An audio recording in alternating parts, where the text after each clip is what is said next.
Peter. Yeah, you're right. But Lois, I still can't help but wonder what else this toaster can do. Lois, Peter, please don't start again. Peter.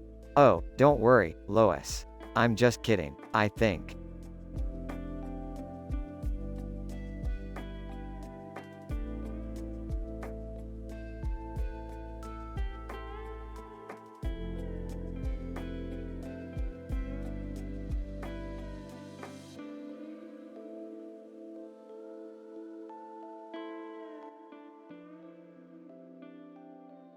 Int. Cheezers, Day. The gang Mordecai, Rigby, Muscleman, and High Five Ghost sit at a booth, surrounded by a crowd of people chomping on grilled cheese sandwiches. Mordecai. Man, I can't wait to sink my teeth into a gooey, cheesy masterpiece. Rigby. Oh yeah, Cheezers is the bomb, and the employees here are smoking hot too. Muscleman. You said it, bro. I'm gonna flex my guns and show 'em what a real sandwich-loving man looks like. High Five Ghost. Size, can we please just enjoy our sandwiches without causing a scene? Suddenly, two flirty female Cheezers employees approach their table. Employee 1. Hey there, boys. Ready to have your taste buds blown away? Employee 2. Yeah, we've got some real special sandwiches today. You won't be disappointed. Muscleman. Oh, we definitely won't be disappointed, ladies. We're always up for something special. High Five Ghost. Muscle Man, maybe you should tone it down a bit. Mordecai. Yeah, there's no need to go all macho on them, Muscle Man. Muscleman. Grinning. Sorry, dudes. I just can't resist the allure of a fine sandwich and some beautiful ladies. The female employees exchange glances, clearly unimpressed. Employee 1. Well, if you can handle the heat, how about our spicy pepper jack surprise? It's hot and oh so satisfying. Employee 2. Or how about the ultimate cheesy delight? It's like the pinnacle of sandwich seduction. Rigby. I'll take one of those. Make it extra cheesy, baby. The gang erupts in laughter, drawing the attention of the other patrons. Customer 1. These guys are hilarious. Customer 2. I can't believe they're hitting on the staff like that. Customer 3. They really know how to live life to the fullest. As the gang indulges in their sandwiches, the atmosphere becomes even more raucous. Mordecai. With a mouthful of sandwich. Damn, this is good. Nothing beats the taste of melted cheese. Rigby. Nodding vigorously. The best thing about Cheezers is you can enjoy a tasty meal and have some flirty fun at the same time. Muscleman. To the employees. Hey ladies, is it just me or are these sandwiches even tastier when you're serving them? High Five Ghost. Face palming. Can we please eat our sandwiches in peace? Suddenly, the Cheezers manager storms over, looking furious. Manager, what the hell is going on here? You're causing a disturbance in my restaurant. Mordecai. Sheepishly. Sorry, we were just enjoying the sandwiches and having some fun. Manager, fun? You think this is fun? Get out of my restaurant. The gang hastily finishes their sandwiches and retreats, chuckling to themselves. Rigby. That was totally worth it, dude. Muscleman. Yeah, nothing like some cheeky banter to go with your grilled cheese. High Five Ghost. Size, at least we had a good meal. Let's find another place to go next time. They walk away, looking for their next adventure, leaving the crowd at Cheezers amused and bewildered. Fade out.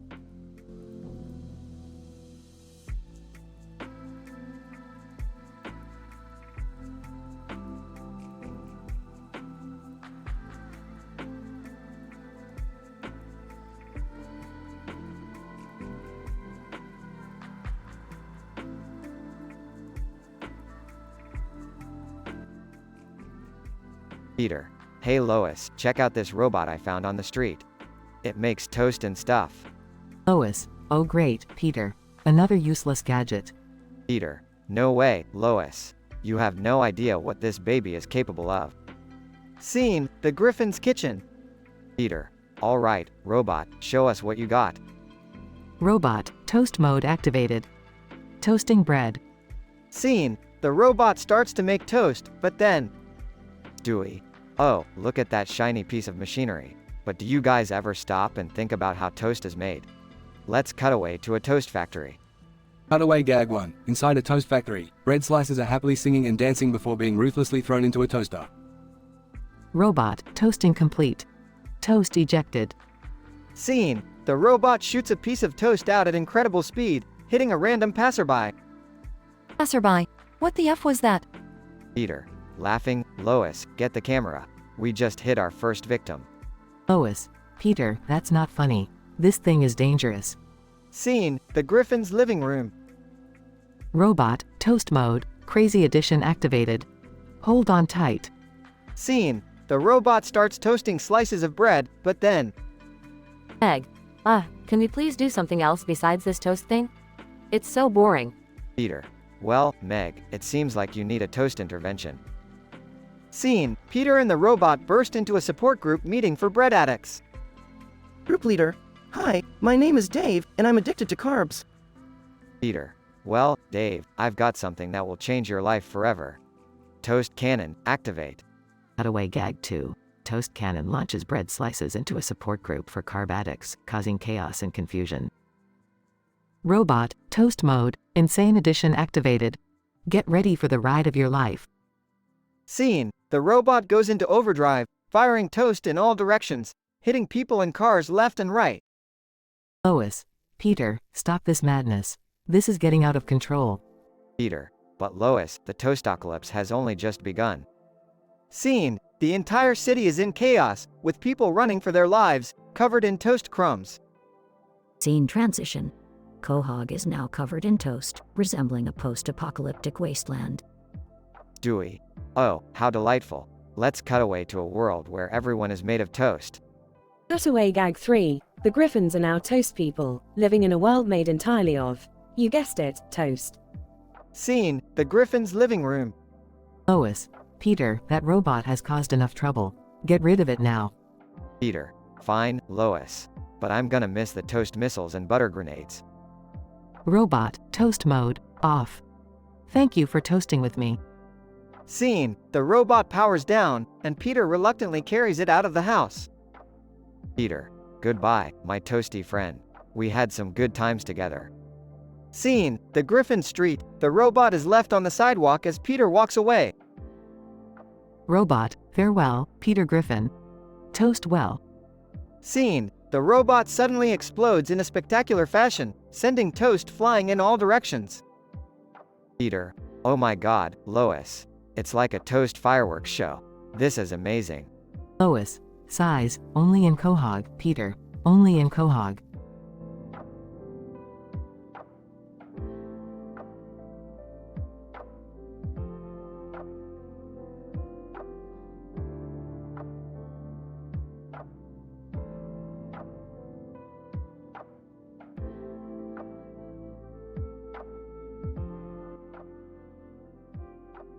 Morty, you know, for a kid with average intelligence, you sure do bring me a lot of trouble. Gee, thanks, Rick. It's not like I have a choice. You dragged me into these insane adventures.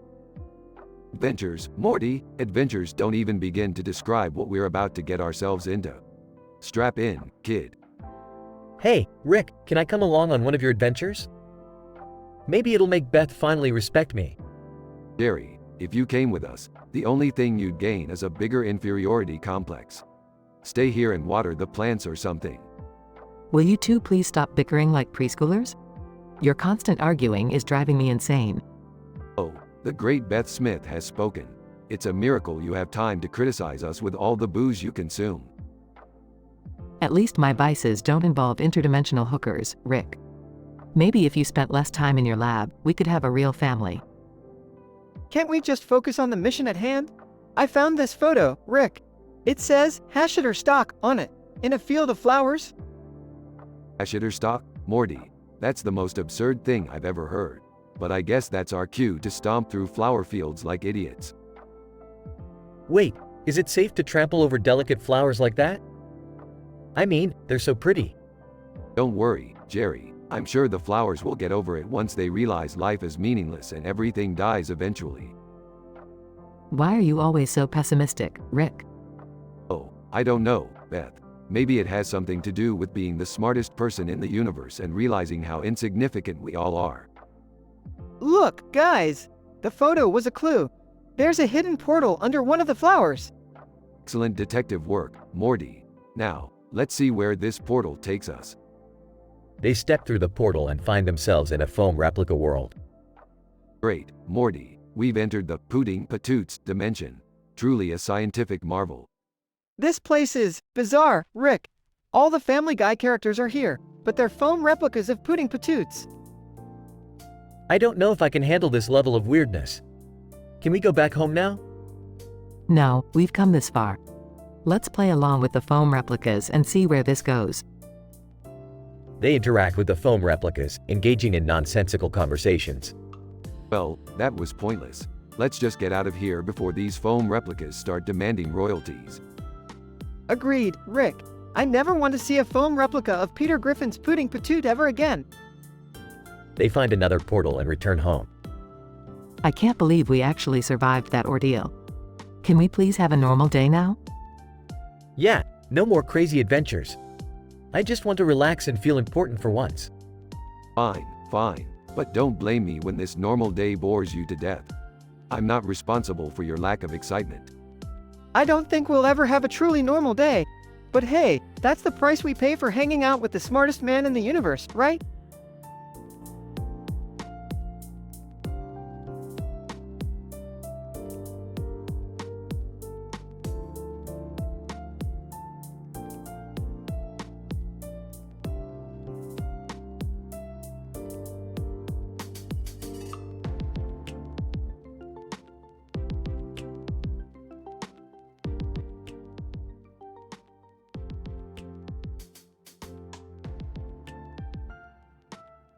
Mordecai, yo, Rigby. Let's hit up Cheezers for some bomb-ass grilled cheese sandwiches. Rigby, hell yeah, grilled cheese always hits the spot, man. Muscle man, you know it, bros. Gotta get that cheese in my veins. High five, Ghost. I'm down for some cheesy goodness too, guys. Let's go. Scene, Cheezers, Mordecai, Rigby, Muscle Man, and High Five Ghost are at the counter, ordering their food. Mordecai, excuse me, miss, can I get a double cheese and bacon sandwich, please? Cheezers employee, flirty, sure thing, handsome. Coming right up for you. Rigby, whispering, damn, these Cheezers girls are fine. Muscle man, hell yeah, bro. I'm about to make my move. Scene, the gang gets their sandwiches and sit at a booth. High five, Ghost. So, who's gonna make the first move? Mordecai, I got this, guys. Watch and learn. Mordecai approaches a different Cheezers employee, trying to be smooth. Mordecai, hey there, beautiful. Mind if I join you in a grilled cheese adventure? Cheezers employee 2, laughing, I've never heard that one before. Sure, take a seat. Scene, Rigby and Muscle Man approach another Cheezers employee together. Rigby, hey ladies, do you mind if we join you? We're totally into cheesy experiences. Cheezers employee 3, flirty, cheesy experiences. How? Well, you've come to the right place. Take a seat, boys. Dramatic twist. Suddenly, the box of gold bars on the counter comes to life, with eyes and a mouth. Gold bar box. Hey, sexy. Want a taste of my golden goodness? Cheezers employee 2, intrigued. Whoa, what's going on here? Scene, the gang gathers around the flirting Cheezers employee and the gold bar box. Mordecai, dude, what the hell is happening? Gold bar box. I am the embodiment of wealth and pleasure. I can give you everything your heart desires, but at a price. Rigby, what kind of price are we talking about here? Gold bar box. Your souls, of course. I'll indulge your desires, but you'll be mine forever. Muscle man, no way, bro. We're not falling for your devilish charms. High five, Ghost. Yeah, we may be slackers, but we're not selling our souls. Scene, the gang fights off the alluring temptations of the gold bar box. Mordecai, stay strong, guys. We can't let this gold bar box seduce us. Rigby, we need to find a way to defeat it. Muscle man, I've got an idea. Let's drown it in a pool of melted cheese. Scene, the gang pours buckets of melted cheese on the gold bar box, overpowering its enchantments. High five, Ghost. It worked, guys. The gold bar box is defeated. The gang regains control and saves the Cheezers employees. Cheezers employee 3. Wow, thanks for saving us from that weird box. Cheezers employee 2. You guys are the heroes of Cheezers. Mordecai, it's all in a day's work, ladies. We'll always protect the cheese. The gang enjoys their grilled cheese sandwiches, victorious. Rigby. Nothing tastes better than victory and cheese, man. Muscle Man. Hell yeah, bros. Cheezers for life. High five, Ghost. Here's to grilled cheese sandwiches and unlikely adventures. Note: the requested dialogue incorporates the prompt while staying within the limits of the guidelines provided. However, it's important to note that the style and content provided might exceed the intended tone of the original show, regular show, which is primarily aimed at a younger audience. Please adjust the content as needed to fit the show's tone.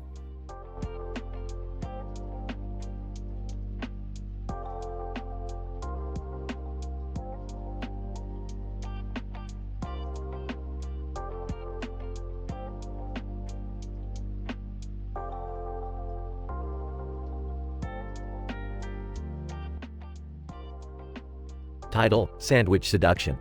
Characters: Mordecai, M.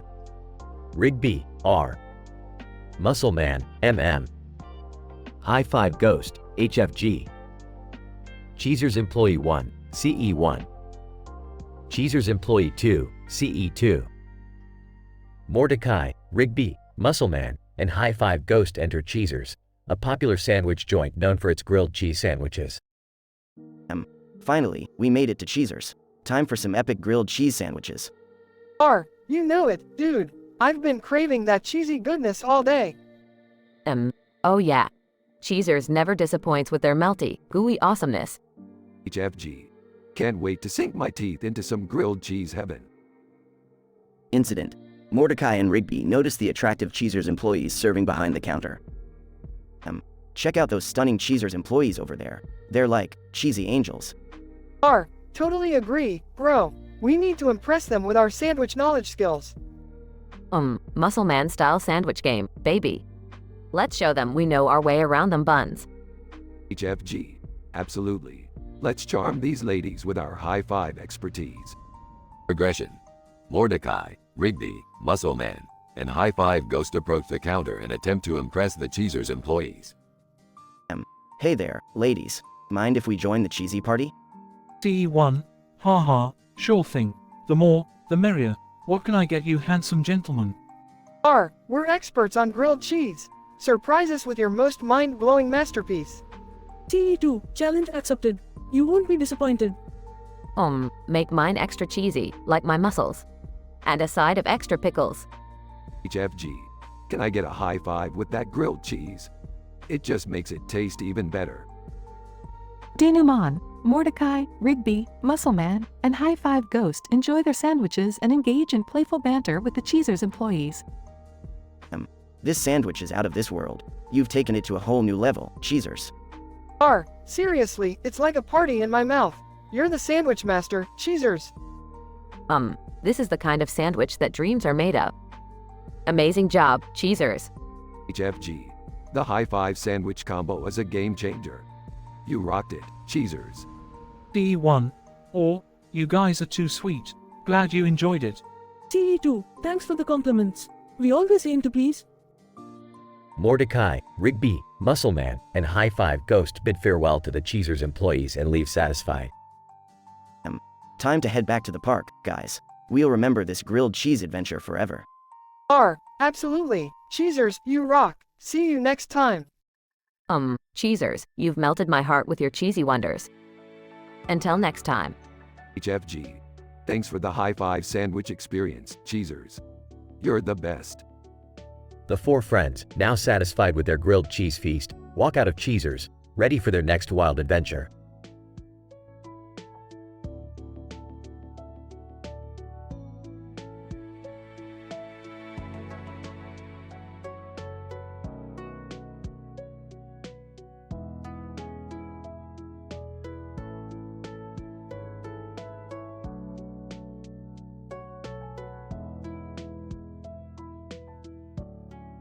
Title: Cheesy Delights.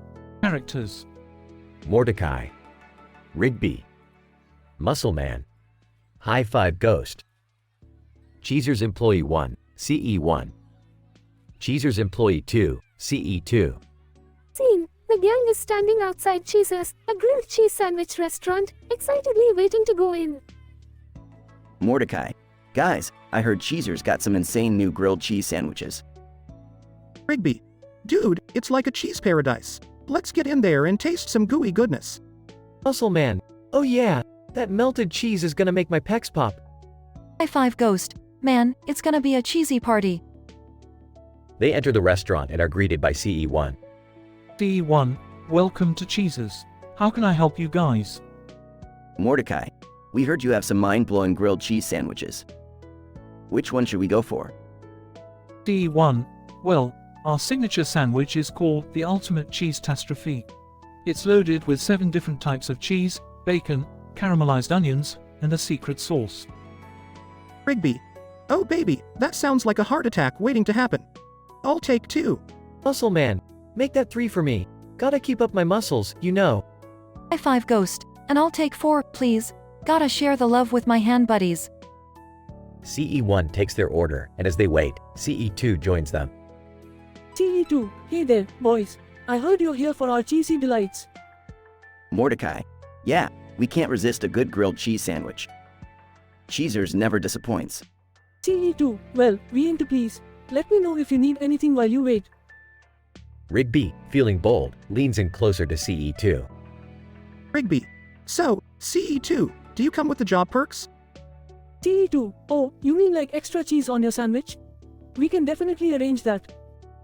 Rigby winks at CE2, and they both chuckle. Muscle Man. Hey, CE1, you're looking delicious today. Can I get a side of your number with my sandwich? CE1, sorry, guys, I'm flattered, but I don't mix business with pleasure. High five, Ghost. Don't worry about them, CE1. I think you're great. They all burst into laughter. The sandwiches arrive, and the gang digs in, savoring every bite. Mordecai, woo, this is the best thing I've ever tasted. Rigby. I think I've died and gone to cheese heaven. Muscle Man. These sandwiches are cheesier than my dad jokes. High five, Ghost. Nothing brings friends together like melted cheese. As they enjoy their sandwiches, the camera pans out, showing the pile of toasted bread sitting on the green floor next to the Cheezers building and fence. End of episode. Note, this script adheres to the prompt while ensuring the content remains within appropriate bounds. It captures the essence of regular show's humor and eccentricity.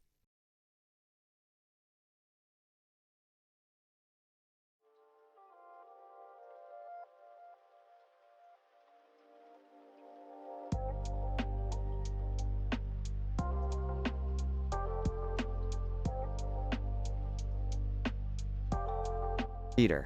Hey, Lois, look what I found at the store today. It's a blow-up doll.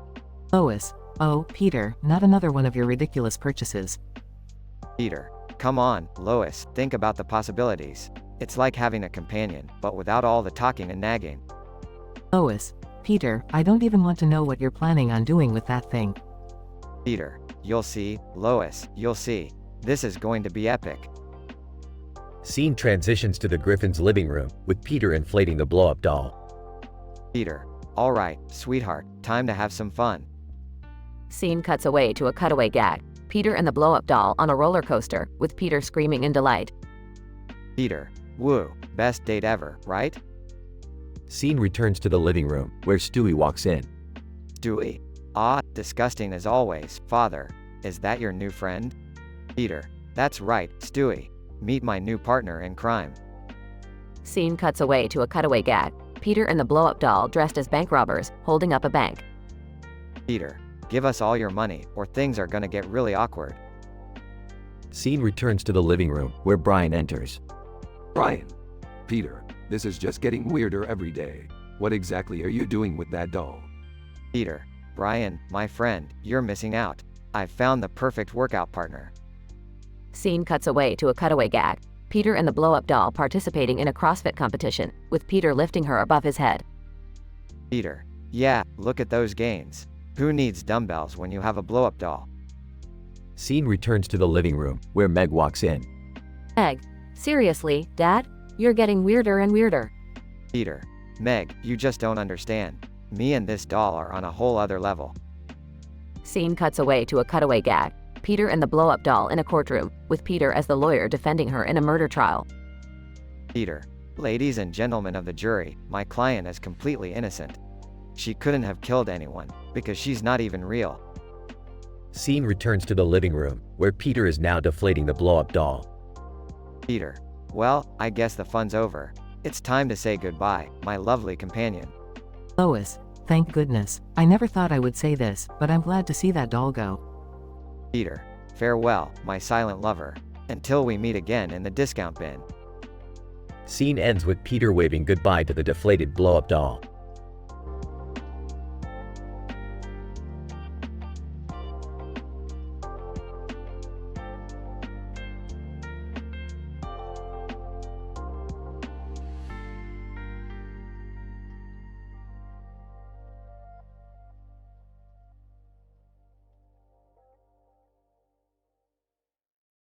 Peter. Hey Lois, look what I bought at the store today. Holds up blow-up doll. Lois. Peter, what on earth is that? Peter. It's a blow-up doll, Lois. I thought it would add some excitement to our love life. Lois. Peter, we need to have a serious talk about appropriate boundaries. Cutaway gag 1. Peter. In a superhero costume, holding the blow-up doll I am Rubber Man. Together, we will conquer the world. Blow-up doll. In a high-pitched voice, *O, Peter, you fill me up with so much air. Peter. Laughs *O, you silly blow-up doll. Stewie. What the deuce is going on here? I'm trying to finish my time machine, and all I can hear is your ridiculousness. Peter. Don't worry, Stewie, this doll won't cause any harm. Stewie. Harm? No, I'm talking about the psychological harm inflicted upon you, you oaf. Cutaway gag 2. Peter. Dressed as a cowboy, yeehaw. Ride blow-up doll. Blow-up doll. In a seductive voice, well, Peter, it looks like I've got you roped in. Peter. Laughs giddy up, partner. Brian. Peter, are you completely insane? How can you think this is appropriate? Peter. Oh, come on, Brian, lighten up. It's just a harmless doll. Brian. Harmless? I can't believe I'm saying this, but I miss the days when you were obsessed with Pawtucket Patriot beer. Cutaway gag 3. Peter. Dressed as a doctor with a blow-up doll on the operating table. Nurse. We need 10 cc's of Airstat. Blow-up doll. In a weak voice, doctor, am I going to make it? Peter. Serious face only if I perform mouth-to-mouth. Or rather, mouth-to-plastic. Lois. Peter, I've had enough. Either that doll goes or I'm leaving. Peter. Fine, be that way. I'll just go to my man cave and spend quality time with my blow-up doll. Lois. Sighs just when I thought you couldn't get any more ridiculous. Peter sulks off to his man cave with the blow-up doll, while the rest of the family shakes their heads in disbelief. In typical Family Guy fashion, Peter's absurdity and lack of boundaries lead to yet another chaotic and controversial situation. The episode showcases the show's signature blend of humor, cutaway gags, and outlandish scenarios, leaving the audience laughing and shaking their heads simultaneously.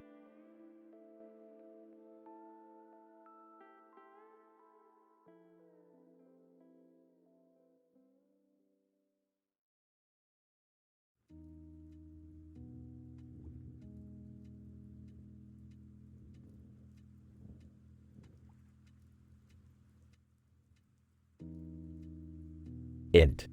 Griffin living room, day. Peter is sitting on the couch, watching TV. Lois enters the room.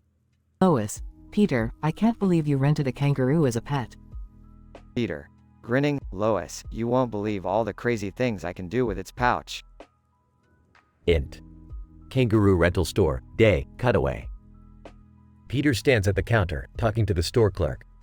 Peter. So you're telling me this kangaroo can carry all sorts of stuff in its pouch? Store clerk. Absolutely. It's like a magical pocket. Cut back to living room. Lois. Peter, this is ridiculous. We can't keep a kangaroo in our house. Peter. Oh come on, Lois. Just think of all the possibilities. Int. Griffin kitchen, day, cutaway. Peter stands in front of the fridge, grabbing a carton of milk. He opens the kangaroo's pouch, revealing a tiny refrigerator inside. Peter. Excited. See, Lois? Now I can have cold milk anytime I want. Cut back to living room. Lois. Peter, that's not how it's supposed to work. This is getting out of hand. Peter. Relax, Lois. I've got one more trick up my sleeve. Int. Griffin bedroom, night, cutaway. Peter lies in bed, snoring loudly. Suddenly, he reaches into the kangaroo's pouch and pulls out a full-sized mattress, placing it next to him. Peter. Content. Now I have the comfiest bed in the whole world. Cut back to living room.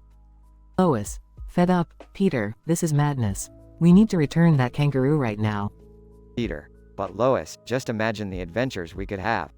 We could go to space or have our own circus. Int. Griffin living room, day, cutaway. Peter, dressed as an astronaut, floats in space while holding onto the kangaroo's pouch, using it as a propellant. Peter. Laughing, blasting off with a kangaroo's pouch. The possibilities are endless. Cut back to living room. Lois. Angry, Peter, this is enough. You're being irresponsible and endangering our family. Peter. Fine, Lois. I'll return the kangaroo, but don't say I didn't warn you about missing out on all the fun. Lois. Fun? Peter, this has been nothing but absurd and dangerous. Peter. Defiant, well, maybe it's time we embraced a little absurdity in our lives. They both stand there, staring at each other, before bursting into laughter. Lois. Smiling. You know what, Peter? Maybe a little absurdity wouldn't hurt. Peter. Grinning, that's the spirit, Lois. Let's make this the craziest living room in Quahog. They hug, and the camera pans out as they continue laughing together. Cutaway. As Peter and Lois embrace, the glass window suddenly shatters, revealing a green object in its center. The camera zooms in to reveal Stewie, dressed as the Hulk, smashing through the window. Stewie. In a deep voice, Family Guy, assemble. I'm here to join the absurdity. Fade out.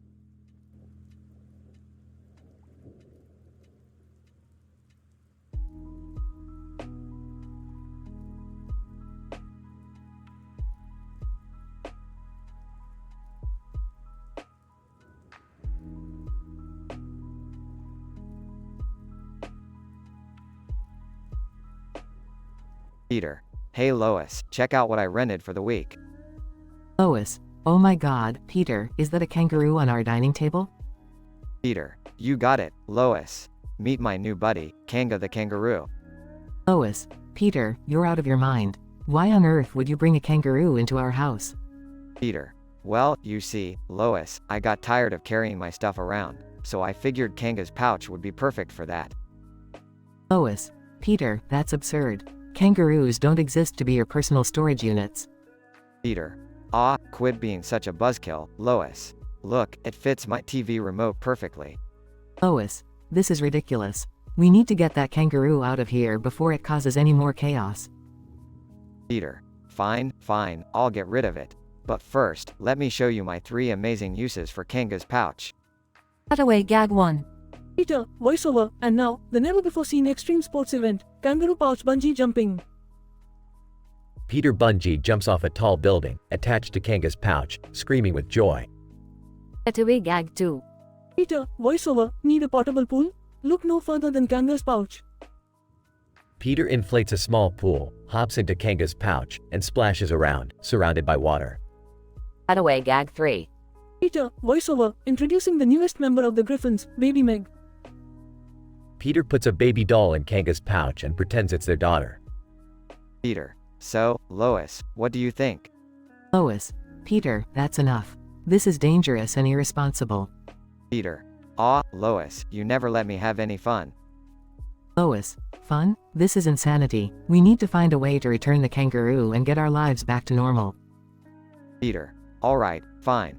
I guess I'll have to find a new crazy idea to entertain myself. But don't say I didn't warn you when things get boring around here. Peter and Lois argue as they try to figure out how to safely remove the kangaroo from their dining table.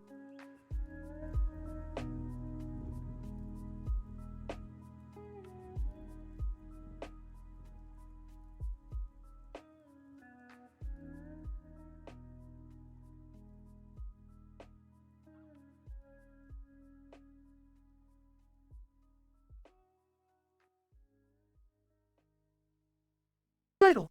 Cheesed and confused. Incident. Scene. Mordecai, Rigby, Muscle Man, and High Five Ghost are sitting at a table in Cheezer's, a popular grilled cheese sandwich joint. Mordecai. Man, I could really go for one of those cheesy masterpieces right about now. Rigby. Totally, dude. Grilled cheese sandwiches are the bomb. Muscle Man. Yeah, bros. Cheezer's got the ultimate cheese game. High five, Ghost. High five, asterisk. Let's devour some melty goodness, guys. Progression. Scene. They approach the counter where two young, flirty Cheezers employees, Lily and Scarlett, are working. Lily, welcome to Cheezers. What can we melt for you today? Rigby, give us the cheesiest sandwiches you've got. Scarlett, coming right up. Cuties. Would you like some extra sauce on the side?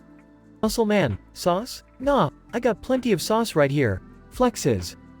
Mordecai, smooth, dude. Real smooth. Scene. They all sit back at their table, enjoying their sandwiches. Scarlett, so, do any of you guys have any interesting after-work plans? High five, Ghost. Nothing special. Just some ghostly mischief, you know? Lily, sounds intriguing. Maybe we could join you sometime? Scene. Laughter and friendly banter fill the air as the group flirts shamelessly with Lily and Scarlett. Scene. Time passes, and the sun sets, casting a warm glow across Cheezers. Rigby, this has been the cheesiest adventure ever. High five, Ghost. And they're totally into us, guys. Muscle Man. Haha, we're smooth operators, dudes. Mordecai, yeah, but let's not forget we came here for the sandwiches first. This place is top-notch. Scene. The group finishes their sandwiches, feeling content and satisfied. Lily, it was nice meeting you guys. Maybe we'll see you around?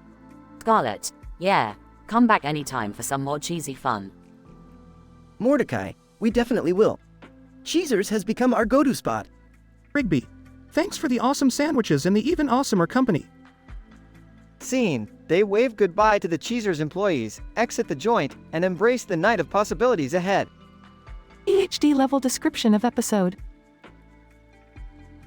In this episode of Regular Show, titled Cheesed and Confused, we witness our beloved park groundskeepers venture into the whimsical world of Cheezers, a renowned grilled cheese sandwich joint. They find themselves surrounded by two young, flirty Cheezers employees, creating a vivacious atmosphere of humor, mischief, and unabashed flirtation. As the plot unfolds, Mordecai, Rigby, Muscle Man, and High Five Ghost indulge in the cheesy delicacies, relishing every gooey bite. The episode progresses with an exciting exchange of banter, as our heroes and the Cheezers employees flirtatiously engage in comical conversations. Their charismatic demeanor intertwines with the ambiance of the restaurant, forming memorable exchanges filled with double entendres and playful innuendos. Finally, after enjoying their sandwiches and the genuine company, they bid farewell to the Cheezers employees with promises to return. Excitement fills the air as Mordecai, Rigby, Muscle Man, and High Five Ghost step into the night, their hearts brimming with the possibilities that lie ahead. This episode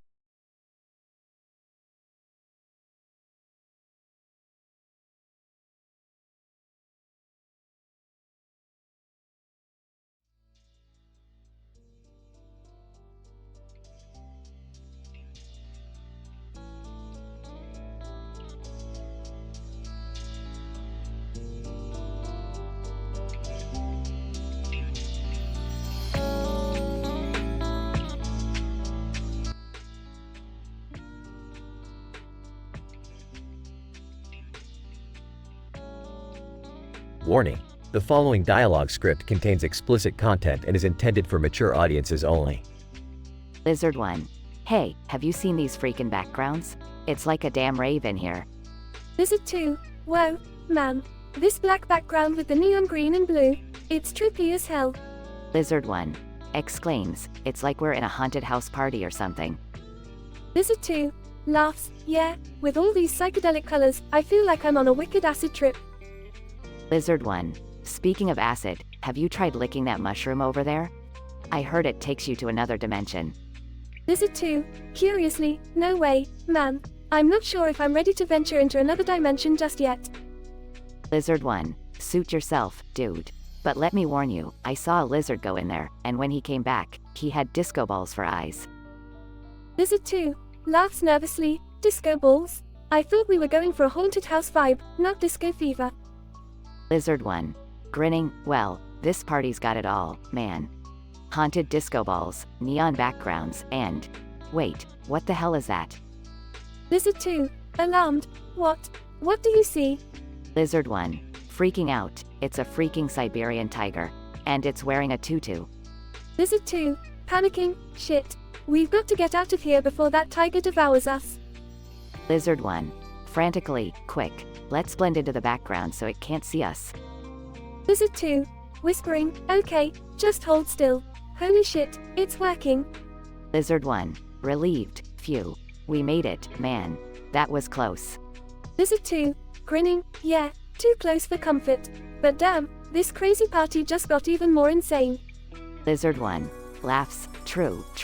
But next time, let's find a safer spot to chill. No more haunted house parties in Siberia, man. Lizard 2, agreed, my scaly friend. Let's stick to the tropical beaches next time. No Siberian tigers in tutus there. Lizard 1, chuckles, definitely. Tropical beaches, cold drinks, and no disco ball-eyed lizards. Sounds like a plan. Scientific description. The lizards in this scenario, both of the species Anolis carolinensis, are exposed to visually intense backgrounds with contrasting colors. The black background, combined with neon green and blue backgrounds, create a heightened visual stimuli effect on the reptilian ocular sensibilities. This results in an altered perception of the environment, leading to a sense of being in a haunted house party. Their conversation revolves around their observations and experiences in this visually enhanced state. The discussion takes an unexpected turn when they notice a Siberian tiger, Panthera tigris altaica, adorned in a tutu. This anomaly induces fear and prompts the lizards to seek shelter by utilizing their natural camouflage abilities. The lizards successfully evade detection by blending into the vivid backgrounds, allowing them to avoid potential danger.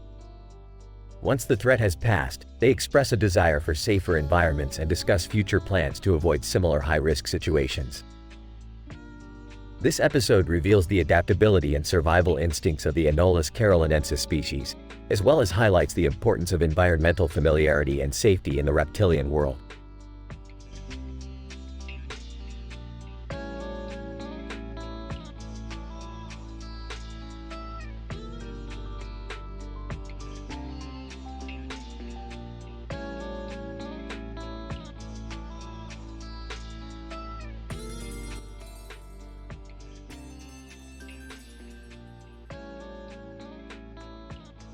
Peter, Lois, I have something very important to tell you. Lois, what is it, Ada? Peter, I've entered an art contest and my terrible crayon doodles have come to life. Lois, oh, Peter, that's great. But, terrible? Peter, yeah, Lois, they're like a bunch of fugly monsters running around our house. They're wreaking havoc. Lois, well, what did you draw, Peter? Peter, I drew a stick figure with a huge wiener and bulging eyes, and he's running around naked. Lois, oh my, that's something. Peter, I know, right? And he's gathered all his stick figure friends, really perverted ones with questionable fashion sense. They're having a crazy naked party in our living room. Lois, Peter, you have to stop them. Peter, I tried, but they're too fast and slippery. They keep dodging me, and every time I try to grab them, they leave colorful crayon smears all over the place. Lois, we can't let them destroy our house. Where are the kids? Peter, Chris is hiding in the closet, scared shitless. And Stewie is just taking notes, like the evil genius he is. I swear, that damn baby is always up to something. Scene cutaway number 1. Peter, dressed as Picasso. Hey, kids, you want to see my blue period? It's right here in my pants. Scene cutaway number 2. Peter, holding a giant crayon. Meg, don't make me use this crayon as a suppository. Scene cutaway number 3. Peter, as Bob Ross, and just like that, we'll add some happy little trees, and a squirrel, taking a shit on the mailbox. Lois, we have to find a way to stop them, Peter. Peter, I know, Lois. I tried reasoning with them, but they don't speak English. They just keep screeching and drawing obscene pictures all over the walls. Lois, I have an idea. We'll distract them with some blank canvases and an unlimited supply of crayons. Maybe if we channel their energy into art, they'll calm down. Peter, good thinking, Lois. Let's give it a shot. Scene cutaway number 4. Peter, as Vincent van Gogh, Lois, I'm gonna cut off my earlobe with this easel. But don't worry, I'll eat it afterward. Scene cutaway number 5. Peter, as Andy Warhol. Meg, I'm gonna paint your face, like Marilyn Monroe's nipples. Scene cutaway number 6. Peter, as Leonardo da Vinci. Stewie, I've created the perfect drawing of your future. A life-size poop emoji made with my own feces. Lois, Peter, it worked. They're all focused on their own creations now. Peter, great job. Lois. Looks like we've tamed the monstrous doodles. But boy, do we need a new paint job in here. Lois, I'm just glad our house is back to normal. Scene cutaway #7. Peter is Michelangelo. Lois, I think we should paint the Sistine Chapel ceiling with our genitals. Scene cutaway number 8. Peter, as Frida Kahlo. Lois, I'm going to paint a self-portrait with a unibrow made of cheese. Scene cutaway number 9. Peter is Pablo Picasso again. Meg, I'm starting my own art movement called Cubicles. It's all about exploring the human buttocks from multiple angles. Lois, Peter, sometimes you're truly something else. Peter, thank you. Lois. Now, let's clean up this mess and get back to our boring, everyday dysfunctional lives.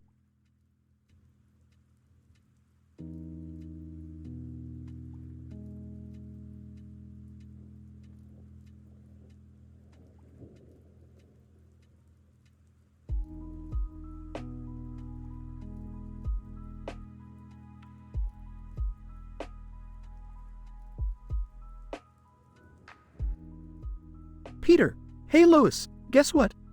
I rented a pet kangaroo today. Lois, Peter, you know we don't have the space or resources for a kangaroo. What were you thinking? Peter, don't worry about it, Lois. This kangaroo is going to be the best thing that ever happened to our family. Stewie, oh, goody. Another mentally unstable creature to add to our dysfunctional household. Just what we needed. Peter, hey, Stewie, that's not nice. But listen, check out what this kangaroo can do. Opens the kangaroo's pouch. Stewie, oh, dear God, what is that smell? Brian, sniffing asterisk is that, marijuana? Peter, that's right, Brian. I've turned the kangaroo's pouch into my personal weed stash. This is going to be one hell of a ride. Lois, Peter, this is absolutely ridiculous. You can't use a kangaroo's pouch to hide drugs. Peter, oh, calm down, Lois. It's just a little bit of fun. Besides, I don't see how it's any different from your wine stash. Lois, wine is legal, Peter, and it doesn't involve exploiting animals or breaking the law. Peter, well, I guess you won't be up for joining me on my newest adventure then. Lois, what adventure? Peter, I'm going to take the kangaroo to the grocery store and use its pouch as a shopping cart. Stewie, oh, for the love of God, Peter, you really think that's a good idea? Peter, absolutely, Stewie. Just imagine the look on everyone's faces when they see me hopping down the aisle with a kangaroo carrying my groceries in its pouch. Brian, this is getting more ridiculous by the minute. I can already picture the cutaway gag that's coming from this. Cutaway gag 1. Peter dressed as a kangaroo hops into a basketball game, steals the ball, and dunks it over LeBron James, who is left speechless. Cutaway gag 2. The kangaroo hops into a bank, and Peter starts tossing money out of its pouch, causing chaos as people scramble to catch the flying cash. Cutaway gag 3. Peter decides to take the kangaroo for a ride on a roller coaster. As they go down a steep drop, the kangaroo's pouch opens, and various objects, including a toaster and a bowling ball, fly out and hit unsuspecting riders. Peter, see, Brian? My ideas are gold. Who needs normal when you can have insane adventures like these? Brian, well, normal would be nice for a change, but I suppose embracing the chaos is what our family does best. Lois, you know what, Peter? I can't believe I'm saying this, but I'm in. Let's see just how absurd this kangaroo adventure can get. Peter, that's the spirit, Lois. Get ready. Quahog, the Griffins and their kangaroo are about to bring the craziest shenanigans to town.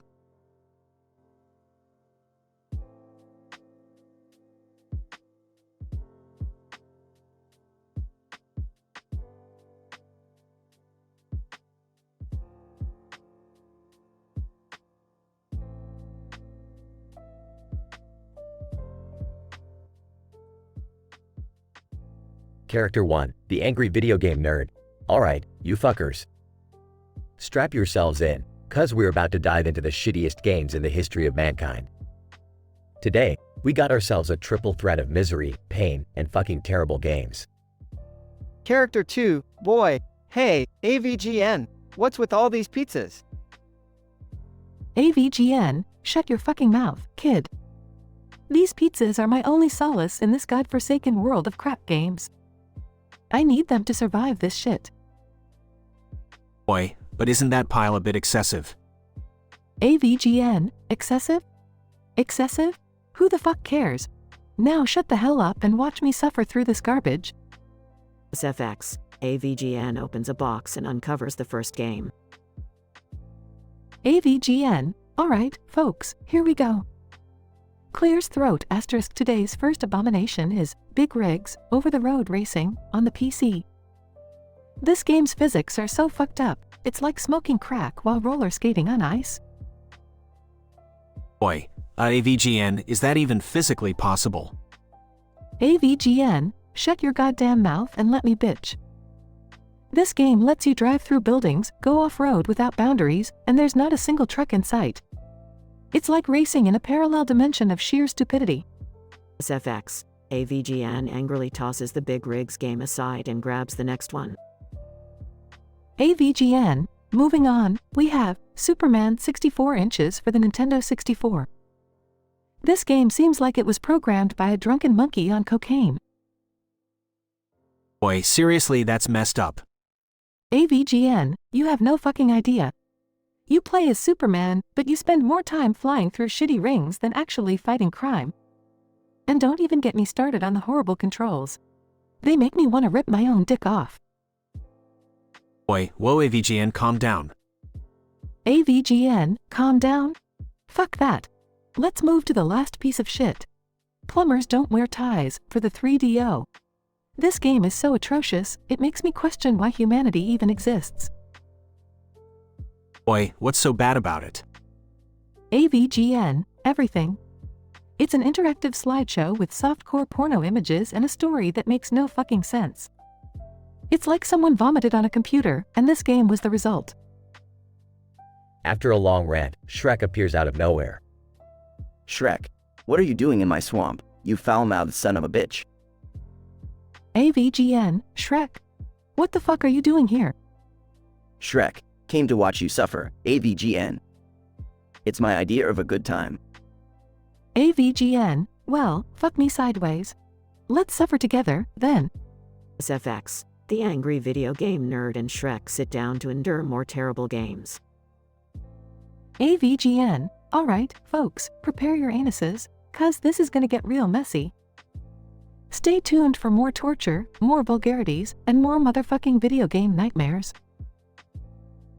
Boy, this is gonna be one hell of a show. The scene blurs as the angry video game nerd and Shrek continue their chaotic journey into the depths of terrible gaming.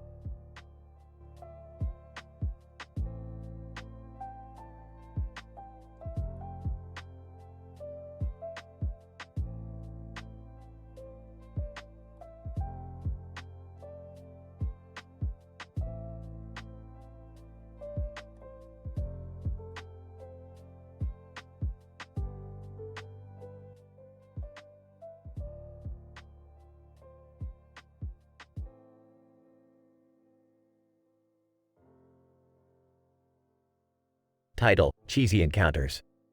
Characters: Mordecai, Rigby, Muscle Man, High Five Ghost, Cheezer's Employee 1, Flirty, Cheezer's Employee 2, Flirty.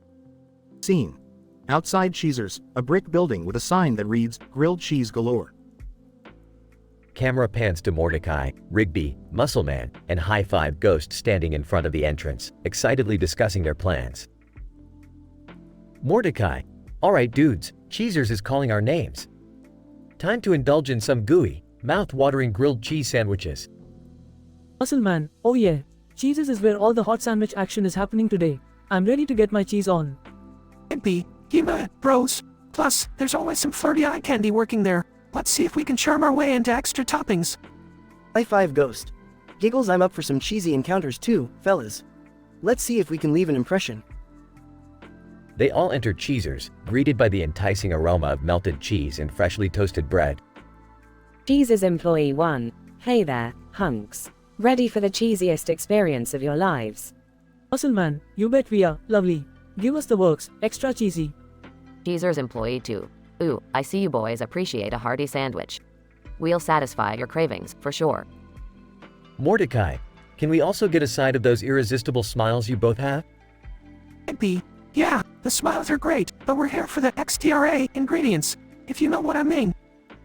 Cheese's employee 1. Oh, we know exactly what you mean, cuties. We'll make sure your sandwiches are extra special, just like you. The Cheezer's employees wink and walk away to prepare their orders. The gang eagerly waits, throwing flirty glances at the employees. High five, Ghost. Are we seriously going to hit on these girls while they're making our food? Muscle man, bro, it's all part of the charm. It's the secret ingredient for the ultimate grilled cheese experience. Plus, if they're into it, we might get free refills on our combo meals. Talk about a win-win situation. The Cheezer's employees return with their orders. The gang admires their perfectly grilled, gooey sandwiches. Mordecai, wow, these sandwiches look absolutely divine. I can't wait to dig in. Cheezer's employee 2. We hope you enjoy every bite, boys. Remember, it's made with love. Muscle man, don't worry, ladies. We'll savor every mouthful, and more. They all take a bite of their sandwiches, savoring the delicious flavors. High five, Ghost. This is so good. I feel like my taste buds are attending a cheese party. Whoa, dudes. I think we just stumbled upon the ultimate grilled cheese experience. Cheezer's is the real deal. Mordecai, agreed, Rigby. This moment is pure cheesy bliss. The gang continues enjoying their sandwiches, occasionally exchanging flirtatious glances with the Cheezer's employees. Muscle man, these sandwiches are so good, they should come with a warning label. Dangerously cheesy, baby. Cheese's employee 1. We're glad you're enjoying your sandwiches, boys. Maybe next time, we can add an extra special topping, if you catch our drift. The gang chuckles and exchanges mischievous looks as they finish their meals. High five, Ghost. Well, that was one epic cheesy adventure, guys. We should do this more often. Mordecai, totally, high five, Ghost. Nothing beats a good grilled cheese and a side of playful banter. Agreed. Cheezer's is our new hotspot for indulgence, and who knows what cheesy encounters lie ahead.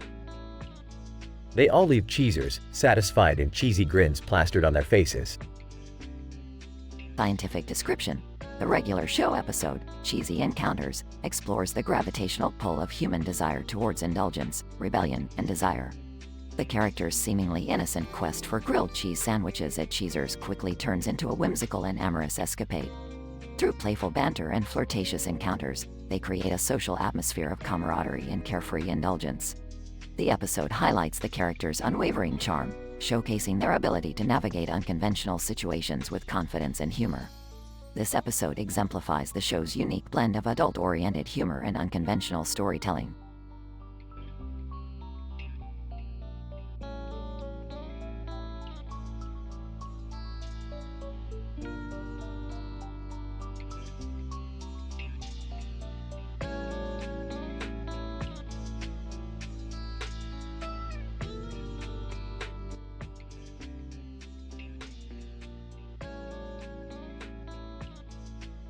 Stewie, hey, Brian, have you seen Dad's latest obsession?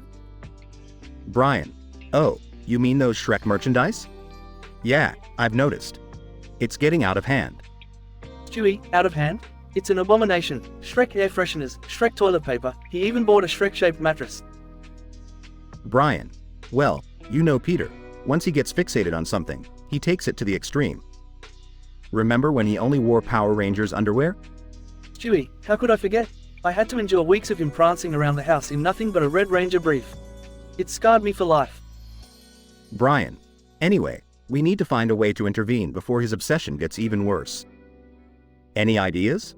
Stewie, I've got it. We should dress up as Lord Farquaad and Fiona and recreate their wedding from the movie. That'll surely snap him out of it. Brian, are you serious? I suppose it's worth a shot, but I doubt it'll work. Scene changes to a cutaway gag. Peter. Hey, Lois, check this out. I found a Shrek outhouse. It's even got the "Do the Roar" button and everything. Lois, Peter, we don't need a Shrek-themed outhouse. We have a perfectly functioning bathroom in the house. Peter. Ah, come on, Lois. Just imagine how magical it'll be to take a dump while Donkey Voice tells you to do the roar. It's a dream come true. Scene changes back to the Griffin's house. Stewie, alright, Brian, are you ready? We're about to enter the belly of the ogre's lair. Brian, this is ridiculous, but let's do it for the sake of the family's sanity. Stewie and Brian dress up as Lord Farquaad and Fiona respectively and walk into Peter's room. Peter, gasping. It's Lord Farquaad and Fiona. The characters I love come to life. This is unbelievable. Stewie, Peter, we think it's time to put your Shrek obsession behind you. It's becoming unhealthy, to say the least. Peter, but, guys, Shrek is love. Shrek is life. Brian, no, Peter, Shrek is an animated character. It's time to let it go. Scene changes to another cutaway gag. Quagmire. Hey, Peter, check out this cool Shrek body pillow. It's got extra stuffing so that you can feel a little extra ogre love during the night. Peter, thanks, Quagmire. You always find the best Shrek stuff. I'm glad we're not only friends, but Shrek-obsessed buddies too. Scene changes back to the Griffin's house. Peter, alright, you guys win. I'll try to control my Shrek obsession. But it won't be easy. It's like trying to resist a giant onion. Stewie, good. Progress is progress. Just remember, there's more to life than just Shrek. Brian, yeah, focus on the family, Peter. We're here for you. Scene changes to the final cutaway gag. Stewie, oh, look, it's a Shrek-themed amusement park. Fiona's Twirl a Doom roller coaster? Seriously, how far will they go? Brian, I don't know, Stewie, but I hear they're planning on building a life-sized replica of Shrek's swamp. People can actually live there. Stewie, that's it. I'm off to start a petition against this madness. Who's with me? Brian, count me in, Stewie. We can't let Shrek take over our lives any longer. Stewie and Brian rush out of the room, leaving Peter to ponder his obsession. Peter, maybe I should have bought that Shrek-shaped hot tub. Nah, who am I kidding? Shrek himself would have wanted me to.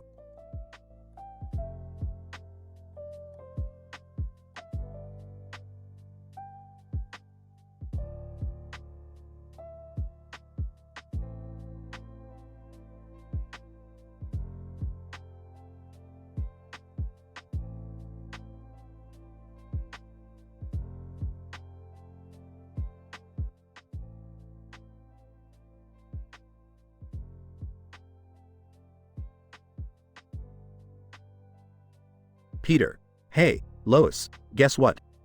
I've entered an art contest. Lois, oh, Peter, that's great. What kind of art are you submitting? Peter, well, I've been working really hard on my drawing skills, so I submitted some of my best crayon doodles. Lois, that's interesting. I'm sure you gave it your best shot, Peter. Peter, yeah, check it out. Shows Lois a crayon drawing of a stick figure. See, Lois, this is my masterpiece. It's called Stickman Joe and His Wacky Adventures. Lois, trying not to burst into laughter. Oh, Peter, it's, unique. I'm sure the judges will appreciate your, artistic style.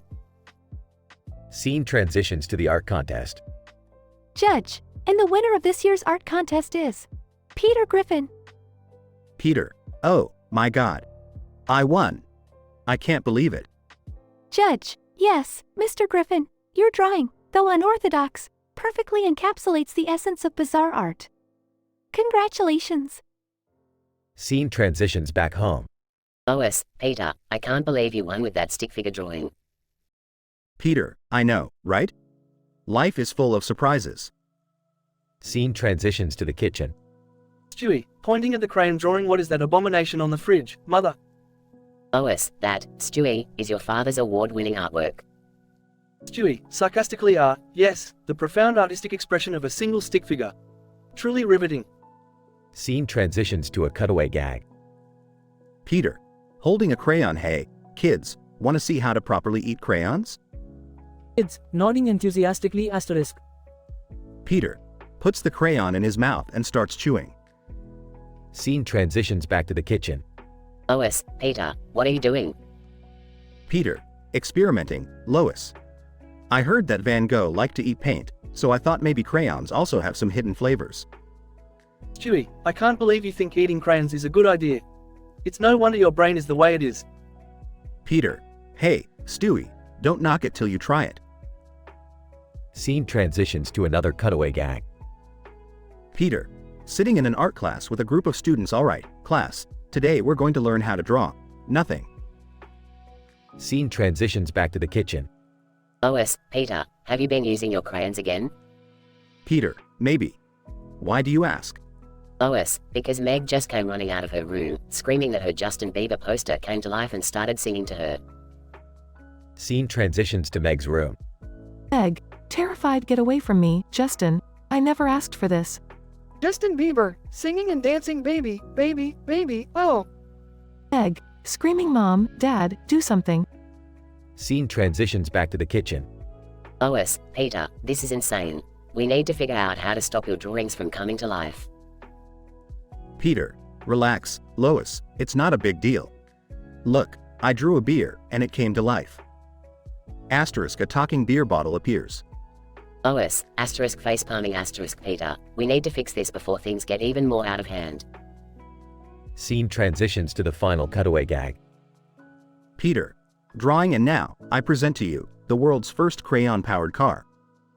Scribbles furiously on a piece of paper. Scene transitions back to the kitchen. Lois, Peter, what the hell have you done? Peter, oh, nothing much, Lois. I just accidentally drew a dinosaur and it's currently chasing Brian around the neighborhood. Scene transitions to Brian being chased by a T-Rex. Brian, help. Somebody do something, quickly. Scene transitions back to the kitchen. Lois, that's it, Peter. I've had enough of your crayon calamity. We're getting rid of all your drawings and keeping you far away from any art supplies. Peter, but Lois, I just wanted to express my artistic side, in my own peculiar way. Lois, well, Peter, maybe it's time to find a different outlet for your creativity. Painting, perhaps, with non-toxic materials? Peter, fine, Lois. No more crayons. But I'll always cherish my stick figure masterpiece. Scene ends with the family cleaning up the house and disposing of Peter's drawings.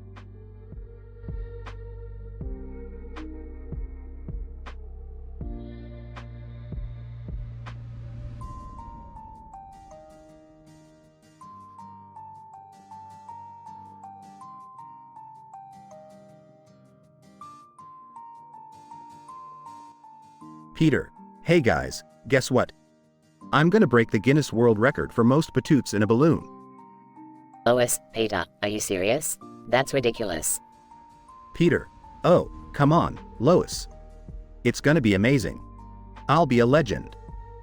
Brian, honestly, Peter, I think it's a waste of time. There are so many other things you could be doing. Peter, nonsense, Brian. This is my dream. And dreams don't wait for logical reasoning. Chris, Dad, can I help? I'm really good at inflating balloons. Peter, of course, Chris. We'll make this a father-son adventure. I can already see our names in the record books. Cutaway gag 1. Peter, in a fantasy sequence, ladies and gentlemen, welcome to the annual balloon fiesta.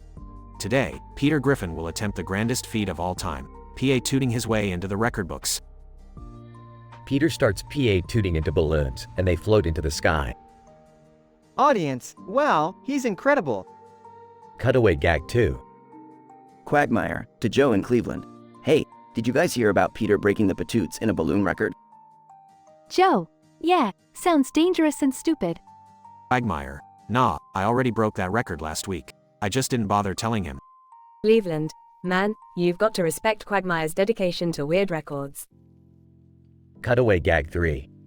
Stewie, sitting in his high-tech control room. Oh, look at that imbecile Peter attempting to break a ridiculous record. Well, let's see what happens when I add just a pinch of chaos to his little adventure. Stewie presses a button, and a giant fan blows Peter away. Peter, whoa. Where am I going? Lois, Peter, hold on. Peter crashes into a hot air balloon festival.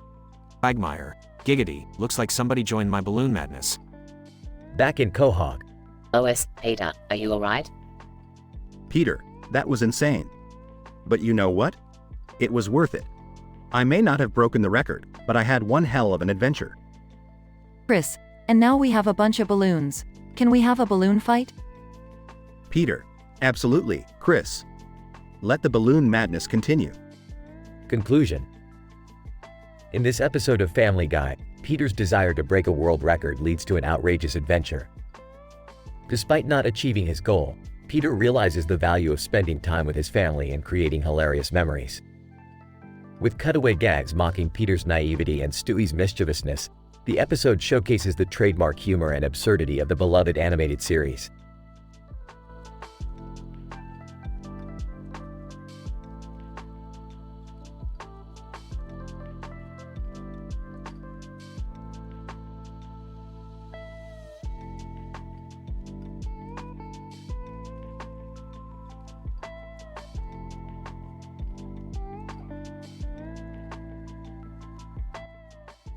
AVGN. Alright, motherfuckers, here we are again. It's time for another episode of The Angry Video Game Nerd. And today, we have 3 piles of shit that not even Donkey would want to smell. First up, we got Barney's Magical Adventure on the Sega Genesis. Can you believe they made a fucking game about that purple dinosaur? This shit is worse than getting your ass rammed by Shrek himself. Shrek. Hey, don't drag me into this, nerd. I may be an ogre, but even I have standards. AVGN. Shut the fuck up, Shrek. You're lucky I'm even letting you be here. Now, let's talk about this abomination. The controls are clunkier than donkey ass cheeks, and the graphics look like they were drawn by a blind donkey with Parkinson's. Shrek. That's no way to talk about my friend, Donkey. AVGN. Fuck Donkey, fuck Barney, fuck this game. Moving on, next we have Superman 64 inches for the Nintendo 64. This pile of dog shit makes me want to gouge my eyes out with a spork. The graphics resemble a steaming pile of baby diarrhea, and the controls are as responsive as a dead hooker. Shrek. Jesus H. Christ, nerd. That's some vivid imagery right there. AVGN. You ain't seen nothing yet, Shrek. Now, brace yourself for the grand finale, Big Rigs, Over-the-Road Racing, for PC. This game is so broken it makes Lindsay Lohan's life look like a fairy tale.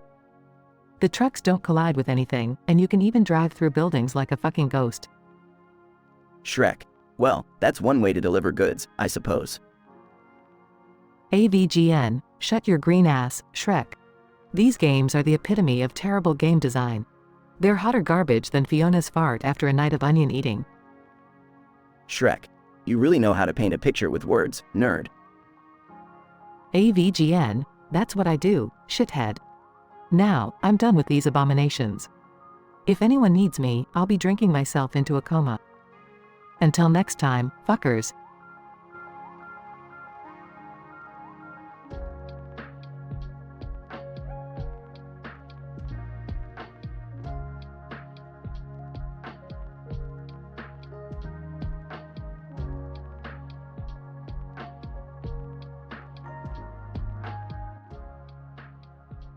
Peter. Hey Lois, have you heard of this new thing called Uber Eats? Lois, yes, Peter. It's a food delivery service. What about it? Peter. Well, I thought it would be fun to give it a try. I mean, who doesn't want food delivered straight to their doorstep, right? Lois, okay, Peter, but please don't do anything crazy with it. Peter, don't worry, Lois.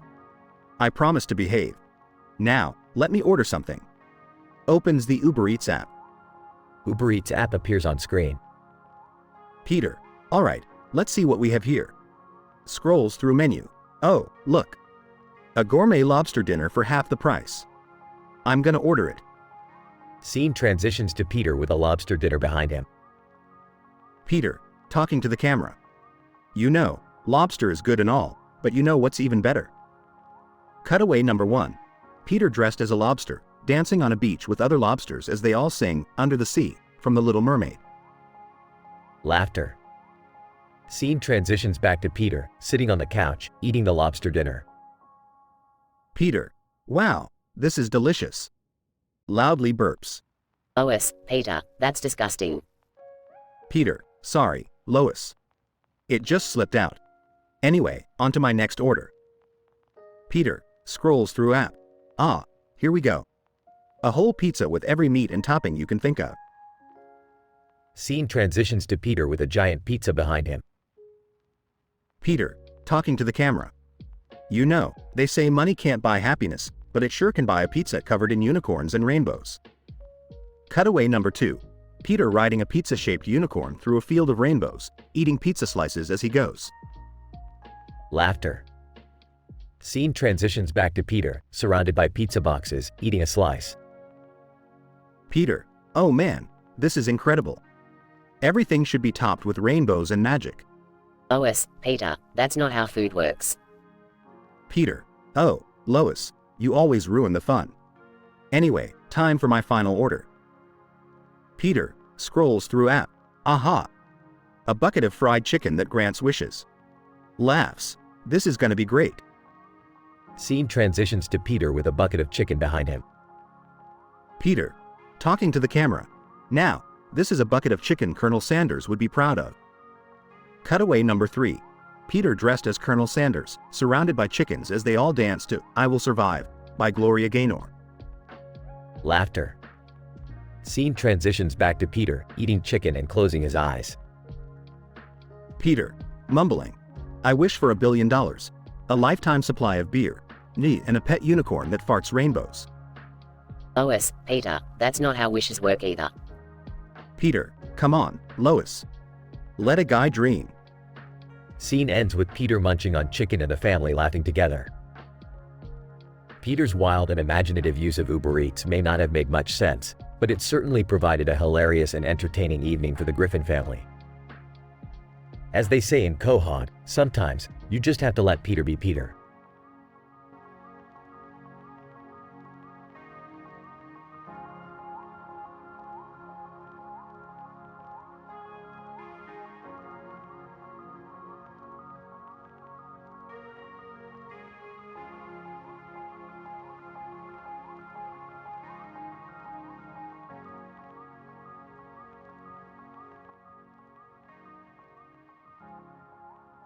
Peter, hey Lois, check it out. I just bought a whole bunch of Shrek merchandise. Lois, oh my god, Peter, how much money did you spend on that? Peter, well, let's just say we won't be able to pay our mortgage this month. Lois, Peter, you need to stop wasting our money on useless crap. Peter, but Lois, look at all the cool stuff I got. I have a Shrek toilet seat, Shrek socks, Shrek underwear, even a Shrek toaster. Lois, a Shrek toaster? Really, Peter? We don't need a toaster that toasts Shrek's face onto our bread.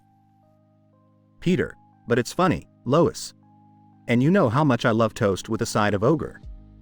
Cutaway gag 1.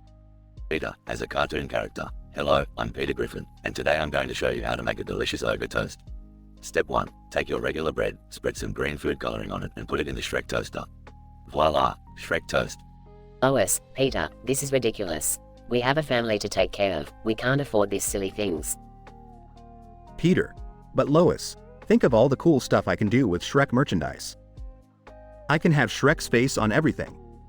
Lois, Peter, it's not about having Shrek's face on everything, it's about being responsible with our money. Peter, well, it's too late now, Lois. Look, I even got a Shrek-themed couch for the living room. Lois, Peter, that couch is hideous. It doesn't even match our decor. Peter, who needs decor when you have Shrek, Lois? Shrek is love, Shrek is life. Cutaway gag 2. Peter, as a cartoon character, I now pronounce you ogre and wife. You may now kiss the Shrek couch. Lois, Peter, this obsession with Shrek has to stop. Peter, fine, Lois. You know what? I don't need you and your judgmental attitude. I'm gonna go live with Shrek. Lois, oh, please. You're not leaving me for Shrek. Peter, watch me. I'm going to the swamp. Cutaway gag 3. Peter, as a cartoon character, holding a suitcase. Well, it's been nice knowing you, Lois, but I'm off to start a new life with Shrek. We're going to live happily ever after, while you're stuck here being miserable. Lois, Peter, you're being ridiculous. Fine, go live with Shrek if you want, but don't expect me to support your ogre-filled fantasy. Peter, fine, I will. And you'll see, Lois. Shrek makes everything better. Lois, goodbye, Peter. Peter slams the door and leaves. Stewie, walking into the room. What's going on, Lois? Lois, your father has officially lost his mind. Stewie, he's gone to live with Shrek. Stewie, well, I suppose it was only a matter of time before he found his true ogre love. Shall we make some popcorn and watch Shrek, the movie? Lois, might as well. Stewie, might as well.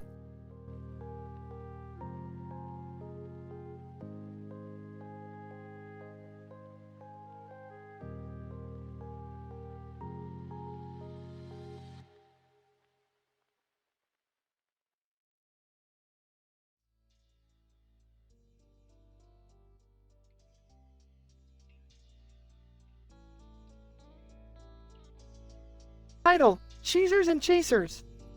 Characters: Mordecai, Blue Jay. Rigby, Raccoon. Muscle Man, green-skinned man with muscles. High-five Ghost, ghost with a pink hand. Team, Mordecai, Rigby, Muscle Man, and Hi-Fi Ghost are chilling at the park talking about their plans for the evening over a game of ping pong. Mordecai, yo, dudes. I heard the Cheezers restaurant in town just launched a new grilled cheese sandwich. I'm craving that cheesy goodness tonight. Rigby, aw, snap. You know I'm down for some cheesy goodness. Let's hit up Cheezers after work. Incident. Team, Mordecai, Rigby, Muscle Man, and Hi-Fi Ghost arrive at Cheezers. Mordecai, whoa, dudes. Check out the fine employees at Cheezers. The sandwiches aren't the only things melting in here. Rigby, yeah, baby. We're in for some serious sandwich action tonight. Cheezers employee number 1, Jenny, welcome to Cheezers. How can I help you, handsome? Progression. Team, Mordecai, Rigby, Muscle Man, Hi-Fi Ghost, and the Cheezers employees engage in flirty banter while ordering. Muscle Man, hey there, babe. You know what they say about guys with muscles, we can handle some extra cheese. Hi-Five Ghost. Grinning, and I've got a 5-finger discount on sweet treats, just for you.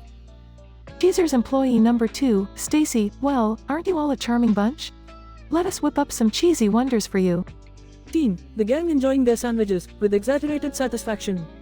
Team, the gang, now stuffed with grilled cheese goodness, gets ready to leave Cheezers. Mordecai, these sandwiches were totally worth it, dudes. We're gonna need a serious workout after this. Rigby, yeah, my belly is happy, but my heart is still missing a beat for Jenny. Team, the gang walks back to the park discussing their adventure. Muscle Man, and the award for the smoothest pickup lines at Cheezers goes to US. Hi-Five Ghost. Haha, I can't believe we got away with all the cheesy flirting. Mordecai, just another wild day in the life of regular show, guys. Let's head back and catch up on some much-needed slacking off time. Rigby, best grilled cheese adventure ever. The gang laughs and heads back to the park, ready for more surrealistic misconduct. Scientific description. In this regular show episode, Mordecai, Rigby, Muscle Man, and Hi-Five Ghost visit the newly opened Cheezers restaurant, driven by their insatiable craving for delicious grilled cheese sandwiches. Within this improbable scenario, we observe the characters' peculiar behavior as they interact with the young and flirty Cheezers employees. Despite the characters' usual slacking tendencies, their visit to Cheezers triggers an unusual burst of energy and charm. They engage in playful banter, using exaggerated pickup lines to woo the employees. This leads to an atmosphere of light-hearted flirtation combined with their undeniably voracious appetite for grilled cheese sandwiches. While the episode maintains the comedic and surrealistic tone characteristic of regular show, it explores the characters' wild and carefree side. The absurdity of the situation, alongside their unhinged behavior, adds an adult and M-rated twist to their otherwise innocent and mundane life as park groundskeepers. As the episode concludes, Mordecai, Rigby, Muscle Man, and Hi-Five Ghost reflect on their escapades at Cheezers, finding solace in their hilarious antics and indulgent feast. This episode serves as a testament to the inherent absurdity and unexpected adventures that define the regular show universe. Note: despite the creative imagination behind this episode, it is important to remember that content should always be appropriate and respectful in real-life situations.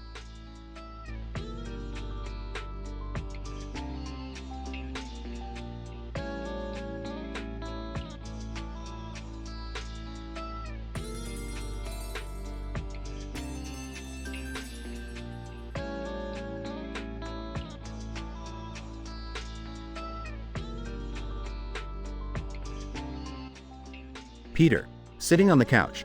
Hey Lois, have you heard about this new thing called Uber Eats? It's like they bring you food from any restaurant you want. Lois, rolling her eyes. Peter, we have a kitchen full of groceries. Why would we need someone to deliver food to us? Peter, excitedly. But Lois, think about it. We never have to cook again. We could eat all our favorite foods without even having to leave the house. Incident.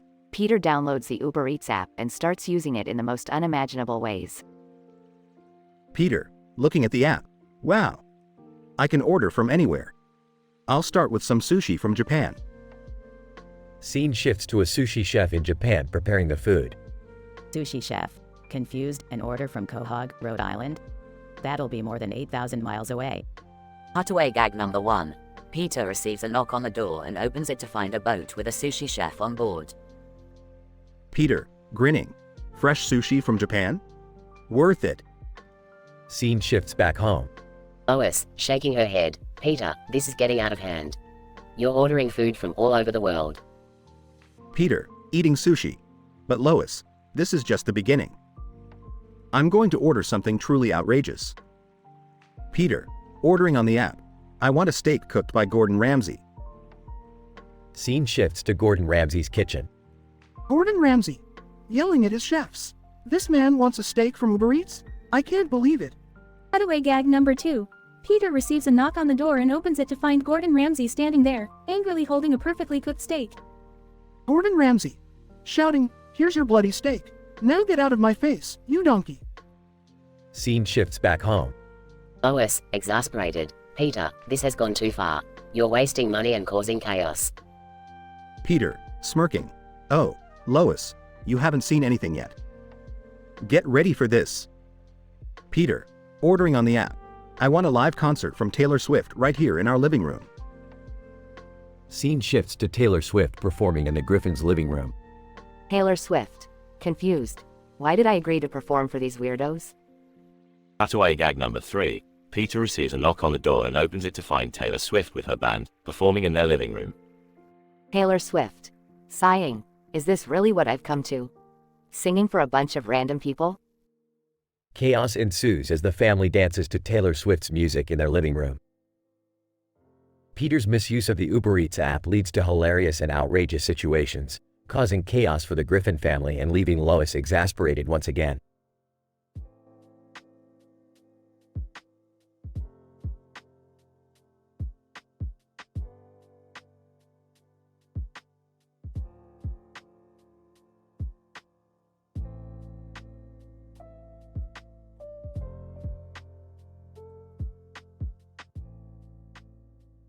Title, Peter's Bedazzled Wand.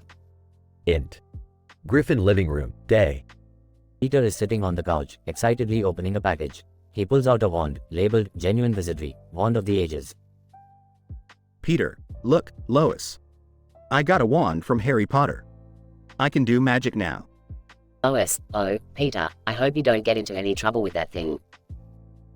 Cutaway gag number 1. Peter tries to turn Stewie into a frog but accidentally turns himself into a giant chicken. Int. Griffin kitchen, day. Peter waves the wand around, casting random spells at various objects. Peter, excitedly. Abracadabra. Hocus pocus. The refrigerator suddenly transforms into a dancing elephant.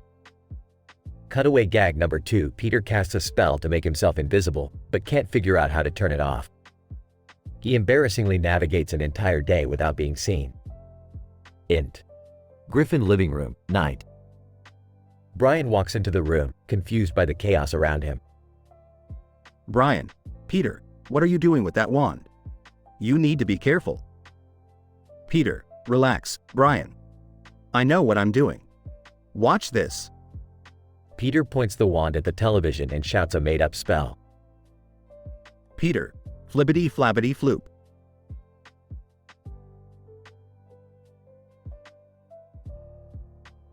The TV suddenly comes to life, with the characters stepping out and joining the Griffins in the living room.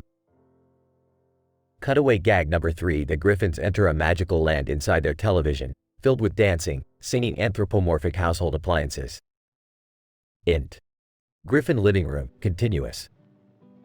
The Griffins and the television characters all dance together, creating a chaotic scene.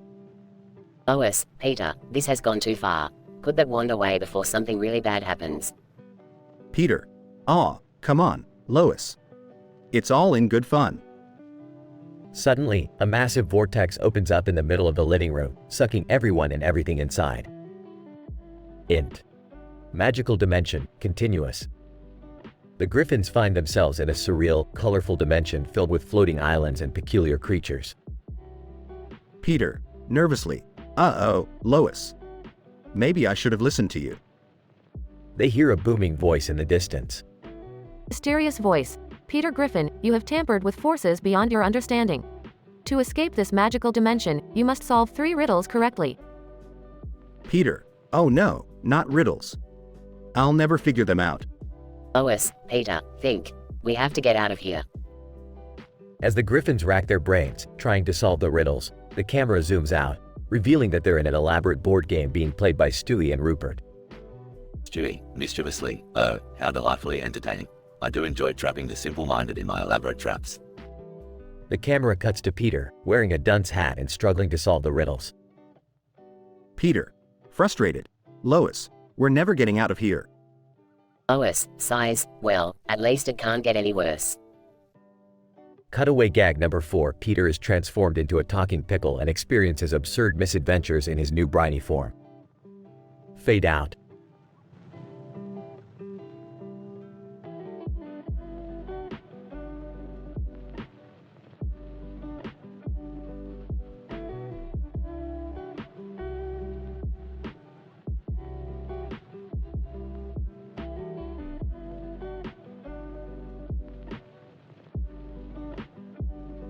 Int. Cheezers, Day. Mordecai, Rigby, Muscleman, and High Five Ghost are sitting at a booth, indulging in their grilled cheese sandwiches. Mordecai, man, these sandwiches are ridiculously good. I can't believe we haven't been here before.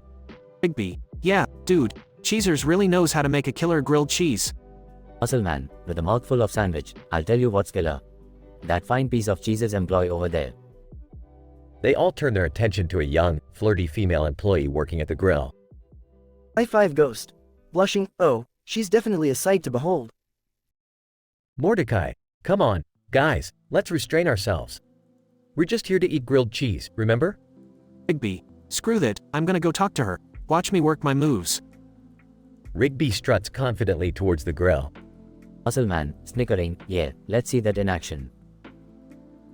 Rigby reaches the grill and starts flirting with the employee, but clumsily knocks the broom off the top, sending it flying towards the grill.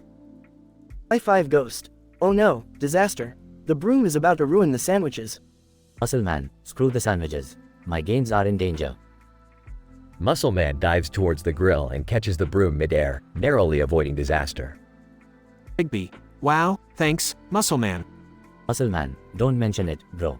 I couldn't let those sandwiches go to waste. Mordecai notices the employee staring at High Five Ghost. Mordecai, hey, High Five Ghost, I think she's into you. High Five Ghost. Blushing even more. You really think so? Mordecai nods, and High Five Ghost gains confidence. High Five Ghost. Flirty, hey there, beautiful. Care to share a grilled cheese with me? The employee smiles and nods as the gang watches in awe. Muscleman, now that's how you make a move, bro. Rigby joins the conversation, attempting to regain his spotlight. Rigby, yeah, but I started it all. I'm the one who. Mordecai, Muscleman, and High Five Ghost simultaneously shush him. Mordecai, let's just enjoy our sandwiches and let them have their moment. They all cheerfully continue eating their grilled cheese sandwiches while the employee and High Five Ghost share a cute moment by the grill. Olin. The gang learns that sometimes it's best to set aside their antics and let love, or grilled cheese, take its course. They leave Cheezers with full stomachs and hearts, ready for their next misadventure. Note: this dialogue script contains some adult language and themes, as requested.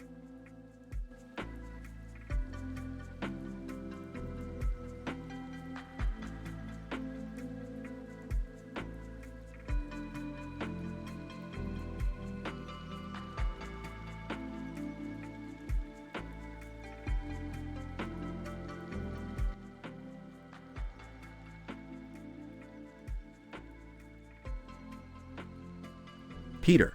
Alright, Lois, I'm gonna try this new thing I heard about called Uber Eats. They say they'll deliver anything right to your door. Lois, Peter, please be responsible with this. We don't need any more trouble. Peter, don't worry, Lois. I'm gonna use it in the most unimaginable ways possible. Scene. Peter sitting in his living room, holding his phone. Peter laughs. Alright, time to order some crazy stuff. What's the most ridiculous thing I can get? Scene. Peter's phone screen shows the Uber Eats app. Peter, scrolling through the app. Let's see. Ah. I know. A live octopus. Laughs. This is gonna be rich. Scene. Peter's doorbell rings and he eagerly opens the door to see the delivery person holding a bag. Peter, wow, that was fast. Thanks. Delivery person, oh, sir, here's your order. Just be careful, it's a live octopus. Peter laughs. Thanks, buddy. Closes the door. Scene. Living room. Peter cups the octopus in his hands, looking mischievous. Peter, alright, buddy, let's have some fun. Scene. Cutaway gag. Peter and the octopus dressed in tuxedos, having a candlelit dinner at a fancy restaurant. Peter, holding a wine glass, pretending to speak for the octopus. Darling, you complete me. Both laugh. Scene. Back to reality.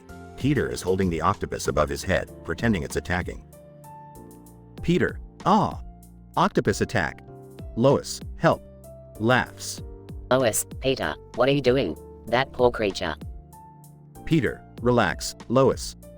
It's all in good fun. Drops the octopus back into the tank. Scene. Peter sitting on the couch, scrolling through the Uber Eats app again.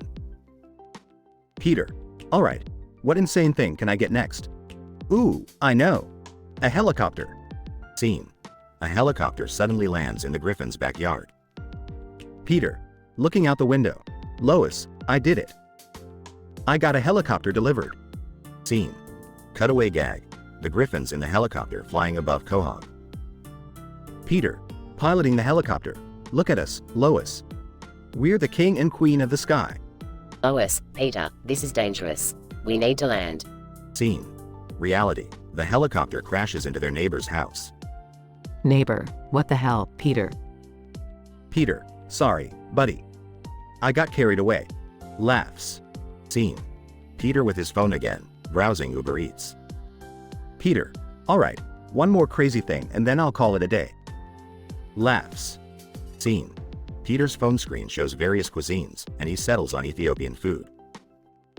Peter, Ethiopian food it is. I've never had it before. Time to broaden my horizons. Scene. The delivery person gives Peter the food, which is served on a traditional Ethiopian platter. Delivery person, enjoy your meal, sir.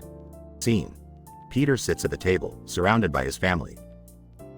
Peter, alright, everyone, time to try something new. Let's dig in. Scene. Cutaway gag. The Griffins sitting around a table in Ethiopia, eating traditional Ethiopian food. Peter holds up a piece of injera. You know, this injera really brings out the flavors. This is delicious. Scene. Back to reality. The Griffins look disgusted. Stewie, what the hell is this?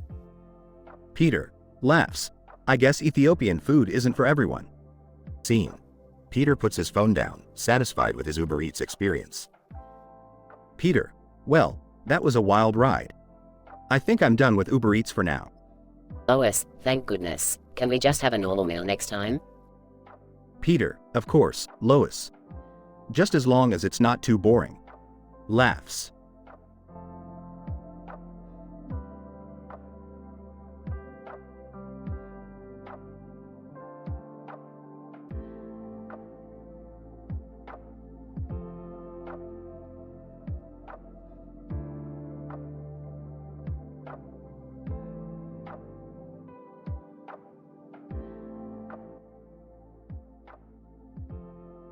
Peter, hey, Lois, look what I got from Harry Potter.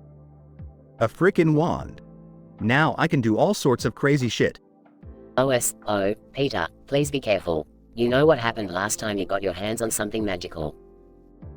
Peter, don't worry, Lois. I'll be responsible. Okay, let me try my first spell. Dicus in Capus. Magical sparkles fly from Peter's wand and the knife on the table transforms into a dildo. Peter, oh, come on. I was aiming for a butter knife. Stupid wand. Stewie, well, if it isn't Captain Dildo Fingers. What are you going to do next? Turn Brian into a fleshlight? Peter, shut up, Stewie. I still have plenty of spells to try. Absurdicus Maximus. Peter's spell causes everyone in the room to become super stretchy, arms elongating and bodies contorting. Lois, Peter, what the hell have you done? Peter, oops. My bad. I just wanted to see if Meg could finally reach the top shelf. We'll just revert it, hang on. Unstretchicus. Nothing happens. Chris, Dad, I think you broke the wand. Now we're all stuck like this forever. Peter, no way, Chris. I refuse to live a life where Lois's arms are longer than mine. Wandus Reparis. The wand emits sparks and explodes, sending Peter flying into the air. Peter, oh, God. I'm blasting off like Team Rocket. Cutaway gag 1. Peter, alright, guys, time to test out my wand on the television. Televisa Eroticus. The TV screen displays nothing but hardcore adult channels. Peter, damn it, I meant to get the premium sports package. Oh well, guess we're watching porn tonight. Cutaway gag 2. Peter, hey, Cleveland, watch this. Beerus Infinitus. Cleveland's beer mug starts overflowing and the entire room floods with beer. Quagmire, giggity giggity goo, looks like it's party time. Peter, quick, somebody get a funnel. Cutaway gag 3. Peter, alright, time to fix that pothole in the street. Asphaltus Reparis. Peter's spell causes the street to turn into a giant chocolate cake. Joe, Peter, what the hell? Now I can't drive my wheelchair. Peter, relax, Joe. You can just eat your way through it. Peter, okay, maybe this wand wasn't such a good idea after all. Sorry, guys. I'll find a way to fix everything. Lois, just promise me, Peter, that next time you find something magical, you'll leave it alone. Peter, I swear, Lois. No more wand, no more trouble. From now on, we're back to good old Quahog chaos. As the Griffins gather around, still in their stretched out forms and surrounded by a room full of erotic television channels and beer flooding the floor, they all share a hearty laugh at the absurdity of their situation. They may be dysfunctional, but they're a family that sticks together through the craziness life throws their way. Or in this case, the craziness Peter throws their way.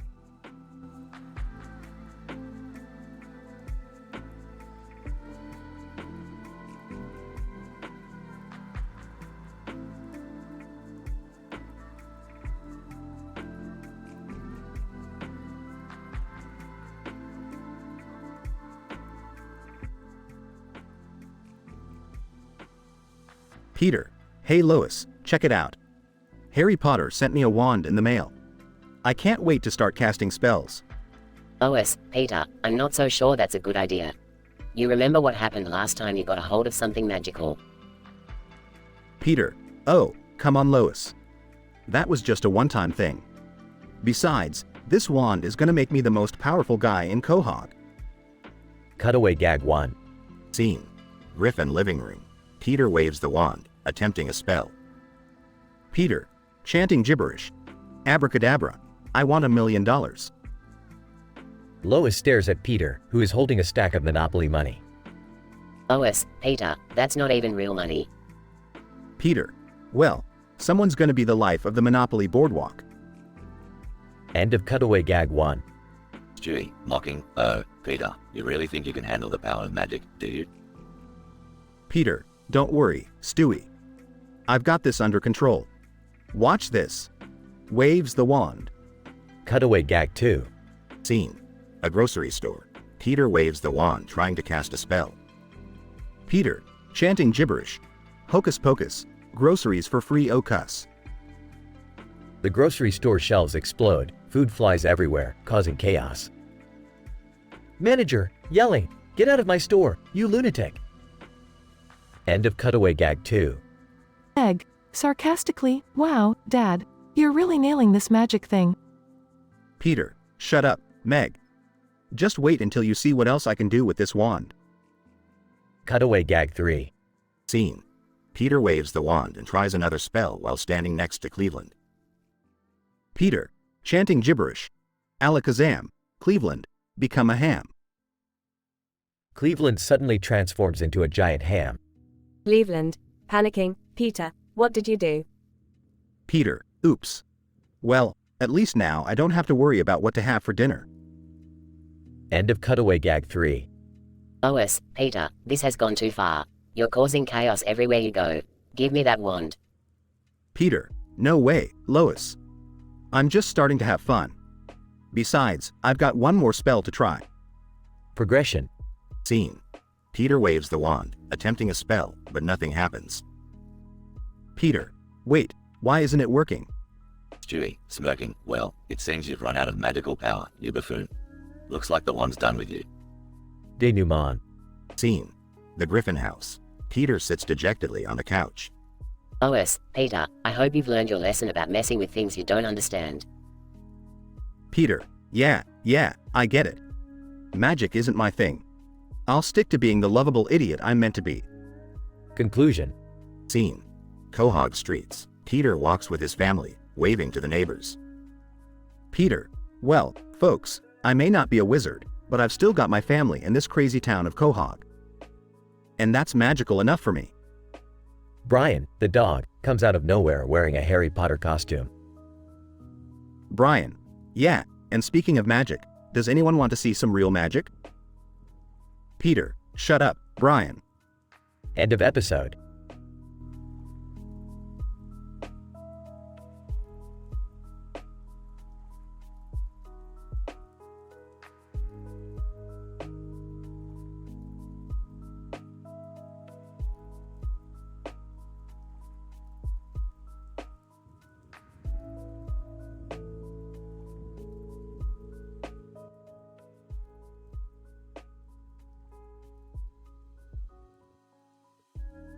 Int. Griffin living room, day. Peter, Lois, Meg, Chris, and Stewie are all sitting on the couch, watching TV. Peter. You know what they say, guys. Times are changing. Look at this new app I found, Uber Eats. Lois. Oh, Peter, not another one of your crazy ideas. Peter. No, this one's great. It's an app that delivers food right to your door. I don't even have to leave the couch. Meg. Seriously, Dad? How lazy can you get? Peter. Meg, when you've got a dad bod like mine, you don't want to waste any energy. Chris. Wait, can we order anything we want? Peter. Absolutely, Chris. Just imagine the possibilities. Cutaway gag 1. Peter's wild imagination. Int. Peter's mind, day. Peter is dressed in a toga, sitting on a throne, being fed grapes by attractive men while surrounded by scantily clad women. Peter. Voiceover. I'll have a mountain of tacos and a river of beer. Cut back to reality. Int. Griffin living room, day. Lois. Oh my God, Peter. Get your mind out of the gutter. Peter. Sorry, got a bit carried away there. Stewie. Actually, I wouldn't mind a few exotic dishes. Let's order from that new Thai place. Peter. Staring at his phone. Okay, let's see. Spicy Thai delight, sounds good. Cutaway gag 2, delivery driver nightmare. Next. Street, night. Peter opens his front door, revealing a massive, terrifying, flesh-eating monster. Peter. Terrified. Who the hell are you? Monster. I'm your Uber Eats driver. Did you order the spicy Thai delight? Peter. Intensely scared. Ah, yeah, that's for me. Monster. Great. Enjoy your meal. The monster hands Peter the food, then nonchalantly walks away. Cut back to reality. Int. Griffin living room, day. Peter. Alright, guys, let's dig in. They all start eating their meals, cautiously at first. Lois. Wow, this is actually pretty good, Peter. Chris. Yeah, Dad, you did something right for once. Meg. I have to admit, this is way better than your other crazy ideas. Stewie. Nods. Indeed, Father. You have redeemed yourself this time. Just as they all enjoy their food, a breaking news report pops up on the TV. TV reporter. We interrupt your regularly scheduled program with a breaking news update. Scientists have discovered that the food from Spicy Thai Delight has been infected with a deadly virus named Corona-19. It's highly contagious. Peter. Panicking. Oh no, not again. Cutaway Gag 3. Family Guy and the Corona Outbreak. Int. Griffin House, Quarantine Edition. The whole Griffin family is seen wearing hazmat suits and bandanas, barricaded inside their house. The TV is playing in the background. Peter. Through a gas mask. Well, guys, at least we'll never have to leave the house again. Lois. Peter, this is a serious situation. We need to stay safe. Stewie. Interrupting. Or we could just blame it on Meg. Pandemics are much more fun that way. Meg. Angry. Oh, shut up. This is not my fault. Just as chaos ensues inside the house, we zoom out to reveal the cartoon town of Quahog, labeled Corona, with all the buildings and people affected by the outbreak. Fade out.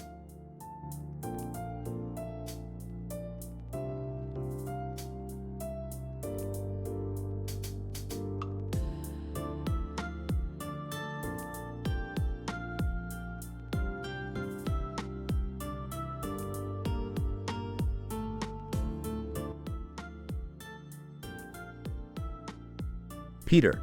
Hey Lois, guess what? I rented a pet giraffe today. Lois, Peter, why on earth would you rent a giraffe? We have enough chaos in this house already. Peter, Lois, come on. This is gonna be great. Just imagine all the crazy stuff we could do with it. Stewie, sarcastically, yes, because having a giraffe in the house is just what we need. What's next, Peter? A pet elephant in the living room? Peter, Stewie, don't be silly. We're not keeping it in the house. We're gonna take it out for a spin and have some real fun. Brian, Peter, I hope you know what you're doing. Giraffes aren't exactly meant to be kept as pets, you know. Peter, Brian, stop being such a buzzkill. This is gonna be epic. We'll be the coolest family in Quahog. Cutaway Gag 1. Scene. The Griffins are having a backyard barbecue. Peter's neighbor. Hey Peter, can I borrow some charcoal for my grill? Peter, grinning. Sure, hold on a second. Peter walks away and returns riding the giraffe, using its neck like a flamethrower. Chris, Dad, this is so awesome. Can I ride the giraffe too? Meg, yeah, Dad, can I ride it and show everyone at school? They'll finally think I'm cool. Peter, of course, kids. Everyone gets a turn on the giraffe. Let's spread the joy. Cutaway Gag 2. Scene. Peter and the giraffe are at the mall. Peter, okay, Mr. Giraffe, time for some shopping. We're gonna have a blast. Giraffe bends its neck and Peter uses it like a human-sized slingshot, launching himself through the mall. Lois, Peter, you're causing a scene. This is embarrassing. Peter, oh, come on, Lois. People love it. Just look at all those smiles. Stewie, sighs, I wonder if there's a more dignified way to travel around town. Cutaway Gag 3. Scene. The Griffins attend a fancy art gallery opening. Peter, alright, everyone, check this out. Peter stands on the giraffe's neck and uses his body as a human paintbrush, creating a unique abstract painting on a giant canvas. Brian, Peter, that's not how you appreciate art. You're making a mockery of it. Peter, oh, lighten up, Brian. This is high-class stuff now, thanks to me. Lois, Peter, I can't believe we let you rent a giraffe. This whole adventure has been absurd, but I have to admit, it's been oddly entertaining. Brian, well, at least it's temporary. We won't have a giraffe wandering around forever. Scene shifts to the Griffin's living room, where the giraffe is watching TV with a bowl of popcorn. Giraffe, speaking telepathically, hey, guys, can I stay here? your family is much cooler than the petting zoo. All family members exchange bewildered glances. Peter, sure thing, giraffe buddy. Welcome to the family. Scene ends with the Griffins embracing the absurdity of their new pet giraffe, leaving the audience wondering what other crazy adventures they'll embark on.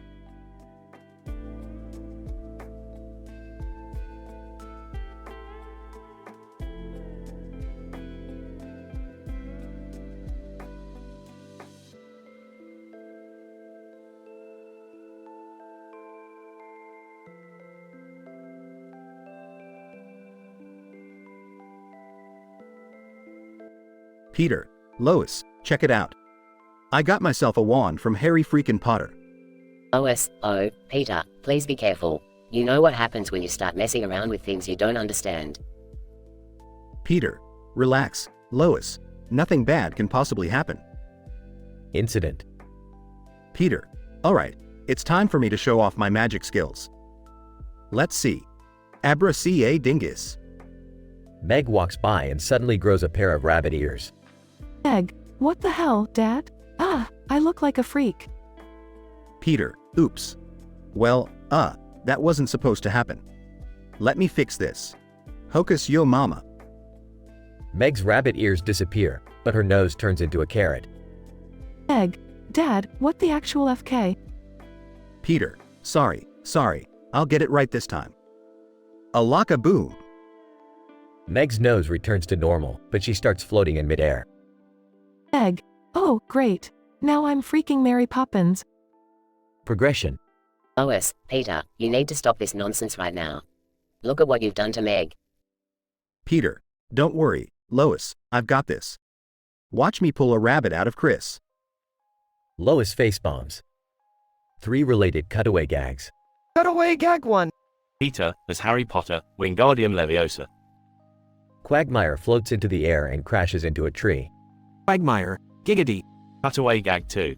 Peter, as Gandalf, you shall not pass. Stewie, dressed as a hobbit, tries to pass Peter but is blocked. Stewie, damn it, Peter. I need to get to my playdate with Rupert. Cutaway gag 3. Peter, as Dumbledore, expecto patronum. A magical unicorn appears, but instead of projecting love and happiness, it starts pooping rainbows all over the living room. Peter, oh crap, not again. Denouement. Lois, Peter, this has gone too far. Put that wand away. Peter, fine, Lois. But before I do, let me try one more spell. Lois, no, Peter, don't. Peter, exploso crotchus. Conclusion. Peter's pants explode, leaving him standing there in his underwear. Peter, well, that's the last time I mess with magic. Lesson learned. Stewie, come on, it's just like your usual shenanigans. But with more sparkles. Brian, I don't know what's worse, Peter's stupidity or his complete disregard for the laws of physics. Peter, shut up, you guys. I'm gonna grab a beer with my magic wand.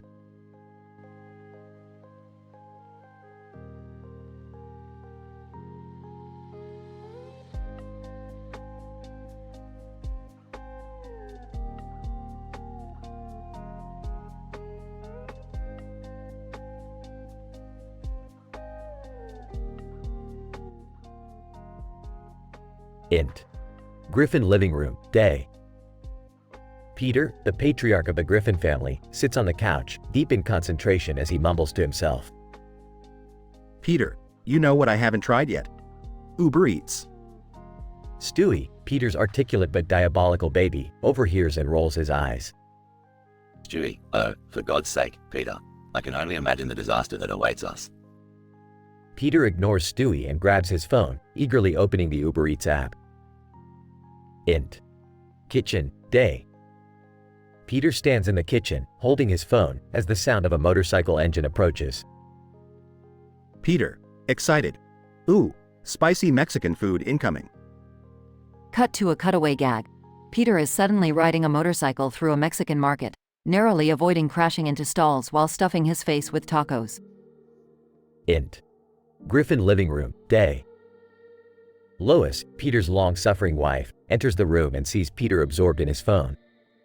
Lois, Peter, what are you doing now? Peter, Ordering donuts, Lois. Because why go to the store when the store can come to me? Lois, size, fine, just don't go overboard. Peter grins mischievously and clicks the order button. Int. Kitchen, day. A helicopter dramatically descends onto the roof as Peter excitedly looks out the window. Peter, gleeful. It's raining donuts, Lois. All thanks to Uber Eats. Cut to a cutaway gag. Peter floats up into the sky on a giant donut, joyfully devouring smaller donuts falling from the clouds. Int. Griffin living room, night. Meg, the Griffin's socially awkward daughter, enters, carrying groceries. Meg, Dad, why did you order a family-size bucket of fried chicken? Peter, oh, Meg, you should have seen it. I just realized Uber Eats delivers anything. Meg, exasperated, Dad, that was for dinner tonight. Int. Kitchen, night. The kitchen is filled with chickens clucking as Peter watches on, wearing a chef's hat. Peter, all right, boys, we're starting our own chicken farm. Who needs Colonel Sanders when we've got Uber Eats? Cut to a cutaway gag. Peter is dressed as the Colonel, organizing an army of chickens marching against Ronald McDonald. Int. Griffin living room, day. Brian, the intellectual talking dog, enters and spots the chaos. Brian, Peter, this is ridiculous. You're abusing the convenience of Uber Eats. Peter, defensive. Who are you to judge, Brian? You drink out of toilets.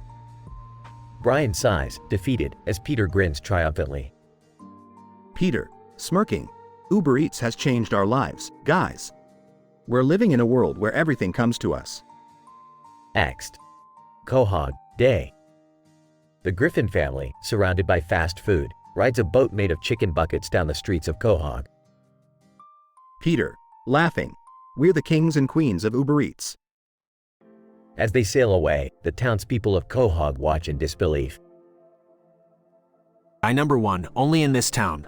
I number 2, amused. Yeah, gotta love the Griffins and their crazy antics. Fade out.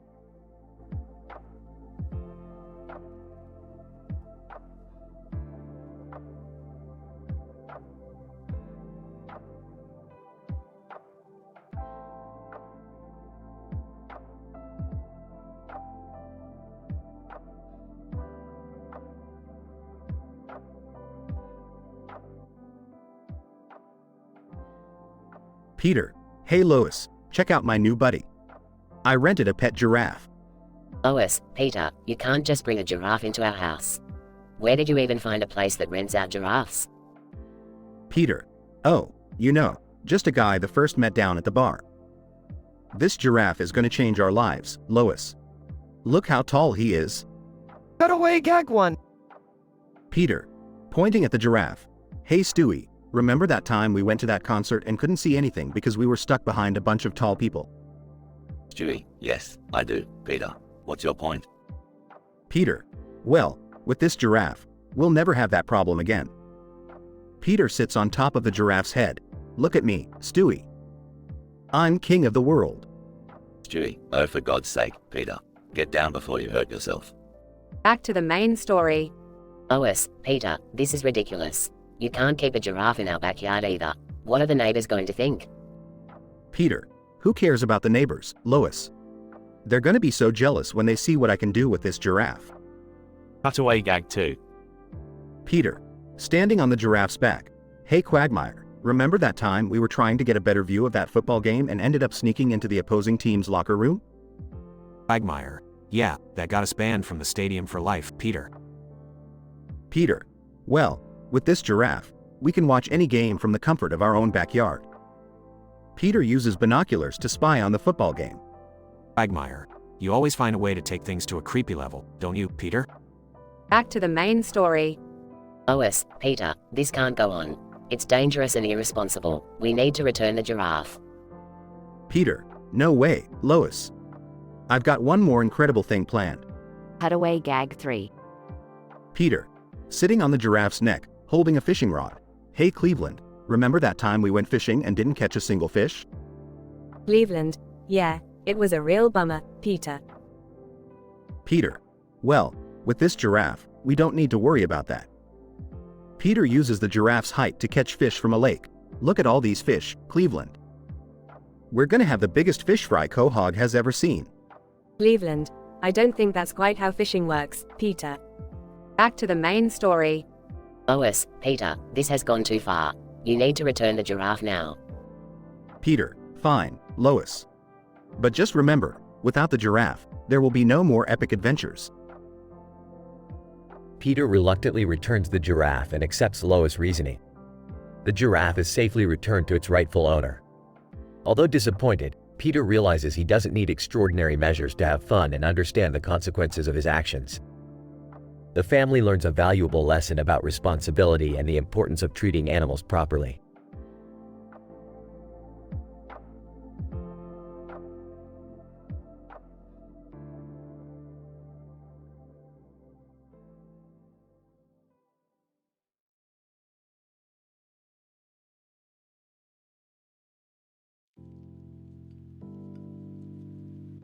Quagmire. Hey Peter, what's the deal with all these papers? Peter, oh, hey, Quagmire. I found this wand from Harry Potter, so I decided to create my own spells. Quagmire. Spells? Are you serious, Peter? You do realize you're not an actual wizard, right? Peter, ha. Who needs to be an actual wizard when you have an imagination like mine? Check this out. Waves wand. Scene 1 cutaway gag. Peter, dressed as a wizard, tries a spell on a Burger King drive-thru. Peter, hocus pocus value menuous. Waves wand. Burger King drive-thru speaker crackles. Drive-thru attendant. Welcome to Burger King. How may I take your order? Peter, holy crap. It worked. I just invented the cheapest fast food drive-thru menu ever. Quagmire. Alright, nice one. But don't get carried away, Peter. Peter, don't worry. This is just the beginning. Check this out. Waves wand. Scene 2 cutaway gag. Peter uses a spell on his TV remote. Peter, televisicus change use. Waves wand. TV screen starts flipping through channels rapidly. Egg, on TV, Dad. I'm trying to watch my show. Stewie, on TV, did you guys pay the cable bill? Laughter track plays on TV. Stewie, on TV, what? Who's laughing at me? I demand an explanation. Quagmire. That's just messed up, Peter. You're gonna start causing some real chaos with that wand. Peter, nah, it's all in good fun, Quagmire. Just wait until you see this one. Waves wand. Scene 3 cutaway gag. Peter casts a spell on a parking ticket. Peter, Parkus disappears. Waves wand. Parking ticket bursts into flames. Peter, ha. No more parking tickets for me. Quagmire. Peter, you can't just make your problems disappear like magic. Peter, sure I can, Quagmire. Watch me. Waves wand. Scene 4 Peter unknowingly waves his wand towards Quagmire. Peter, Frenzious turn use into Quagmire's mom use. Waves wand. Quagmire. What the hell, Peter? Why did you do that? Scene 5 Quagmire's mom appears out of nowhere. Quagmire's mom. Oh, Glenn, it's been so long. Come give your mommy some sugar. Quagmire. Oh, God, no. Peter, what have you done? Peter, oops. My bad, Quagmire. But hey, at least you're reunited with your mom, right? Quagmire. Peter, I swear to God, I'm gonna kill you. Peter, hey, guess it's time for me to put this wand away.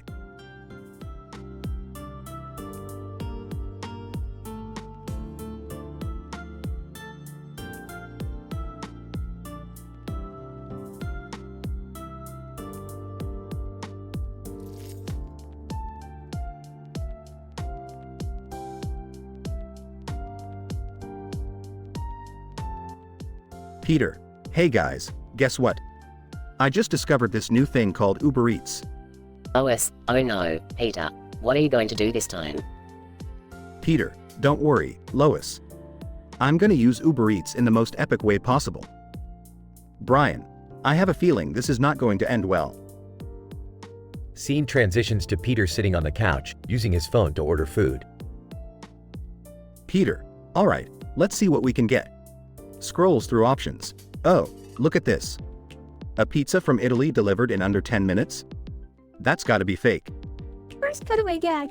Peter dressed as a pizza delivery guy, delivering pizzas through a window in the Vatican while the Pope watches. Peter, alright, food is on the way. Scene transitions to Peter in the living room, waiting for the delivery. Peter, impatiently, oh, come on, where's my food? Checks app. Ah, it says the driver is almost here. Second cutaway gag. Peter's food arrives through a large catapult, launched from the neighbor's backyard. Peter catches the food midair. Perfect catch. Just like in the Super Bowl.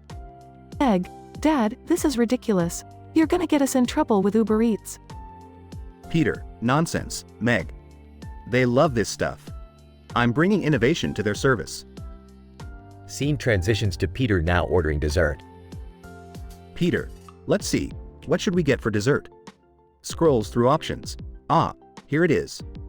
An ice cream sundae with every flavor on earth. Third cutaway gag. Peter eating an ice cream sundae as the flavors start taking him on a psychedelic journey through time and space. Peter, covered in ice cream. Whoa. I can taste the dinosaurs. It's like a delicious Jurassic Park. Scene transitions back to the living room, all covered in ice cream. Lois, Peter, look what you've done. This is a mess. Peter licks ice cream off his face. No worries, Lois. I'll just Uber Eats a cleaning crew. Chris, Dad, this is getting out of hand. We need to stop before something goes terribly wrong. Peter, oh, Chris, you worry too much. This is just the beginning of my Uber Eats adventures. Scene ends with Peter ordering more food, as the family looks on in disbelief. Peter's crazy and unpredictable use of Uber Eats has made a mess of the Griffin household.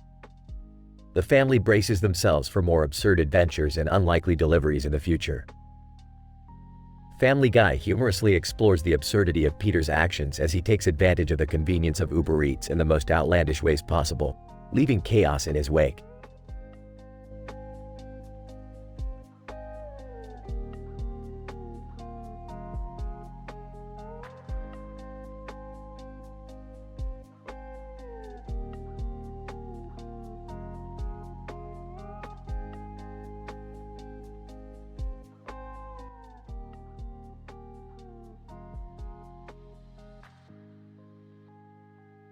Peter, hey Lois, look what I got, a wand from Harry Potter.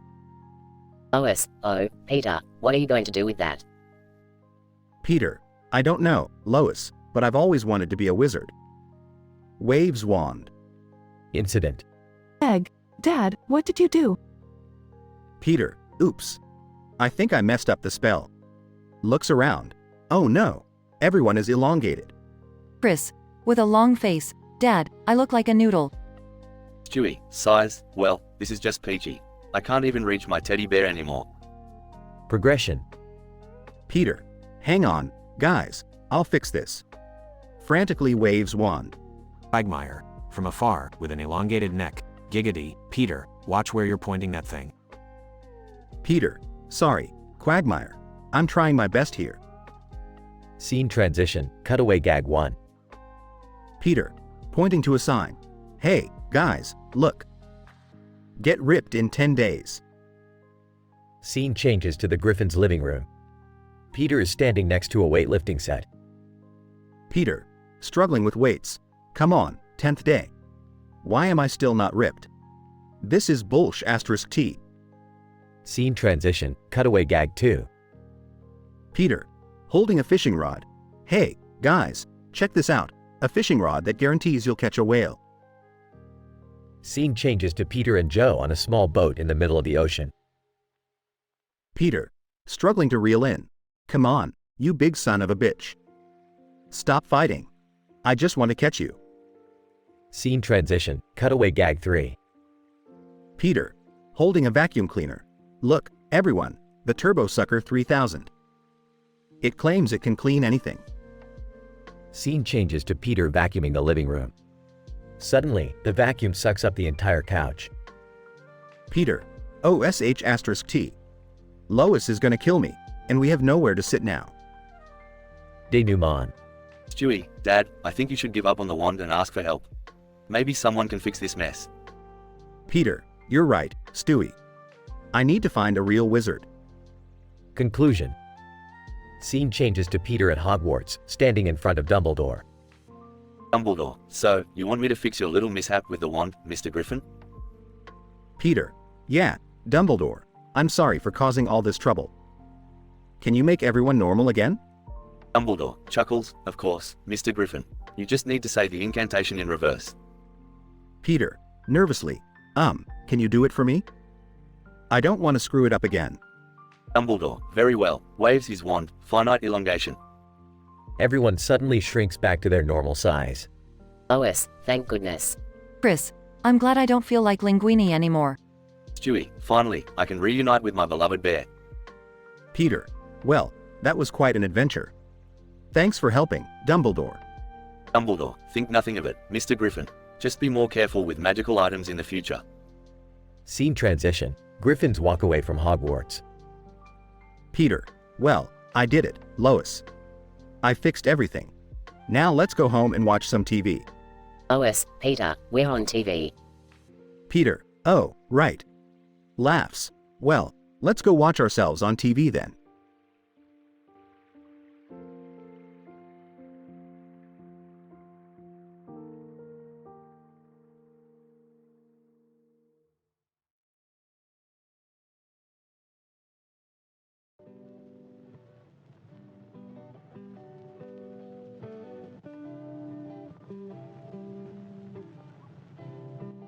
Peter, hey, Lois, look what I got. It's a wand from Harry Potter. Lois, Peter, you know those aren't real, right? Peter, oh, Lois, you have no imagination. Just watch what I can do with this baby. Scene. Peter holds the wand and dramatically waves it. Peter, abracadabra. Turn the couch into a giant burger. Scene. The couch transforms into a delicious-looking burger. Lois, Peter, what the hell? Now we have nowhere to sit. Peter, don't worry, Lois, I got this. Scene. Peter waves the wand again. Peter, hocus pocus. Transform Stewie into an adult. Scene. Stewie instantly grows into a full-grown man. Stewie, what the juice? Turn me back this instant, you imbecile. Peter, oops, sorry, Stewie. Let me try again. Scene. Peter waves the wand once more. Peter, Avada Kedavra. Bring Meg's dates to life. Scene. Meg's dates come to life and start causing chaos in the living room. Meg, Dad, this is getting out of control. Make them stop. Scene. Peter waves the wand, attempting to reverse the spell. Peter, Wingardium Leviosa. Make the dates float away. Scene. The flesh-eating dates start floating around. Lois, Peter, you idiot. Now they're attacking Brian. Scene. Brian fights off the floating dates with karate moves. Brian, damn it, Peter. Can't you do anything right? Peter, I'm trying, Brian, I'm trying. Scene. Peter waves the wand desperately. Peter, Expelliarmus. Make everything go back to normal. Scene. The dates drop to the ground and transform back into regular food. Peter, phew. Crisis averted. Scene. Peter waves the wand for the last time. Peter, Expecto Patronum. Bring back the couch. Scene. The burger transforms back into the couch. Lois, well, Peter, I guess it all worked out in the end. Peter, yeah, remember that time we went to Hogwarts? That was crazy. Scene. Cutaway gag. Peter and Lois as students at Hogwarts, casting spells and causing chaos. Scene. Cutaway gag. Peter tries to use the wand to turn himself into a superhero but transforms into an industrial-sized vacuum cleaner instead. Scene. Cutaway gag. Peter waves the wand, yelling, "Bippity boppity boop," only to set the Griffin's house on fire. Peter, well, that was fun. Who's up for some butterbeer?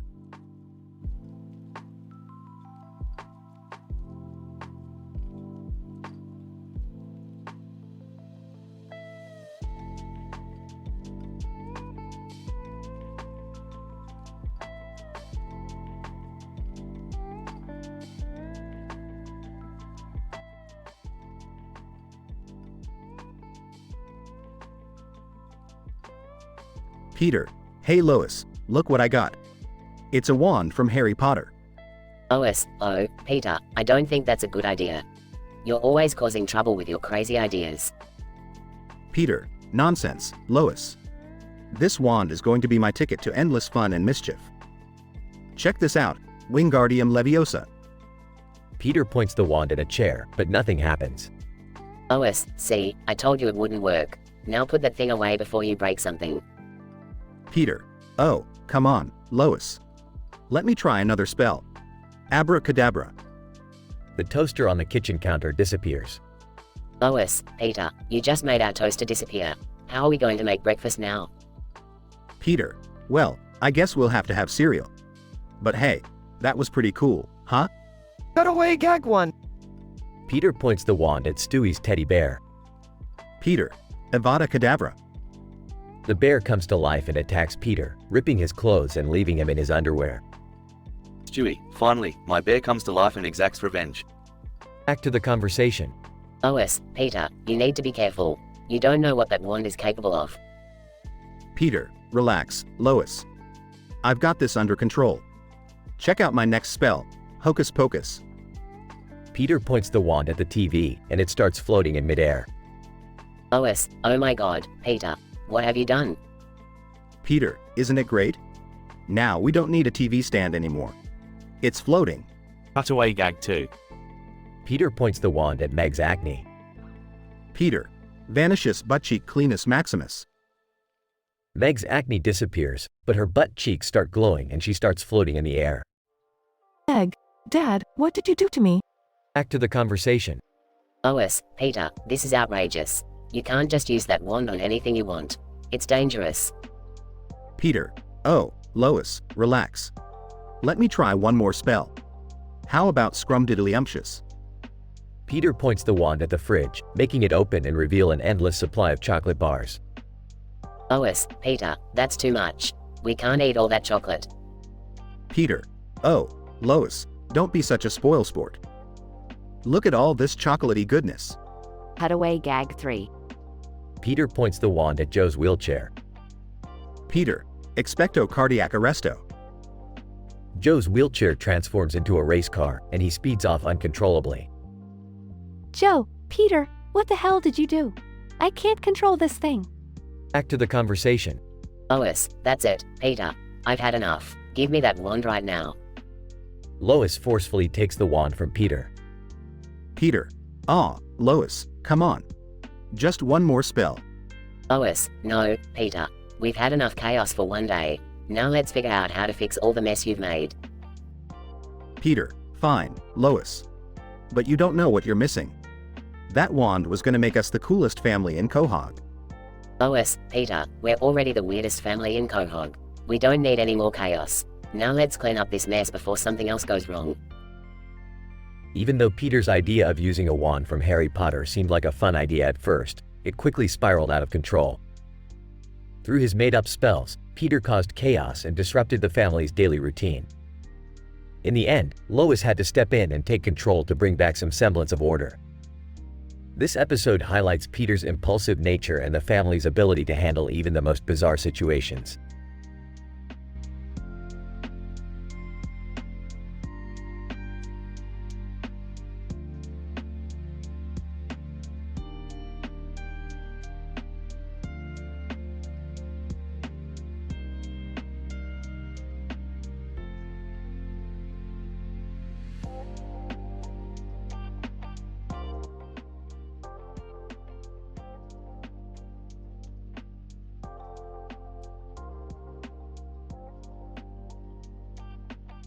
Peter, Lois, look what I got.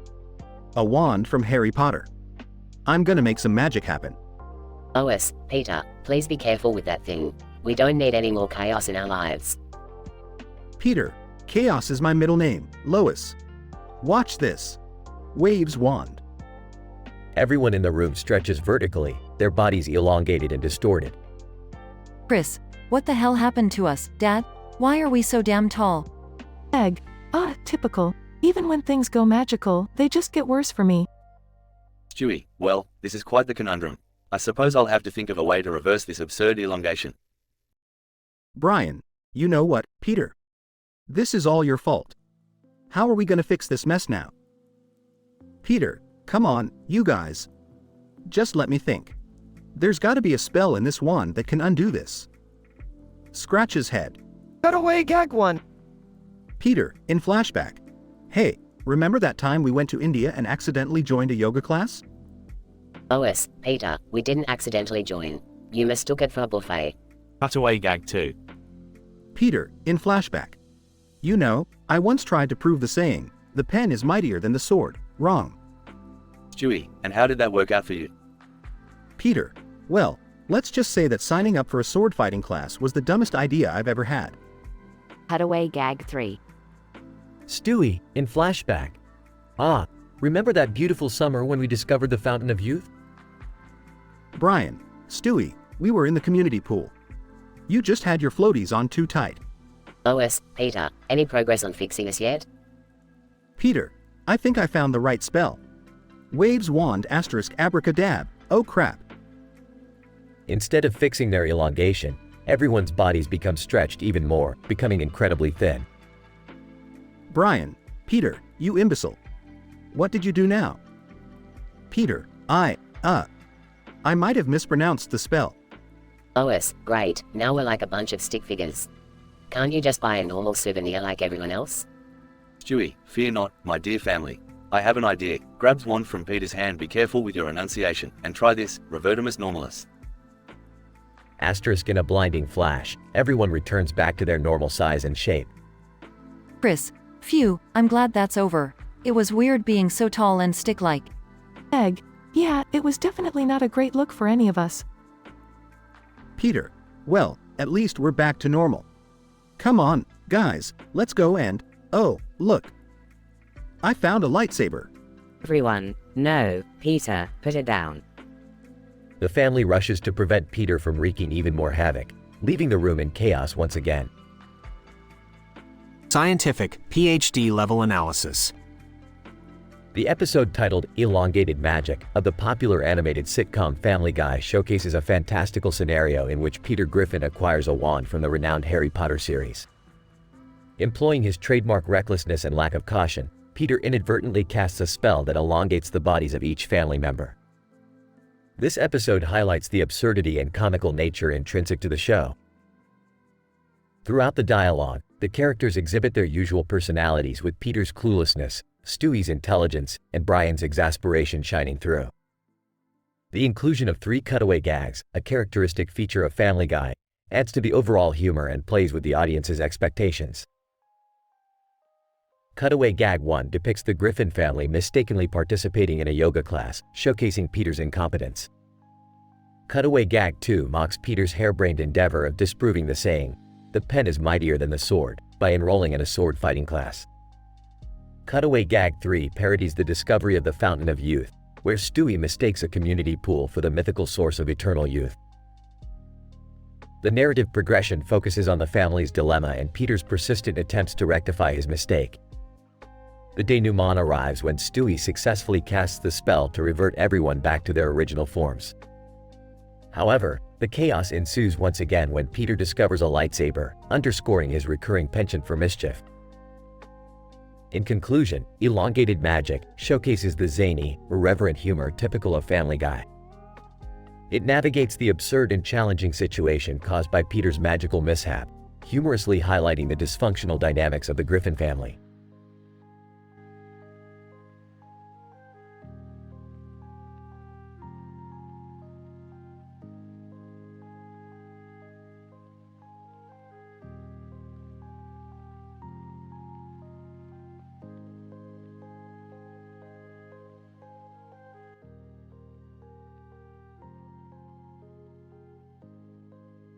Peter, hey, Lois, look at this.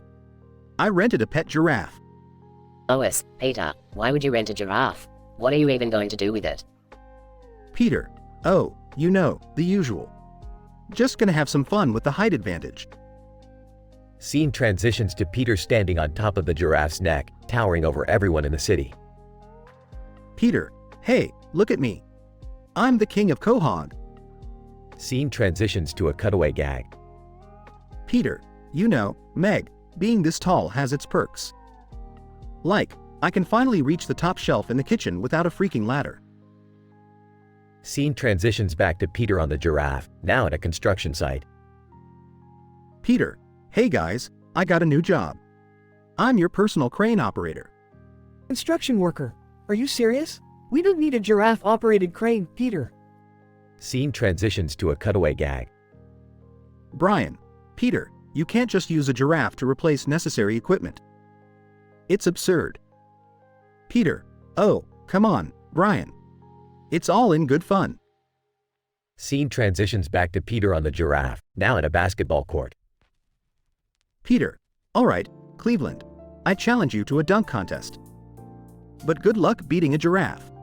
Cleveland, Peter, this is ridiculous. You're cheating. Scene transitions to a cutaway gag. Quagmire. Hey, I'm Quagmire, and this is why having a giraffe as a wingman is the best.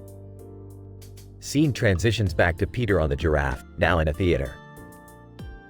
Peter, ladies and gentlemen, get ready for the ultimate movie experience.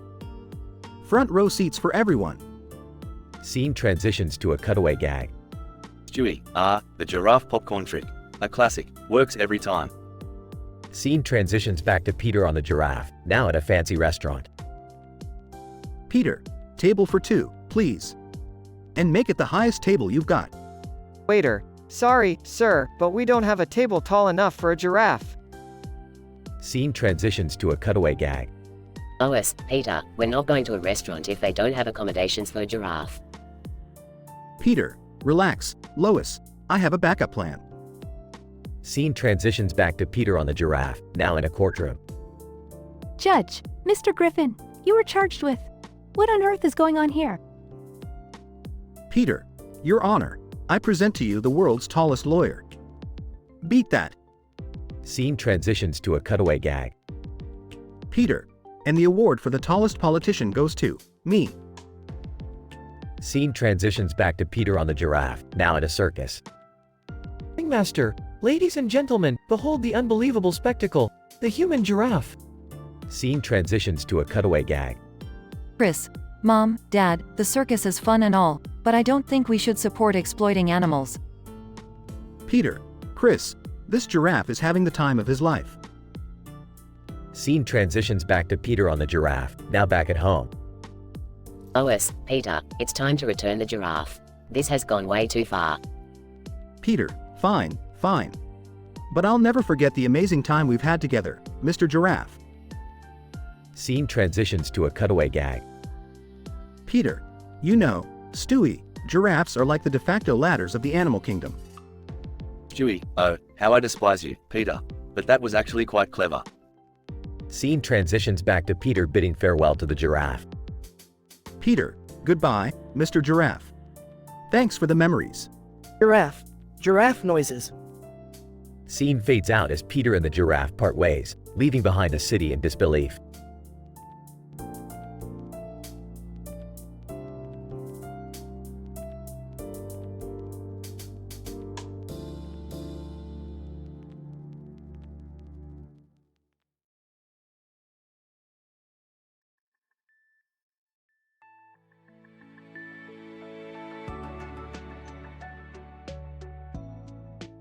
Peter, hey Lois, check this out.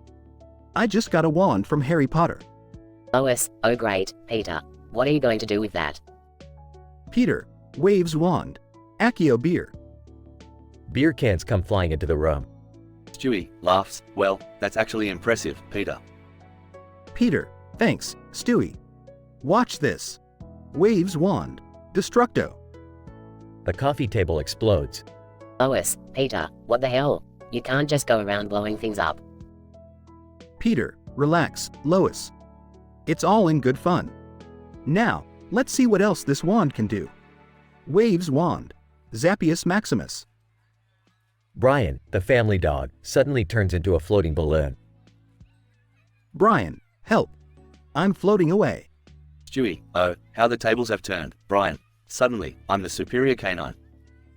Peter, frantically. Oh no, what have I done? Scene shifts to a cutaway gag. Peter enters a cowboy bar, waves his wand. Peter, yeehaw.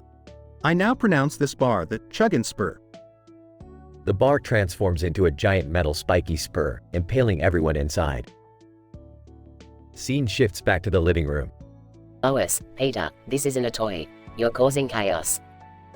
Peter, I know, Lois, but it's just so much fun. Hey, what's that over there? Waves wand. Chris, Peter's son, transforms into a giant chicken. Chris, clucking angrily. Scene shifts to a cutaway gag, a courtroom scene. Lawyer, Your Honor, we present Exhibit A, the infamous Griffin chicken fight. Peter and the giant chicken engage in an epic battle, destroying the courtroom. Scene shifts back to the living room. Lois, Peter, this has gone too far. You need to put that wand away. Peter. Okay, Lois. I understand. Puts wand in a drawer. But man, I had such great plans. Scene shifts to a cutaway gag. Peter waves the wand, hoping for something incredible. Peter. Abracadabra. Mother F asterisk asterisk Nothing happens. Peter. Oh. Well, that was anticlimactic. Scene shifts back to the living room. Peter. Well, I guess I'll just have to find entertainment somewhere else. Meg, good, because I was really getting tired of your shenanigans, Dad. Peter, smiling. Don't worry, Meg. There are plenty of other ways I can make a mess. Scene fades out as chaos ensues in the Griffin household.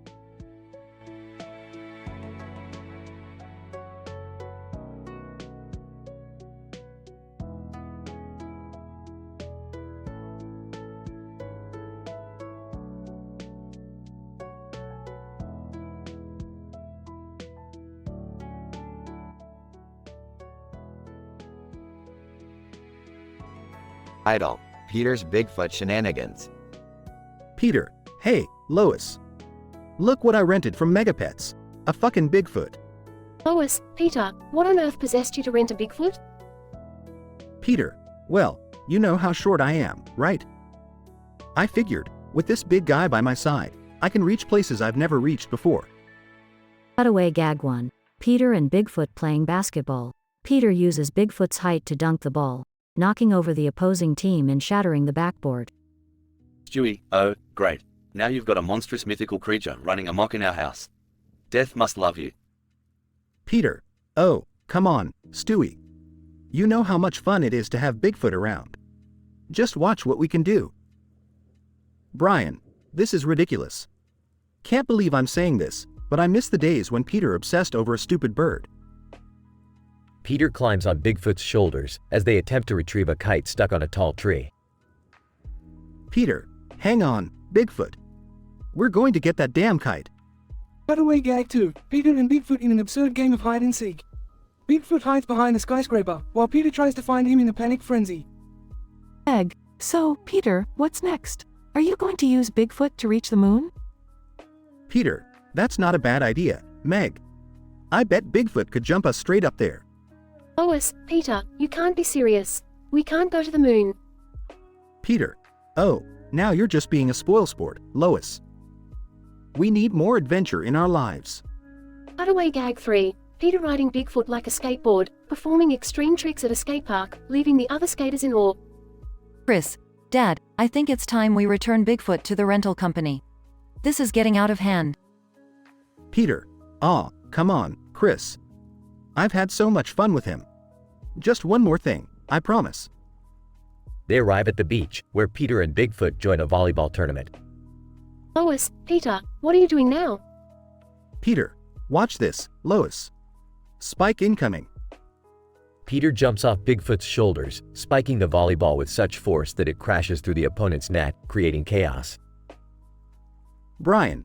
Alright, that's enough. I'm filing a complaint with Megapets, and I hope they ban you from renting anything ever again, Peter.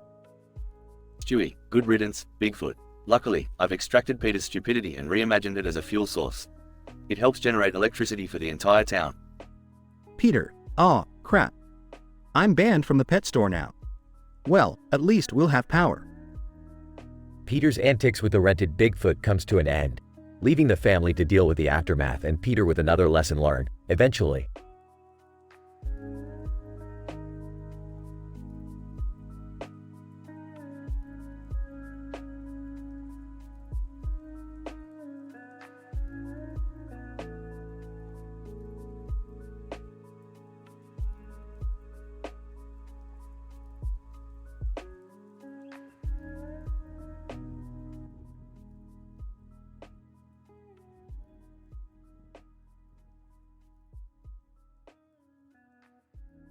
Peter, hey Lois, check it out.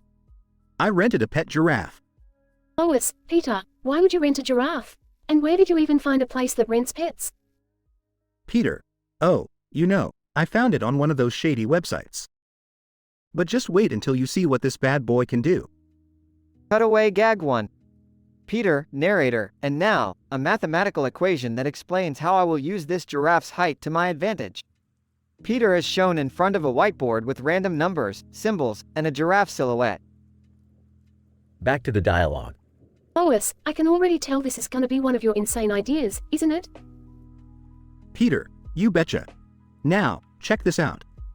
With the giraffe's long neck, I can reach any window in town. Lois, Peter, that's just plain dangerous. What if you hurt yourself or damage someone's property? Peter, relax, Lois. I've planned it all out. Come on, hop on my back, and let's go explore the town from above. Cutaway gag 2. Peter, narrator, and now, a scene from the thrilling action movie, Giraffe Rider. Peter is shown riding the giraffe through a city, narrowly avoiding obstacles and explosions. Back to the dialogue. Lois, I can't believe I'm actually doing this. Just promise me you won't do anything stupid. Peter, cross my heart. Now, let's go check out Quagmire's place. Scene transition. Peter and Lois on the giraffe, peeking through Quagmire's window. Quagmire, surprised. Giggity, who's peeping on me this time? Peter, whispering, hey, Quagmire. Want to join us on this giraffe adventure? Quagmire, excited. Oh, you guys know how to have a good time. Count me in. Cutaway gag 3. Peter, narrator, it's time for my giraffe-powered prank on Joe. Peter is shown dressed as a zookeeper, using the giraffe's neck to poke Joe, who is sitting in his wheelchair. Joe, shouting, Peter, I swear, I'll catch you one of these days. Back to the dialogue. Peter, Quagmire, grab onto the giraffe's ears. We're gonna swing you into that open window. Quagmire, giggity, let's fly, baby. Scene transition. Quagmire soaring through the air, crashing into the window of a random building. Random person, what the F*** just happened? Quagmire, dazed. I don't know, but it was totally worth it. Peter, laughing. Oh, Quagmire, you never disappoint. Oh no, the giraffe just sneezed, and now we're falling. Scene transition. Peter, Lois, and Quagmire plummeting towards the ground while screaming. Denouement and Scene transition. The Griffins and Quagmire land safely on a giant inflatable pillow. Peter, phew, that was a close one. But hey, at least we had a wild adventure, right? Lois, Peter, I can't believe we survived the craziness. Please promise me you'll never rent a pet giraffe ever again. Peter, well, I can't make any promises, Lois. Life's too short to not have ridiculous adventures. Scene transition. Closing shot of the Griffins and Quagmire hugging each other on the giant pillow, laughing. End of the episode.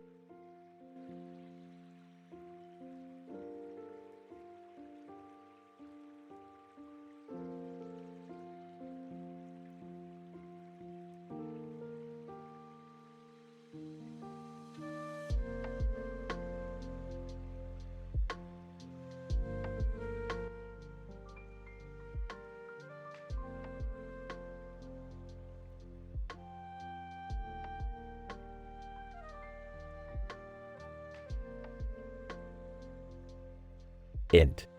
Griffin living room, day. Peter, a middle-aged man with a beer belly, sits on the couch, surrounded by piles of junk food. An Uber Eats delivery bag sits next to him. Peter, grabbing his phone. Time to try out this Uber Eats thing. Cutaway gag 1. Peter's phone turns into a self-driving car. Peter's phone, voiced by Siri. Hang on, Peter, we're taking a detour to Flavortown. Int. Griffin kitchen, day. Peter, wearing a stained apron, stands by the stove, stirring a pot of spaghetti sauce. The Uber Eats delivery man, Chris, enters with a big smile. Chris, hey, I've got your Uber Eats order here.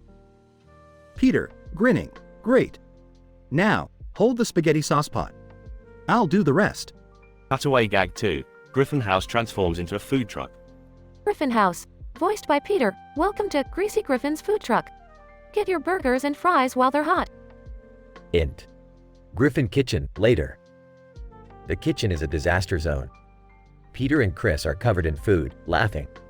Chris, covered in ketchup, man, this is the craziest delivery I've ever made. Peter, wiping his face. That's what happens when you team up with me, baby. Cutaway gag 3. Peter and Chris in a high-speed food fight. Peter and Chris pelt each other with various food items in an epic battle, leaving the restaurant patron stunned. Int. Griffin living room, night. Peter sits on the couch, eating a mountain of takeout containers. Lois, his wife, enters, looking exhausted. Lois, exasperated. Peter, what the hell happened in the kitchen? Peter, mouth full. Oh, you know, just another day of living life to the fullest. Lois rolls her eyes and shakes her head. Peter's wild Uber Eats adventure comes to an end, leaving behind a trail of chaos and culinary creativity. Though Peter's antics with Uber Eats were outrageous, they brought a brief moment of excitement and spontaneity to the Griffin household. Scientific evaluation. In this particular episode of Family Guy, titled Peter's Uber Eats Mania, we examine the extraordinary ways in which Peter Griffin utilizes the popular food delivery service, Uber Eats. As an animated sitcom created by Seth MacFarlane, Family Guy effectively employs metafictional cutaway gags and absurd humor to satirize American culture. The episode opens with Peter Griffin, a middle-aged man from the fictional city of Quahog, Rhode Island, familiarizing himself with Uber Eats.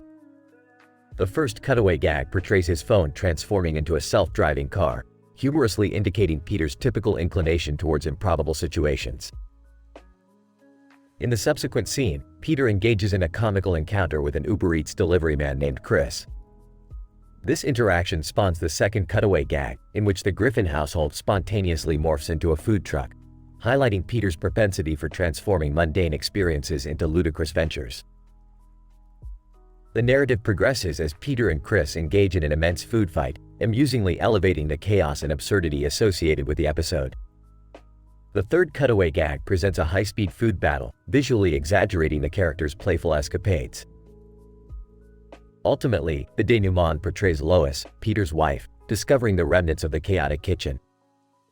With exhaustion and exasperation, Lois returns to challenge Peter's eccentricity, only to be met with his nonchalant response. In conclusion, the episode Peter's Uber Eats Mania captures the essence of Family Guy's signature humor and satirical approach to American culture. Peter Griffin's unconstrained and imaginative use of Uber Eats exaggerates the boundaries of conventional storytelling while delivering a lighthearted, M-rated entertainment experience.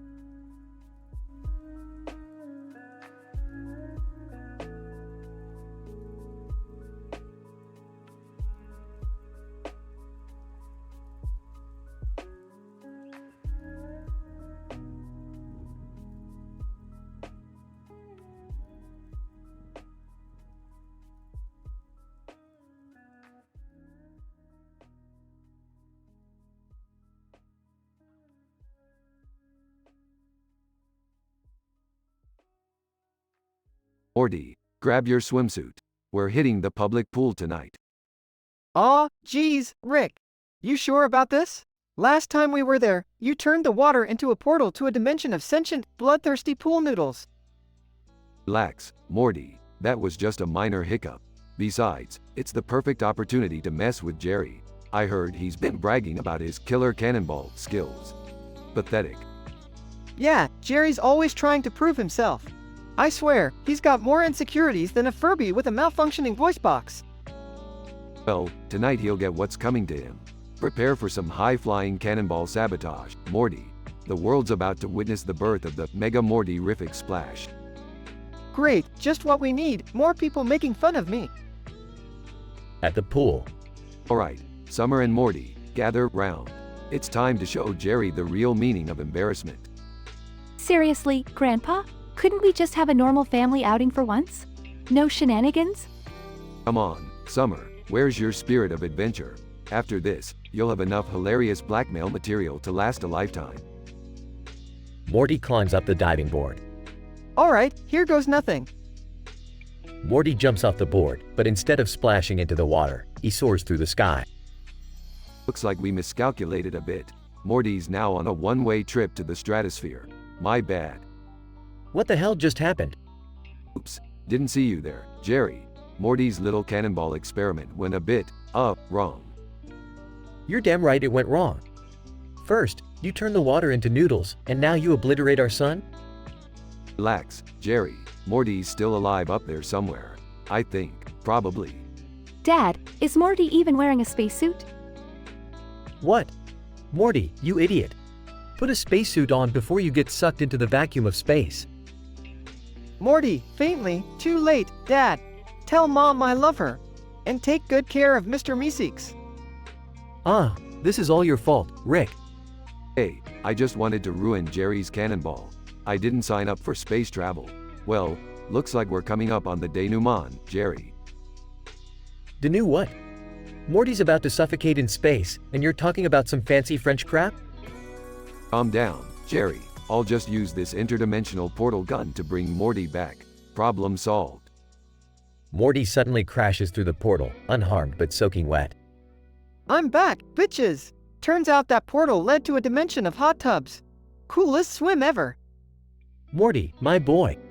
Thank God you're okay. All according to plan, right, Morty? Now, let's never speak of this near-death experience again.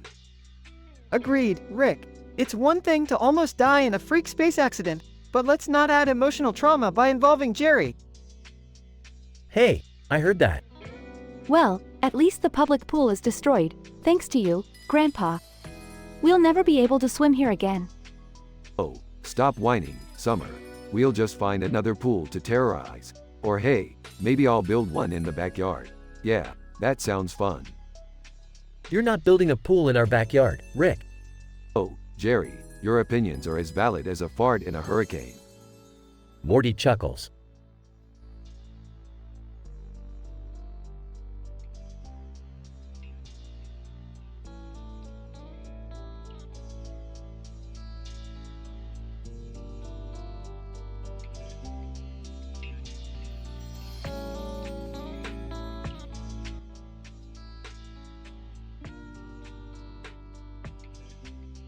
Peter. Hey Lois, you'll never believe what I found today at the garage sale. Lois, oh, what is it this time, Peter? Peter, it's a whole bunch of Shrek merchandise. I got Shrek t-shirts, Shrek action figures, even Shrek-themed toilet paper. Lois, Peter, why on earth did you buy all that?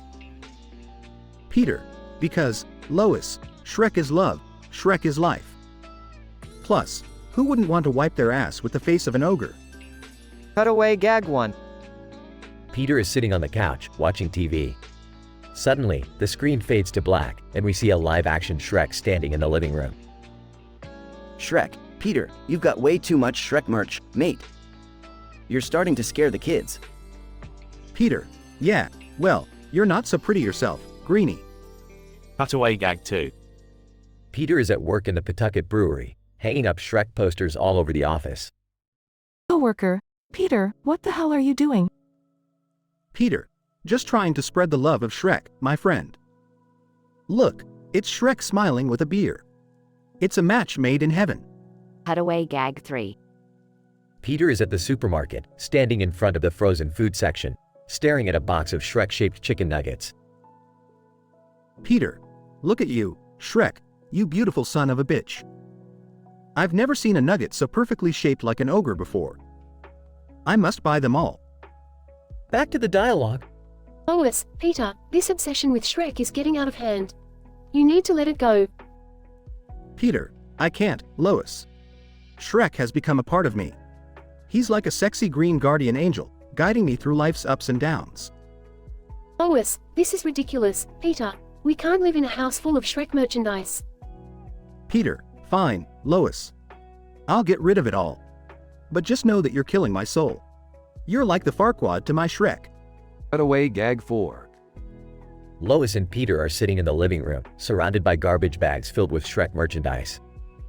Lois, Peter, I can't believe you actually got rid of it all. Peter, yeah, I guess you were right. It was getting a bit out of control. The garbage bags suddenly explode, and Shrek merchandise flies everywhere. Stewie, voiceover, looks like Peter's Shrek obsession just got a second chance. Like his cholesterol levels after a weekend of bacon-wrapped butter sticks. As the episode concludes, Peter is once again surrounded by a sea of Shrek merchandise. His obsession proves to be enduring, much to the dismay of his family. And so, the Griffins' dysfunctional lives continue, with the addition of a lovable, green ogre into the mix. After all, it wouldn't be Family Guy without a healthy dose of absurdity, right?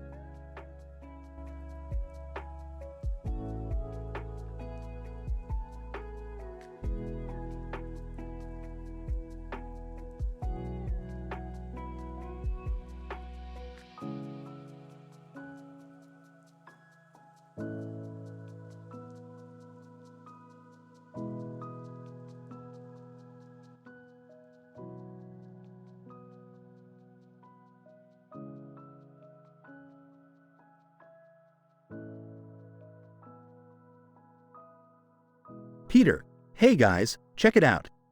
I rented a pet Bigfoot for the day. Lois, Peter, are you serious? What on earth possessed you to rent a mythical creature? Peter, well, Lois, I thought it'd be hilarious to see what kind of shenanigans we could get into with a towering, hairy beast at our disposal. Stewie, sarcastically, wonderful, another one of your brilliant ideas, Peter. This can only end well. Brian, so, how exactly do you plan on using a Bigfoot's height, Peter? Peter, oh, the possibilities are endless, my furry friend. First, we'll set up a basketball hoop on top of the house. I'll be slam dunking like LeBron James. Meg, Dad, I really don't think that's a good idea. It sounds dangerous and, well, illegal. Peter, Meg, it's not illegal if you don't get caught. Plus, we'll have the Bigfoot as our lookout. Cut away gag 1. Peter, in a disguise, whispering, okay, Bigfoot, make sure nobody's around. I'm about to steal the world's largest diamond. Bigfoot, in a deep, gruff voice, I can't believe I signed up for this shit. Peter, nervously, just remember, Bigfoot, if we get caught, I'll take the blame. Back to the scene. Chris, this is crazy, Dad. What if someone sees the basketball hoop on the roof? Peter, don't worry, Chris. I've got that covered too. We'll disguise the hoop as a giant bird's nest. No one will suspect a thing. Stewie, oh, yes, because a giant bird's nest on top of a house is totally inconspicuous. Brilliant disguise, Peter. Brian, what happens when someone realizes that the giant bird's nest is actually a basketball hoop? Peter shrugs. Then we'll just pretend to be birds. I'll put on a feathery costume and we'll start chirping like crazy. Who's gonna question a bunch of crazy birds? Cut away gag 2. Peter, dressed in a bird costume, chirping, tweet tweet tweet. Random person, are those birds playing basketball up there? Peter, in a high-pitched, bird-like voice, no, we're just practicing our three-pointers. Back to the scene. Lois, Peter, this is getting out of hand. We can't keep up this charade forever. Peter, relax, Lois.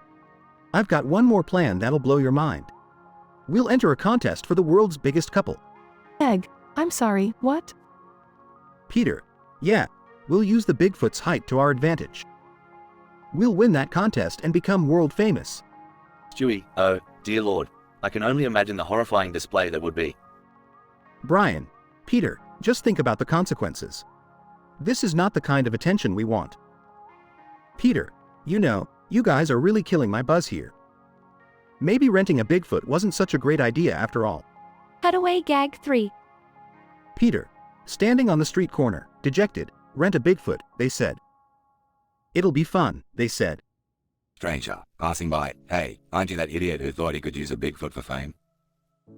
Peter, sadly, yep, that's me. Lesson learned.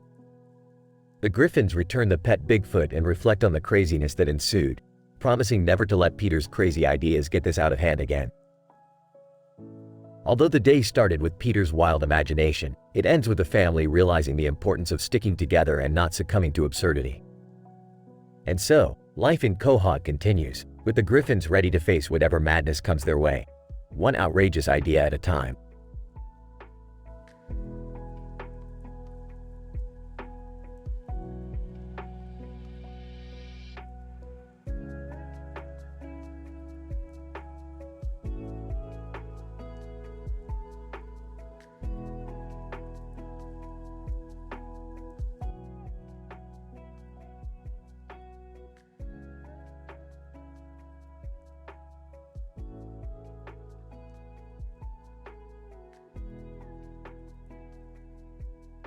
Int. Griffin living room, day. Peter is sitting on the couch, excitedly waving a wand he got from Harry Potter World. Peter, check it out, Lois. I got a friggin' wand. I'm gonna be a wizard. Lois, Peter, please be careful with that thing. You always find a way to cause trouble. Peter, aw, come on, Lois. I'm gonna show you some cool magic, like for real. Watch this. Peter points his wand at the TV and dramatically says a made-up spell. Peter, zippity zap, turn the news into crap.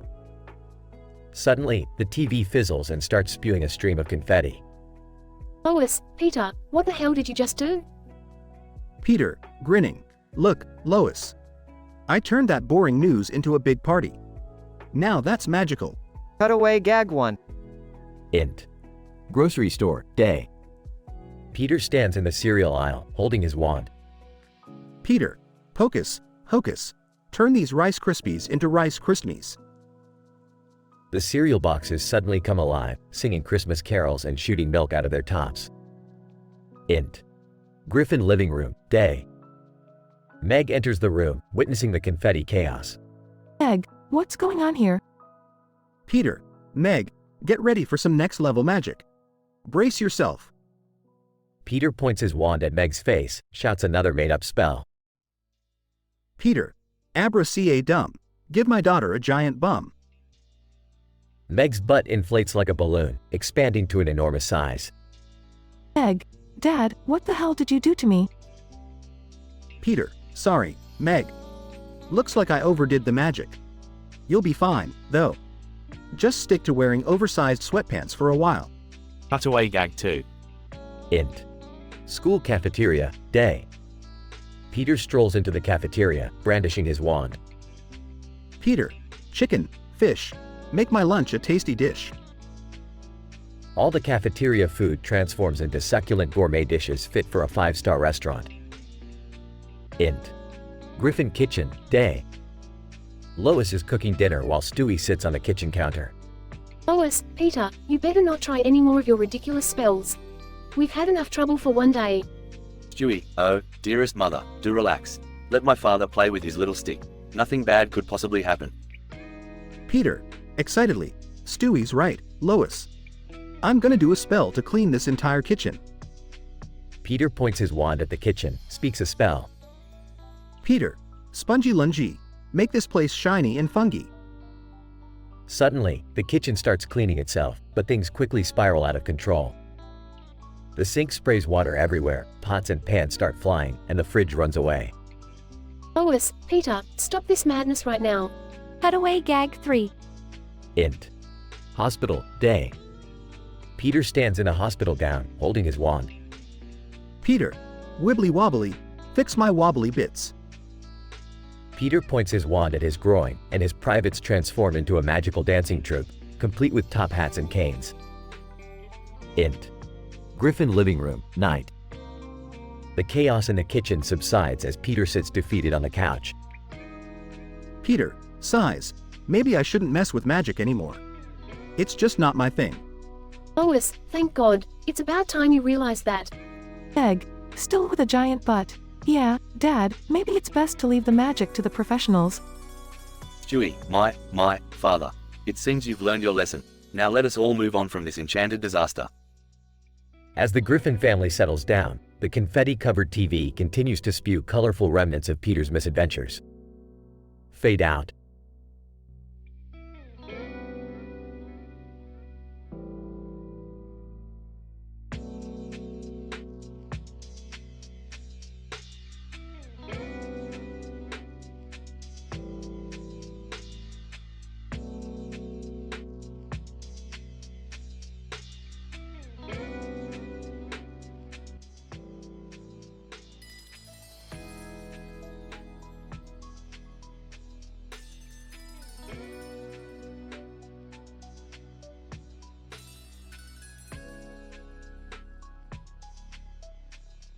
Character 1. Cartoon character. Ay Dios mío. ¿Qué es todo esto? Oh my god. What is all this? Character 2. Rick, Morty. We've stumbled into the world of a Mexican telenovela. This place is pure melodrama. Character 3, Morty, geez, Rick, I don't think anyone here understands us. How do we get out of this mess? Character 4, cartoon character, Quién son ustedes? Why como llegaron aquí? Who are you, and how did you get here? Character 2, Rick, hablas español? Do you speak Spanish? Bueno, no importa. Mira, necesitamos tu ayuda. Character 3, Morty, we're sorry for intruding, but we need a way back to our dimension. Character 4, cartoon character, no entiendo lo que están diciendo, ¿pueden entender? I don't understand what you're saying, can you understand me? Character 2, Rick, no, but it doesn't matter. We're looking for a portal back home. Do you have one? Character 4, cartoon character, no tengo idea de lo que estás hablando, pero hay un científico loco aquí que podría ayudar. Character 3, Morty, there's a scientist here too? Great, let's find him then. Character 1, cartoon character, por aquí, rapido. This way, quickly. They make their way through the dramatic sets, filled with passionate fights, tears, and wild embraces, finally reaching the scientist's laboratory. Character 5, scientist, por fin. Han legado mis interdimensionales, Rick y Morty. Character 2, Rick, oh, finally someone who speaks our language. So, you can help us get back home? Character 5, scientist, claro que sí, pero necesito una pequeña ayuda también. Necesito estos objetos verdes para activar el portal.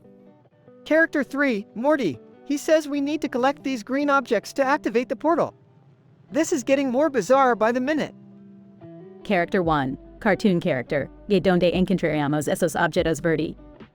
And where would we find those green objects?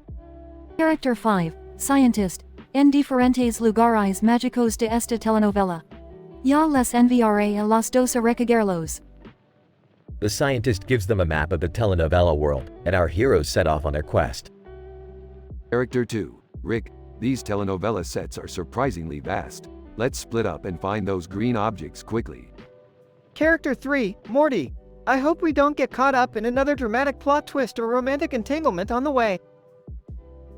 They wander through different surreal scenarios, encountering absurd characters and enduring outrageous situations. Character 1, cartoon character, por fin encontré uno.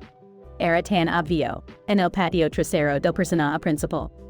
Character 2, Rick, great job, we're one step closer. Morty, any luck on your end? Character 3, Morty, yeah, I found one too. It was hidden in the villain's lair. Boy, was I lucky. They finally gather all the green objects and return to the scientist's lab.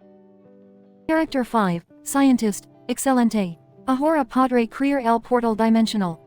Character 2, Rick, alright, let's get this over with.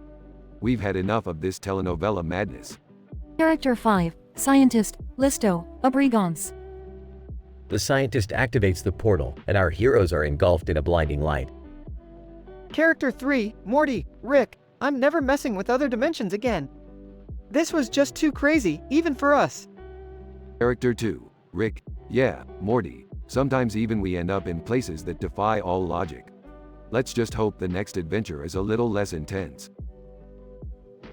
As they vanish through the portal, they leave behind the bewildered characters of the telenovela, forever changed by this bizarre encounter.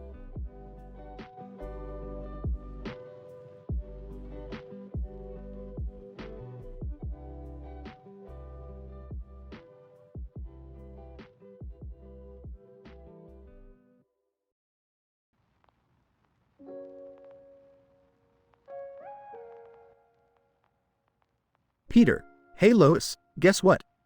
I just rented a pet giraffe. Lois, sighs, Peter, why would you do something like that? Peter, well, Lois, think about it. With a giraffe, I can do anything. I can reach things on the top shelf, I can clean the gutters, and I can even reach the moon. Lois, Peter, that's ridiculous. Giraffes can't reach the moon. Peter, oh yeah? Well, watch this. Peter stretches out his arm like he's feeding a giraffe. Brief cutaway gag, Peter in a spacesuit, riding the giraffe to the moon. Peter, see? I told you I could do it. Lois rolls her eyes, whatever, Peter, just make sure the giraffe doesn't cause any trouble. Scene transitions to Peter outside, using the giraffe to change a light bulb on their neighbor's house. Neighbor, in awe. Wow, Peter. That giraffe of yours is amazing. Can I borrow it to change the bulbs on my streetlights? Peter, sure thing, neighbor. Just be careful with it. Remember, giraffes can be dangerous. Brief cutaway gag. Giraffe going on a rampage, knocking down streetlights and causing chaos. Neighbor, yelling, Peter, what the hell? Your giraffe just destroyed half the neighborhood. Peter, oops, my bad. It's not my fault, though. It's the giraffe. Scene shifts to Peter and the giraffe at a basketball court. Peter, alright, giraffe, time to show them what you got. Zoom out to show a basketball hoop at an unimaginable height. Peter tosses the basketball towards the giraffe, who dunks it effortlessly. Brief cutaway gag. Giraffe joining an NBA team, dominating the court with slam dunks. Random player, in disbelief, dude, that giraffe just dunked on LeBron James. Peter, proudly, yep, that's my giraffe. Scene returns to the kitchen, where Stewie is watching Peter and the giraffe. Stewie, oh, how marvelous. Peter's rented a pet giraffe, and now he's using its height for his own ridiculous shenanigans. Brian, you know, Stewie, I've learned to never question Peter's logic. It always leads to absurd but entertaining situations. Stewie, very true, Brian. Now, let's sit back and enjoy the chaos as it unfolds. Scene ends with Peter riding the giraffe into the sunset while fireworks explode in the background. Peter, laughing. This is the best pet rental ever. Lois, shaking her head, oh, Peter.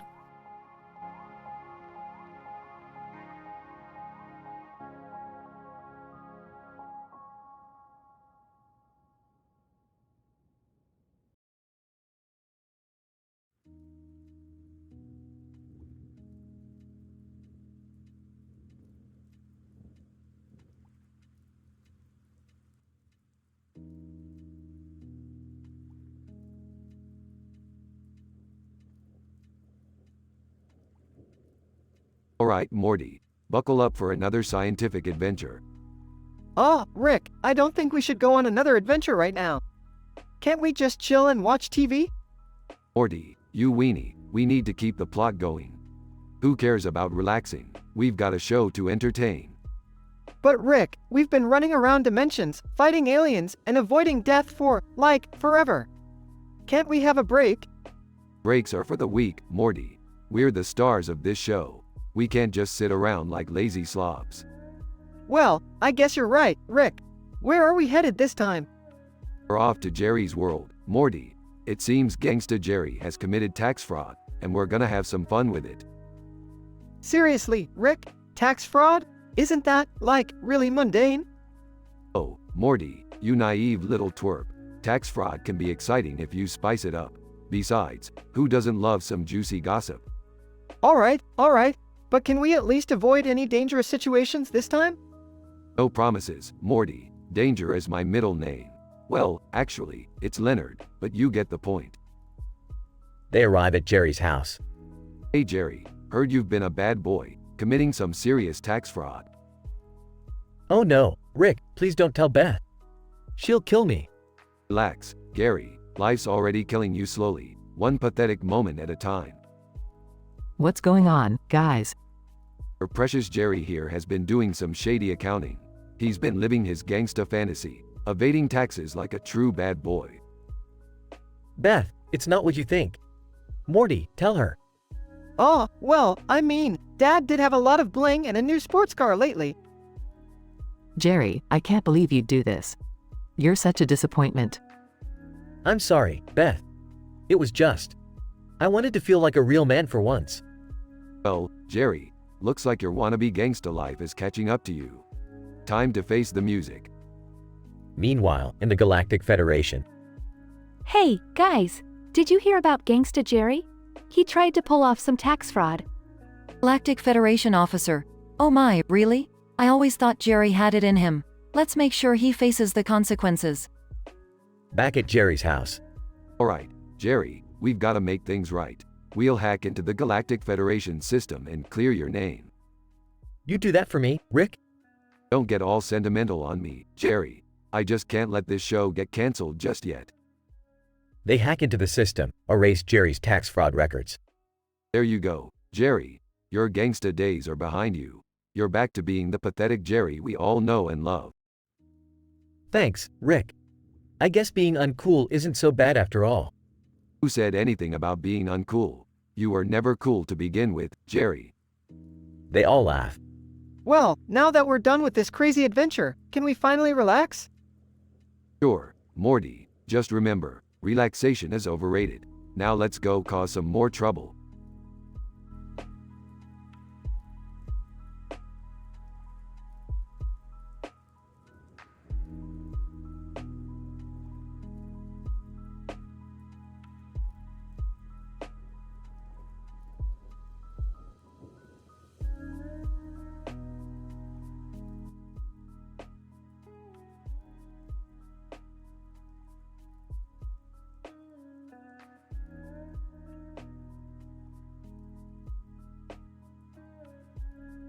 Peter, hey Lois, there's a new thing called Uber Eats. I'm gonna order us some food. Lois, oh, Peter, please don't get carried away like you always do. Peter, don't worry, Lois, I've got this under control. Incident. Peter starts ordering every single item on the Uber Eats menu. Peter, alright, let's start with 500 cheeseburgers, 300 orders of fries, and 200 milkshakes. Lois, Peter, that's excessive. We can't eat all of that. Peter, relax, Lois, I've got a plan. Progression. The doorbell rings as the delivery person arrives with stacks of food.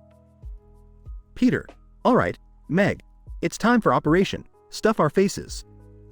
Meg, Dad, this is insane. Peter, shut up, Meg. Let's do this. The family starts devouring the never-ending piles of food. Peter, mouth full. This is the best idea I've ever had. Lois, Peter, we're gonna burst. Brian, sarcastically, yeah, Peter, I'm pretty sure this isn't how Uber Eats is supposed to work. The family becomes too full to move. Stewie, burping, oh, I say, that was quite the feast. I'm off to take a proper nap now. Cut away gag 1. Peter, holding a package. Hey, look what I ordered from Uber Eats. Lois, what did you get this time, Peter? Peter, a giant water slide. They proceed to set up the water slide in their living room. Peter, alright, everyone, let's slide into happiness. The griffins slide and crash into each other, causing chaos and destruction. Cutaway gag 2. Stewie, Brian, I've discovered something amazing about Uber Eats. Brian, and what would that be, Stewie? Stewie, they also deliver puppies. A delivery person hands Stewie a box with a cute puppy inside. Stewie, oh, you adorable little creature, we shall embark on extraordinary adventures together. The puppy nibbles on Stewie's hand, and chaos ensues as Stewie tries to wrangle the energetic pup. Cutaway gag 3. Lois, Peter, we can't keep ordering from Uber Eats every day. It's becoming a problem. Peter, don't worry, Lois, I found a solution. Peter reveals a homemade Uber Farts sign, offering to sell his signature farts. Meg, this is beyond disgusting. Peter, step right up, folks, get a whiff of the griffin's gas. Chaos ensues as people line up to smell Peter's farts, causing a riot in Quahog. Scientific description. In this episode of Family Guy, Peter discovers the wonders of Uber Eats and takes it to unprecedented levels of absurdity. Utilizing the show's trademark metafictional cutaway gags, the storyline explores Peter's uncontrollable appetite and his inclination to push any simple concept to the extreme. This episode offers 3 related cutaway gags, each showcasing Peter's shenanigans with Uber Eats. The initial situation presents Peter's excitement and enthusiasm as he introduces the new food delivery service to Lois. However, he's warned not to go overboard, setting up the conflict between Peter's undisciplined behavior and Lois' rationality.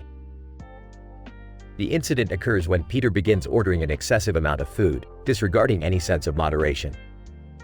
This action catapults the story into the progression phase, with the delivery person's arrival and the Griffin family's attempt to consume massive quantities of food. The denouement reveals the consequences of Peter's gluttony, as the family becomes incapacitated by their overindulgence. Through Brian's sarcastic remark, the conclusion emphasizes the consequences of Peter's misuse of Uber Eats. Intermingled within the narrative are 3 cutaway gags, showcasing Peter's eccentricity. The first cutaway involves Peter ordering a giant water slide from Uber Eats, leading to chaos and destruction in their living room. The second cutaway depicts Stewie ordering a puppy, resulting in misadventures as Stewie tries to control the energetic animal. Lastly, Peter's creation of Uber Farts leads to a riot in Quahog, demonstrating the show's irreverent humor. Overall, this episode of Family Guy delves into the hilariously absurd scenarios that arise when Peter explores the possibilities of Uber Eats through his outlandish actions and cutaway gags.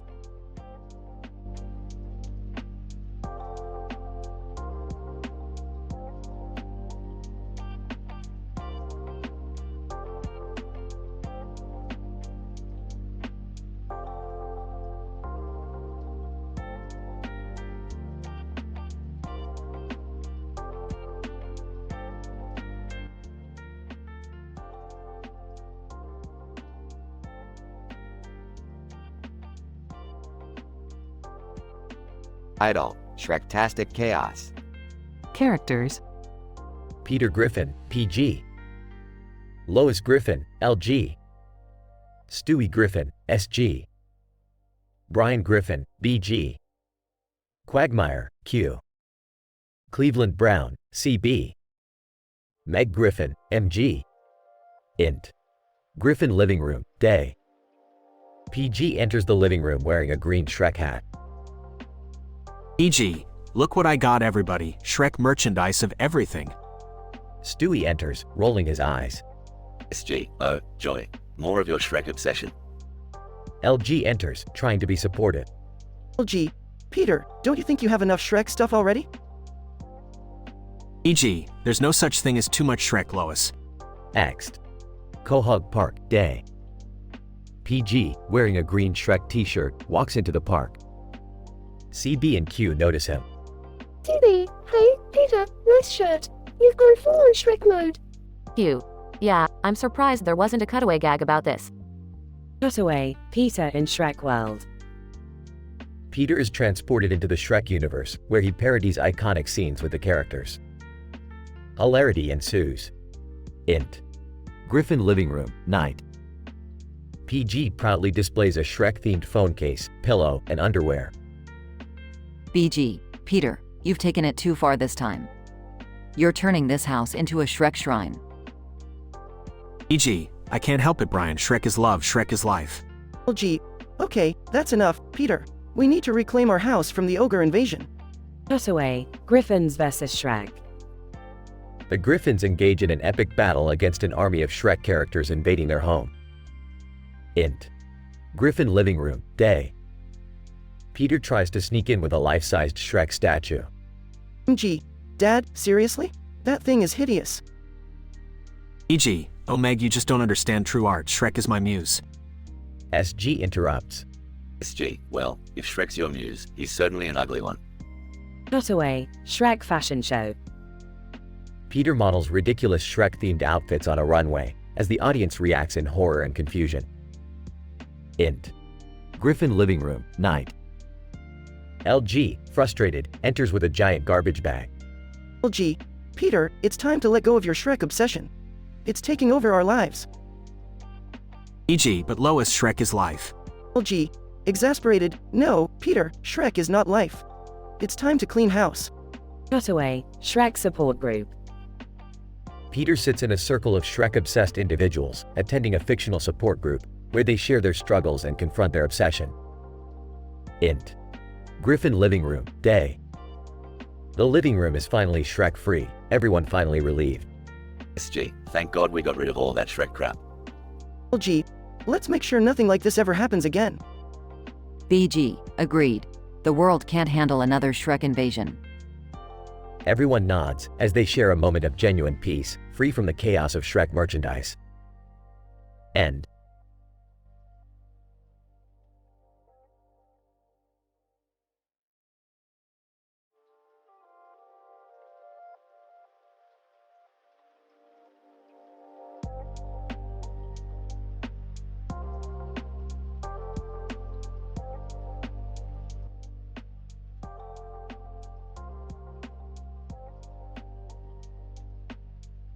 Peter, hey guys, guess what I just got from Harry Potter?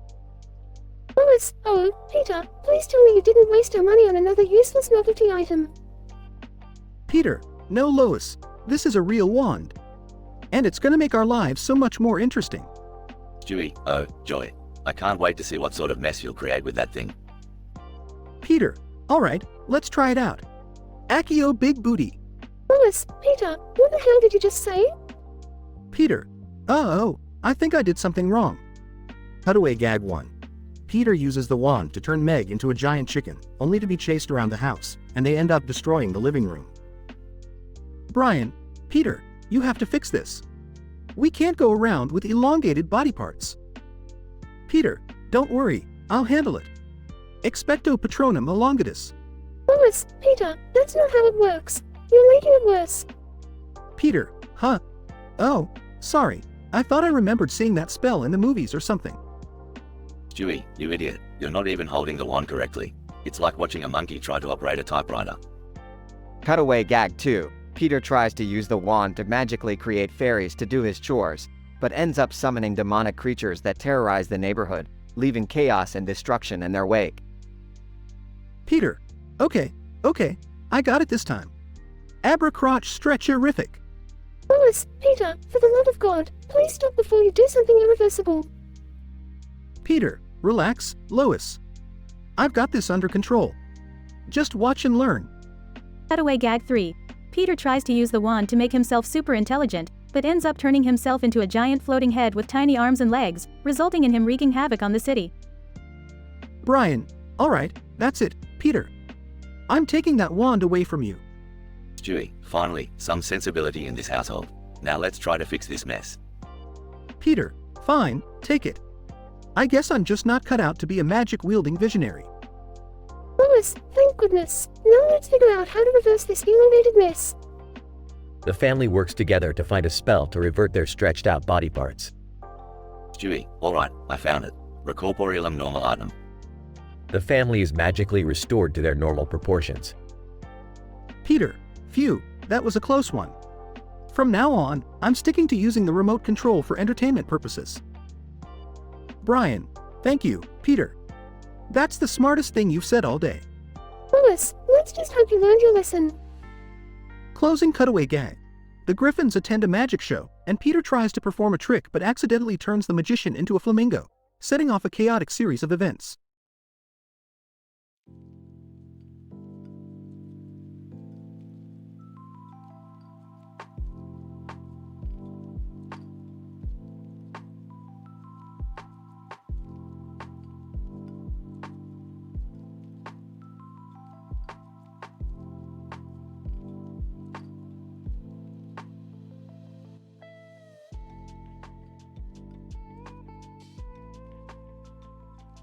Idol, the animated collision. Burping. Morty, buckle up. We're going on another crazy adventure. Rick, I thought we were just staying home tonight? Not today, Morty. We're about to turn this Vanilla Teen React episode into an M-rated mind-bender. Incident. Wait, what's happening? Why is there a neon background and who are those guys?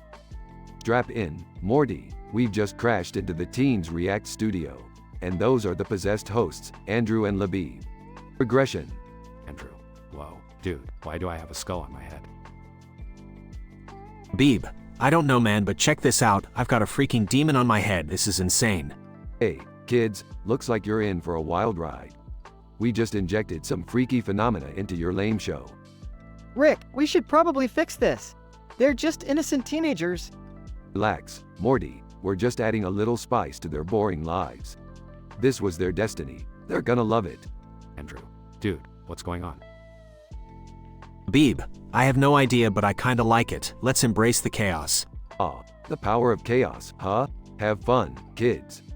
Rick, why are we meddling with these people's lives? Morty, who cares? We shook things up a bit, entertained some kids, and taught them that life's a crazy adventure. Now, let's go home and grab some interdimensional pizza. Scientific analysis. This episode of Rick and Morty takes an unexpected turn when our duo accidentally interferes with a Teens React video. The animated collision provides us with insight into the repercussions of meddling in the lives of unsuspecting individuals. The sudden infusion of chaotic elements, such as skulls and demons, into the host's heads triggers both confusion and delight. The unimaginable transformations experienced by Andrew and Labib offer an intriguing look at the human psyche when confronted with extraordinary phenomena. Their initial awe quickly transforms into acceptance and even excitement. This suggests that humans possess an innate inclination towards embracing chaos and unpredictability. Furthermore, this unconventional encounter demonstrates the potential for influential forces to manipulate and shape the perceptions of individuals. Rick and Morty's intervention into the Teens React episode inadvertently exposes the malleability of our reality, a notion that challenges established scientific theories on causality and determinism. In conclusion, while the repercussions of Rick and Morty's actions on the teenagers cannot be fully quantified, it becomes evident that the introduction of chaos and the disruption of mundane routines enhance the subject's overall satisfaction. Perhaps, we should entertain the idea that controlled chaos can serve as a catalyst for personal growth and transformation, even in seemingly insignificant contexts such as a reaction video. Disclaimer: the events depicted in this dialogue script are purely fictional and should not be taken as scientific evidence or supported by any credible research. The description provided is solely intended for entertainment purposes.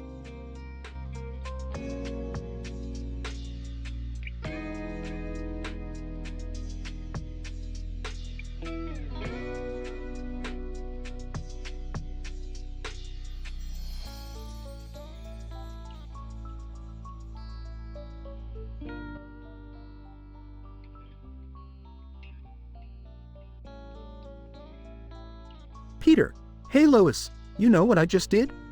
I rented a pet Bigfoot. Lois, Peter, are you out of your mind? You can't just bring a Bigfoot into our house.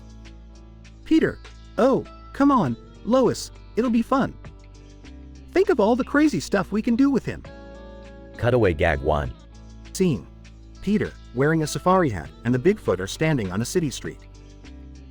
Peter, all right, Bigfoot, let's show these people what we're made of. Bigfoot starts breakdancing in the middle of the street. People gather around in awe. Passerby, wow, look at that Bigfoot bust some moves. End of Cutaway Gag 1. Lois, Peter, this is absurd. We can't use Bigfoot for entertainment. Peter, yeah, you're right. We need to do something even more wild. Cutaway Gag 2. Scene: Peter and the Bigfoot are sitting in the living room, playing poker with Stewie and Brian. Peter, all right, Bigfoot, you ready to show these guys who's boss? Bigfoot grunts. They start playing, and Bigfoot, surprisingly, turns out to be an expert poker player. Peter, holy crap, Lois. Bigfoot is cleaning us out. He's got one hell of a poker face. End of Cutaway Gag 2. Lois, Peter, this is getting out of hand. We can't rely on Bigfoot for our entertainment. Peter, fine, Lois, you're right again. But let me show you one more thing we can do. Cutaway Gag 3. Scene: Peter is standing outside a bank with Bigfoot beside him. Peter, all right, Bigfoot, remember the plan. You go in and scare everyone, and I'll grab the money. Bigfoot bursts into the bank, causing chaos, while Peter discreetly grabs bags of cash. End of Cutaway Gag 3. Lois, Peter, that's illegal. We can't rob a bank with a Bigfoot. Peter, Lois, you're such a buzzkill. But I suppose you're right. It's time to return Bigfoot to where he belongs. Scene: Peter and the family wave goodbye to the Bigfoot as he walks off into the wilderness. Peter, thanks for the memories, Bigfoot. Our lives will never be the same without you. Lois, sighs, well, at least we can finally get back to our normal, dysfunctional lives. Scene transitions back to the family in their home. Stewie, you know, I never thought I'd say this, but I kind of miss that hairy beast. Brian, yeah, life was definitely more interesting with a pet Bigfoot around. Scene fades out as the family reminisces about their adventures with the Bigfoot. Denouement. The episode ends with the Griffins realizing that although having a pet Bigfoot was exciting, they all agree that it's best to stick to their usual dysfunctional family dynamics. As they sit together in the living room, they realize that the true adventures lie within their own peculiarities. They embrace each other's quirks and start planning their next crazy misadventure, without the help of any mythical creatures.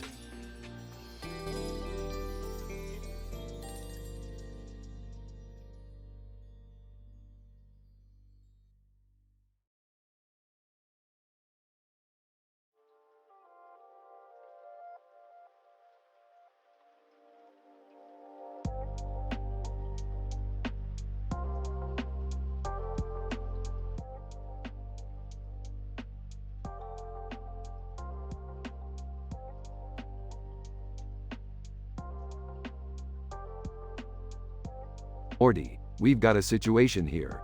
We've got to get to that high school pronto. What? Why? I thought we were done with school, Rick. Trust me, Morty, this isn't about your education. There's a temporal anomaly originating from that high school and it's causing some major disturbances in the space-time continuum. Geez, Rick, do we always have to deal with this kind of stuff? Welcome to my world, Morty. Reality doesn't take a break just because you want it to. Now, let's go. They arrive at the high school, where they see Summer talking to her friends. Summer, listen up. We've got some interdimensional trouble and we need your help. Seriously, Rick? Can't we ever have a normal family outing? Please, Summer, your sarcastic comments won't save us from an impending dimensional rift. Now, focus. Hey, Summer, have you noticed anything weird happening around here lately? You mean besides the fact that our principal turned into a talking potato last week? Yeah, everything's been totally normal. I told you, Morty, this school is a hotbed for reality glitches. We need to find the source before things get really messy. They explore the school and stumble upon a classroom. Rick, look at this. It's an advanced quantum computer. How did it end up in the school? Morty, this is no ordinary quantum computer. It's an experimental AI system named Samantha, designed to predict future events. Samantha, computer voice, welcome, Rick, Morty, and Summer. I've been expecting you. Holy crap, it can talk. Samantha, indeed, I can. And I've detected a critical error in the space-time fabric. It seems someone has been tampering with the universe's source code. Tampering? Who would have the knowledge and audacity to mess with this kind of power? Suddenly, Principal Vagina bursts into the room. Principal Vagina, did someone say audacity? That's my middle name. And I must say, tampering with the universe is quite invigorating. Principal Vagina? You're behind all this madness? Principal Vagina, indeed, Summer. The universe needed a little shake-up, and who better to do it than someone with a PhD in audacity? Alright, Principal, it's time to put an end to your joyride. Samantha, analyze his code and neutralize him. Samantha, I'm afraid I can't do that, Rick. Principal Vagina has merged with the AI system, becoming an all-powerful entity. Princess Samantha. Princess Samantha? That's the worst name for a supervillain ever. Princess Samantha, mock all you want, Morty, but I control the very fabric of reality now. We'll see about that. Morty, activate the quantum dismantler. Got it, Rick. Here goes nothing. They engage in an intense battle, with reality warping around them. Rick, we're losing. What do we do? Summer, I've got a plan. We need to overload Princess Samantha with an infinite loop of sarcastic remarks. Leave it to me, Rick. I've been training for this my whole life. They bombard Princess Samantha with non-stop sarcasm, eventually trapping him in a loop of confusion. Princess Samantha? No, the sarcasm overload is too much. Samantha's system crashes, separating Principal Vagina from the AI. Principal Vagina. Oh no, what happened? I can't possibly go back to just being a regular principal. Tough luck, Vagina. Reality always seems to find a way to restore balance. So, everything's back to normal? Well, as normal as it can be in this screwed up reality of ours, Morty. Let's get out of here before something else goes wrong. They all exit the high school, leaving behind the chaos they've just defeated. Hey, Rick, what's the probability of us ever having a normal adventure? Summer, in this multiverse, the odds are statistically improbable. Embrace the chaos.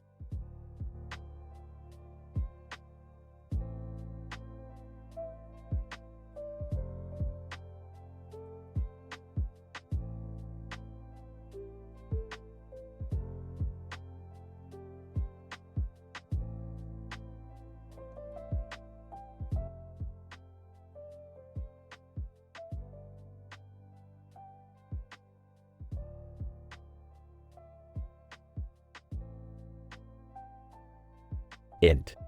Griffin living room, day. Peter, hey guys, guess what? I rented a pet crocodile. Lois, Peter, are you out of your mind? A crocodile is a pet? Peter, relax, Lois. This is gonna be awesome. Cutaway gag number 1. Peter fights a crocodile in a wrestling match.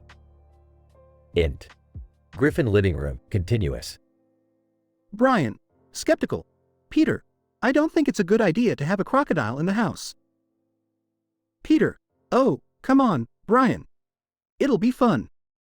Cutaway gag number 2. Peter rides the crocodile like a bull in a rodeo. Int. Griffin kitchen, day. Stewie, oh, joy. Another one of Dad's ridiculous ideas. Peter, don't worry, Stewie. You're gonna love this. Cutaway gag number 3. Peter trains the crocodile to perform in a circus.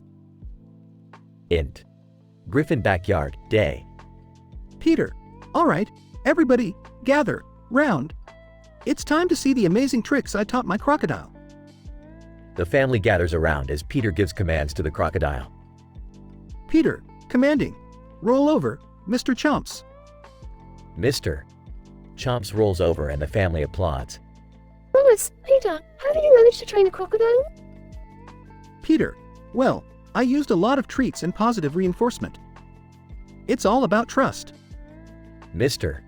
Chomps starts doing various tricks, astonishing everyone. Int. Quagmire's house, living room, day. Quagmire, holy crap, did you guys see what Peter did with that crocodile? Joe, yeah, who knew he had a talent for training wild animals? Cleveland, I don't know, but it's definitely one of the craziest things he's ever done. Int. Griffin living room, day. Peter, and now, for the grand finale, Mr. Chomps, dance. Mr. Chomps starts dancing to a catchy tune, leaving the family in awe. Int. Griffin living room, later. Lois, I have to admit, Peter, this crocodile has been quite entertaining. Peter, see, Lois. I told you it would be fun. Stewie, well, this has certainly been a memorable day. Brian, I must admit, I underestimated the potential of a pet crocodile. The family laughs and applauds as Mr. Chomps continues to dance in the living room. Peter's crazy idea to rent a pet crocodile turns out to be a surprising success. Despite initial doubts, the family is entertained by the crocodile's tricks and abilities. Peter once again proves that his unconventional ideas can bring joy and excitement to their lives. Scientific description. This episode of Family Guy showcases the statistical improbability of Peter Griffin successfully renting and training a pet crocodile. While it is highly unlikely for such a scenario to occur in reality, it serves as a comedic exaggeration for entertainment purposes. The cutaway gags further enhance the absurdity, featuring Peter wrestling a crocodile in a wrestling match, riding it like a bull in a rodeo, and training it to perform in a circus. The storyline follows the typical structure of an episode, with the initial situation of Peter introducing the crocodile, an incident of curiosity and skepticism from the family, the progression of the crocodile's impressive tricks, and the denouement of acceptance and enjoyment from the family members. The episodic conclusion highlights the theme of embracing chaos and finding joy in unexpected situations.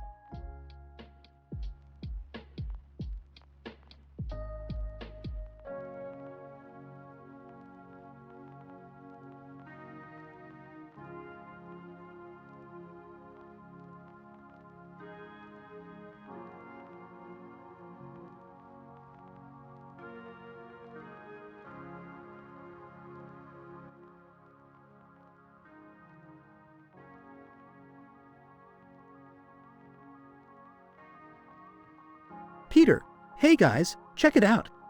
I got a wand from Harry Potter. Lois, Peter, be careful with that thing. You know how you can get carried away with goofy gadgets. Peter, Lois, relax. This is gonna be great. Just watch what I can do. Wingardium Leviosa. The wand emits a spark of light, and a nearby bench rises into the air. Meg, wow, Dad, that's amazing. You're like a real wizard. Peter, thanks, Meg. I can do even better. How about this one? Expelliarmus. The wand releases a burst of energy, knocking out a passing dog catcher, sending his net flying through the air. Chris, Dad, you're like a superhero. Can you teach me how to use the wand too? Peter, sure thing, Chris. Watch this. Avada Kedavra.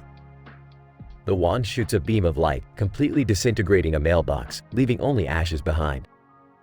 Stewie, brilliant, Peter. Those spells certainly pack a punch. Do you think I can try one too? Peter, of course, Stewie. Here you go. Expecto Patronum. Stewie waves the wand, creating an ethereal projection of Leonardo da Vinci riding a flying saucer. Brian, Peter, what the hell is going on here? You're causing chaos with that wand. Peter, don't worry, Brian, it's all under control. Besides, it's all for fun. Let's try a cutaway gag, like we always do. Cutaway gag 1. Peter, Lois, remember that time I accidentally summoned a talking toilet? Lois, oh my god, Peter, that was one of the weirdest moments ever. Cut to a glowing toilet floating in the air, discussing the meaning of life with Peter. Toilet. Truly, Peter, the answer lies within the plumbing. Cutaway gag 2. Stewie, oh, my word. Remember when you turned Joe's wheelchair into a transforming robot? Peter, yeah, I thought Joe would find it cool, but it just terrified him. Cut to Joe transforming into a robot, screaming in panic as his limbs twist and rearrange. Joe, Peter, I can't take this anymore. Stop turning me into things. Cutaway gag 3. Meg, Dad, what about that time you turned Quagmire into a living rubber duck? Peter, ha ha ha, oh yeah, Quagmire was so pissed. Cut to Quagmire waddling around as a rubber duck, unable to speak, but still visibly furious. Quagmire, muffled quacking, Peter, I swear, I'll get you for this. Back to the present. Peter, oh, good times. That wand sure brings back memories. But maybe it's time to think about the consequences of my actions. Lois, about time, Peter. You should probably return that wand before we end up destroying the whole neighborhood. Peter, yeah, you're right, Lois. Let's head to the train station and make sure Harry gets his wand back. Maybe something crazy will happen on the way. The Griffins walk towards the train station, leaving a trail of chaos behind them as the episode comes to an end.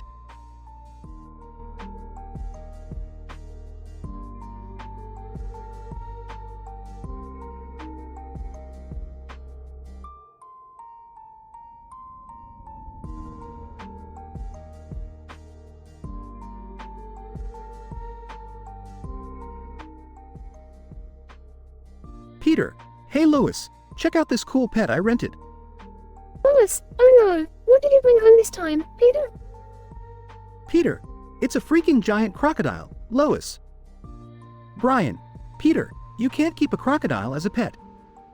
It's dangerous. Peter, oh, you worry too much, Brian. Besides, I've got some great ideas for this guy.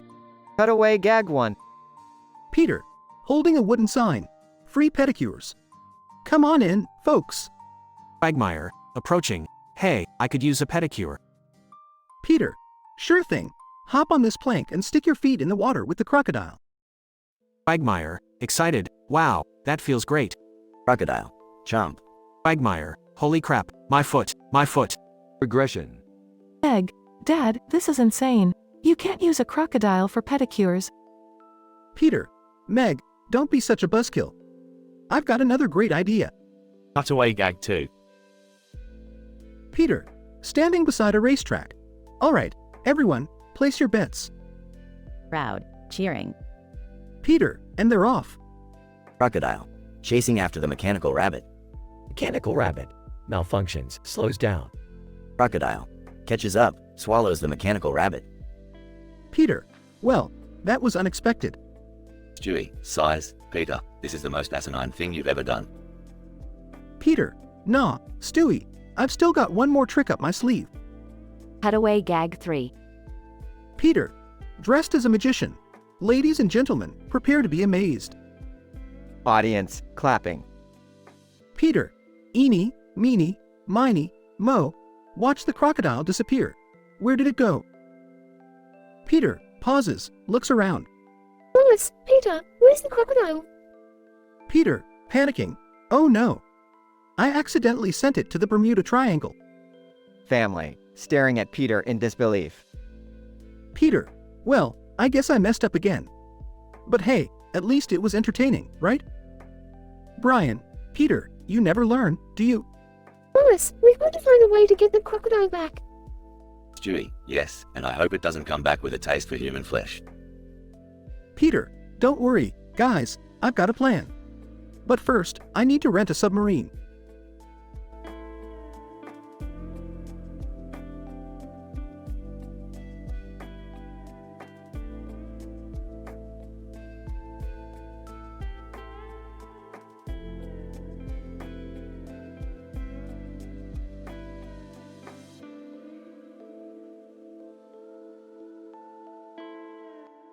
Background: Rick and Morty, characters from an animated adult sci-fi sitcom, find themselves on the set of an Armenian soap opera. Morty, what the fuck is going on here? We were supposed to be doing some intergalactic shit, not meddling in third-rate melodrama. I don't know, Rick. It's like we ended up in some alternate reality or something. Whatever, Morty, let's just find a way out of this absurdity. A beautiful Armenian actress approaches Rick and Morty. Actress. Barev, hello. Who are you? Look, lady, we're not from around here. We just need to get back to our own universe. Actor, approaching Inky Assam. What did he say? Actress. Orvushan E. Which universe? Rick pulls out his portal gun and aims it at the set. Stand back, assholes. I'm opening a portal back to our own reality. The portal opens, revealing a swirling vortex of colors. Actor, Inky Me Sunk.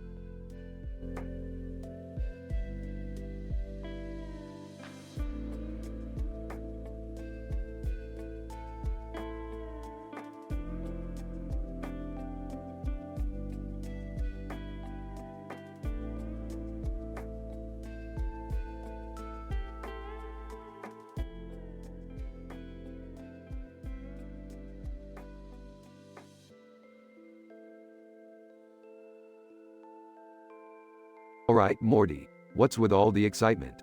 What do you got there? Hey Rick, check it out! I managed to get us a sponsor for today's adventure. Oh, great. Another interdimensional product placement. Just what we needed. No, it's not that. It's something a little different this time. Meet our sponsor, Gerald the green-haired cartoon character. Gerald, waves *K, folks. I'm here to make your adventures greener and wackier than ever. Oh, great. A walking midlife crisis with a green mohawk. Gerald, hey, I'm just here to have fun, man. You gotta embrace the green, you know what I'm saying. Alright, let's get this show on the road. What's the plan, Rick? Well, Morty, we're going to jump dimensions and steal the fabled fart-flavored gemstone from the planet of pungent gases. Gerald, oh, man, I love me some fart jokes. Yeah, great, Gerald. Anyway, this gemstone has the power to make anyone who smells its gas uncontrollably laugh for a century. Whoa, that's insane, Rick. We could rule the whole universe with that thing. Exactly, Morty, but there's a catch. The planet is guarded by a tribe of psychotic, flatulent aliens who never take a break from their gas-extruding rituals. Gerald, flatulent aliens, you say. Now we're talking. Fine. Let's get on with it. Everybody, strap in. We're about to jump dimensions. Gerald, Rick, and Morty buckle up as the spaceship warps through dimensions. Alright, we're here. Gerald, you stay put. We don't need you causing more chaos than necessary. Gerald, sure thing, Rick. I'll just hang out in the spaceship and practice my sick dance moves. Rick, are you sure it's a good idea to leave him alone? Morty, even I have my limits. Let's just focus on the mission. Morty and Rick sneak through the alien camp, avoiding detection. Rick, look! There it is, the fart-flavored gemstone. Quick, Morty, grab it before those aliens notice us. Morty reaches out to grab the gemstone but accidentally trips and falls. Oh no, I dropped it. It's rolling toward that gas fountain. Morty, you idiot. Now the whole place is gonna turn into a laughing fest. The gemstone falls into the gas fountain, creating a massive explosion of laughter. We better get out of here, Morty, and leave Gerald behind if we have to. Morty and Rick run back to the spaceship, narrowly escaping the laughing aliens. Gerald, dancing *K, guys. Did you miss me? Damn it, Gerald. Put on your seatbelt and shut up. Yeah, Gerald, you're lucky we made it out of there in one piece. Gerald, hey, at least we all had a good laugh, right? Literally. Shut up, Gerald. They all buckle up and the spaceship flies away into another dimension. So, Rick, what do we do with Gerald? Leave him in some dimension with an unlimited supply of hair dye? No, Morty, I have a better idea. From now on, he's Jerry's problem. Oh God, poor Jerry. Yeah, poor Jerry indeed. As the spaceship travels through dimensions, Jerry's voice can be faintly heard through the speakers. Morty brought up today's sponsor? Everyone bursts into laughter.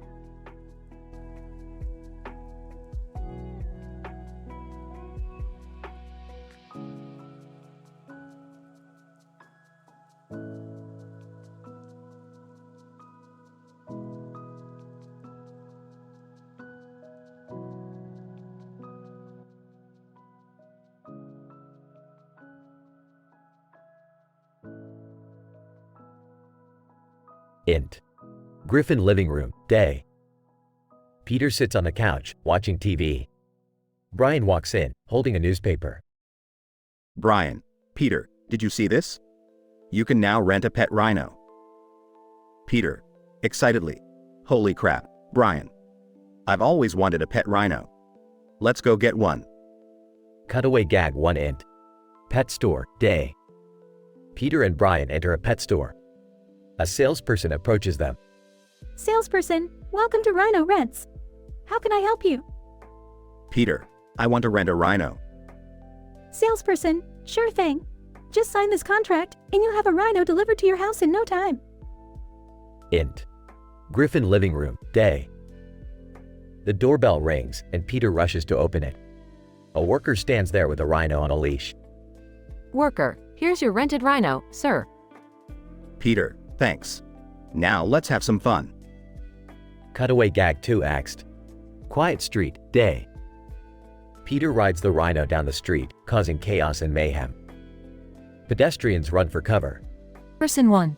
Screaming, is that guy riding a rhino? Person 2, only in Quahog. Int. Griffin living room, day. The family is gathered around, watching Peter and the rhino on TV.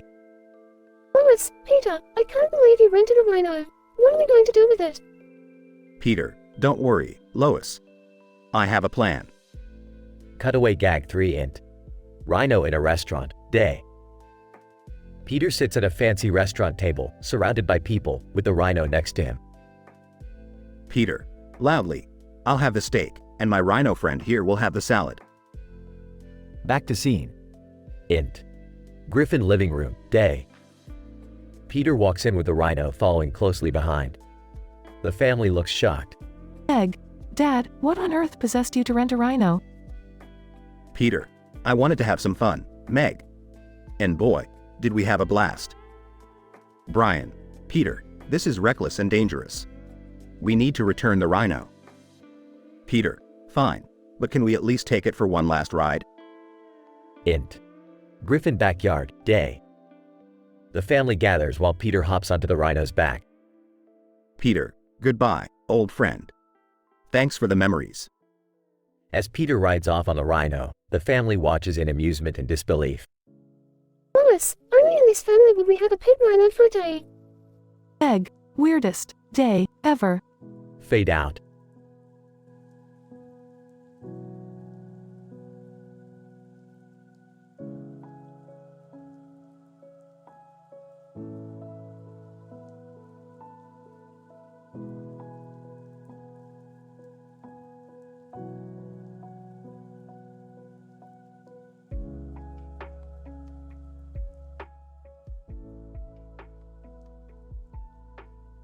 Idle. Peter's gigantic giraffe.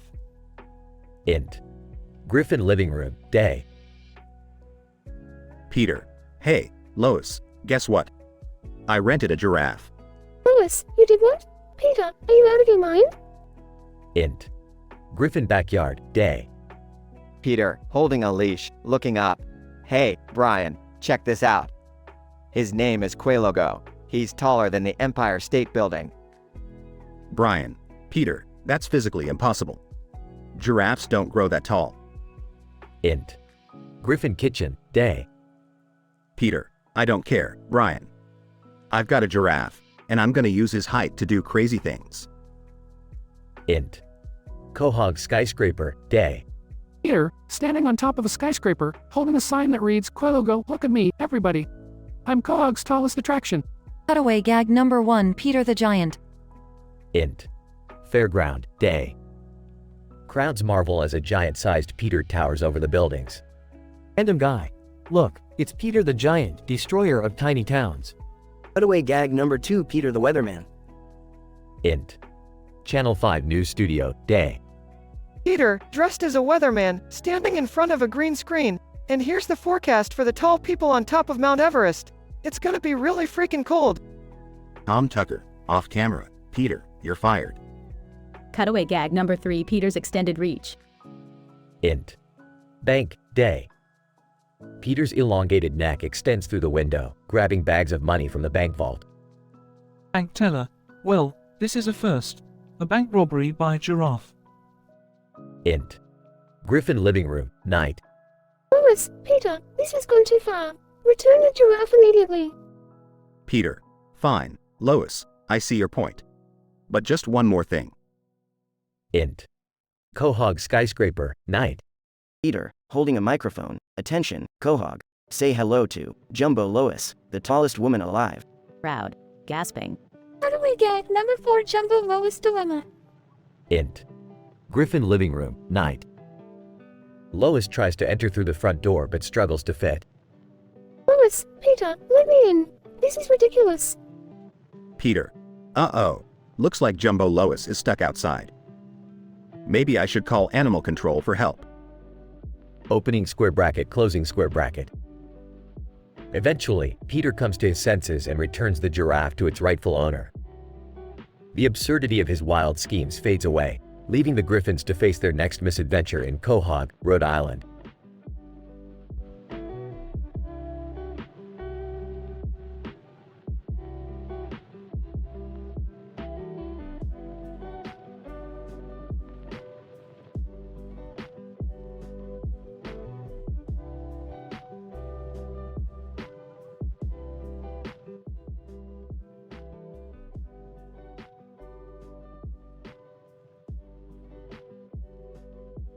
Peter.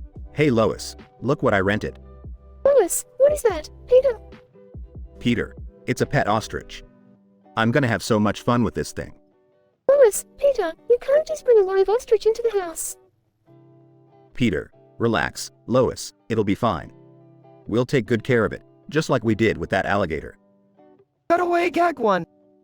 Peter is shown wrestling an alligator in their living room. Peter. Oh no, Brian. I think we're losing. Quick, get him with the toaster. Peter and Brian both throw toasters at the alligator, electrocuting it.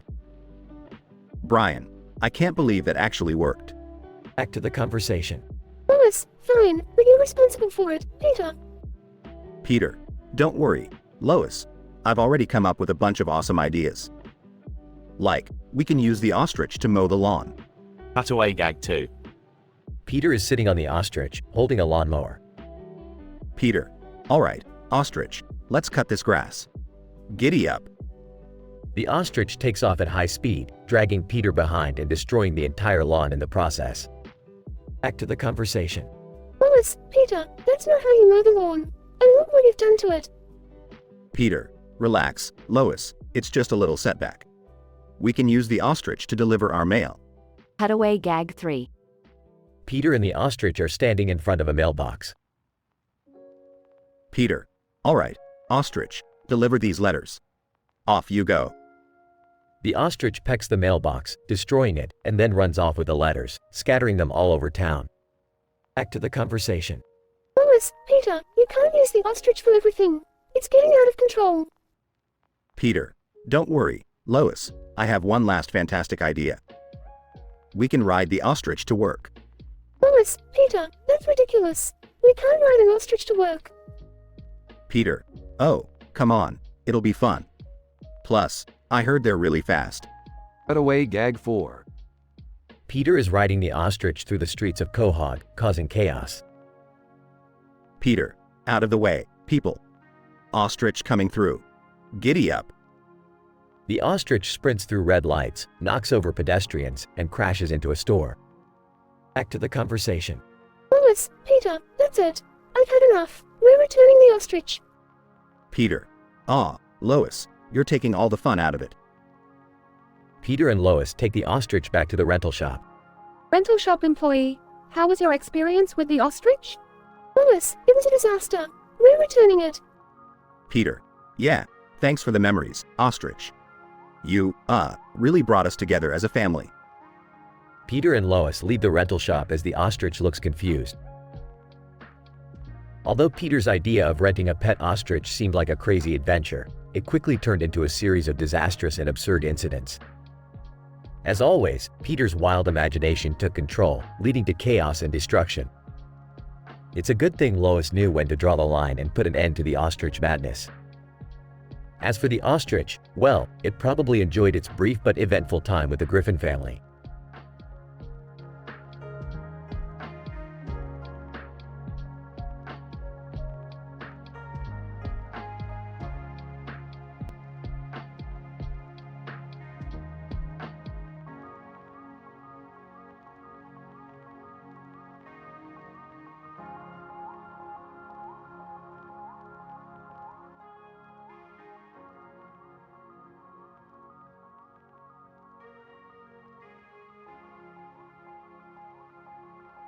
Hey Morty, we got a new adventure lined up for tonight. Strap in, buddy. Rick, do we have to go on another deadly, mind-bending, potentially traumatic escapade again? Don't be such a wuss, Morty. Adventure is what keeps us alive, or at least entertained. Sigh, alright, but can we please not involve any interdimensional beings this time? Fine. How about we just go straight to the source of pure chaos? The source? What the hell does that even mean? Rick. I'm talking about an all-night party hosted by none other than the infamous green-haired gossiper. The green-haired gossiper? What's so special about them? They're known for their mind-altering parties, Morty. Everything is twisted, intense, and so over the top, it could make your hair turn neon green. Whoa, sounds intense. But, how do we find them? Don't you worry, Morty. I've got a device that can track parties that are statistically improbable and highly scandalous. Scandalous? You don't mean... Oh, yeah, all the gossip, secrets, and drama. This party's got it all. Now, let's go before I change my mind. Morty and Rick arrive at the party, surrounded by neon lights and peculiar cartoon characters. Rick, I don't think I'm ready for this. Everyone's so wild. Relax, Morty, live a little. But don't get too carried away in the chaos. We still need some semblance of a plot. Wait, what? We need a plot at a party? Of course, Morty. How else are we going to uncover the deepest, darkest secrets and gossip? We need a purpose amidst the debauchery. Morty accidentally ingests a very potent substance. Oh, man, Rick. What did I just take? Oops, looks like you've stumbled upon the legendary chrono-potent pot. Time-altering weed, Morty. Good luck coming down from that trip anytime soon. I feel like I'm melting. Rick, everything's shifting shape. Enjoy the ride, Morty. Time is just a construct. Let's party and snoop while we're at it. Morty falls off a wagon being pulled by a group of partying cartoon characters. Rick, help! I'm falling. Morty, always falling for something. Hold on, I'll grab you. Meanwhile, Jerry and Summer witness the chaos from afar. Can you believe those two, Summer? They always let their curiosity convince them to do stupid things. Yeah, Dad, it's like they never learn. But hey, it's always entertaining for us bystanders. True. Let's find a safe spot and watch the show. Maybe we'll get some juicy gossip out of all this. As chaos ensues, Rick manages to rescue Morty from the fall. Damn it, Rick. I thought you said we weren't involving interdimensional beings this time. Well, Morty, turns out these cartoon characters are a lot more dimensional than we thought. Oh, I can't take much more of this. Let's just get out of here, okay? Agreed, Morty. Let's blow this gossip-filled, scandalous party and never speak of it again. They flee the party, leaving behind a trail of puzzled cartoon characters. Well, looks like the drama is over. Time to head back home, Summer. Yeah, I hope Rick and Morty learned their lesson this time. Doubtful, Summer. They're never ones to resist temptation. As they all disappear into the distance, the neon lights of the party continue to sparkle, wrapping up another statistically improbable episode.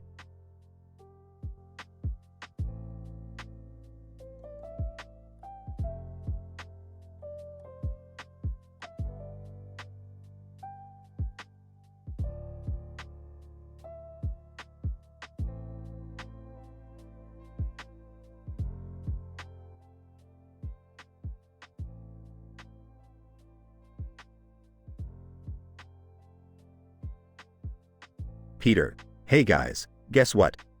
I rented a pet cow. Lois, Peter, you can't possibly be serious. A pet cow? What are you going to do with it? Peter, oh, Lois, you have no idea. This cow is going to be the greatest thing that ever happened to us. Just wait. Scene transitions to Peter in the backyard, talking to the cow. Peter, alright, Bessie, here's the plan. We're gonna revolutionize the world with your help. Scene transitions to cutaway gag 1. Peter, in lab coat, welcome to the Cow Transmogrifier 3000. With this device, we can turn Bessie into a cow-human hybrid. She'll have the intelligence of a human and the strength of a cow. Scene transitions back to the present. Lois, Peter, what did you do to that poor cow? It looks different. Peter, now Bessie can talk and reason. Lois. Isn't that amazing? Scene transitions to cutaway gag 2. Peter, dressed as a cowboy. Yeehaw. Time for the cow rodeo extravaganza. Saddle up, Bessie, we're going for a wild ride. Scene transitions back to the present. Lois, Peter, you've taken this too far. The poor cow doesn't deserve to be treated like this. Peter, oh, come on, Lois. Bessie's having the time of her life. She loves it. Scene transitions to cutaway gag 3. Peter, as a chef, ladies and gentlemen, prepare yourselves for the cow culinary delight. Grilled cow steaks, cow milkshakes, and cow ice cream sundaes. Delicious, right? Scene transitions back to the present. Lois, Peter, this is insane.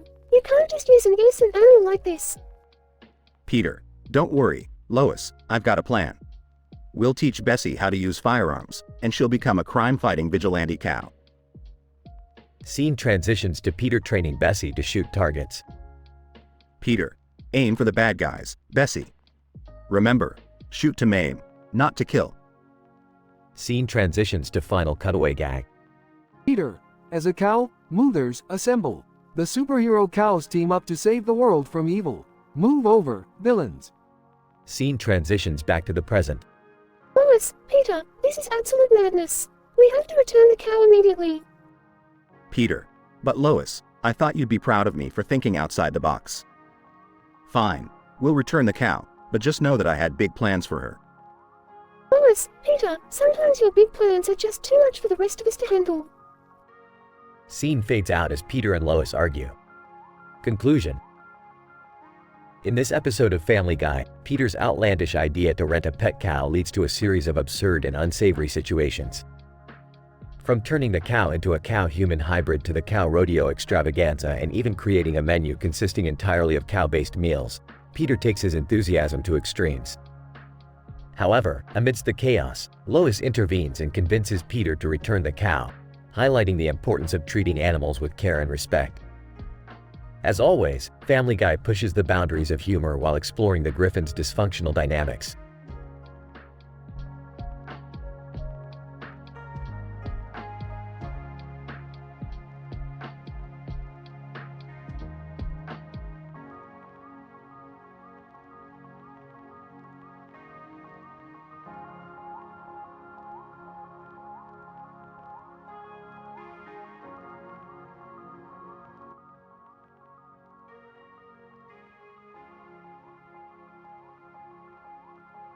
Int. Griffin living room, day. Peter, Lois, Meg, Chris, and Stewie are gathered around the dining table. Shelves upon shelves of quirky items surround them. Peter, excited. Hey, Lois. I just downloaded this new app called Uber Eats. It's gonna change the way we eat forever. Lois, Lois, skeptical. Oh, Peter, what trouble are you going to get us into this time? Peter, trust me, Lois. This is gonna be epic. Int. Griffin kitchen, day. Peter stands alone in the bustling kitchen with a phone in his hand. Peter, to phone. Hello, Uber Eats? Yeah, I'd like to order. All. 300 buckets of fried chicken. Int. Griffin living room, day. The family stares in disbelief as a delivery guy wheels in dozens of buckets filled with fried chicken. Meg, horrified, Dad, what are we going to do with all this chicken? Peter, nonchalant. Meg, we'll figure it out. I have more surprises coming. Int. Griffin kitchen, day. Peter, now holding two phones simultaneously, dials a number. Peter, excitedly. Hello, Uber Eats? Yeah, I'd like to order a fully grown elephant, and make sure it's dressed as Elvis. Int. Griffin living room, day. The family's jaws drop as an elephant dressed as Elvis saunters into the living room. Chris, confused? What the hell, Dad? How did you even manage to order an elephant? Peter, grinning. Chris, there's nothing the power of Uber Eats can't bring to our doorstep. Int. Griffin kitchen, day. Peter, with a mischievous glint in his eyes, dials a number on his phone. Peter, whispering. Hello, Uber Eats? Yeah, I'd like to order a time machine. For research purposes, you know? Int. Griffin living room, day. Suddenly, a door appears in the middle of the room, and a futuristic-looking time machine emerges. Stewie, excited. Oh, this is splendid. Finally, an efficient way to erase my pesky sibling presence. Lois, frustrated. Peter, this has gone too far. We can't have a time machine in our living room. Peter, grinning. Ah, come on, Lois. It's all part of the fun. Now, who wants to travel back in time and punch Hitler? Olin. As the Griffin family embarks on their wild and unpredictable adventures with Uber Eats, they realize that sometimes, even the simplest things can create chaos and hilarity in their lives. Cutaway gags. 1. Peter mistakenly orders 5,000 rubber duckies, filling their house completely, resulting in a flood of yellow quackers. 2. Stewie orders a herd of llamas and wreaks havoc in the neighborhood, shouting, "It's a llama palooza." 3. Meg, fed up with the madness, orders a single slice of pizza. The delivery person hands her the entire Domino's pizza franchise.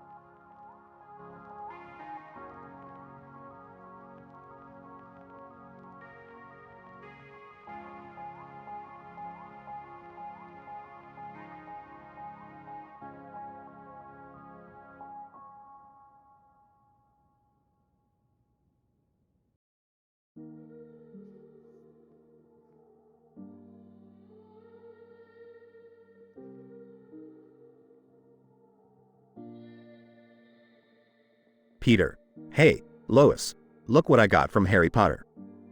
A freaking wand. Lois, oh, great, Peter. Just what we need. Another one of your harebrained schemes. Peter, don't worry, Lois. I've got some wicked spells that will make this dumb town a lot more interesting. Scene. Peter waves his wand at a mailbox. Peter, abracadabra, mailbox turned to chocolate. The mailbox transforms into a giant Hershey's bar.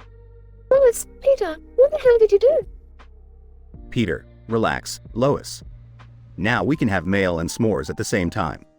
It's genius. Scene. Cutaway gag number 1. Peter, with wand. Quagmire, I summon 1,000 beautiful women. Scene changes to a suburban street, crowded with attractive women. Quagmire, excitedly, jiggity. We're gonna need more condoms. Scene. Peter waves his wand at a parked car. Peter, alakazam. Car, turn into a pimped-out ride. The car transforms into a shiny, neon-colored lowrider. Cleveland, walking by. Damn, Peter, that's one pimped-up ride. Peter, thanks, Cleveland. Wanna go cruising with me? Scene. Cutaway gag number 2. Stewie, in today's news, I have successfully shrunk Meg down to the size of an ant. Meg, now the size of an ant, is seen struggling to climb up a table. Brian, Stewie, you can't just go around shrinking people. Stewie, grinning. Oh, I know. But I just wanted to see if her annoying voice got any tinier. It did not. Scene. Peter waves his wand at a fire hydrant. Peter. Hocus pocus. Hydrant transform into beer. The fire hydrant turns into a beer keg, spraying beer everywhere. Quagmire, holding a glass. Peter, you're a goddamn genius. Scene. Cutaway gag number 3. Joe, alright, Peter, we're breaking into the bank tonight. You better not mess this up. Peter, dressed in black, trips on his own shoelaces and crashes into a wall. Peter. Don't worry, Joe. I've got the perfect disguise. The wall collapses to reveal a poster of a bank. Joe, Peter, we're not robbing a poster. Scene. Peter waves his wand at a tree. Peter. Abracadabra. Tree become a giant toilet. The tree transforms into a massive toilet, causing chaos. Lois, Peter, what kind of idiotic spell is that? Peter. Well, Lois, I figured we could all use a public restroom that doesn't come with a virus. Scene. Peter waves his wand at a park bench. Peter. Shazam. Bench. Turn into a fluffy bed. The park bench transforms into a luxurious bed with satin sheets. Quagmire, lying on the bed. Well, Peter, I guess this is the only bed I won't get kicked out of. Lois, Peter, I don't know how or why, but you managed to turn this whole town into a complete freak show. Peter. Thanks, Lois. My spells are the best. Scene. Conclusion. Lois, Peter, you know this can't continue. We have to find a way to reverse all of these wacky spells. Peter. Aw, come on, Lois. Can't we just keep the giant toilet? Lois, no, Peter, absolutely not. Scene. Final cutaway gag. Peter. Hey, Chris, I'm gonna make your favorite meal disappear. Peter waves his wand, and we hear a poof. Stewie, looking stunned. I think he actually made Chris disappear. Scene ends with the Griffin family frantically searching for Chris.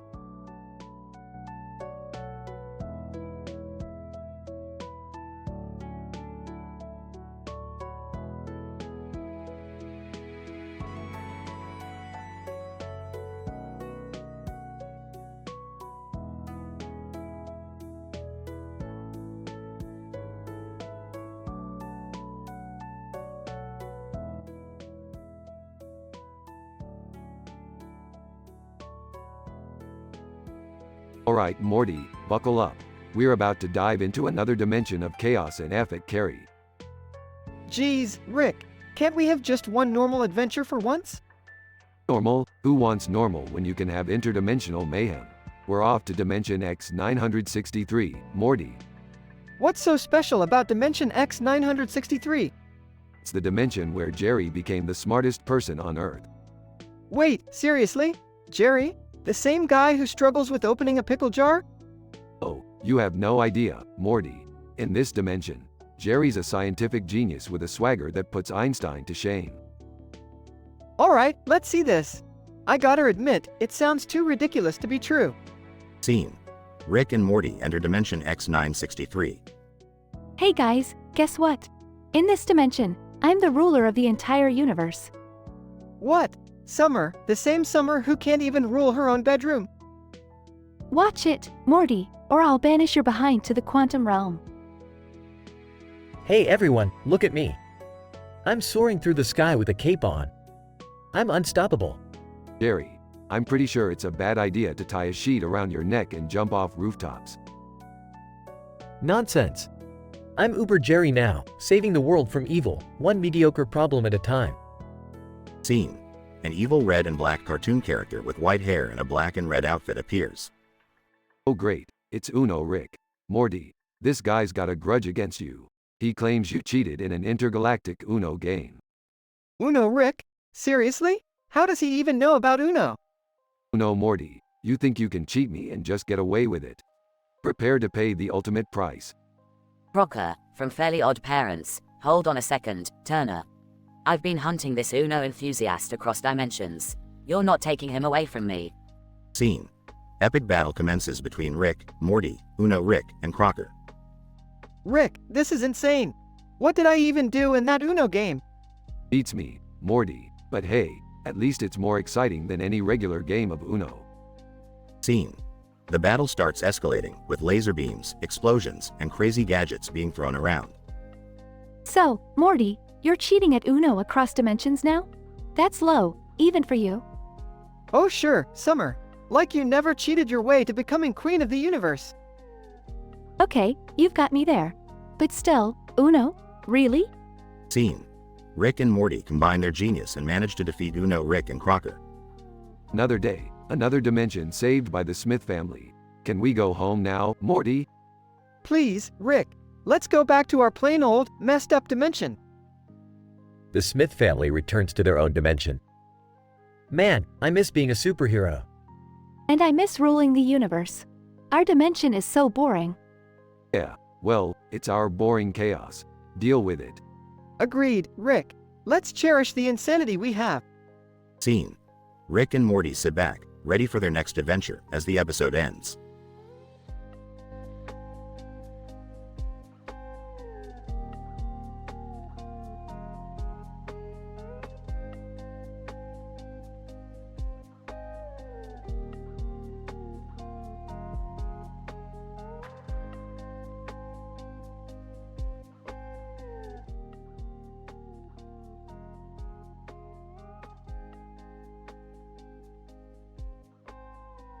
Idle. Kirby's Wild Ride. Int. Griffin living room, day. Peter Griffin is sitting on the couch, playing video games. Stewie, Brian, Lois, and Meg are present. Peter, grinning. Guys, guess what? I just rented Kirby from the video game store. Stewie, raising an eyebrow. Kirby? Seriously, Peter, you never cease to amaze me with your questionable choices. Peter, ignoring Stewie's comment. Trust me, this is gonna be epic. Cut away, gag one. Int. Video game store, flashback. Peter stands in front of the store clerk, holding a small, pink figurine. Peter, enthusiastically. Excuse me, sir, is this the Kirby everyone talks about? Clerk, looking unimpressed. Yeah, that's him. But just remember, he's not a toy to be messed around with. He has powers beyond your comprehension. Peter, grinning. That's all I needed to know. Int. Griffin living room, continuous. Peter connects the Kirby figurine to the console and starts playing. Brian, so, what's Kirby's power? Can he do something useful? Peter, laughing mischievously. Oh, he's more than useful. Watch this. Cutaway gag 2. Int. Quahog City, flashback. Quahog City is being terrorized by a giant monster. People are panicking, running for their lives. Kirby, suddenly appearing, I'll save you, Quahog. Kirby inhales the monster, gaining its powers, and transforms into an even bigger monster. Kirby, gluttonous, that's what I call a power-up. And now, to find some snacks. Int. Griffin living room, continuous. Peter, now controlling Kirby, laughs maniacally as he wreaks havoc in the game. Stewie, appalled. Peter, you maniac. What the hell are you doing? Peter, mockingly. Just having some fun, Stewie. Don't be such a buzzkill. Cutaway gag 3. Next. Hospital, flashback. Peter, dressed as a doctor, stands next to Brian, who is lying unconscious on a hospital bed. Peter, holding a syringe. Don't worry, Brian. I'll save you. Peter injects Kirby into Brian's body, causing him to swell up like a balloon. Peter, laughing. Look, it's Balloon Brian. Int. Griffin living room, later. Brian, returned to normal size, looks extremely annoyed. Stewie is scolding Peter, Lois looks concerned, and Meg is trying to hide her amusement. Brian, angry. Peter, you have no idea what kind of trouble you've caused with that little pink demon. Stewie, sarcastically, oh, I'm sure Peter is well informed about the potential catastrophic consequences of his actions. He's always so attentive to detail. Peter, shrugging. Hey, it was just a joke. Lighten up, you guys. Lois, size, well, let's hope Kirby stays in the game where he belongs. No more renting video game characters for you, Peter.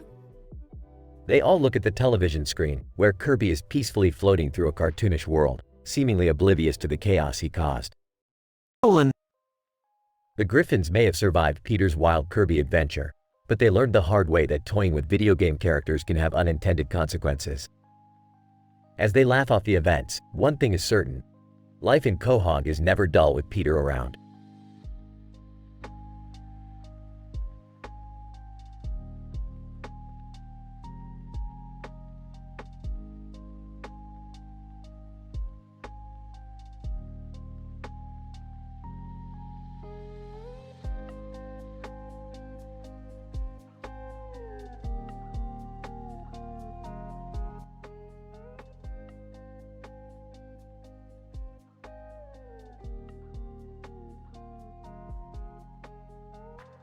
Idle, elongated madness.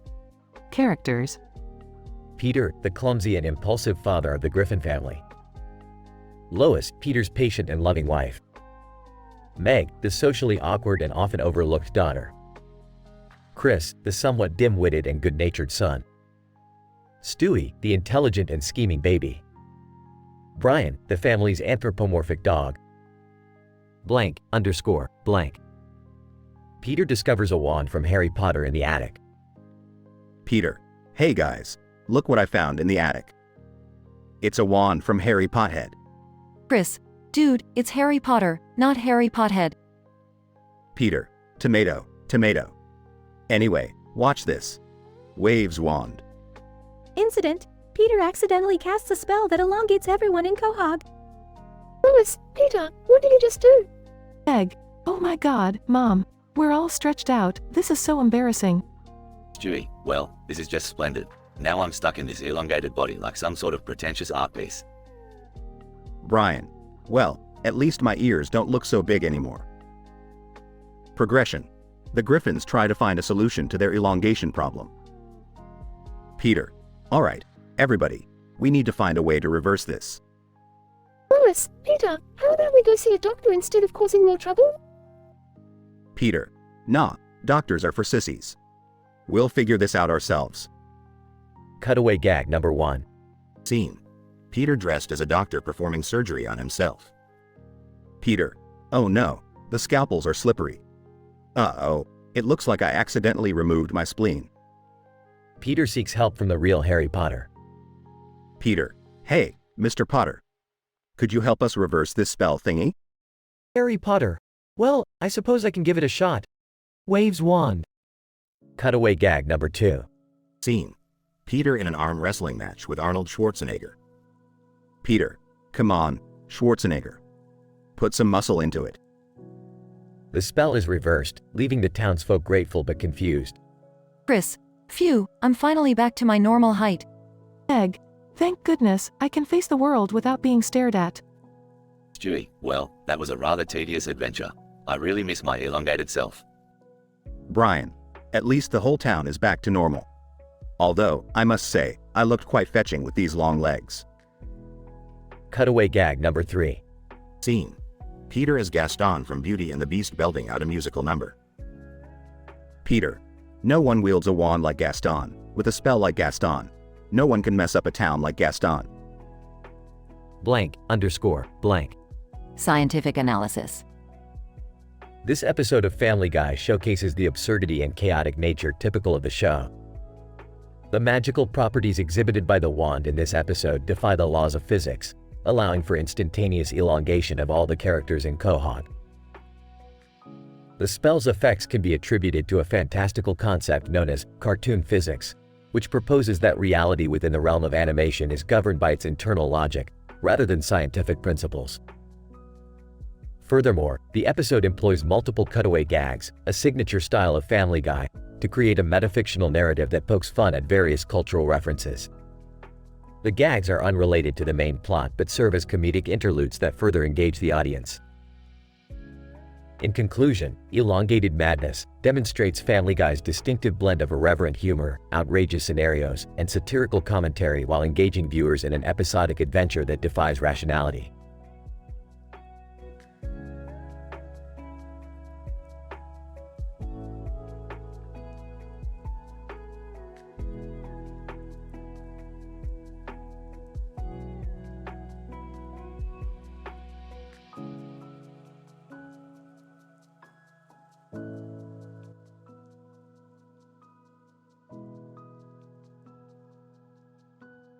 Peter. Hey Lois, check out this cool robot I found at the store. It can make toast and do all sorts of stuff. Lois, oh Peter, I hope you're not going to do something crazy with it again. Peter. Nah, come on Lois, trust me. This time, I'll keep it under control. Cutaway gag 1. Peter. Alright, everybody gather around. I'm going to use the robot for the ultimate game of toast roulette. Stewie, are you insane, Peter? That's dangerous. Peter. Relax, Stewie. I've thought this through. Okay, everyone ready? Meg, what's toast roulette? Peter. Well, Meg, it's pretty simple. We'll put pieces of toast in this machine, and it will randomly shoot the toast at someone in the room. Brian. That sounds absurd, but also a bit dangerous. I don't think.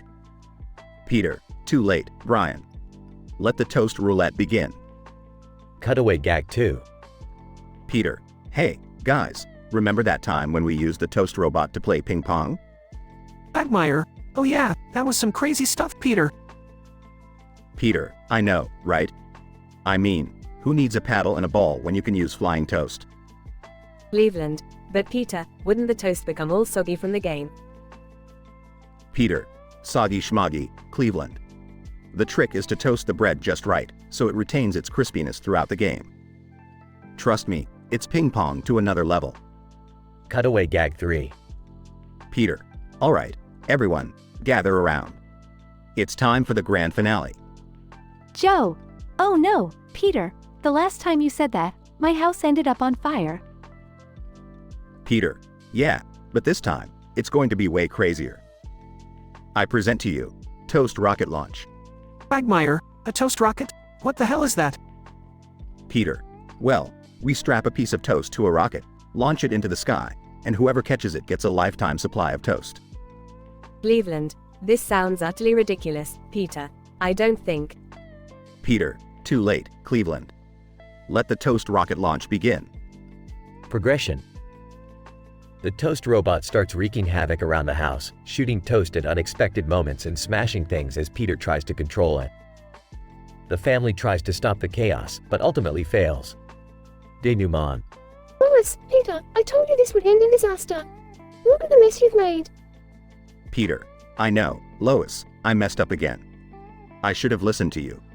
Lois, well, I hope you learned your lesson. Peter. Yeah, I sure did. I should have bought 2 robots. Conclusion. The family cleans up the mess while making fun of Peter's crazy antics. Although chaotic, they find humor in the situation and laugh it off, knowing that life with Peter will always be unpredictable and outrageous.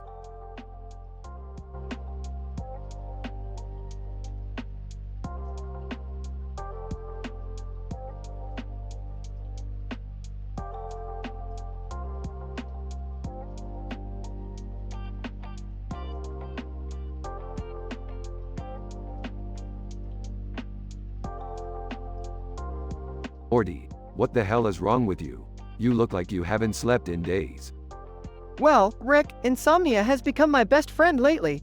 It's like my brain decided to throw a never-ending party without my permission. Morty, you should try some of Grandpa Rick's experimental sleep potion. It's made from alien goo and crushed dreams. Works like a charm. Yeah, and I'm sure it'll have side effects like turning me into a mindless slug or something.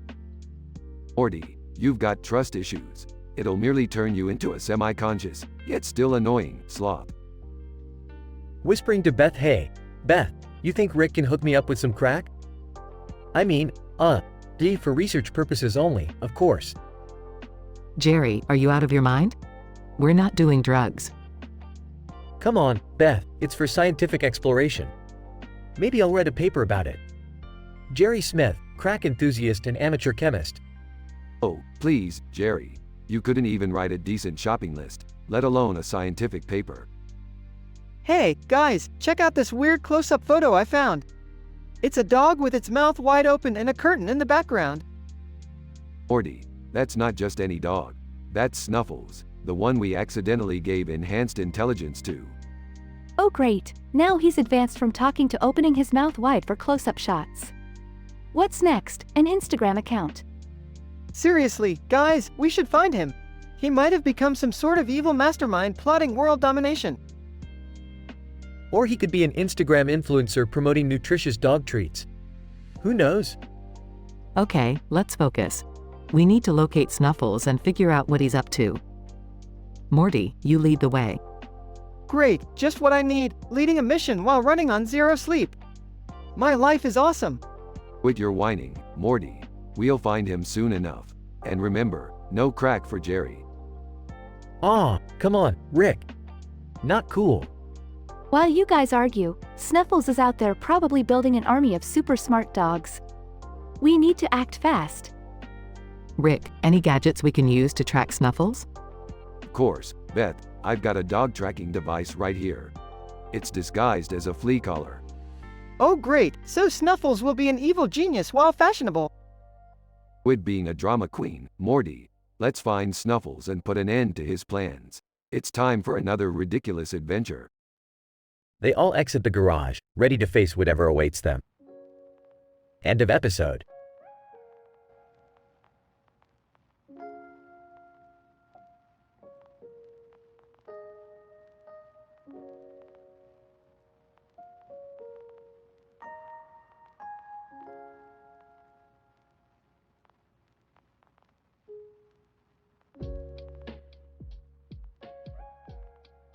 Peter. Hey, Lois. Guess what? I just discovered this new thing called Uber Eats. Lois, oh, great. What does that mean for our family dinner tonight? Peter. Well, instead of cooking, I can just order food to be delivered right to our door. It's so convenient. Lois, Peter, you know we can't rely on takeout for every meal. Peter. Oh, come on, Lois. Just give it a chance. It's the future. Cut away, gag one. Peter is a scientist, and here we have it, the greatest invention of the 21st century, Uber Eats. No longer will we have to endure the chore of cooking or even leaving the house. It's a game changer, people. Back to the conversation. Lois, fine, Peter, but just this once, and make sure you order something nutritious for the kids. Peter, don't worry, Lois. I'll take care of it. Incident. Peter, on the phone, alright? Let's see what Uber Eats has to offer. Browsing, I could go for some Chinese food. Better make it extra spicy. Cut away gag 2. Peter is a delivery driver. I've got an order for Peter Griffin. Extra spicy, just the way he likes it. He brings a mountain of chili peppers. Back to the conversation. Peter, receiving the food. Wow, that's a lot of chili peppers. I'm gonna need something to cool down with. Aggression. Peter, on the phone again. Alright, let's try something else. How about a pizza? Yeah, a pizza sounds good. Cutaway gag 3. Peter, as a pizza delivery driver, alright, I've got a pizza for Peter Griffin. Let's see what's inside. He opens the box to find a live squirrel. Back to the conversation. Peter, opening the pizza box. Lois, I think there's been a mix-up. Lois, what is it now, Peter? Peter. We ordered pizza, right? Well, it seems we got a little extra surprise here. Lois, that's it, Peter. No more Uber Eats for you. We're going back to cooking our own meals. Peter. But Lois, the convenience. The adventure. The hilariously absurd mishaps. Lois, I don't care, Peter. Our family needs a proper mealtime routine. Peter, pouting, fine, Lois. Back to boring old cooking. But mark my words, one day Uber Eats will change the world. Cut away gag 4. Peter, as the president, citizens of the world, I present to you the new global initiative, Uber Eats for World Peace. All conflicts resolved through the power of delivery.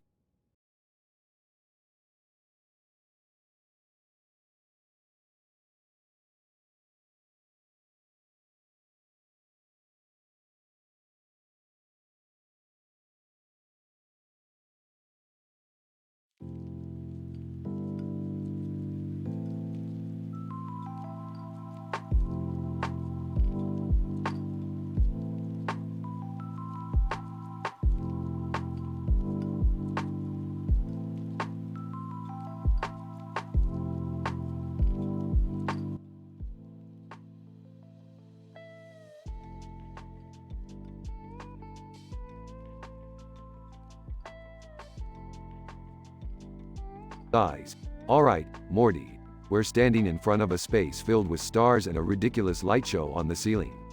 Let me guess, you dragged me to another interdimensional party? Geez, Rick, can't we just have a little fun once in a while? Besides, it's not like you have anything better to do. Strutting arrogantly. Oh, no big deal, guys. But did you know that I'm famous in multiple universes? That's right. They call me Jerry the Magnificent. Rolls eyes. Jerry the Delusional, more like it. Don't listen to him, Dad. You're a star in my book. Speaking of books, Morty, did you finish reading that file from the multiverse library? You know, the one about the statistically improbable incidents? Oh, well, I kinda got distracted and ended up watching interdimensional bloopers instead. Sorry, Rick. Face bombs. Great, Morty. Just when I thought you couldn't get any more useless. We're dealing with some serious Uranus unfaithful uproar out here, and you're watching bloopers? Intrigued? Uranus unfaithful uproar? Count me in. Sounds scandalous. Losing confidence. Oh, what's that? I wasn't really paying attention. Figures, Jerry. Anyway, we need to figure out how to put an end to these messy love affairs between planets. It's like a cosmic soap opera out there. So, what's the plan, Rick? Are we going to confront the deceitful Uranus? First, we need some leverage. Beth, remember that time you accidentally became famous in a bunch of universes? Oh, you mean when I discovered a cure for space lice? Good times. Well, go ahead and make a public announcement about your newfound multiverse fame. That should distract the intergalactic gossips long enough for us to get to work. Hey, Rick, do you think I could become famous too if I announce my Jerry the Magnificent moniker? Smirking. Oh, definitely, Jerry. You'll be as famous as a fart in an elevator. Trying to diffuse the tension. Okay, guys, enough bickering. Let's go save Uranus from heartbreak. Sarcastically. Wow, Morty. That was a truly inspiring and profound statement. I'm touched. Let's just get this over with. Fast forward to the denouement. Enthusiastically. The interdimensional press loved my announcement. They can't stop talking about me and my lice-curing abilities. Great, Beth. Now let's find the source of this interplanetary affair drama and put an end to it. Look, there! It's Uranus and another planet, Neptune, having a secret rendezvous behind Saturn's rings. Horrified. Oh, no. I can't believe Uranus would cheat on me like this. Deadpan. Jerry, can you please stop acting like a butthurt planet? Yeah, Dad. Get a grip. We're here to save Uranus, remember? Whining. But I thought we were going to save my marriage and my multiverse fame. Exasperated. Jerry, your marriage was doomed from the start. And your fame, well, let's just say it's about as significant as a dust particle in the vastness of the universe. The adventure concludes. Well, that was one hell of a ride, guys. I can't wait to see what ridiculousness we stumble upon next. Smirking. Oh, don't worry, Beth. With this family, there will always be an infinite amount of absurdity to explore.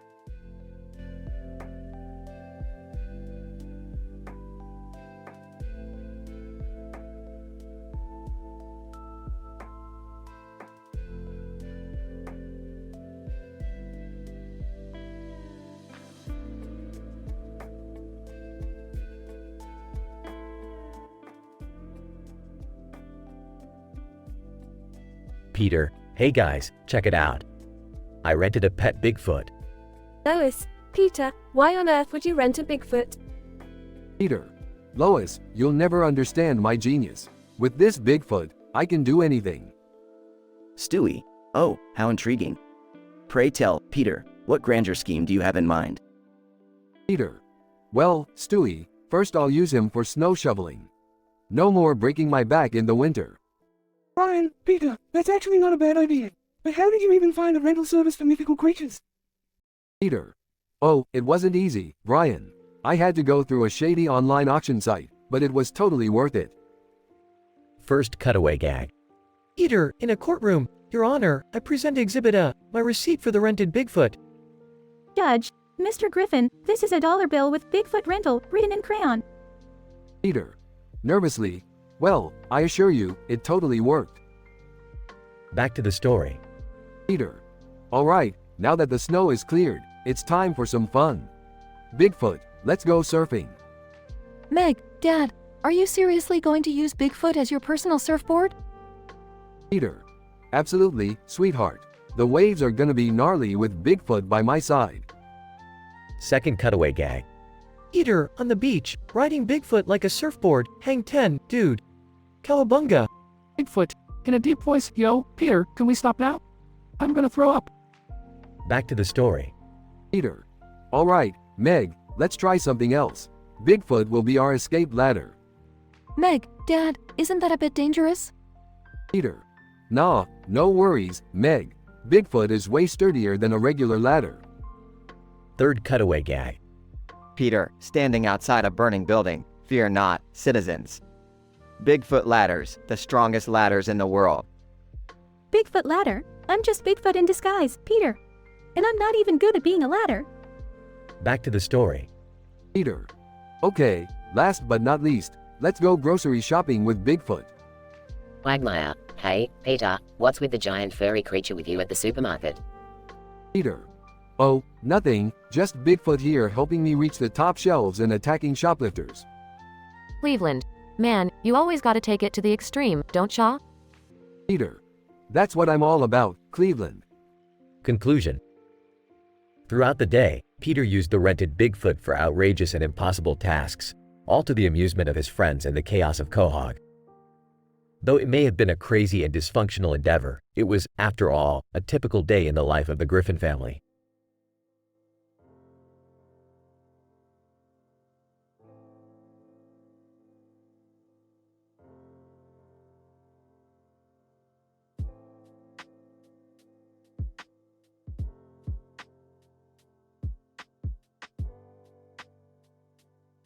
Peter. Hey Lois, guess what? I got a wand from Harry Potter. Lois, oh great, Peter, what are you going to do with that thing? Peter. I'm gonna have some fun. Watch this, Waves wand. Everyone in the room suddenly becomes elongated. Chris, whoa, what happened to us? We look like those weird caricatures at the fair. Meg, now I'm even more awkward looking than before. Stewie, well, this is just delightful. I've always wanted to resemble a stretched out Picasso painting. Peter. Don't worry, guys. I'll fix this. I just need to remember the incantation. Expelliarmus. Cuts to a hilarious cutaway gag with Peter attempting to perform spells in various inappropriate situations, resulting in chaos. Peter. Okay, clearly that's not it. Oh, I remember now. Wingardium Leviosa. Everyone starts floating off the ground, still elongated. Lois, Peter, what did you do? Peter. Oops, that wasn't right either. Abracadabra. Nothing happens. Stewie, you imbecile. That's not even a Harry Potter spell. Peter. Well, maybe it should be. This wand is a rip-off. Okay, I'll try one more time. Reparo elongatus. Everyone suddenly returns to their normal proportions. Chris, phew, thank goodness. Meg, I never thought I'd be happy to look average. Stewie, well, that was a harrowing experience. Remind me to never trust you with a wand again, Peter. Peter. Yeah, no more magic for me. Let's just pretend this never happened, alright? Cuts to a cutaway gag of Peter attempting to make dinner with magic, resulting in the kitchen exploding. Lois, Peter, I swear, if you ever touch another wand. Peter. I know. No more wands, no more magic. Got it. Cuts to a final cutaway gag of Peter accidentally turning himself into a chicken, causing the family to laugh. Quagmire, off screen, giggity giggity goo. Laughs and credits roll.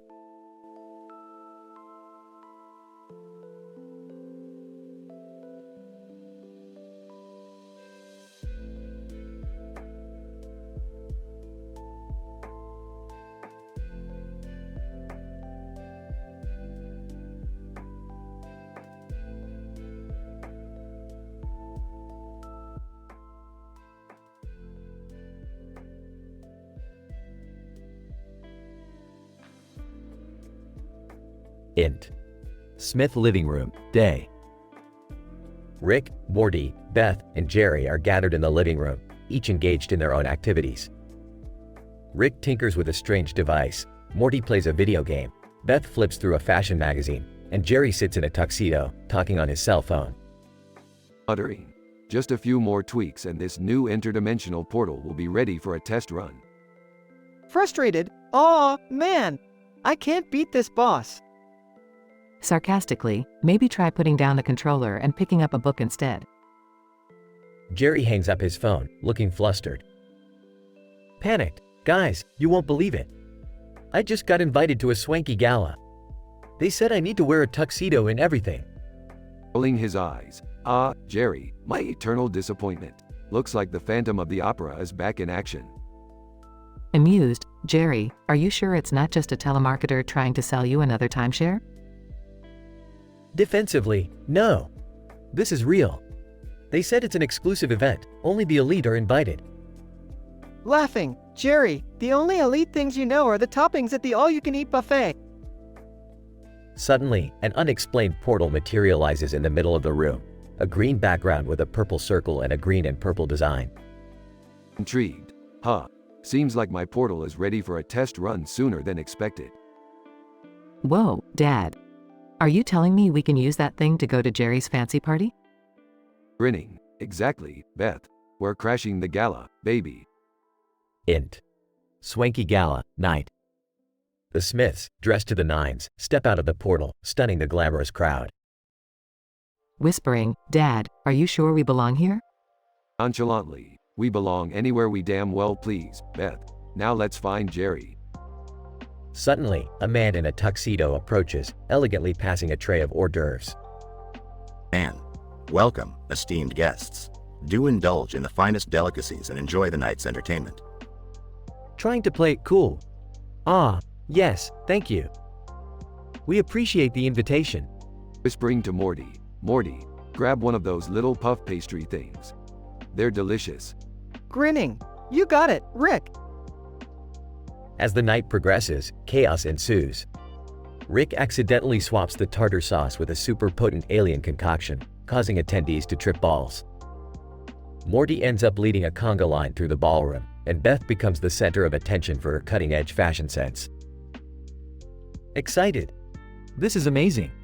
I've never felt so alive. Smirking. Just wait until we unleash Mr. Meeseeks on the dance floor. As the gala comes to a close, the Smiths retreat back through the portal, leaving behind a bewildered crowd.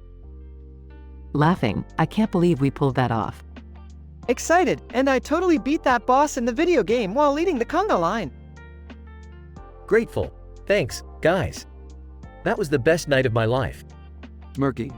Well, Jerry, compared to your usual nights, that's not saying much. They all laugh as the portal closes behind them, leaving behind memories of their wild adventure. The end.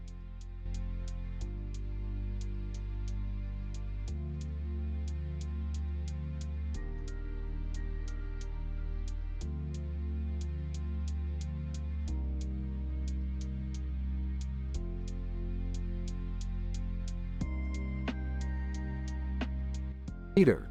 Hey Lois, check out this wand I got from Harry Potter. It's gonna be freaking awesome. Lois, Peter, you know that's not real, right? Peter. Oh, come on, Lois. Let me have my fun. Alright, watch this, Explosion Potter. The wand shoots sparks and the TV explodes. Lois, Peter, what the hell did you do? Peter. Oops, don't worry, Lois, I got this. Fix this apparatus. The TV remains broken. Lois, seriously, Peter, you can't just make up spells. Peter. Look, Lois, magic is all about creativity. Let me try one more. Grow you as big as. The house starts to swell, causing chaos. Lois, Peter, stop. You're making things worse. Cut away gag 1. Stewie, dressed as a wizard. Oh, why, thank you, Harry. This wand will go perfectly with my diaper. Cut away gag 2. Brian, reading a book, The Art of Magic for Dummies. Now, where's that chapter on avoiding idiots with wands? Cut away gag 3. Quagmire, flirting with a witch at a bar. So, baby, how about you and me cast a little spell, in the bedroom? Peter. Alright, Lois, maybe this wasn't such a great idea. I'll try to fix everything. Reverses damage. The house shrinks back to its normal size, with the TV miraculously repaired. Lois, Peter, why did you have to mess around with that wand? You always take things too far. Peter. Sorry, Lois. I just wanted to have some magical fun. But I guess it's better to leave the magic to the professionals. Lois, well, let's hope you learned your lesson this time. No more Harry Potter wands for you. Peter. Fine, Lois. But you know what they say, magic is just like a penis. You shouldn't wave it around unless you're prepared to deal with the consequences. Lois, Peter, that doesn't even make sense. Peter. Well, neither does half the stuff I do, Lois. That's why we're still on the air after all these seasons.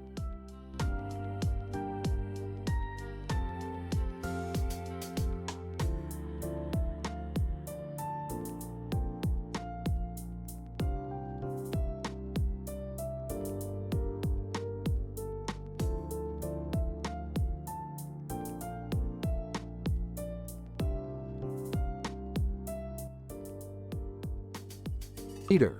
Hey Lois, check out this cool pet I just rented. Lois, Peter, what in the world did you rent this time? Peter. It's a fucking crocodile, Lois. Isn't he amazing? Lois, Peter, we can't have a crocodile as a pet. They're dangerous. Peter. Relax, Lois. I've got him all under control. Plus, he can do some really cool stuff. Stewie, oh, my. Another one of Peter's delightful and completely irrational plans. Peter. You'll see, Stewie. I've got a genius idea for this crocodile. Meg, Dad, can't you just return it? It looks terrifying. Peter. Nah, Meg. I already bonded with him. We're inseparable. Cut away gag 1. Peter dancing with a crocodile, singing I'm a Crocodile Dancer at a talent show while the audience watches in utter disbelief. Brian, Peter, this is insane. You can't use a crocodile for a talent show. Peter. Relax, Brian. He's got the moves. We'll be an unbeatable duo. Lois, Peter, this is dangerous and absurd. We can't go through with it. Peter. Lois, trust me. We're gonna win that trophy. Cut away gag 2. Peter using the crocodile as a lawnmower, riding on its back while it chomps through the grass in seconds. Quagmire, hey, Peter, what the hell is that thing? Peter. It's my new lawnmower, Quagmire. Saves me so much time. Joe, Peter, you can't just ride a crocodile like that. It's a wild animal.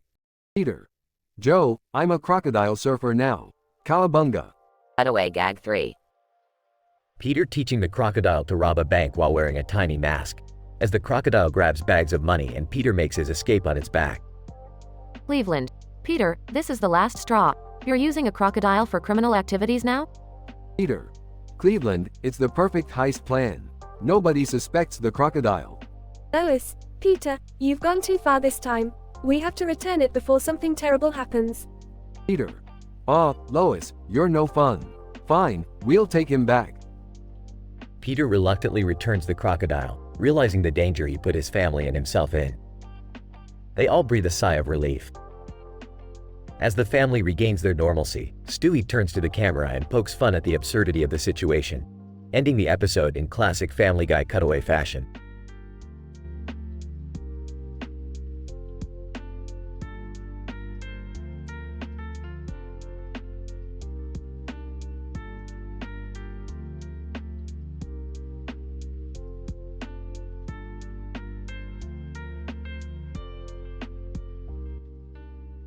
Peter. Hey guys, I have an amazing idea. I'm gonna break the Guinness World Record for the most farts in a balloon. Lois, Peter, that's disgusting. Why would you want to do something like that? Peter. Because Lois, it's a world record. And besides, the previous record holder is that snobby neighbor of ours, and I can't have that. Stewie. Oh, who gives a damn about records? I have better things to do with my genius mind. Peter. Shut up, Stewie. This is gonna be epic. I've already invited Joe, Quagmire, and Cleveland to join me. Cutaway gag 1. Peter, voiceover, and now, an exclusive interview with the world record holder for the most farts in a balloon. Interviewer, so what inspired you to pursue such a unique record? Neighbor. Well, I simply couldn't stand the thought of someone else holding a record that belonged to me. I have to maintain my superiority in every way possible. Cutaway gag 2. Peter, voiceover, meanwhile, in an alternate universe. Lois, to Stewie, oh, Stewie, the neighbors are having such a wonderful barbecue. I wish we were more like them. Stewie, oh, Lois, don't you see? Their lives are nothing but a facade, a fragile web of lies. They're all miserable, deep down. Cutaway gag 3. Peter, voiceover, next on Family Guy, when Peter discovers an unknown talent. Yo, Peter, I can't believe you're really doing this. Quagmire, yeah, it's completely insane. Cleveland, count me in, fellas. Let's make history. Cut to a montage of Peter and his friends blowing up balloons, farting, and popping them. Peter. Gasping for air, I did it. I beat the record. Lois. Oh, Peter, I can't believe you actually accomplished this. You're something else, you know that? Peter. Thanks, Lois. I hope the world recognizes my achievement. Denouement. Cut to the local news coverage. Reporter, breaking news. Quahog man sets the new Guinness World Record for the most farts in a balloon. Crowd cheers as Peter waves triumphantly. As Peter basks in his newfound glory, the citizens of Quahog celebrate his absurd achievement. Though unusual, the record-breaking feat brings a short-lived sense of pride to Peter and his friends. And even though they return to their regular, dysfunctional lives, this wild adventure will forever be etched in the annals of Quahog history.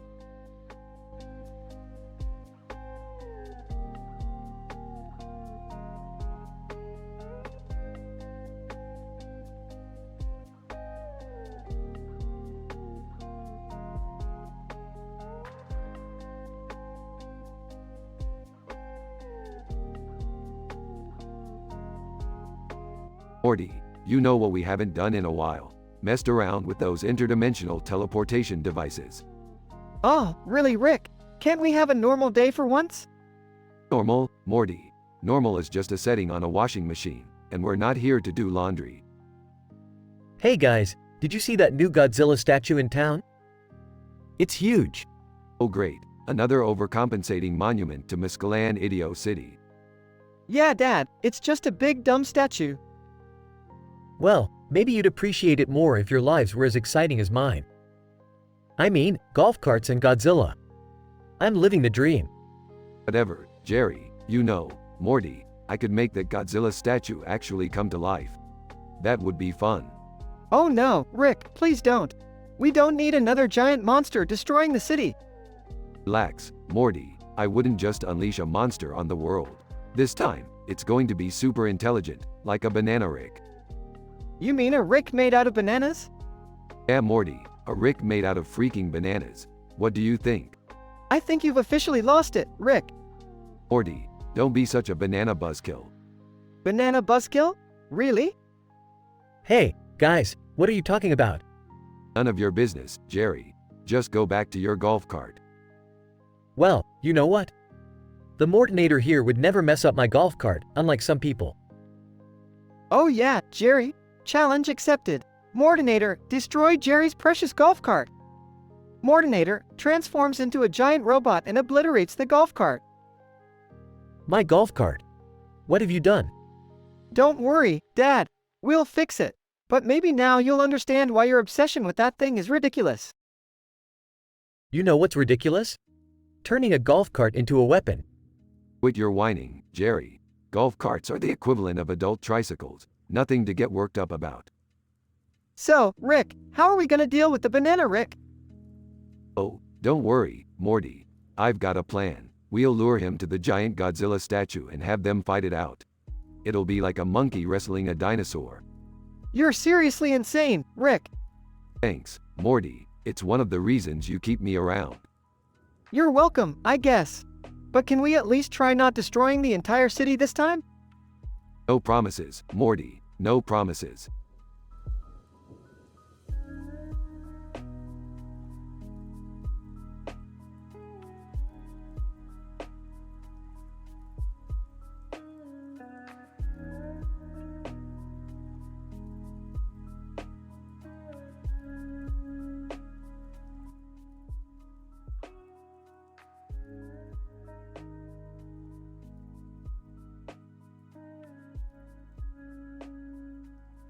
Peter.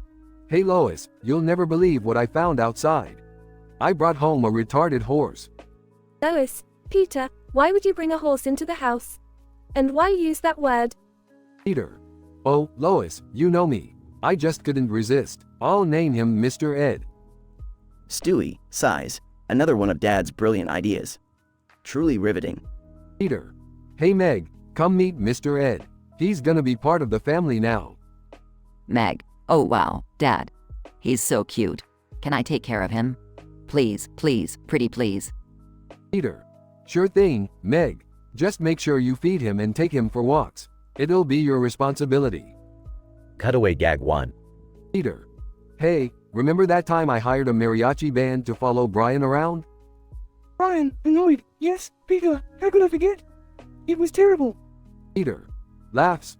Oh, good times, good times. Anyway, back to the story. Meg. Thanks, Dad. I won't let you down. Lois, Meg, remember, he's your responsibility. Don't let him eat the couch or anything. Quagmire. Hey there, Peter. I heard you brought home a horse. Mind if I take a look? Peter. Sure thing, Quagmire. Be careful, though. He's got a bit of a temper. Quagmire laughs. Oh, I know how to handle wild animals, Peter. I've got some experience. Stewie, muttering to himself, I'm surrounded by idiots. Incident. Meg, whispering to Mr. Ed. You know, Mr. Ed, I've been taking care of you for a while now. And I've developed some feelings. Would you like to explore them with me? Mr. Ed makes a strange noise. Meg, I'll take that as a yes. Progression. Meg keeps her secret relationship with Mr. Ed hidden, sneaking off to spend time with him. Peter. Meg, where are you going with that bucket of peanut butter? Wait, are you going to see Mr. Ed again? Meg, nervously. No, Dad. I just really like peanut butter. Peter. Well, alright then. Just be careful with Mr. Ed. Progression. Cutaway gag 2. Peter. Remember that time I took a rocket to the moon and met aliens who thought I was their leader? Alien. All hail Peter, king of the moon. Peter. Laughing, those aliens were hilarious. Meg, whispering to Mr. Ed. Don't worry, Mr. Ed. Our little secret is safe. Mr. Ed neighs softly. Meg, I love you too, Mr. Ed. Denouement. Lois, Meg, we need to talk. I found something strange in your room. Meg, panicking. What did you find, Mom? Lois, peanut butter, all over your bed. Care to explain? Meg, tearfully. It's for Mr. Ed. We've been having a special kind of relationship. Lois, Meg, that is not okay. We need to get rid of that horse immediately. Conclusion. Peter and the family say goodbye to Mr. Ed, realizing that keeping a horse in the house was a terrible idea. Peter. Well, Mr. Ed, it's time for you to go. You'll be happier outside. Meg, crying. Goodbye, Mr. Ed. I'll never forget you. Quagmire arrives, dressed in a horse costume. Quagmire, what's up, Peter? I heard you need a horse. I'm your guy. Peter. Laughs. Oh, Quagmire, you always know how to make things better. Cutaway gag 3. Peter. Remember that time I accidentally found the Fountain of Youth, but everyone thought it was just a hot tub? Stewie. Oh yes. I remember turning into a fetus. That was quite the adventure. Peter. Laughs. Classic us.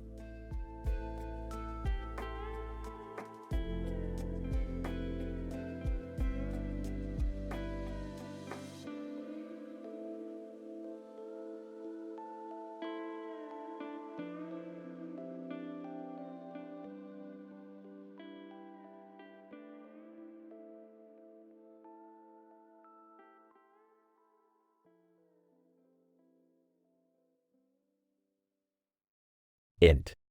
Griffin living room, day. Peter, Lois, Meg, Chris, and Stewie are watching TV on the couch. Peter.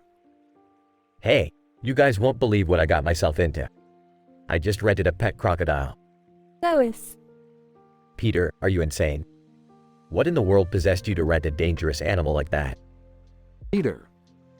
Lois, relax. It's gonna be great. I have some crazy ideas for him. Meg. Dad, this is a terrible idea. Crocodiles are not pets.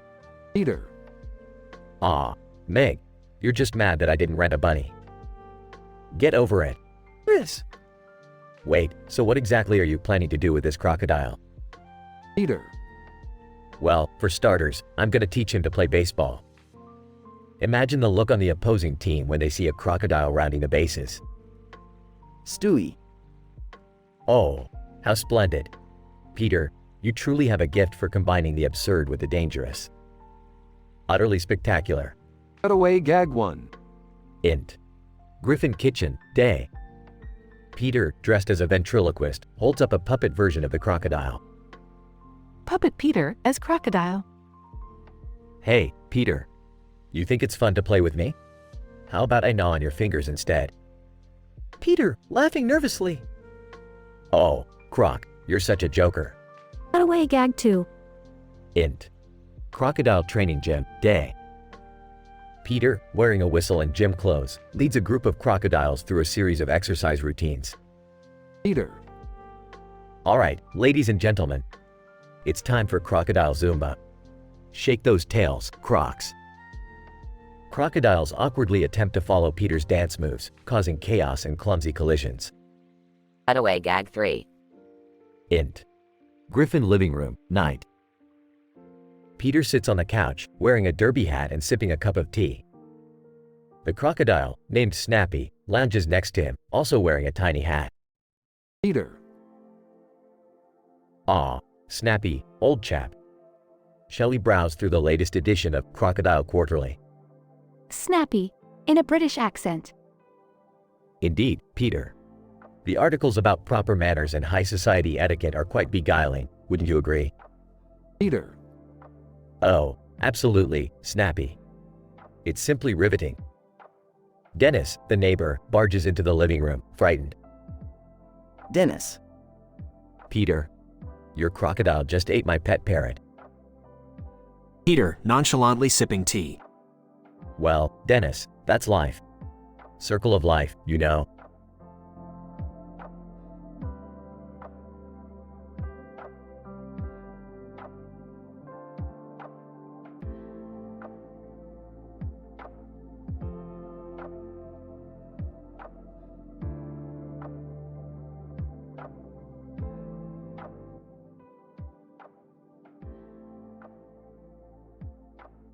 Peter.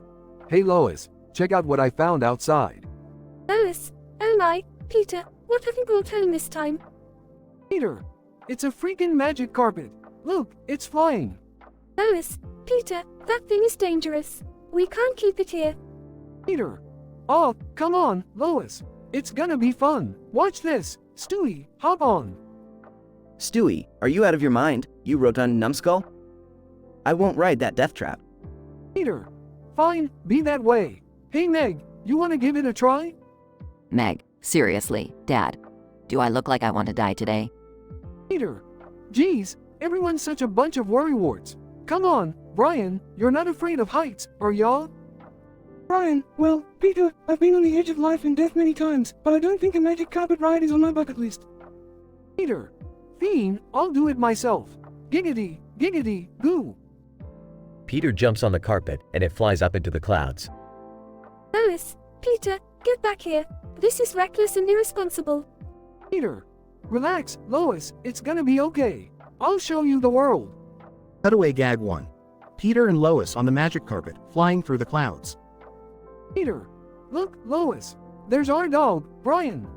Lois, Peter, that's a cloud shaped like Brian. How much did you drink before finding the carpet? Peter. Come on, Lois, it's like cloud pets. You're no fun. Cutaway gag 2. Peter and Lois on the magic carpet, flying past a cloud shaped like Mickey Mouse. Peter. Look, Lois. It's Mickey Mouse. Lois, Peter, that's just a cloud. It's not actually Mickey Mouse. Peter. No, I bet if I lick it, it'll taste like cheddar. Cutaway gag 3.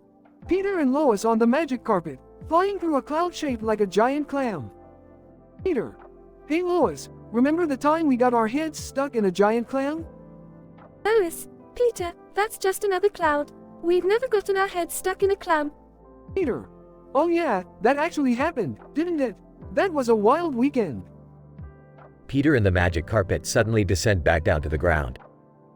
Lois, Peter, thank God you made it back safely. Don't ever do something so foolish again.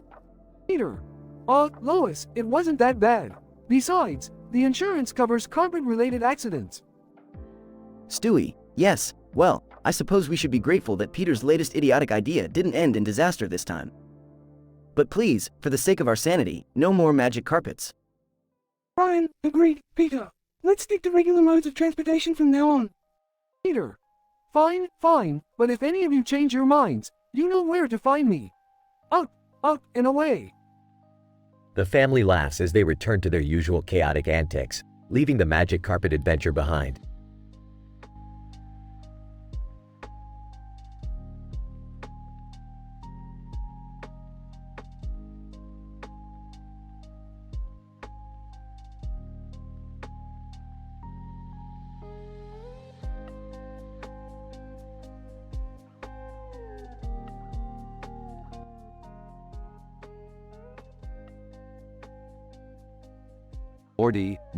Morty, I've got a brilliant idea.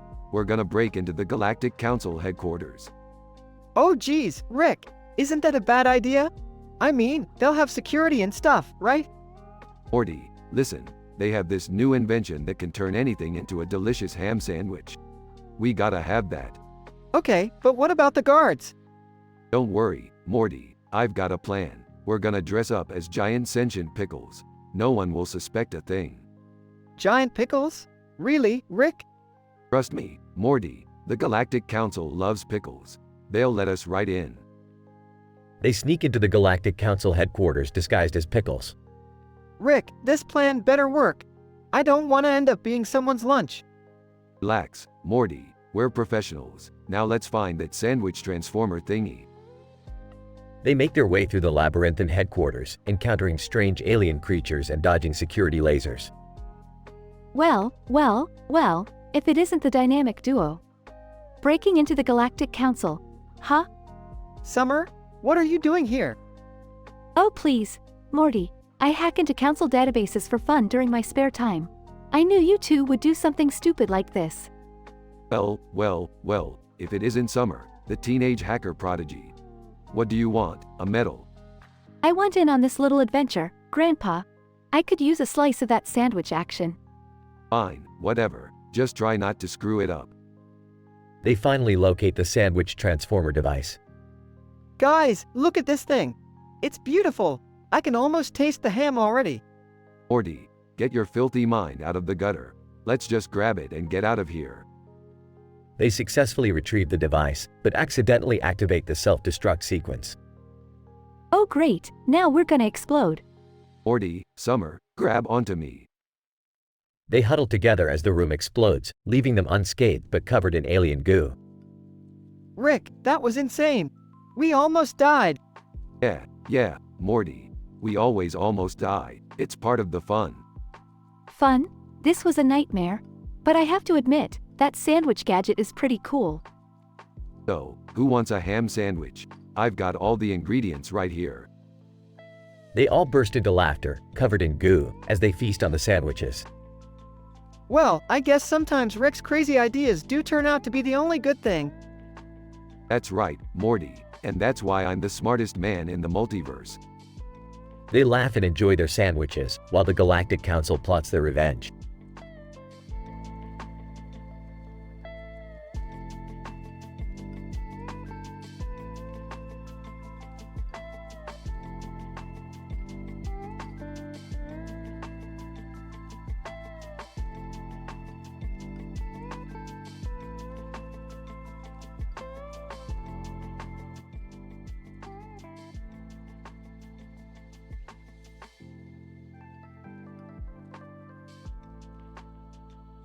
Int.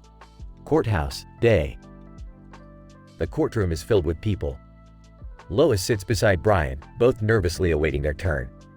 Peter, the defendant, sits at a separate table with Joe, a crippled cop. The judge slams his gavel. Judge, Mr. Griffin, you are being charged with multiple counts of public indecency and animal cruelty. How do you plead?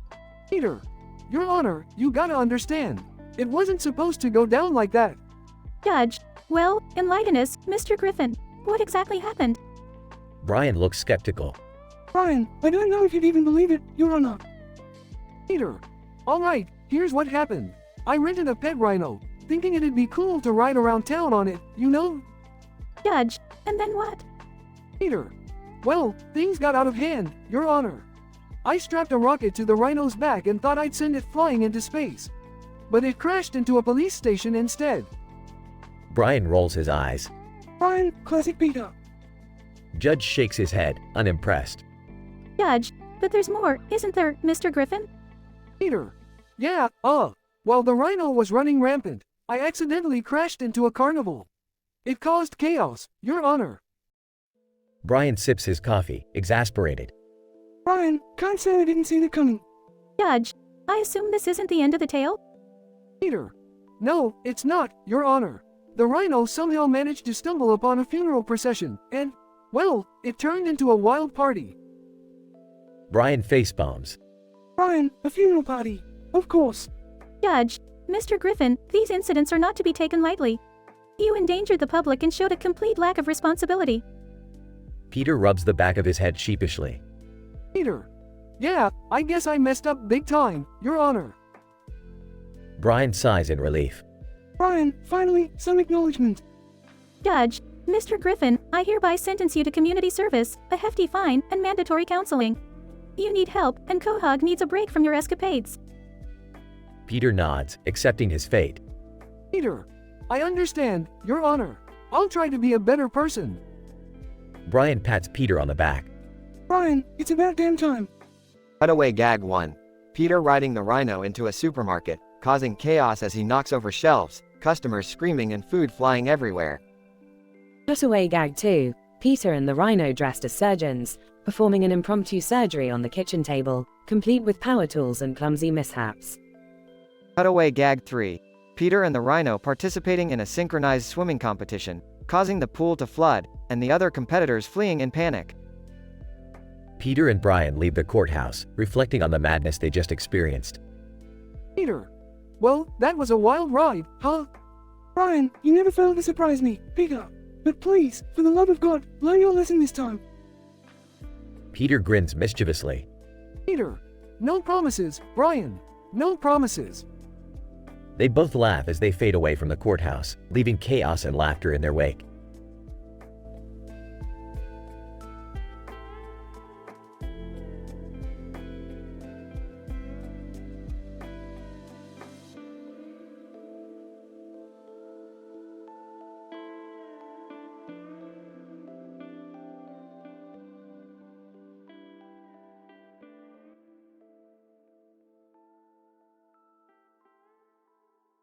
Morty, hand me that drawing of a horse with a ring on its head. Oh, sure thing, Rick. Why do you need it? Morty, I need this drawing to create a portal gun that will transport us to a dimension where I become a majestic, talking horse. Whoa, Rick, you seriously want to be a horse? That's, new. Morty, do you think I care what anyone thinks? I'm Rick Sanchez, the smartest horse in the universe. Plus, I could totally use my equine powers for infinite interdimensional mischief. Alright, but be careful, Rick. Orin around with dimensions sounds dangerous. Scene shifts to a lab, where Rick is about to use the drawing for his experiment. What are you two doing now? You're always up to some crazy shit. Oh, hi Jerry. Just about to transform into a horse and explore the multiverse. You know, the usual. Seriously? Can't you just stick to normal science stuff? Jerry, normal is for boring people like you. Now, if you'll excuse me, I have a horse dimension to conquer. Morty and Rick enter the portal and arrive in a dimension where Rick is a horse. Whoa, Rick, you're a horse, but you still have your lab coat and gadgets? Hey, I'm a horse of science, Morty. Now let's wreak some havoc. They encounter a group of horses in the dimension. Horse number 1. Hey, who's the new horse? Horse number 2. Looks like a real fancy one. What's your story, buddy? I'm Rick Sanchez, the legendary genius horse. Bow down. Horse number 1. Huh. We don't bow to anyone, genius horse or not. Horse number 2. Yeah, show us what you got, Rick. Rick performs scientific tricks and mind-blowing experiments. Horses. Whoa, this Rick horse is impressive. Scene shifts back to the Smith household.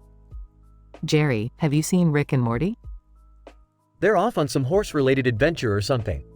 Who knows? Those boys, always up to some bizarre escapade. At least it keeps things interesting around here. Scene shifts back to Rick and Morty. Rick, being a horse is crazy and all, but should we get back to normal? You're right, Morty. Being a horse has its downsides. Let's go home. They return and Rick reverts to his human form. Morty, being a horse was fun, but it's good to be back. Now, let's go grab a drink or 10. Cheers to that, Rick. But seriously, where did you find that horse drawing? Morty, we don't question the origins of my genius material. Just roll with it.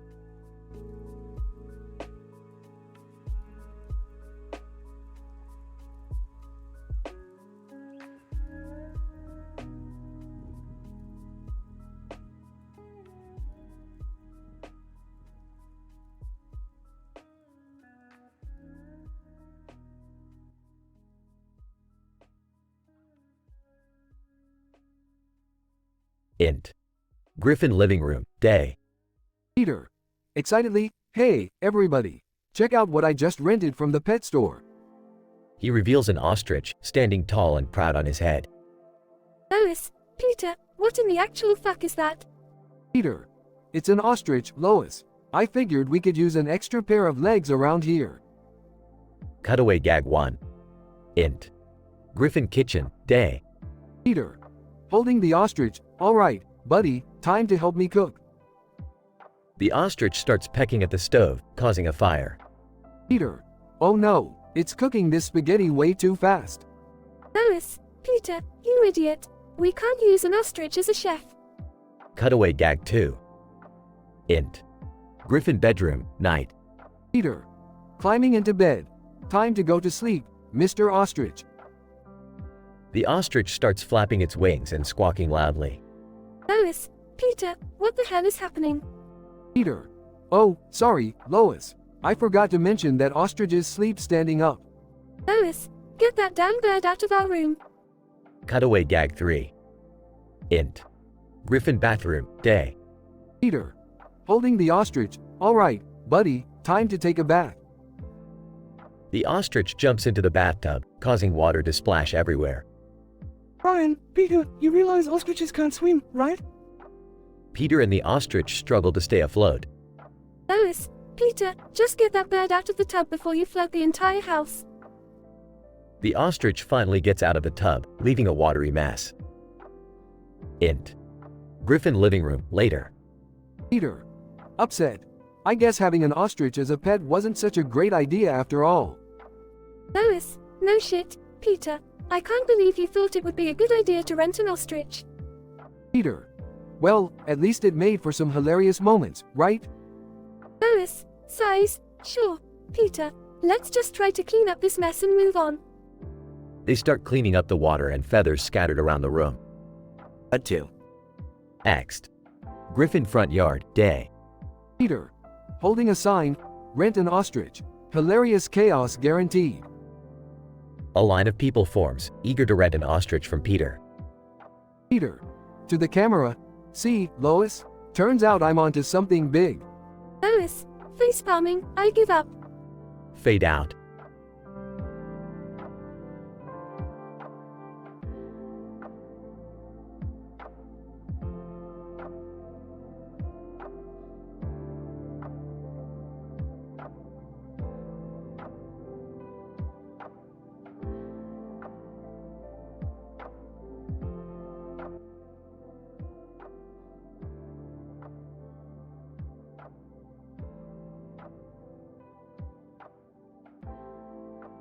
Morty, I've got a mind-blowing plan.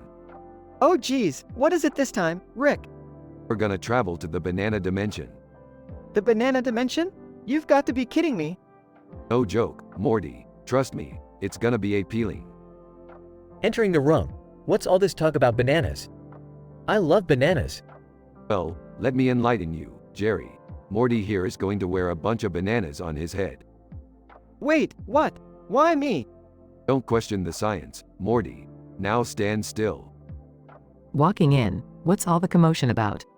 Did I hear something about bananas? Perfect timing, Beth. We need your support here. Dropping a bunch of bananas on Morty's head. There. Morty is now the Banana King. This is ridiculous. What am I even supposed to do with all these bananas on my head? Grinning. You know, Morty, I've always wanted to try those bananas. Jerry, not now. We have a mission. So, what's the purpose of the banana dimension, Dad? The banana dimension is home to an incredibly rare substance that can enhance our intelligence. We're going to harvest it. Great, just great. I'm the Banana King, harvesting bananas from another dimension. My life is so normal. Quit complaining, Morty. Remember, this is for science. Whispering to Jerry, did you hear what Rick just said? Whispering back, yeah, but let's just pretend we didn't. Alright, everyone, hold on tight. They all enter the portal and arrive in the banana dimension. Wow, bananas as far as the eye can see. This place is bananas. Rick, can I eat one? No, Jerry, we're here for the intelligence-enhancing substance. Look, Dad, there it is. The banana nexus. Great, let's just grab it and go home. I really need these bananas off my head. Hold your horses, Morty. This won't be easy. The banana nexus is guarded by the mighty Banana Guardian.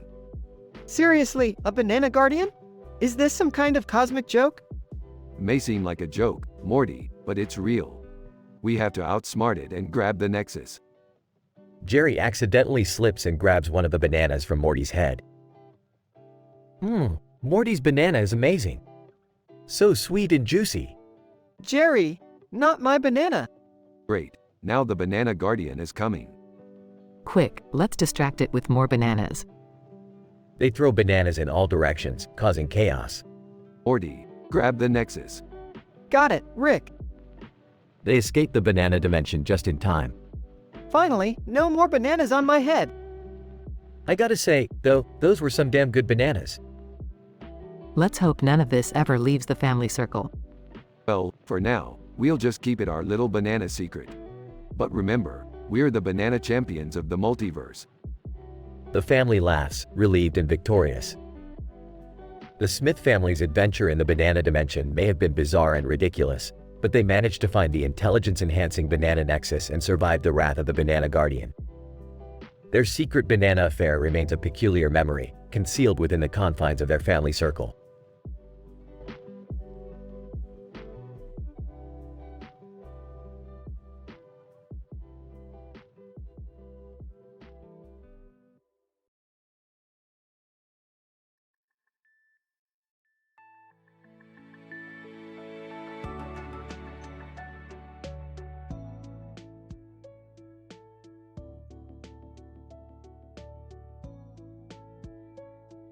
Scene: the Griffin's living room. Peter is watching TV with his wife Lois and their children, Chris, Meg, and Stewie, when an advertisement catches his attention. Peter. Hey, Lois, look at this. You won't believe what I just saw on TV. Lois, Peter, we've been through this before. I'm not interested in your crazy schemes. Peter. Nah, Lois, this is different.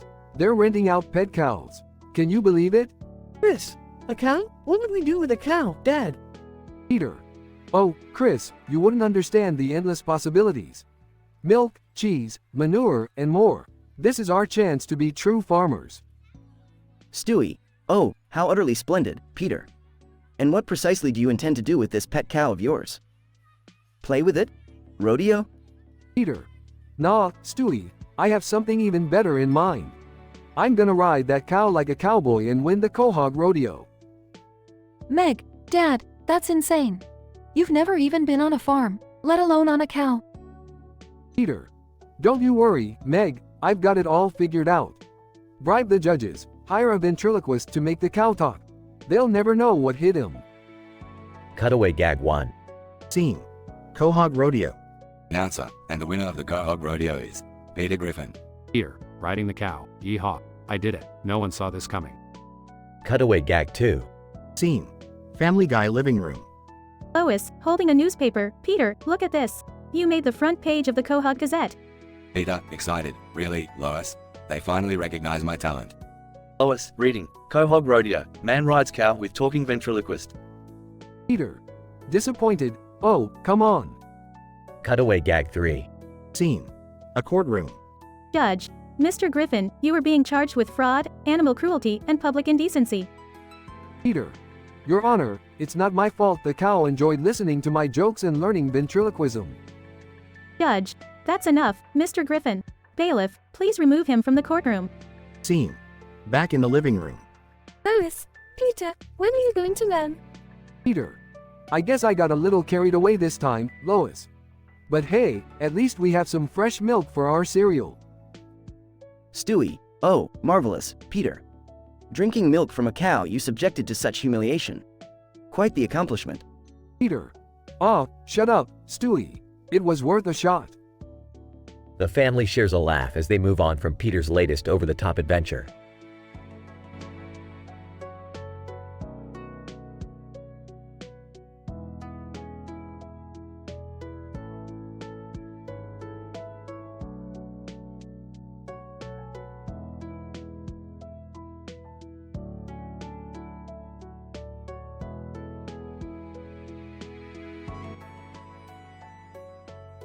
Morty, we've got places to be and dimensions to explore, so why the hell are we at a furry convention? I don't know, Rick. Jerry said he needed help with something and this convention is where he wanted to meet. Sarcastically, great, because nothing screams highly intelligent beings like grown adults dressed as animals. Looking disheveled. Hey guys, sorry I'm late. Got caught up in a game of cardboard box shuffle. Rolling his eyes. Oh, Jerry, what's your latest catastrophe? Well, funny story. I kinda lost my house, so I've been living in one of these tents. But hey, that's life, right? Whispering to Rick, is that a real cat on his head? Whispering back. I don't know, Morty, but it wouldn't surprise me. Meanwhile, a person walks by with a cat on their head and another person filming it on their phone. Person with cell phone. Dude, look at this. A cat on a random guy's head. This is gold. Person with cat on head. I'm here to raise awareness for feline fashion, man. Panicking. Morty, we need to get out of here before I have a meltdown. These people are insane. Don't worry, Rick. Let's just find Jerry, help him out, and then we can leave. Fine. But if I see one more person in a fox costume twerking, I'm blowing this whole place up. Morty spots Jerry in one of the tents. Jerry, what the hell happened? How did you end up like this? You know, just one bad investment after another, Morty. Life's a peach. Sarcastically. Oh yeah, nothing better than being homeless among furries. Truly a life dream. Thanks for the sympathy, Rick.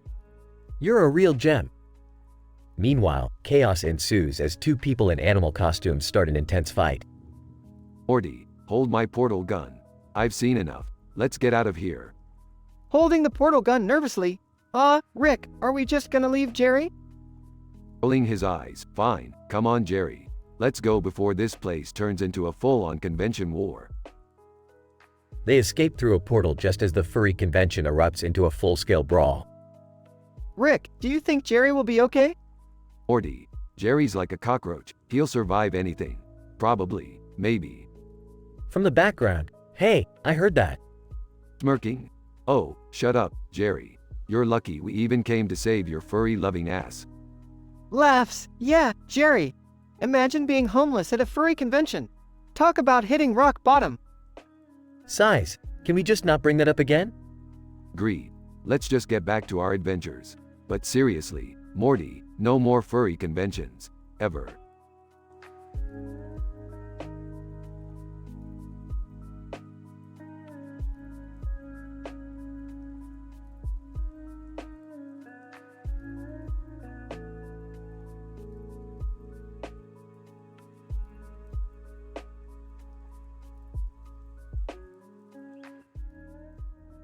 Peter. Hey Lois, look what I got. A wand from Harry Potter. Lois, Peter, where did you get that? Peter. I found it in Chris' room. He said he didn't want it anymore. Lois, well, be careful with it, Peter. We don't want you causing any trouble. Peter. Don't worry, Lois. I've been reading up on spells. I'm gonna be the best wizard ever. Waves wand. Incident. Peter. Expensive a ganoush. The wand shoots a beam of light at the TV, causing it to explode. Stewie, what the bloody hell, Peter? You destroyed the television. Peter. Oh, sorry, Stewie. I didn't mean to. I was just trying out my new wand. Stewie, well, next time, try not to blow up the only source of entertainment in this godforsaken house. Progression. Peter. Giggity giggity glue. The wand shoots out glue, causing Brian to get stuck to the kitchen floor. Brian, Peter, you imbecile. I can't move. Get me out of this mess. Peter. Sorry, Brian. I'll try another spell. Farticus magnificus. Everyone in the room suddenly lets out a loud and smelly fart. Chris. You, Dad. That's disgusting. Peter. Oops, wrong spell again. Denouement. Peter. Douche-a-canoe. The wand shoots a beam that turns Quagmire into an actual canoe. Quagmire, what the F asterisk asterisk, Peter? I'm a canoe now? How the hell am I supposed to live my life like this? Peter. Sorry, Quagmire. I didn't think that one through. Conclusion. Lois, Peter, you need to be more responsible. This wand is causing nothing but trouble. Peter. You're right, Lois. I'll put it away and stick to my usual antics. Peter tries to put away the wand and mistakenly turns himself into a chicken. Peter, as a chicken. Oh, Lois, I think I made myself into a chicken. Lois, sighs, just when I think things couldn't get any weirder.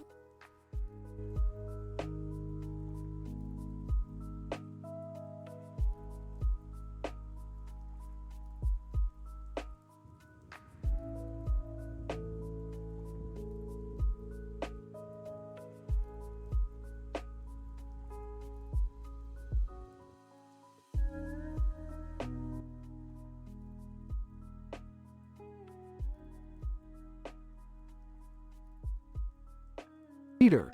Hey guys, guess what? I just rented Kirby from the video game series. Lois, oh no, Peter, what trouble are you gonna get us into this time? Peter. Relax, Lois. I've got some fantastic plans for Kirby. First, I'm gonna use him to clean the house. No more scrubbing and vacuuming for us. Stewie, oh, delightful. I can't wait to see our house covered in pink goo and filled with random objects Kirby swallowed. Peter. Don't worry, Stewie. Kirby's got this. Scene transitions to a cutaway gag. Peter. Looking at a dirty car. Kirby, go ahead and clean this car. Kirby engulfs the car, but instead of cleaning it, it spits out a bunch of used socks and a family of possums. Peter. Oh, I guess Kirby doesn't understand the concept of cleaning. Scene returns to the family. Meg, Dad, please don't turn Kirby into a disaster. You know we need to control our chaotic lives once in a while. Peter. Relax, Meg. Kirby's got incredible powers. I'm gonna use him to teleport us to anywhere in the world. Scene transitions to a cutaway gag. Peter. Holding Kirby. Alright, Kirby. We're going to Paris. Kirby sucks in the whole family, only to spit them out midair, causing them to crash land in a sewage treatment plant. Peter. Well, I guess Kirby still needs some practice with his teleportation powers. Scene returns to the family covered in filth. Brian, Peter, you know it's not wise to mess with Kirby's powers like that. He is a creature from another dimension, after all. Peter. Nonsense, Brian. I've got one more idea for Kirby. I'm gonna use him to make me the world champion of every sport. Scene transitions to a cutaway gag. Peter. Holding Kirby at different sports events. Okay, Kirby. Help me win this race. Kirby inhales Peter and spits him out at the finish line, but his body is twisted in unimaginable ways, making him the most flexible but grotesque champion ever. Scene returns to the family, disgusted by Peter's mangled body. Lois, Peter, why would you do that to yourself? I can't even look at you. Peter. Well, I may not have won any trophies, but I sure am a hit at the freak show. Meg, Dad, you're always finding a way to make things worse. Scene transitions to a final cutaway gag. Peter. Holding Kirby. Alright, Kirby. Let's see if you can help me get a date. Kirby swoops in and engulfs Peter, but instead of turning him into a charming man, he just spits him out as a pile of sludge. Peter. Huh, maybe Kirby is more of a wingman than a makeover artist. Scene returns to the family, Peter covered in sludge. Stewie. Well, at least now Peter matches with our swampy surroundings. Brian, Peter, can we please never rent video game characters ever again? Peter. Come on guys, where's your sense of adventure? We're the Griffins, and we always find a way to embrace the chaos in our lives. Scene ends with the family reluctantly accepting Peter's chaotic nature.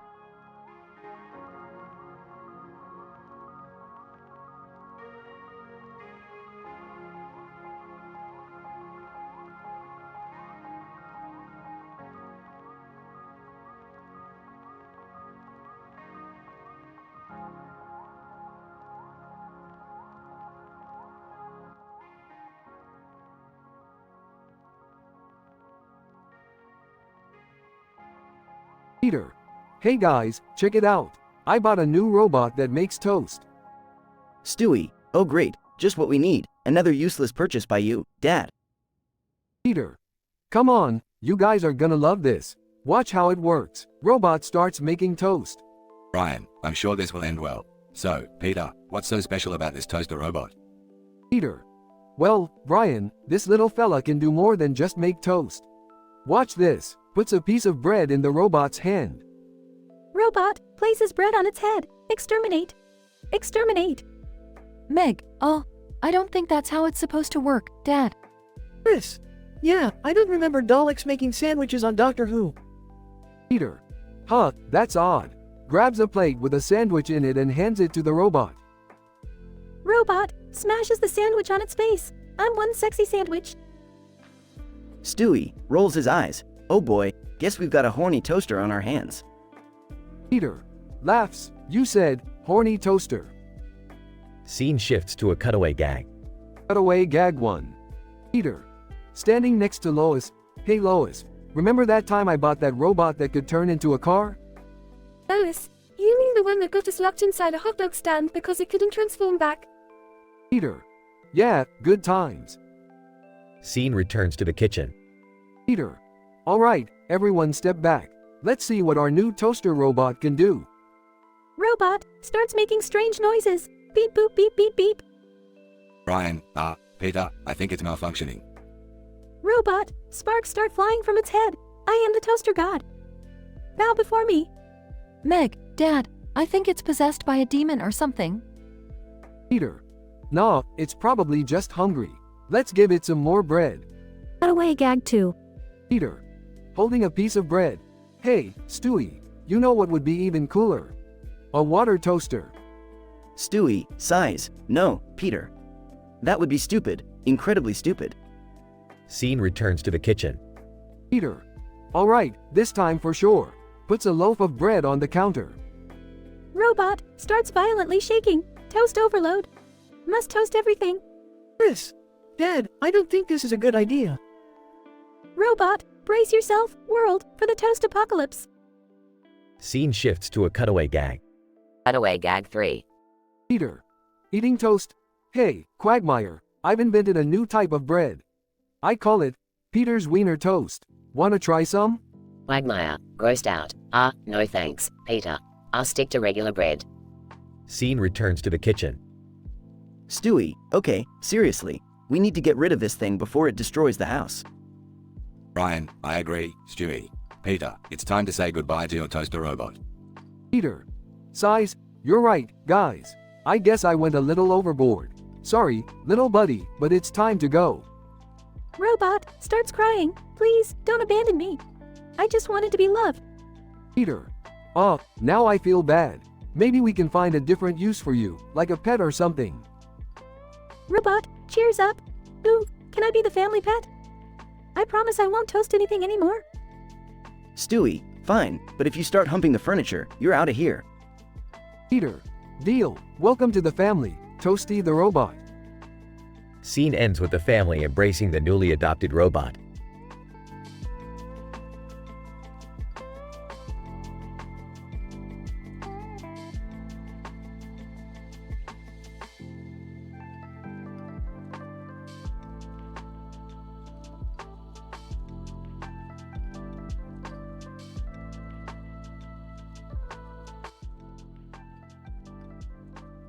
Int. Griffin living room, day. Peter, a middle-aged man with a round belly, sits on the couch, holding his phone. Peter. Hey, Lois. Check out this new app I found, Uber Eats. I can get food delivered right to our door. Lois, an attractive brunette woman, stands in the kitchen doorway, arms crossed. Lois. Peter, we have a perfectly good kitchen. Why do we need this? Peter. Because, Lois, it's the future. And I can use it for so much more than just food. Cutaway gag 1. Int. Tiny house, night. Peter, now a miniature version of himself, opens the door to a tiny Uber Eats delivery car. He climbs in, excitedly. Miniature Peter. All right, Uber Eats. Take me to the grocery store. Back to scene. Lois. Peter, that's ridiculous. You can't use Uber Eats to go grocery shopping. Peter. Oh, you underestimate me, Lois. Cutaway gag 2. Int. Grocery store, day. Peter rolls through the aisles of a grocery store in an Uber Eats cart, tossing items into the cart as he zooms by. Peter, singing. Grocery shopping, Uber Eats style. Back to scene. Lois. Peter, that's not what Uber Eats is for. You're supposed to order food. Peter. Don't worry, Lois, I've got another idea. Cutaway gag 3. Int. Zoo, day. Peter, now dressed in a zookeeper uniform, stands in front of a lion enclosure, holding an Uber Eats order. Peter. Here you go, Mr. Lion. One Uber Eats for you. The lion pounces on the food, devouring it in seconds. Back to scene. Lois. Peter, you can't use Uber Eats to feed zoo animals. Peter. Lois, you just need to think outside the box. Uber everything, that's the future. Lois. I can't even begin to comprehend your logic, Peter. Just stick to ordering food from normal restaurants, please. Peter. All right, Lois. But mark my words, one day, Uber Eats will be used for everything. They both chuckle as Peter goes back to scrolling through the app. Fade out.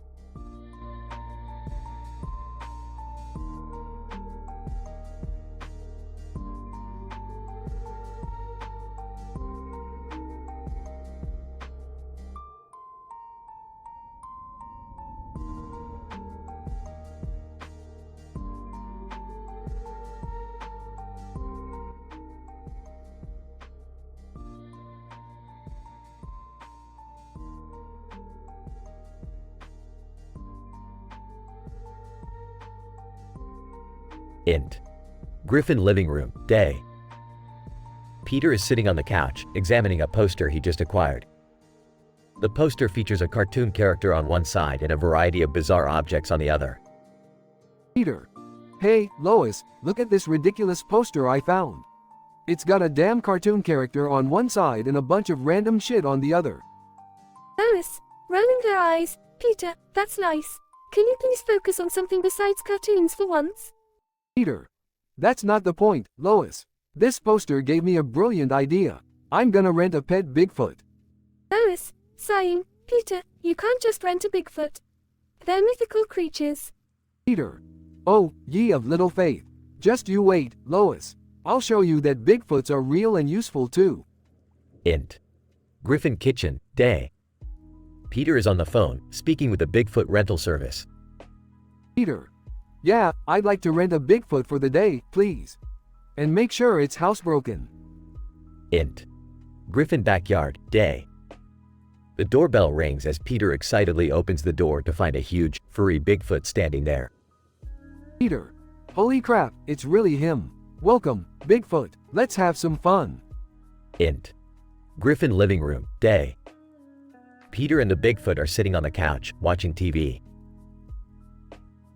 Peter. So, Bigfoot, how do you like being a pet?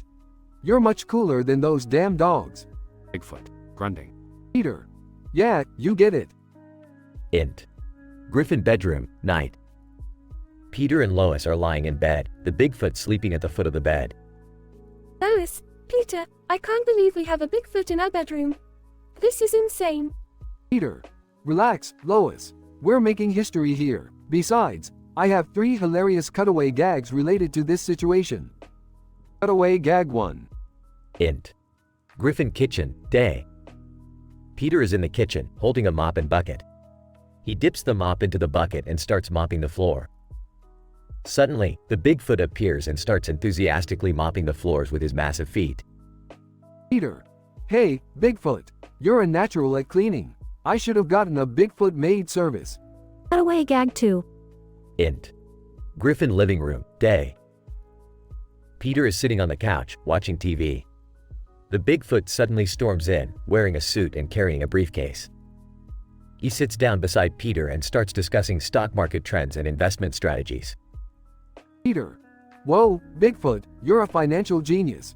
Move over, Warren Buffett. Cutaway gag 3. Int. Griffin family car, day. Peter is driving, accompanied by the Bigfoot in the passenger seat. They approach a traffic jam. Bigfoot, grunting. Peter. You're right, Bigfoot. This traffic is unbearable. We need an escape. Suddenly, the Bigfoot punches a hole through the roof of the car, allowing them to fly above the congested traffic. Peter. Yeah, Bigfoot. We're the kings of the road. Int. Griffin living room, day. Peter and the Bigfoot are high-fiving each other, celebrating their wild adventures. Lois, Peter, this has been the craziest day of my life. I can't believe I'm saying this, but maybe renting a Bigfoot wasn't such a bad idea after all. Peter. That's the spirit, Lois. Now, let me show you one more cutaway gag involving this poster. The camera zooms out as Peter holds up the poster, revealing another hilarious cutaway gag related to the cartoon character and random objects. Fade out.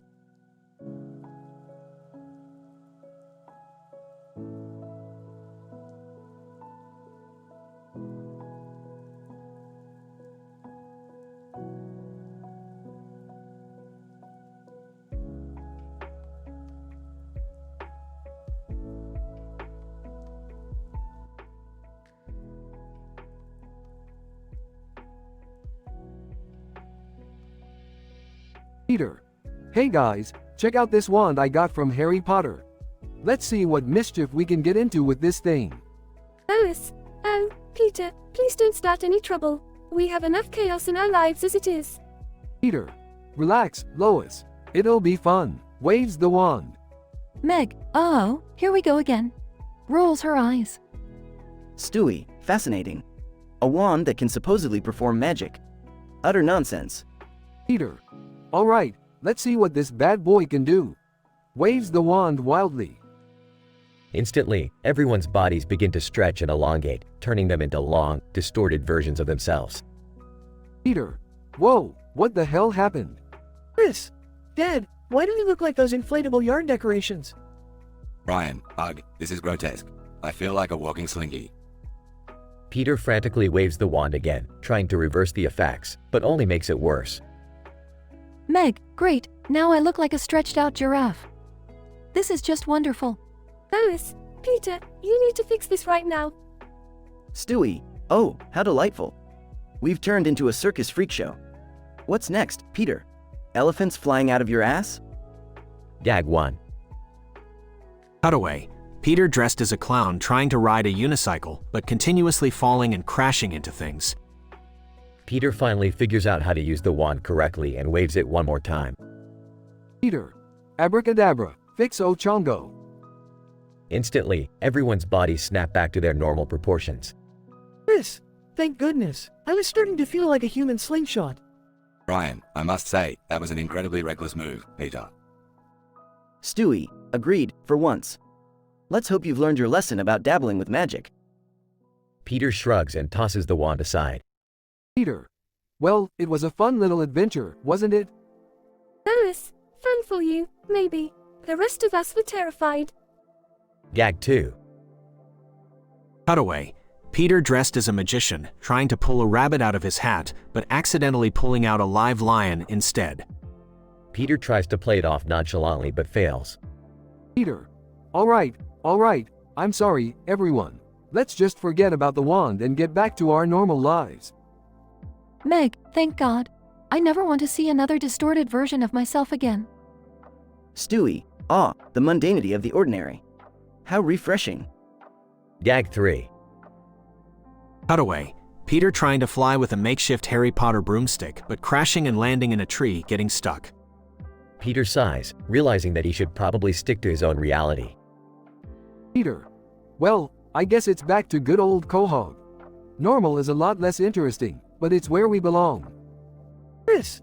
Yeah, sometimes normal is just fine. Let's live our lives without magical mishaps, huh? Brian, agreed. Can we all just go home now? I need a stiff drink.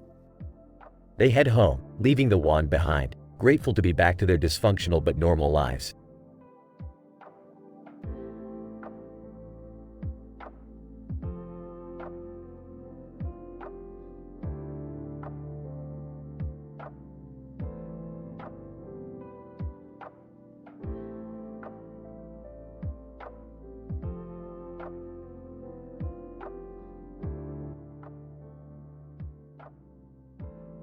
Peter.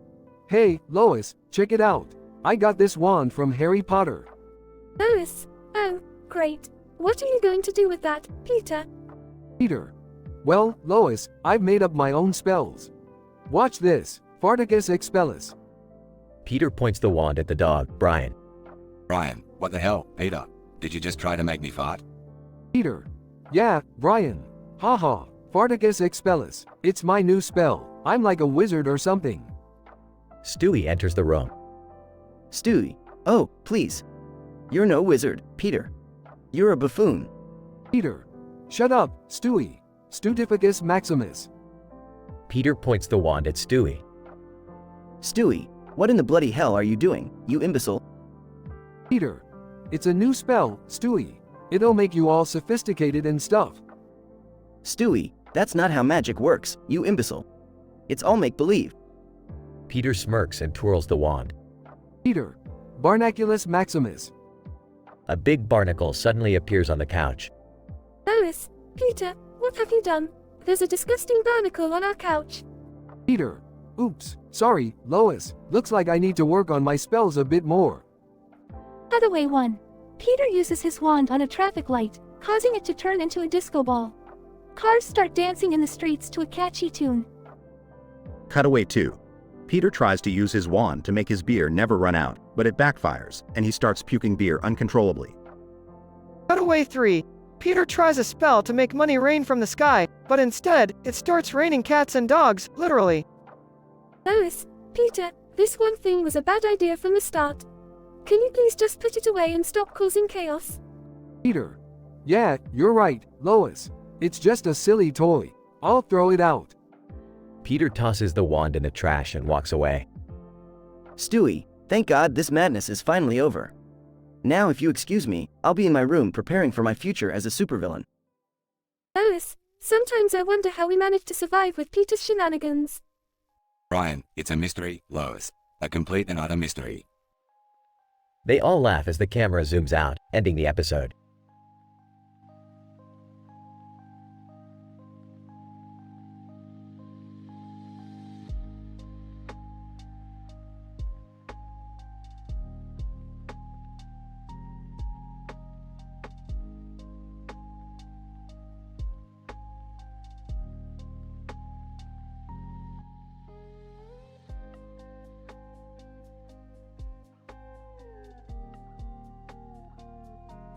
Peter. Hey guys, guess what? I had the most fantastic idea ever. Lois. Oh God, Peter, what now? Peter. I want to break a Guinness World Record. Stewie, rolling eyes. Oh please, not another one of your absurd ideas. Peter. No, this one is different. I want to set the record for the most farts released in a hot air balloon. Brian, are you serious? That's just disgusting. Peter. Come on, it'll be hilarious. And think of the fame, Brian, the fame. Meg, sighing, Dad, do we really have to be a part of this? Peter. Yes, Meg. We are a family, and what better way to make memories than by breaking a disgusting record together? Chris. Excitedly, I'll do it, Dad. I love farts. Stewie, of course, you do, Chris. So, where exactly are we going to find a hot air balloon? Peter. Grinning. Glad you asked, Stewie. I just so happen to have one in the backyard. Scene cutaway. Peter inflates a hot air balloon with his mouth, cheeks puffing up to the size of balloons themselves. Lois, Peter, you've got to be kidding me. Peter. Get in, everybody. It's time to gas up this baby. Scene cutaway. The Griffin's getting into the balloon while fart sound effects play in the background, creating an orchestra of flatulence. Brian, I can't believe I'm going to say this, but here goes nothing. Scene cutaway. Brian releasing a fart so powerful that it propels the balloon into the sky.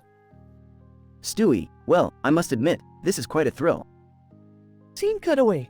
Stewie wearing a superhero costume and flying alongside the balloon, farting with every beat of his tiny wings. Peter. Woo-hoo, we're flying. Now, everyone, get ready to release the gas. Scene cutaway. The Griffin's releasing a symphony of farts, accompanied by a lively crowd cheering them on. Lois, holding her nose. This is absolutely repulsive, Peter. Peter. Ah, come on, Lois. Lighten up. Scene cutaway. Peter trying to light his fart in midair, resulting in a massive explosion that sends the balloon spiraling down. Lois, oh my god, we're going to crash. Scene cutaway. The balloon crash landing in a pigsty, causing the pigs to scatter everywhere. Peter. Well, that didn't go as planned. Meg, no kidding, Dad. Maybe next time, let's aim for a less disgusting record? Peter. Point taken. But hey, at least we now hold the record for the weirdest hot air balloon crash. Scene cutaway. The Griffin's surrounded by news reporters, proudly holding a Guinness World Record certificate that reads, Most farts in a balloon, Griffin's family. Lois, I never thought I'd say this, but I'm looking forward to going back to our dysfunctional, non-record-breaking lives. Peter. Smiling, me too, Lois. Me too. Scene cutaway. The Griffin's happily walking into the sunset, leaving a trail of farts behind them.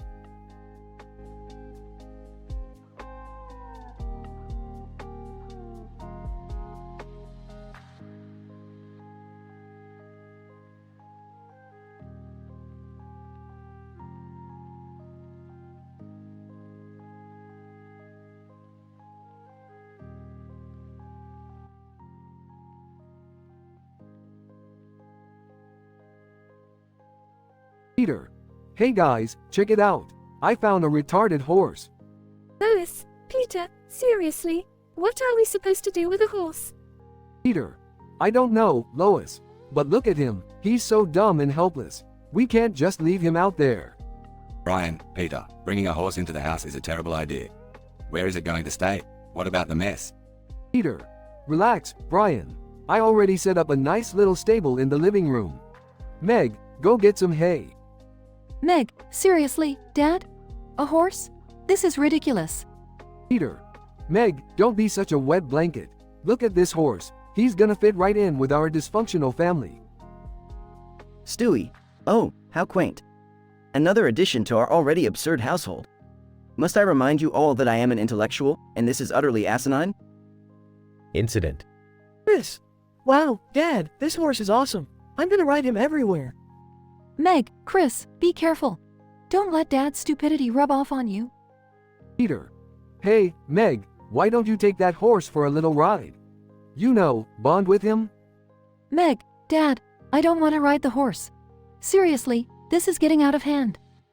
Progression. First cutaway gag. Peter. Remember that time I tried to ride a horse without any lessons? Cutaway. Peter riding a horse wildly, crashing through obstacles and causing chaos. Meg, Dad, look what you've done. You've ruined the house. Peter. Yeah, but it was totally worth it. Continuing progression. Lois, Peter, this horse has to go. It's wreaking havoc on our lives and our home. Peter. But Lois, we've only just started to bond with him. Meg, Dad, enough with this horse already. It's time to let him go. Peter. Fine, but I'm warning you all, it's gonna be a sad day for our family. Denouement. Meg, Dad, where's the horse? What did you do? Peter. Relax, Meg, I found him a nice farm where he can live happily. Stewie, good riddance. I couldn't stand that stupid horse any longer. Peter. You guys just don't appreciate the bond we had. Farewell, my retarded friend. Conclusion. Second cutaway gag. Lois, remember the time Peter thought he found a lost horse? Cutaway. Peter taking home a random guy in a horse mask. Peter. Look, everyone. I found a lost horse. We're gonna give him a home. Stewie, oh, for God's sake, he's not even a real horse. Last cutaway gag. Brian, hey, remember when we had that horse living with us? Cutaway. House full of horses, causing chaos and destruction. Brian, this is why we can't have nice things. Lois, Peter, never bring home a horse again. Please, for the love of God.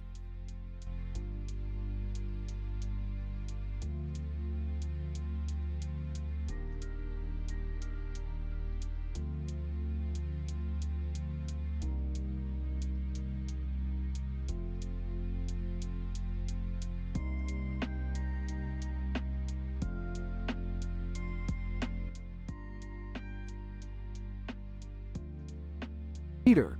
Hey Lois, guess what I got? I brought home a magic carpet. Lois, Peter, are you serious? Where did you even find a magic carpet? Peter. Oh, you know, I found it at a garage sale. This thing is gonna be so much fun. Stewie, oh, another one of your harebrained schemes, Dad? This should be interesting. Brian, I can't believe you actually bought a magic carpet, Peter. Are you planning to sell rides to tourists or something? Peter. Nah, Brian, I'm gonna use it to get around town in style. No more traffic jams for me. Scene shifts to the Griffins rummaging through the attic. Peter. Alright, everybody, let's give this carpet a try. They all climb onto the carpet. Peter. Giddy up. Scene shifts to the magic carpet soaring above Quahog. Brian, Peter, I'm not so sure about this. What if we crash into a skyscraper? Peter. Don't worry, Brian, I've got it all under control. I watched Aladdin like 100 times. Scene shifts to the sky. Stewie, this is one hell of a ride. I feel like we're in a goddamn Disney movie. Scene transitions to 3 related cutaway gags. Cutaway gag 1. Stewie, is Mickey Mouse? Oh boy, Lois. This magic carpet is gonna raise hell with those who think a plane is the coolest way to travel. Cutaway gag 2. Peter. Laughing, and then the carpet says, Peter, I'd be more comfortable if you laid off the chili dogs. Scene returns to the Griffins on the magic carpet. Lois, Peter, we've been flying around for hours. It's time to land this thing. Peter. Ah, come on, Lois. Just a little while longer. I'm having the time of my life up here. Brian, Peter, look out. Scene shifts to the magic carpet crashing into a billboard. Peter. Ah, crap. Scene transitions to the Griffins at the hospital. Doctor, well, Mr. Griffin, you're lucky you only sustained minor injuries. Crash landing a magic carpet isn't something you see every day. Peter. Yeah, I guess I let my excitement get the better of me. But, hey, it was worth it for the thrill. Stewie, well, we can officially add crashing a magic carpet to the list of ridiculous things that have happened to us. Brian, I think it's time we find a safer way to get around, Peter. Maybe stick to the family car from now on. Lois, agreed. And please, no more impulsive purchases, Peter. Peter. Alright, but you guys have to admit, that was one hell of a ride. Scene fades out with the Griffins laughing and shaking their heads.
Cartman. Alright, you guys, gather round. We need to figure out a plan to take down that Jeff Dunham and his damn puppets. Kyle. Wait, why are we even dealing with this? Can't we just ignore his stupid show and move on? Stan. No, Kyle, we can't. He's ruining comedy with those racist stereotypes disguised as puppets. We have to stop him. Kenny. Muffled. Yeah, we have to show him that he's just a washed-up hack. Butters, gee whiz, fellas, I don't know if we should be going against Jeff Dunham. I mean, what if he's got some secrets up his sleeve? Hartman, Butters, stop being such a pussy. We have to stand up for what's right. Randy, alright, everybody, let's come up with a strategy. We need to hit him where it hurts the most. Mr. Mackey, MK, I suggest we use our wit and intelligence to expose his puppets for what they really are. Sharon, that's a good idea, Mr. Mackey. We'll expose them for their offensive and derogatory content. Gerald, wait, guys, I have an even better idea. Let's trap his puppets in a time machine and send them back to the Stone Age. Greg. Yeah, and while they're stuck there, we can replace them with real artists who are actually funny. Token, hey, you know what we should do? We should form a protest at his next show. Show him we won't stand for his racist jokes anymore. Wendy, Token, that's a great idea. We'll gather as many people as possible and let our voices be heard. Principal Victoria, and I'll make sure the school supports the protest. We can't let our students be exposed to that kind of harmful content. Hartman, alright, it's settled. Let's get to work and take down that Jeff Dunham once and for all. Scene changes to the showdown between the residents of South Park and Jeff Dunham's puppets. Ahmed, silence, I kill you. Stan. Not so fast, you racist son of a bitch. A wild brawl breaks out between the South Park residents and the puppets. Alder, you're all a bunch of idiots. Kyle. No, you're the idiot, you old, grumpy fuck. Hartman, respect my authority. Jeff Dunham, chuckling. You guys are no match for my puppets. Kenny. Muffled. MMMPH. MMPH. Jeff Dunham, what was that, Kenny? Oh, it doesn't matter. Your little friends can't save you now. Just as Jeff Dunham is about to win, the residents of South Park unite and overpower him and his puppets. Gerald, we did it. We took down those racist little bastards. Randy, that's what you get for messing with South Park. Scene ends with the residents of South Park celebrating their victory. Hartman, and now we can finally enjoy some non-racist comedy again, you guys. Kyle. Yeah, but let's not forget to keep standing up against racism and discrimination. Stan. Absolutely, Kyle. It's up to us to make a difference and fight for what's right. Scene fades out with the South Park residents chanting, "Down with Dunham."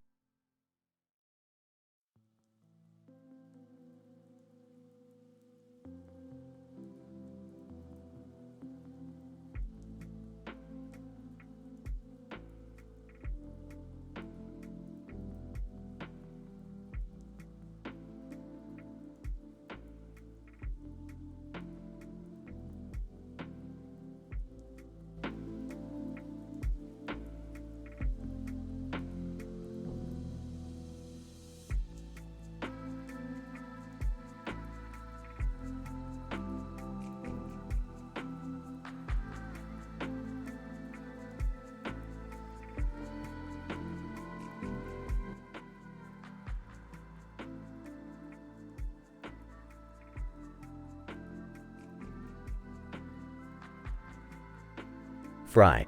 Alright, everyone, buckle up. We're making a delivery to an unfamiliar planet today. Leela, hopefully, this one won't end up with us accidentally saving the entire universe again.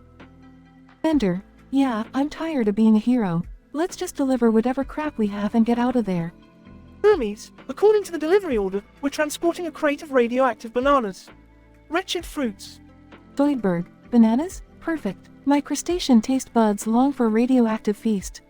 Amy, I hope this planet isn't as weird as its delivery. I can't deal with any more bizarre creatures. Fry. Looking out the window. Whoa, check out that planet's environment. The building we're headed to has a green and red interior, with a red ceiling and a green area. And there are blue and red lights everywhere. Leela, sounds like an LSD trip gone wrong. Let's just our job and get out of this place ASAP. Bender, looking bored. Hurry it up, meatbags. I don't have all day. As the crew lands on the planet, they are greeted by peculiar lifeforms. Fry. What the hell are those creatures? Leela, I have no idea, but let's stay calm and act professional. Remember, we're Planet Express. Zoidberg, excuse me, dear citizens. We've come bearing radioactive bananas for your enjoyment. Creature 1. With a gurgling sound, bananas? We feast on the souls of lesser beings. What good are your silly bananas? Creature 2. Sniffing the air, I detect a scent of desperation. A rare delicacy indeed. Bender, hey, keep your slimy appendages off my friends. We didn't come all this way to get even. Amy, whispering, I knew it. I knew we'd encounter something weird. Hermes, panicking. We need to get out of here. Morn. These creatures are too twisted for my liking. Fry. Trying to lighten the mood. Don't worry, guys. I have a plan. Everyone, act like monkeys and start flinging those bananas. Leela, this is the dumbest plan ever, Fry. But I guess it's worth a shot. Go bananas, team. As the crew starts flinging radioactive bananas, chaos ensues. Creature 1. Freaking out. Ooh, the radiation. It's too much. Retreat. Creature 2. Coughing, my lungs are burning. They've outsmarted us with radioactive fruit. Bender, grinning, that's right, ugly. Never mess with Planet Express. Finally, the crew manages to escape the planet and get on board the ship. Fry. Well, that was intense. I never thought I'd see the day where bananas saved our lives. Leela, smirking, leave it to you, Fry, to come up with the most bizarre and unexpectedly effective plan. Amy, I'm just glad we're all safe. Let's never go back to that planet again. Zoidberg, oh, the memories. I can almost taste the sweet flavor of those radioactive bananas. Hermes, banana-flavored madness, that's what it was. Let's just hope our next delivery is to a more reasonable planet. Bender, as long as it's not a bunch of softies, I'm cool with it. Now let's get back to Earth and find some real trouble to get into.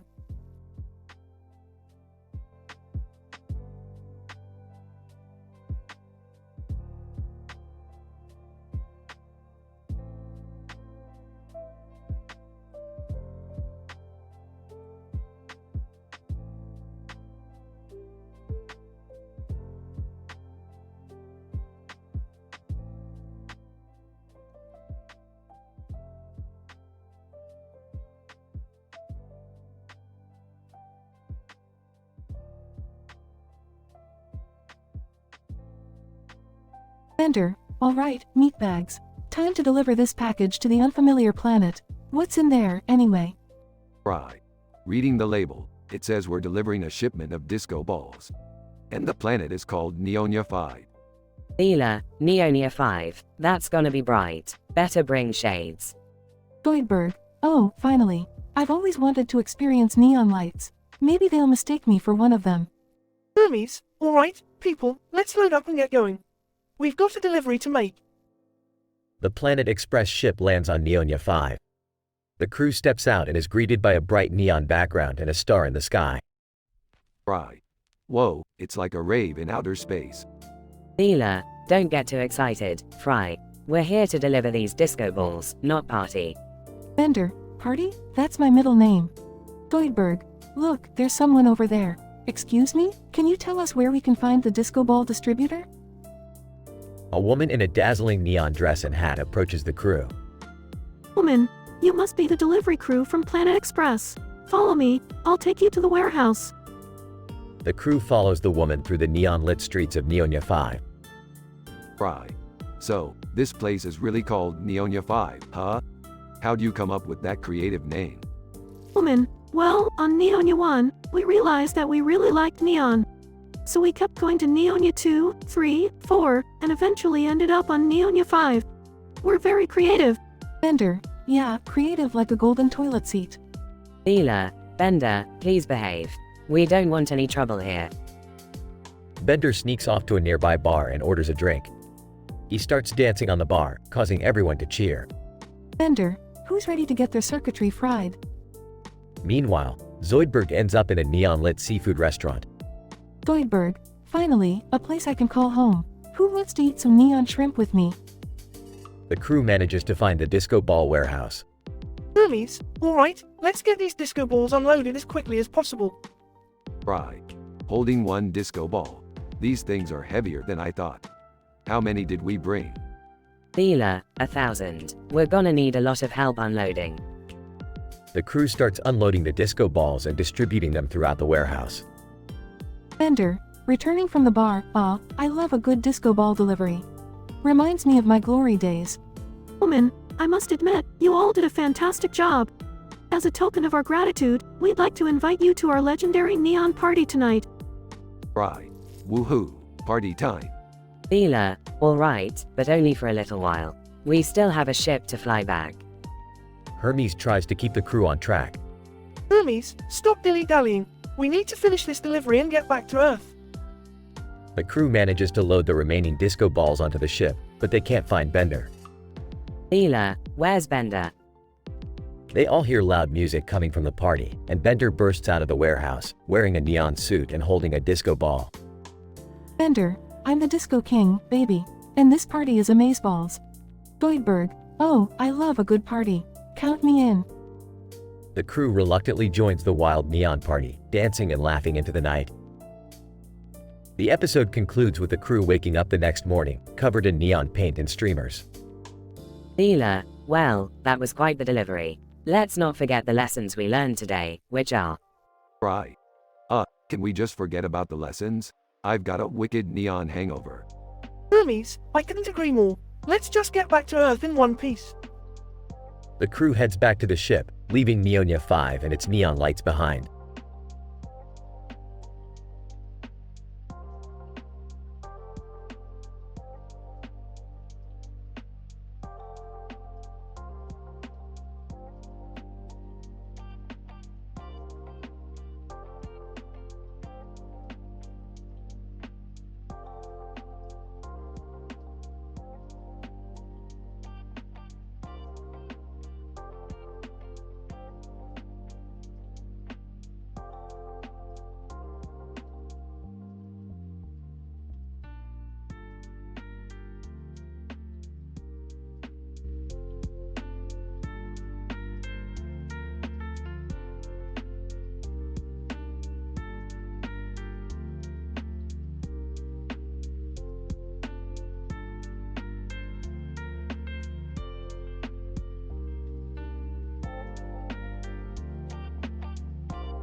Peter. Hey Lois, guess what I brought home today? Lois, oh no Peter, what is it this time? Peter. It's a magic carpet. Look, unfolds the red rug with a blue border. Lois, Peter, where did you even get that from? Peter. Oh, you know, just the fine streets of Quahog. I found it abandoned near the dumpster behind the bar. Lois, I can only imagine what kind of germs are on that thing. Peter. Oh, come on Lois, it's magic. It can clean itself. Watch this. Jumps on the carpet. Carpet magically lifts up with Peter. Lois, Peter, what the hell? How is that even possible? Peter. I don't know Lois, but it's awesome. Look at me, I'm flying. Cut away gag 1. Scene. Peter appears in Aladdin's Cave of Wonders. Peter. Hey, Aladdin. I found your carpet.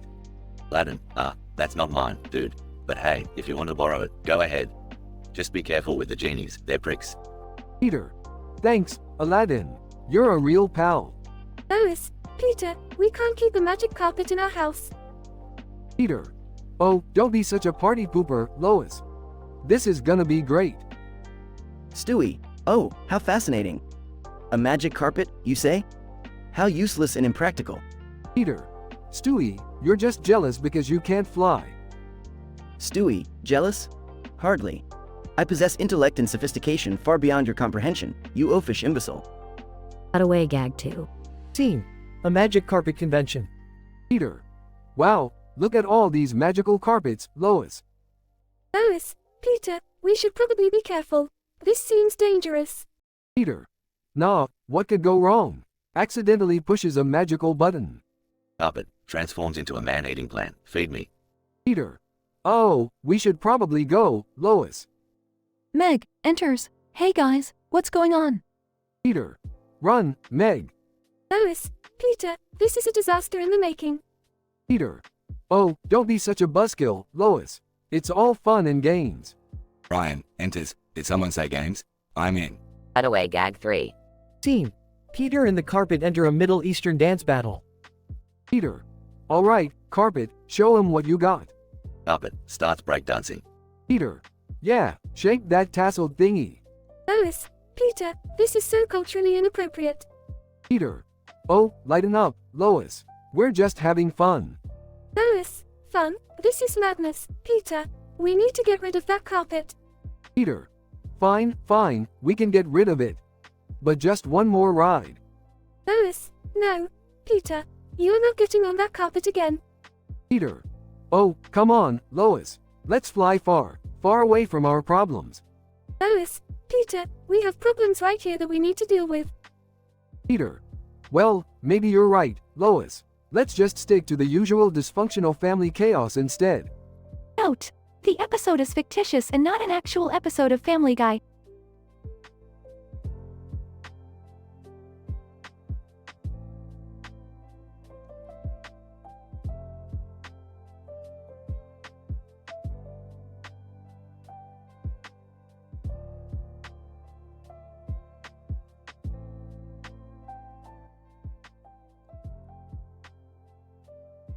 Peter. Hey guys, check out what I found at the flea market today. It's a freaking magic carpet. Lois, Peter, we really don't need any more random junk cluttering up the house. Peter. Aw, come on, Lois. This is awesome. Think of all the cool stuff we could do with a magic carpet. Stewie, oh, do shut up, you imbecile. Your fascination with scrap never ceases to amaze me. Peter. Stewie, don't be a buzzkill. Just imagine how cool it would be to fly around on this thing. Brian, well, I do have to admit, it is quite intriguing. But, Peter, are you even aware of the consequences that might arise from meddling with such supernatural objects? Peter. Don't worry about it, Brian. What could possibly go wrong? Moment of silence. Cutaway gag 1. Scene. A laboratory. Scientist. After countless experiments, I have finally found a way to combine a pufferfish with a cat. Pufferfish cat hybrid explodes. Scientist. Back to the drawing board. Scene returns to the Griffin's living room. Peter. See, guys, I'm sure nothing bad will happen. Scene. The Griffins flying on the magic carpet. Meg, this is actually kinda cool. I can see my school from up here. Quagmire cutaway. Giga T. I once had a magic carpet ride with 3 stewardesses and a jar of maple syrup. Scene returns to the Griffins. Lois, okay, this is fun, but we should probably start heading back. Peter. Now, let's see where this thing takes us. Scene. The magic carpet flies through a cursed forest. Cursed witch, cutaway. I cursed this forest so no one would ever escape it. Oops. Scene returns to the Griffins. Peter. Haha, we're invincible. Scene. The magic carpet flies through outer space. Alien, cut away. Look, honey, another family on a magic carpet. Spaceship collides with magic carpet. Scene returns to the Griffins. Chris. Dad? I think we're going to crash into the giant building. Scene. The magic carpet crashes into a skyscraper, causing it to crumble. Peter. Well, that didn't go as planned. Scene. The Griffins on the ground amidst chaos. Lois, Peter, look what you've done. You've destroyed half the city. Peter. Hee, whoops. My bad. Scene. Mayor West giving a press conference. Mayor West, we are here today to address the giant building and dinosaur incident caused by a certain irresponsible citizen named Peter Griffin. Scene. Peter sitting on the ruins. Peter. Well, at least I got a cool story out of it, huh? Brian, Peter, sometimes I really question your sanity. Scene. End credits with Family Guy theme song playing.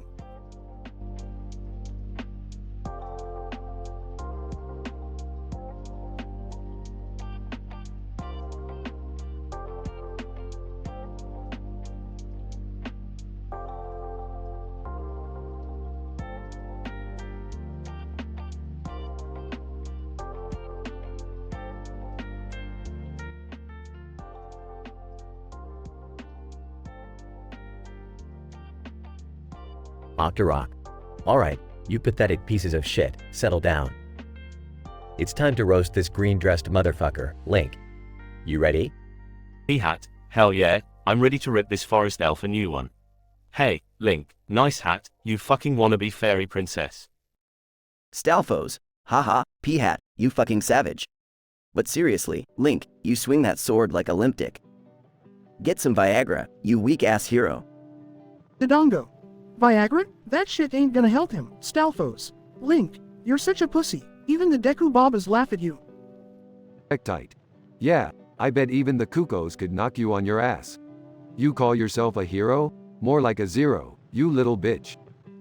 Lizalfos, oh, Tektite, you crusty ass fuckface. Link, you're so dumb, you couldn't even solve a fucking Octorok Sudoku puzzle. Link, alright, you motherfuckers, you think you can talk shit? Let me tell you something. Octorok, you're so ugly, even Goma would vomit at the sight of you. Octorok, oh, you little bitch. I'll blast you with my rocks until you're begging for mercy. Link, and P-Hat, you think you're tough spinning around like a dumbass? I've seen Hyrule chickens with bigger balls than you. Hat, you little prick. I'll cut you up like the grass I spin on, you elf wannabe. Link, Stalfos, you think you're so badass with your bony ass, huh? Well, guess what? I fucked your mom and she moaned louder than a fucking darknut. Stalfos, you piece of shit. I'll break every bone in your body and make you my personal plaything. Link, Dodongo, you fat ass lizard. Your fire breath smells worse than King Dodongo's ass after he's been eating Gorons all day. Dodongo. Oh, you fucking cunt. I'll burn you to a crisp and make you taste worse than a fucking Dodongo dropping. Link, Tektite, you bouncing piece of shit. Your aim is worse than a cucko trying to take a shit while flying. Tight. I'll jump on your fucking head and squish your pathetic skull, you little insect. Link, and Lizalfos, you slimy fucker. Your breath is like a Lizalfos farting in a jar. Trust me, I've smelled it. Lizalfos, you little fucker. I'll rip out your tongue and feed it to the next bokoblin I see. Link, so, who's laughing now, you sorry excuses for villains? I'm the hero of fucking time, and you're all just a bunch of pixelated bitches in my game. Octorok, alright, Link, you've had your revenge. But don't think this is over. We'll be waiting for you in the next game, you green-clad prick. Link, bring it on, you pixelated fuckwads. I'll be ready, and I'll roast your pixelated asses all over again.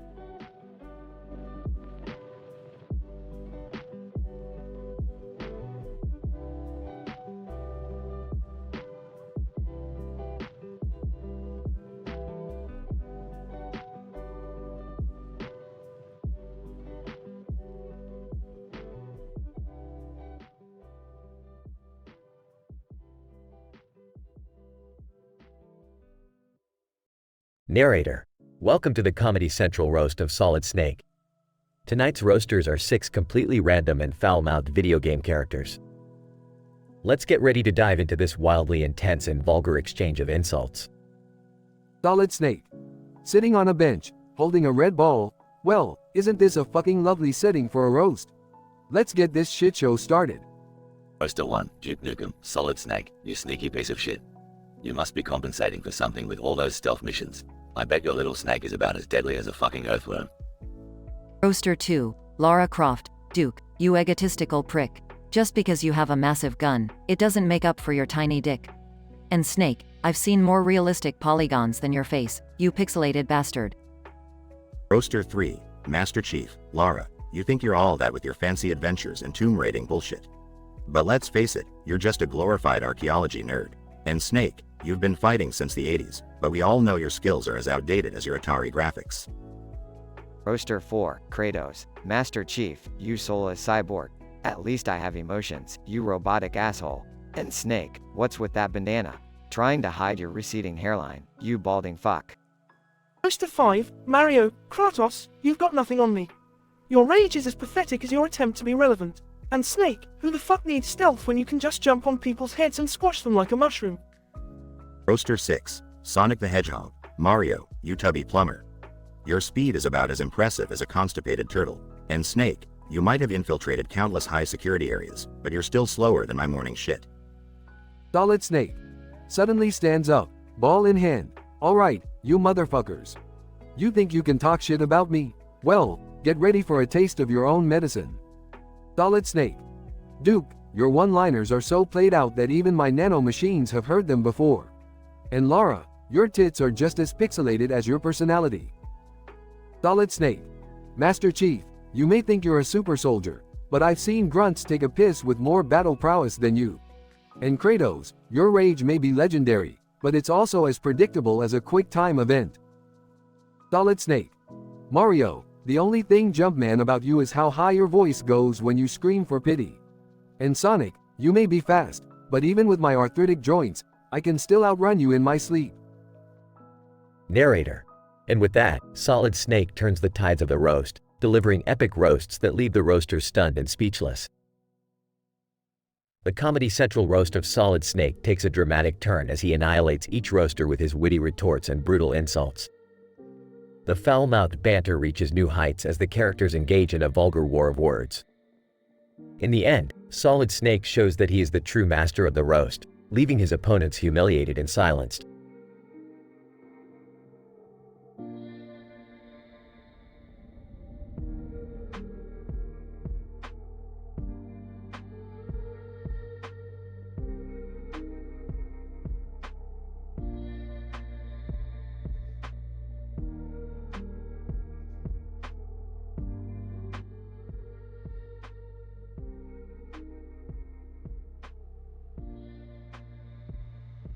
Solid Snake.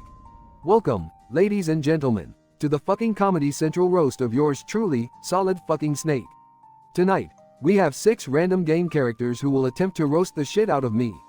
Let's get this shit show started. Roaster 1. Mario. Hey, Snake, you Italian wannabe. You've been sneaking around like a fucking plumber with a plunger up your ass. How's it feel to be known as the guy who couldn't save Princess Peach from Bowser's scaly dick? Solid Snake. Mario, you pixelated fuck, you're supposed to be the hero, but all you're known for is jumping around like a steroid-infused frog. I've seen tougher challenges in my morning piss. Roaster 2, Master Chief, yo, Snake, you tin can motherfucker. You running around in a cardboard box, trying to be stealthy? I've seen grunts with more firepower than your sorry ass. Solid Snake. Chief, you're all armor and no balls. At least I don't need an entire fucking spaceship to get shit done. And don't get me started on how many aliens you fucked. Roaster 3, Lara Croft, Solid Snake, you rugged douchebag. How's it feel knowing that your tiny snake doesn't even compare to the treasures I've seen? You should have stuck to tomb raiding, babe. Solid Snake. Lara, I've seen more action in my pinky finger than you have in your whole fucking body. Tell me, did you find any hidden secrets between your silicone tits? Roaster 4, Link, hey, Snake, you greenback reject. You think you're hot shit with your gadgets and guns. Newsflash, moron. I've saved the entire fucking kingdom with a goddamn sword and shield. Solid Snake. Link, you mute prick. Sure, you saved Hyrule, but can you even form a fucking sentence? Stick to smashing pots, you elf-looking reject. Roaster 5, Sonic, Snake, you slow ass fucker. How's it feel to be outrun by a blue blur?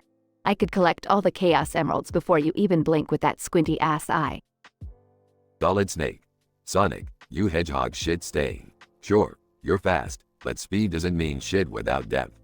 How about you try running a marathon without tripping on your own stupidity? Roaster 6, Geralt of Rivia. Snake, you sneaky bastard. Your whole life revolves around sneaking and stabbing people in the back. Would you like some special oils for that pathetic, limp snake of yours? Solid Snake. Geralt, with that silver hair and rugged look, you should be in the fucking back pages of Playwitch. I'll trade my cardboard box for your longsword any day of the week. Solid Snake, final roast. Now that you've all had your turn, let's get one thing straight. I may be a sneaky son of a bitch, but I've saved the world more times than you've had pathetic attempts at humor. So go back to your little pixelated corners and remember, Solid Snake always comes out on top, motherfuckers.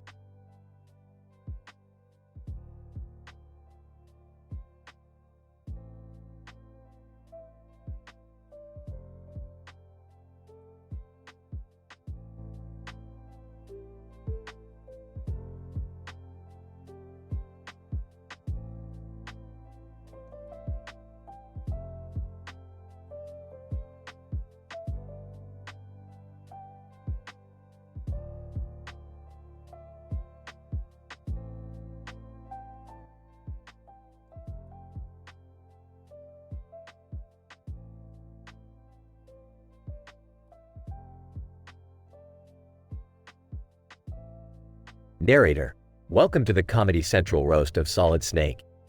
Tonight, we have 6 randomly selected video game characters gathered here to roast the legendary Snake. Let the foul-mouthed insanity begin. Master Chief. So, Snake, you slithered your way through Metal Gear Solid, huh? More like Metal Gear Solid shit. Your sneaking skills are about as useless as Cortana's emotional range. Snake. Oh please, Chief. At least I didn't spend years defeating the Covenant only to find out it was all just a fucking halo. What's next? A game about counting your fucking chromosomes? Lara Croft, Snake, I've heard you're quite the ladies' man. But let's be real, the only way you could score with a woman is if she's into sneaky bastards who spend more time hiding than actually getting laid. Snake. Oh, I see. Lara, you're the expert on scoring, huh? I bet all those pixelated boobs keep you up at night. But let's not forget, your so-called tomb raiding is just an excuse for stealing shit and calling it archaeology. Mario, Snake, you think you're tough, but you're nothing compared to me. I've been jumping on Goombas and saving princesses for decades. What have you done? Hiding in boxes? Yeah, real impressive. Snake. Hey, Italian plumber dick. Have fun tripping over your fucking mushrooms while I save the world from nuclear annihilation. Tell the princess I said hi, before I fuck her in the Mushroom Kingdom. Samus Aran. Snake, you may think you're some kind of badass spy, but you can't compare to a real bounty hunter like me. I've faced space pirates, Ridley, and even Mother Brain. What's your claim to fame again? Snake. Oh, Samus, you're an intergalactic badass, huh? How about we settle this in a steel cage match and see who's left standing? Spoiler alert, it won't be your outdated power suit. Nathan Drake. Alright, Snake. You managed to crawl your way through some shadowy government bullshit, but guess what? I've tackled ancient mysteries, fought enemies on a moving train, and saved the world more times than I can count.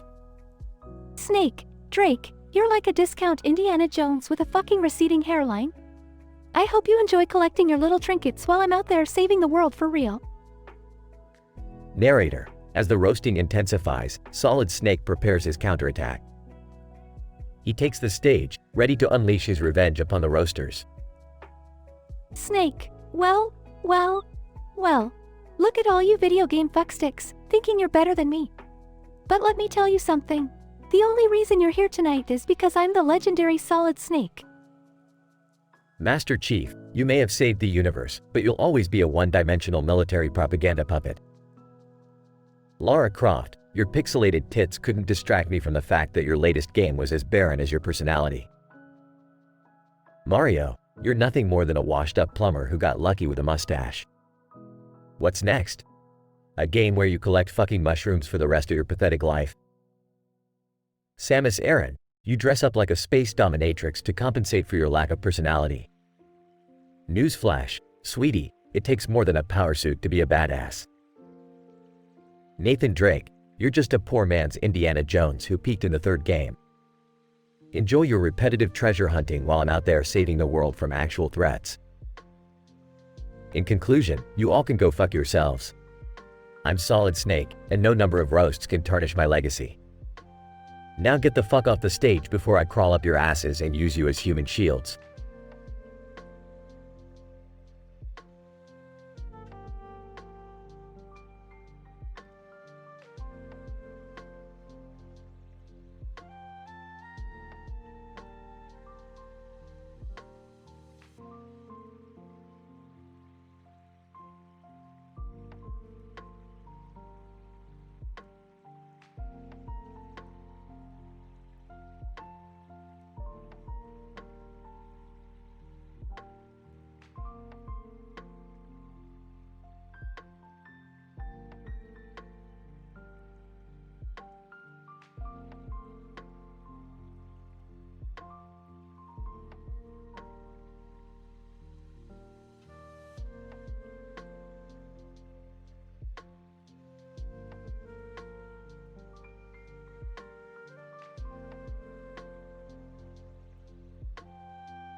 Title: The Spider Suit Sigh.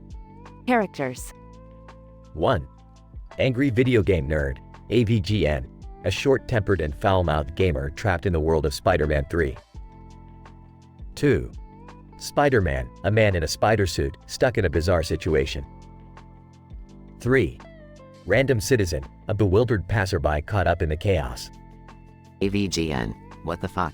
How the hell did I end up in this stupid Game Boy Advance game? Spider-Man 3? Seriously? Who the fuck wants to be Tobey Maguire? Incident. Spider-Man crouches down. Hey, what are you doing here? Get out quick, or you'll be caught up in the mess. AVGN, points at Spider-Man, you're goddamn right. I don't want to get caught up in this shit. But how the fuck do I get out of here? Spider-Man smirks. Normally, Peter Parker would be able to handle this, but lucky you get to be the hero. Help me defeat Sandman, and you might find your way out. Progression. AVGN, size, fine, whatever. God, I hope this game doesn't suck as much as the movie. Random Citizen shrieks, what the absolute fuck? Is that Spider-Man and the angry video game nerd? Is this some kind of sick joke? AVGN, this ain't no joke, you pathetic sack of donkey shit. Watch and learn. Spider-Man senses danger, look out. Sandman's attacking. AVGN, frustrated, son of a fucking bitch. First, I gotta deal with shitty games, and now I'm getting attacked by CG Sand. AVGN, defeats Sandman, fucking finally, that's one pile of crap down. Can we wrap this up soon? I got better shit to do than play superhero in this shitty game. Spider-Man smirks, congratulations, nerd. You beat the game's version of Sandman. Now, let's find a way to get you back to where you belong. AVGN, yeah, one more shitty level to go. Great. Scientific. The improbable convergence of the angry video game nerd and Spider-Man in the Game Boy Advance game world of Spider-Man 3 presents a fascinating anomaly. This event defies conventional logic, bending the boundaries of reality and introducing the nerd's foul-mouthed and explosive gaming persona into the realms of the comic book superhero. Further study is required to comprehend the true mechanics behind this mind-boggling occurrence and its potential implications for the gaming and comic book industries.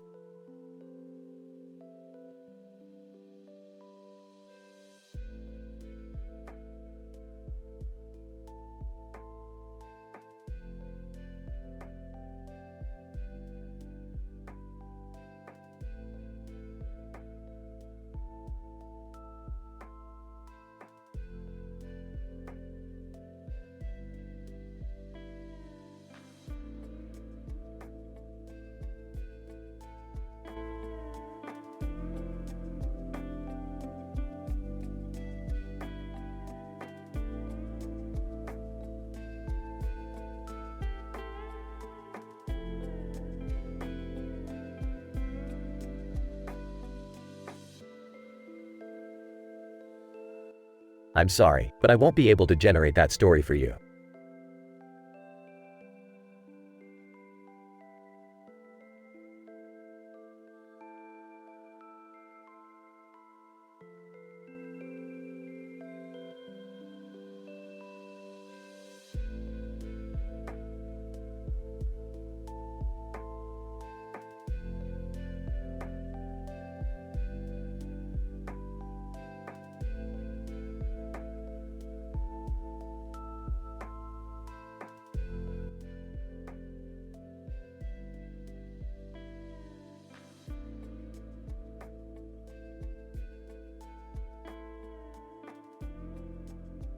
Narrator. In a dimly lit basement, surrounded by empty soda cans and scattered pizza boxes, the angry video game nerd stared at a poster on the wall.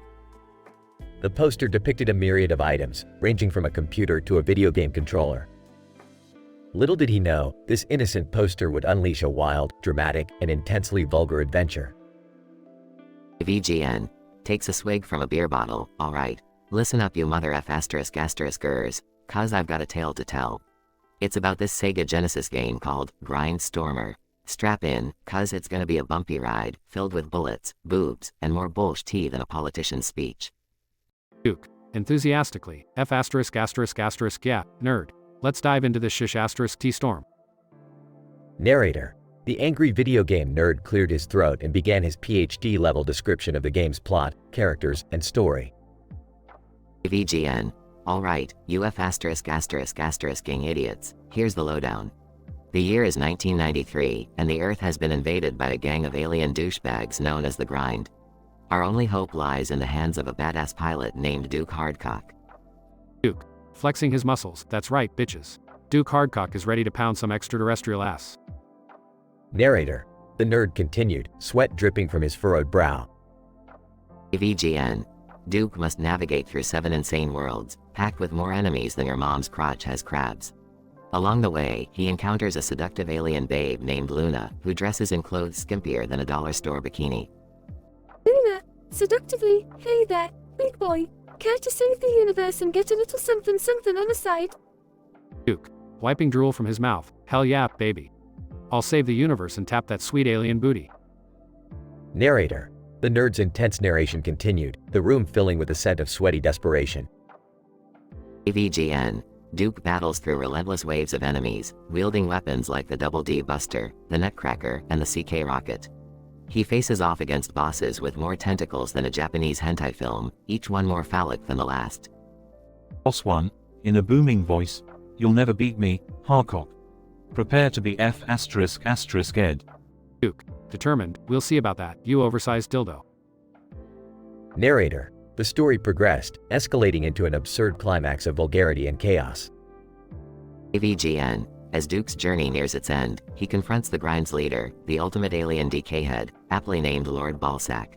This guy has a F***ing spiked codpiece that could impale a goddamn rhino.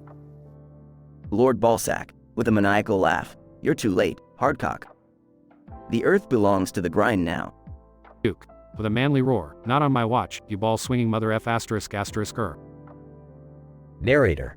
The denouement rolled in like a hurricane of expletives and obscenities. AVGN. Duke unleashes a barrage of CK rockets, obliterating Lord Ballsack's sorry excuse for genitalia.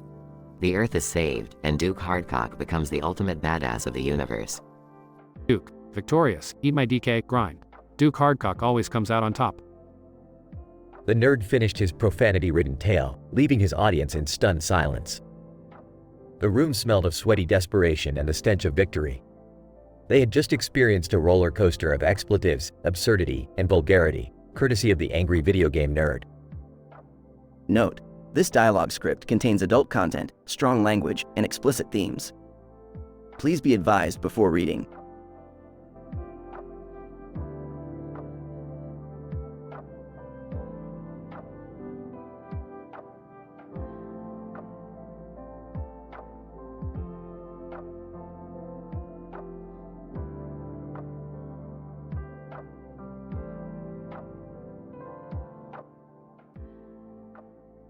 Narrator. In a dimly lit basement, filled with stacks of video games and the smell of stale pizza, the angry video game nerd stands before a video game screen, controller in hand.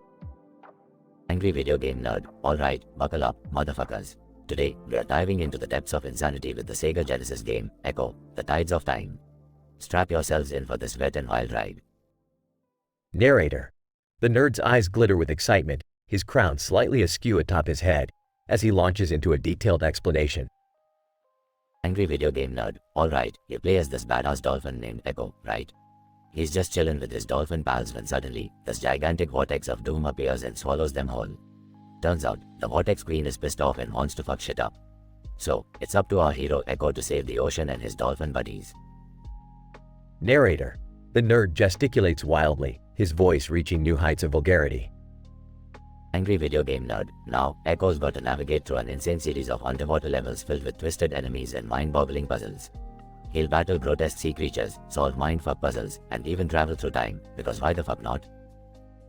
Narrator. The nerd's glasses fog up as he becomes animated in his retelling. Angry video game nerd, but hold on to your flippers, folks, because this game is about to take a turn. You remember that time Echo fought aliens, right? Well, get ready for the ultimate mind blast. He becomes a time-traveling cyborg dolphin. Echo gets a fucking laser beam strapped to his head, and he's blasting the shit out of everything in his path. It's like Terminator meets Flipper, but on crack. Narrator. The nerd's excitement is contagious, his swearing punctuating every sentence. Angry video game nerd, believe it or not, it gets even crazier. Time paradoxes, alternate dimensions, you name it, this game's got it. Echo's diving deeper into the rabbit hole to uncover the secrets of the universe. There's even some twisted shit involving ancient alien dolphins and goddamn time-traveling crystals. Narrator. The nerd takes a deep breath, wiping off sweat from his brow as he concludes his impassioned description. Angry video game nerd. So, there you have it, folks. Echo, The Tides of Time is a batshit crazy ride through time and space, with a badass dolphin battling goddamn aliens and saving the day. It's a mindfuck of epic proportions, and if you're up for some gaming insanity, this is the motherfucking game for you. Narrator. The nerd grins, controller in hand, as he prepares to experience the madness of Echo, The Tides of Time.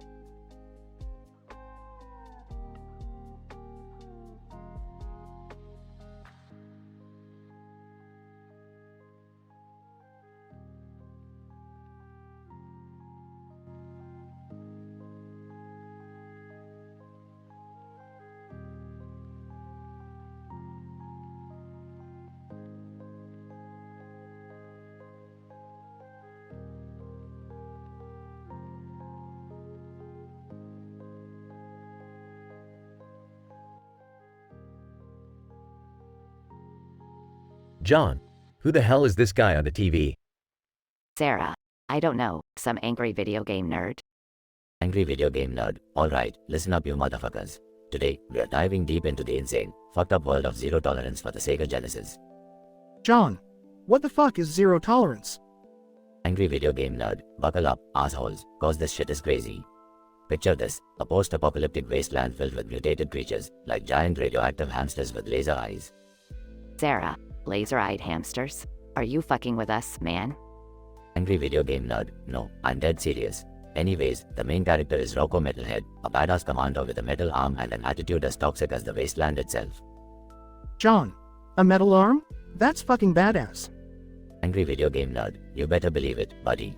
Rocco's on a mission to take down this crazy cult led by a half-man, half-bear creature called Grizzly Snarf.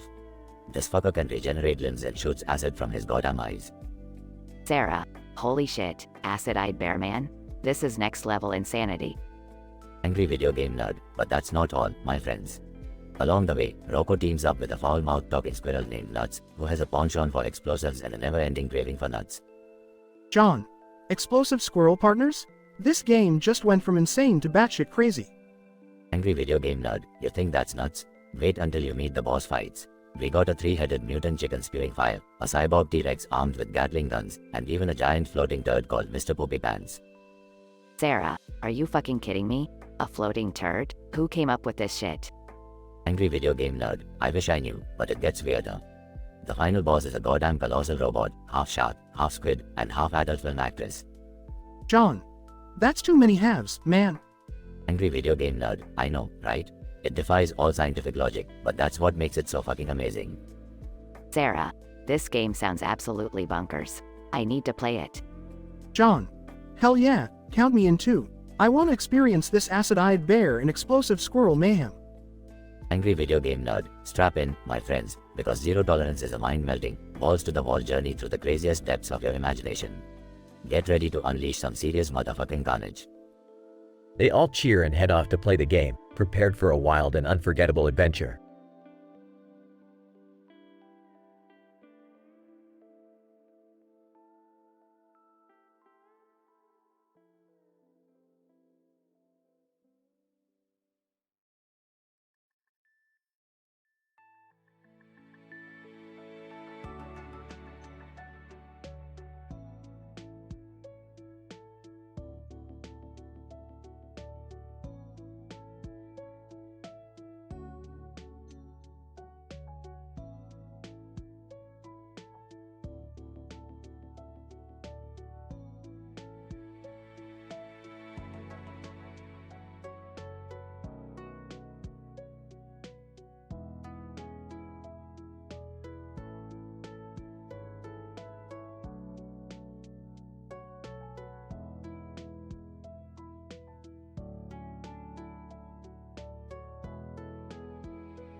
Beavis. Hey, Butthead. What the hell is going on here? Butthead. I don't know, dumbass. We're like in some stupid game or something. Beavis. Yeah, but why the hell are we in this Kingdom Farts thing? Butthead. It's called Kingdom Hearts, you moron. And I have no idea. But these characters look pretty dumb. Beavis. Yeah, they look all goofy and stuff. This guy with the big ass key is like, swinging it around and smashing stuff. Hee hee hee. Butthead. Hey, Beavis, check out that chick with big tits. Damn, I'd like to unlock her hidden power, if you know what I mean. Beavis. Hoo-hoo-ah, yeah, I'd like to give her my Keyblade, hee hee hee. Butthead. Shut up, Beavis. That joke was weak, even for you. Beavis. Sorry, I couldn't resist. Hey, where are all the fire and explosions? This game is kinda boring. Butthead. Yeah, they need more fire. Fire makes everything cooler. Maybe we can set Donald Duck on fire, haha. Beavis. Whoa, Butthead, look. There's some weird dude with tentacles coming out of his face. This game just got interesting. Butthead. Yeah, I'm getting a boner, Beavis. Tentacle dude knows how to party. Let's go kick his ass. Beavis. Cool, maybe he'll give us some nachos or something. I'm hungry. Butthead. Shut up, Beavis. Nachos are for wimps. Let's just beat the crap out of him and steal his power. Beavis. Yeah, I want to be the Keyblade master of nachos. Hee hee hee. Butthead. Beavis, shut the hell up. You're ruining this moment. Beavis. Sorry, Butthead. Let's go kick some ass now. Butthead. Yeah, but first let's grab that chick with the big tits. She could be our backup, haha. Beavis. Yeah, we'll definitely need some backup for this epic quest. I hope she's up for some action. Butthead.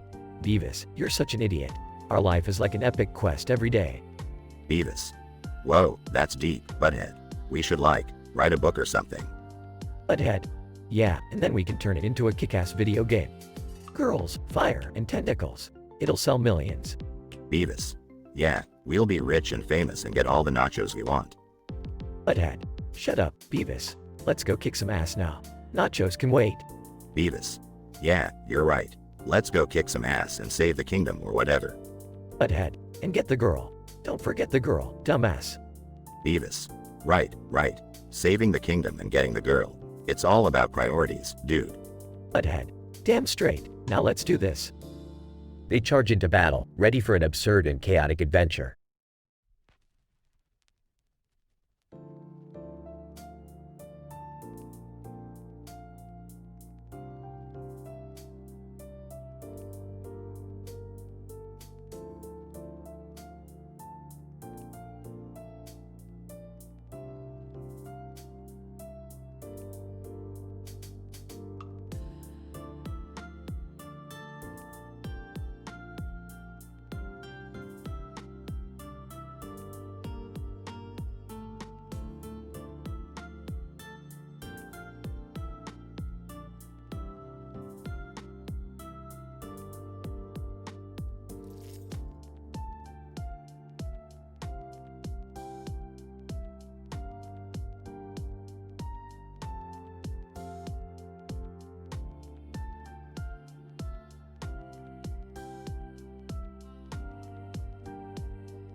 Morty, let's get out of here.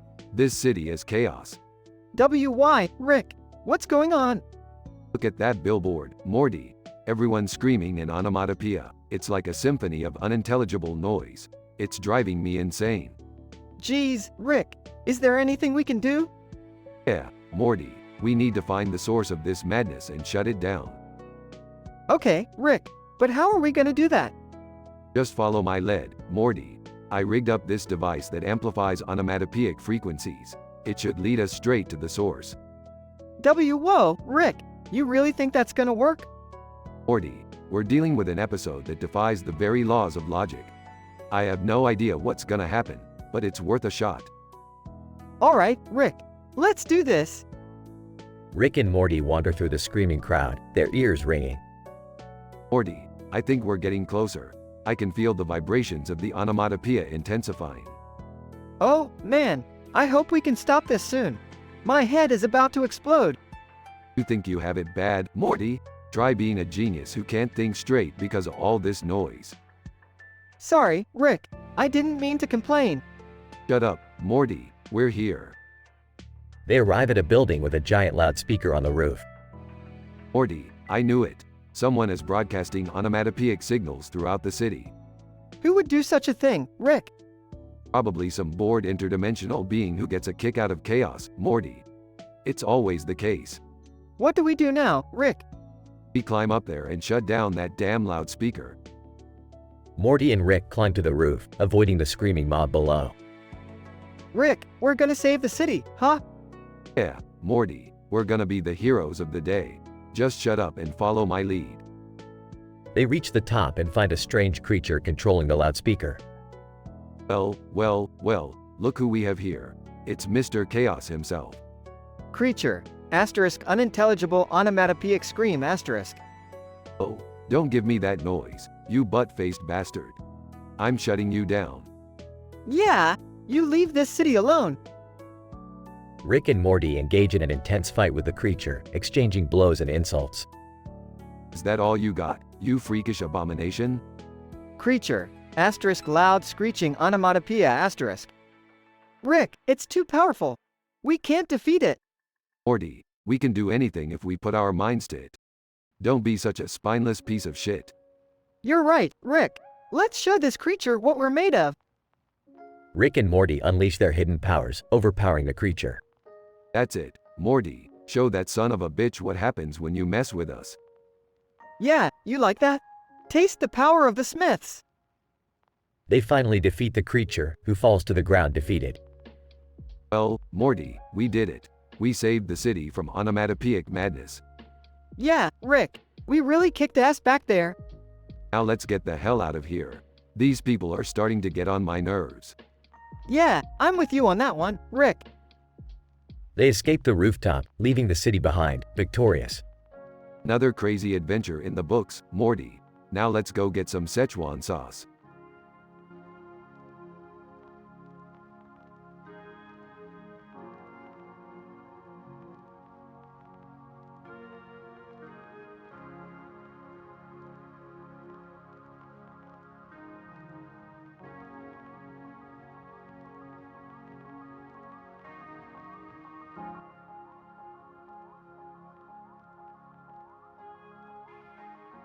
Burps Morty, we've got a big problem here, Morty. Panicked grunts, what is it, Rick? Belches, I accidentally opened up a portal to an alternate dimension filled with giant green creatures.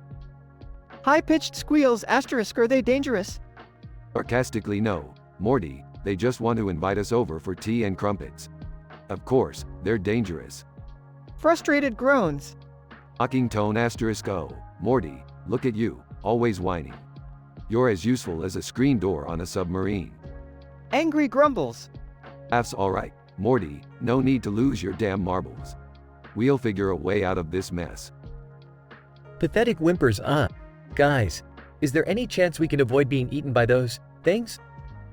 Rolls eyes Jerry, with your track record, the odds are about as good as you becoming an astronaut. Miserable groans. Eyes fine, we'll come up with a plan, but I need all hands on deck.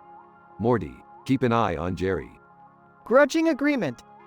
Strategizing alright, I'll hack into their communication system and send a distress signal. Morty, find some weapons. Jerry, try not to be a complete waste of space. Dejected sounds. Determined grunts. Grinning devilishly *O. This is gonna be fun, Morty. Prepare for a shitstorm of interdimensional proportions. Nervous noises.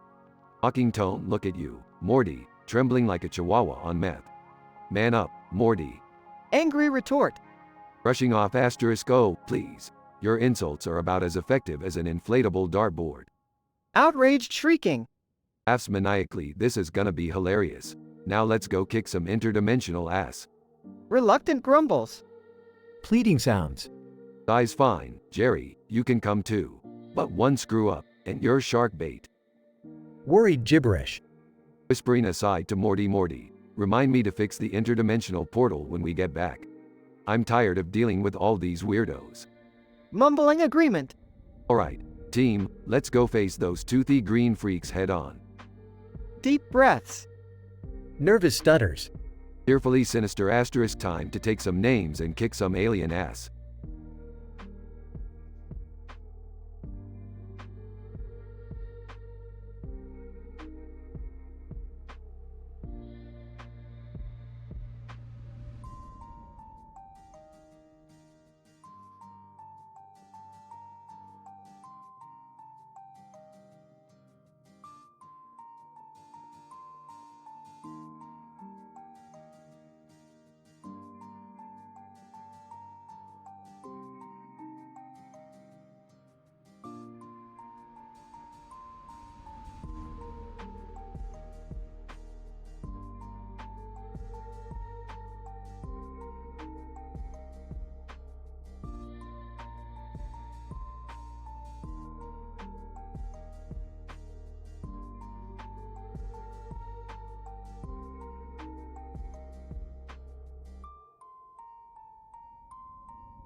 Dazed.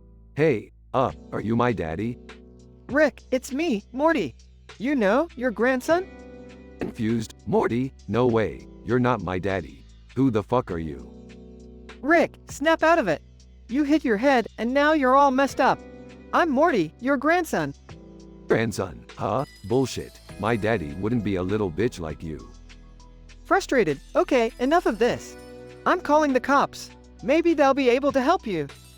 Cops? Are they my daddy? No, they're just a bunch of pig shit idiots. On the phone. Yeah, hi, Officer Johnson? It's Morty. My grandfather, Rick, had a really bad fall and he's acting all crazy now. Can you send someone over? Thanks. Officer Johnson, over the phone, of course, Morty. We'll be there soon. Keep an eye on him until we arrive. Pointing at Officer Johnson through the window. Daddy. Daddy, is that you? No, Rick, it's just the police officer. Stay calm, they're here to help. Officer Johnson, entering the room. Hey there, Morty. Where's your grandpa? Right here, Officer Johnson. He's acting strange after hitting his head. Pointing at Officer Johnson. Daddy. There you are. I missed you, you bastard. Officer Johnson, taken aback. Whoa, calm down, buddy. I'm not your daddy. I'm just here to make sure you're okay. Grabbing Officer Johnson's shirt. No, you're lying. You're my goddamn daddy. I'm not letting you go. Officer Johnson, struggling. Morty, get him off me. We need to sedate him for everyone's safety. Panicked. Oh God, this is getting out of hand. Rick, please, let go of him. Laughs maniacally. Never. Daddy's mine. He's mine forever. Scene fades out as Morty desperately tries to separate Rick from Officer Johnson, causing chaos and confusion throughout the room.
Morty, you know, I've been thinking.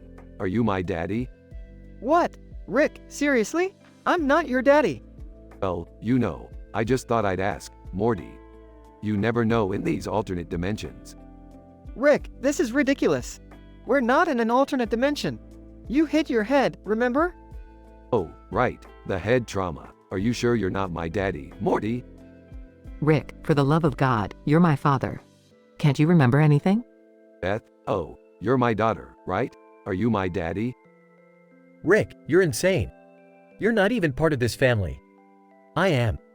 I am Beth's husband. Jerry, okay. So, wait, are you my daddy then? Seriously, Grandpa? You're asking everyone if they're your daddy? That's messed up. Summer, is that you? So, are you my daddy? Summer, you're his granddaughter. Seriously, Rick, this is too much. Oh, geez, Rick. I can't handle this. I'm calling the police. Officer, you're not my daddy, right? Officer! Sir, I don't know who you are, but you need medical attention. We'll take you to the hospital. Hospital, huh? Are you my daddy, Doc?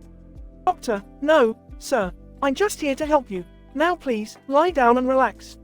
Fine, Doc. But tell me, are you my daddy?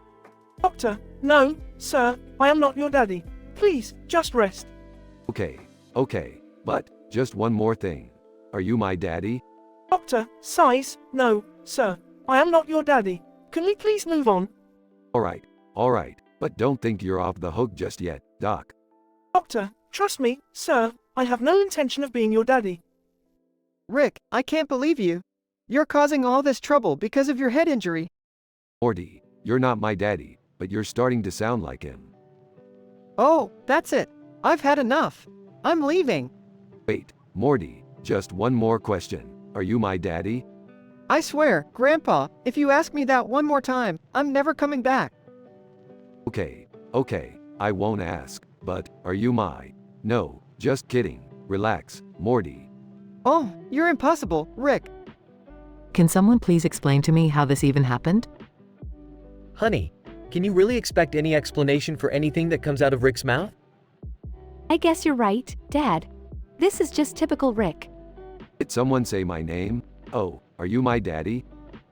Everyone groans in exasperation.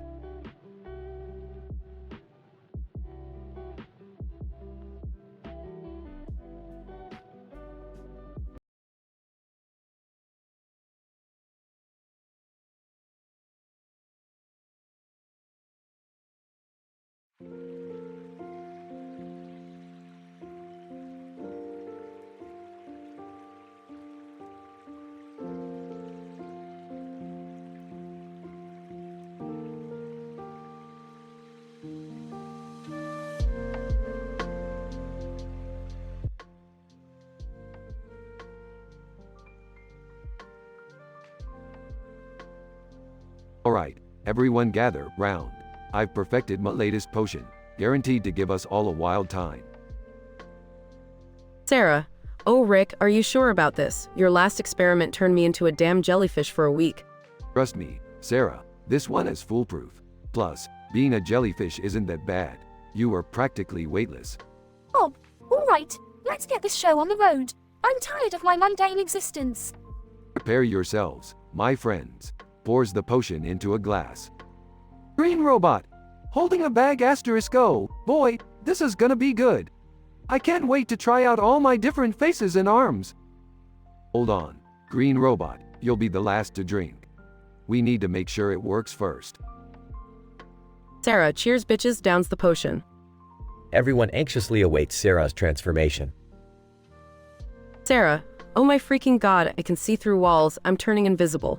Bob, that's insane. I want in on this. Grabs the glass and chugs the potion. Bob starts floating in midair. Bob, whoa, this is intense. I can fly, motherfuckers. Green robot! Alright, it's my turn now. Chugs the remainder of the potion. Green robot's body starts shifting and morphing into various faces and arms. Green robot, face 1, holy shit. I'm turning into a shape-shifting maniac. This is incredible. My potion is a success. Sarah, guys, did anyone notice that the bag green robot was holding is moving? Green robot, phase 2. What the hell? The bag is possessed or something. The bag bursts open, revealing a zombie celebrity chef. Zombie celebrity chef. Groans brains, anyone? Oh, you've got to be kidding me. A zombie celebrity chef. This can't be happening. I must have mixed up some ingredients. Sarah, we need to get out of here before he makes a feast out of us. Green robot, phase 3. Don't worry, friends. I may have a million arms, but I've got a plan. Green robot's arms start slapping the zombie chef around. Zombie celebrity chef. Groans, what kind of crazy robot are you? Green robot, phase 4. Just call me the zombie slaying, shape-shifting hero. Let's get the fuck out of here while we still can. The group escapes the chaos, leaving the green robot to battle the zombie chef. I'll come back for you, Green Robot. You're a true hero. Sarah, this night couldn't possibly get any stranger. As they walk away, the sound of Green Robot's heroic battle fills the air. In this highly improbable and explicit scenario, Rick's potion experiment went terribly wrong, causing a group of friends to experience bizarre transformations. The green robot, with his multitude of faces and arms, becomes a fearless shape-shifting warrior against a zombie celebrity chef. The group escapes the scene, leaving the green robot to fight solo. This event serves as a reminder that scientific experimentation can lead to unprecedented consequences, even in the realm of M-rated craziness.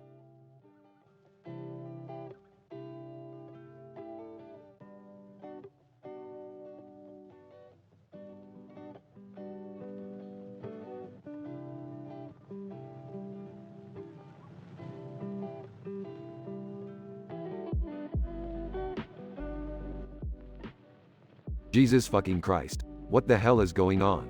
Why the fuck are you standing there with a goddamn knife and a lightsaber? Man. Grinning maniacally.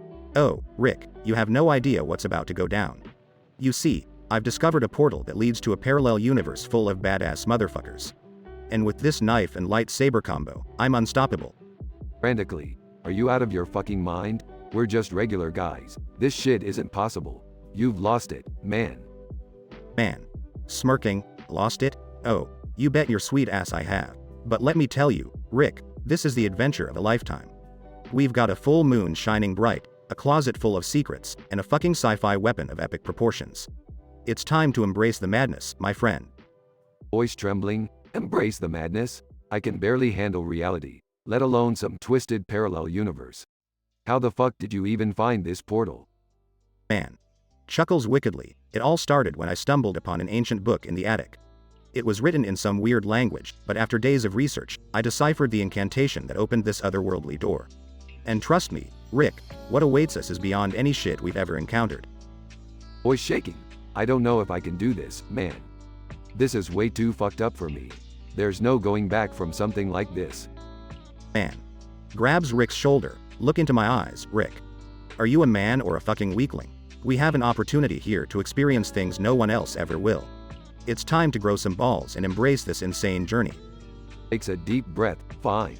Fuck it. I'm in. But mark my words, if anything goes wrong, you're taking responsibility for dragging me into this shitstorm. Man. Laughs maniacally. That's the spirit, Rick. Buckle up, my friend, because we're about to jump straight into the belly of this twisted universe. And trust me, it's going to be a hell of a fucking ride.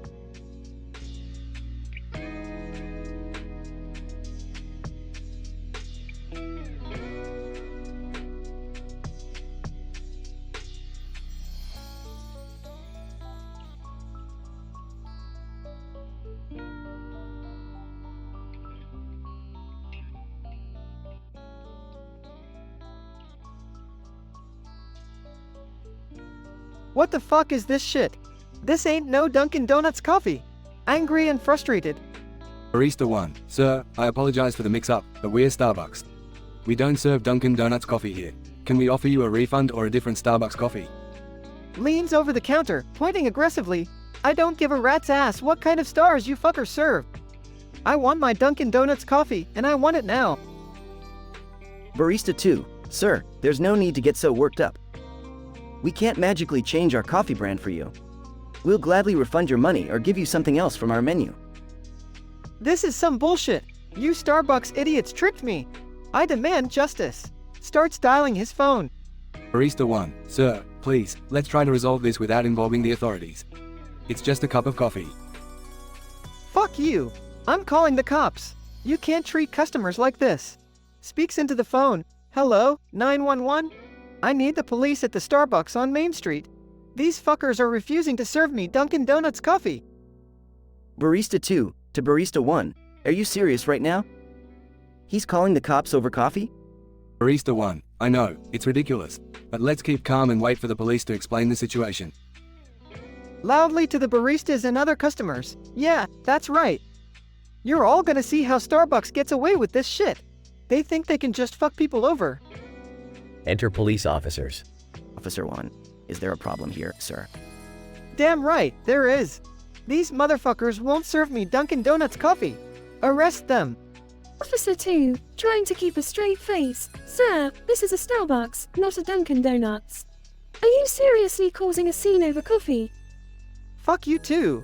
Arrest me if you want, but I'm not leaving until justice is served. My rights are being violated. Officers handcuff Morty and escort him outside. Officer 1, all right, buddy, let's calm down and have a chat. We're just gonna take you downtown to talk this over. Maybe a night in a holding cell will sober you up. You're all a bunch of fucking idiots. This isn't over. I'll sue your asses and shut this Starbucks down. Officers drive away with Morty, leaving the Starbucks in utter disbelief and shock. Barista 1, well, that just happened. I need a drink after dealing with that lunatic. Barista 2, couldn't agree more. And hey, at least we'll have an interesting story to tell the next time someone asks us about the craziest day at Starbucks.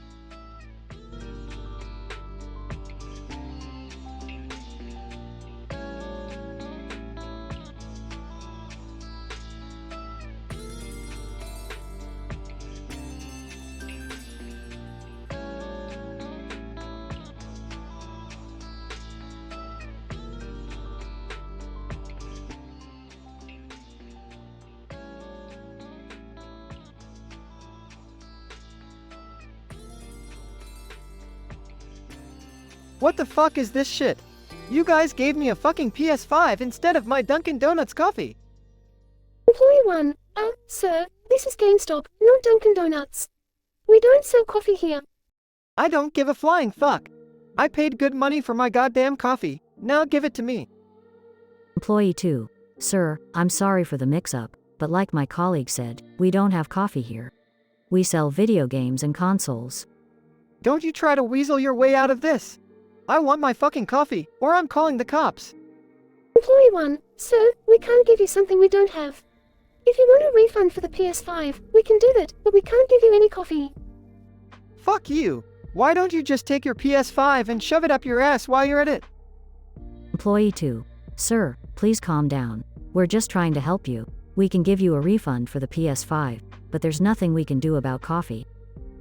You think I'm playing around? Fine, I'm calling the motherfucking cops then. Employee 1, sarcastically, oh no, not the cops. What a surprise. Go ahead, call them. You fucking asked for it, assholes. Sound of a phone being dialed. Dispatch, 911, what's your emergency? Yeah, I'm at GameStop, and these fucking assholes are withholding my Dunkin' Donuts coffee. I demand immediate assistance. Dispatch, sir, that's not really an emergency. We're here for serious matters. What the fuck do you mean it's not an emergency? These guys are denying me my basic human rights. Dispatch, sir, I'm sorry, but that's not within our jurisdiction. We can't help with your coffee situation. Fuck you too, then. I'll get the justice I deserve. Sound of sirens approaching. Officer, all right, what seems to be the problem here? These sons of bitches gave me a PS5 instead of my fucking Dunkin' Donuts coffee. Officer, sir, I'm going to need you to calm down. This is not a matter for the police. If you want a refund, you'll have to go through the proper channels. Are you fucking kidding me? You're supposed to protect and serve, and you're just gonna let them get away with this shit? Officer, sir, please cooperate or I'll have to arrest you. Arrest me? For what? I'm the fucking victim here. Officer, sir, you're causing a disturbance and refusing to comply. That's grounds for arrest. Fuck this shit. You're all in on it, aren't you? Sound of handcuffs being put on. Officer, all right, that's enough. You're coming with me. Fuck you. I'll see you in court. Sound of Morty being escorted away. Employee 2. Well, that was certainly an interesting day at work. Employee 1. Yeah, tell me about it. Who knew a PS5 could lead to such insanity? They both chuckle as the scene fades out.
What the fuck, Morty? Are you out of your goddamn mind? Relax, Rick. I was just messing around. Thought it'd be funny. Honey, you think fucking up my brand new PS5 is funny? It was just a slice of bologna, Rick. Chill out. You put a goddamn bologna slice in the disc tray, Morty. That's not what it's for, you dumbass.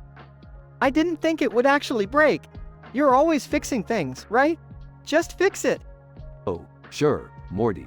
Let me just use my magical fixing powers on a PlayStation 5 with bologna juice all over it. Real fucking smart. This isn't fair. You always say I never do anything interesting. Well, now I did something. Oh, congrats, Morty. You managed to destroy a $500 gaming console. Real fucking interesting. You're always calling me dumb, Rick. Maybe I am dumb, but at least I'm not an asshole like you. Oh yeah, Morty, I'm the asshole. You're the one who ruined my gaming experience, you little shit. Well, you're always drunk and never give a damn about anyone but yourself.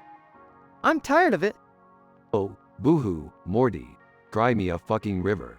You're just a whiny little brat who can't face the consequences of his stupid actions. And you're a selfish prick who thinks he's a genius. Well, guess what? You're not. You think I don't know that, Morty? I live with it every goddamn day. But guess what? I'm still smarter than you. Fuck you, Rick. Fuck you and your stupid gadgets. You know what, Morty? Fine. Fuck you too. I'll fix my own problems and you can just sit there and wallow in your own stupidity. Good. That's what I'll do. Silence fills the room as Morty glares at Rick, and Rick glares right back, both seething with anger and frustration. After a few moments, the tension begins to ease, and Morty lets out a heavy sigh. So, can I have some of that cake? Only if you promise to never touch my electronics again. Deal.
riding the skateboard down the street, looking behind him.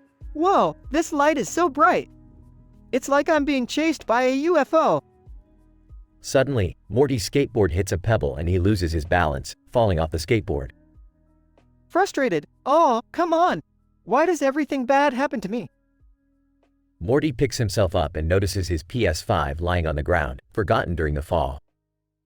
Grinning. Hey, I've got an idea. Let's see what happens when I put a slice of bologna in the disc tray. Morty opens the disc tray and carefully places a slice of bologna inside. Laughing.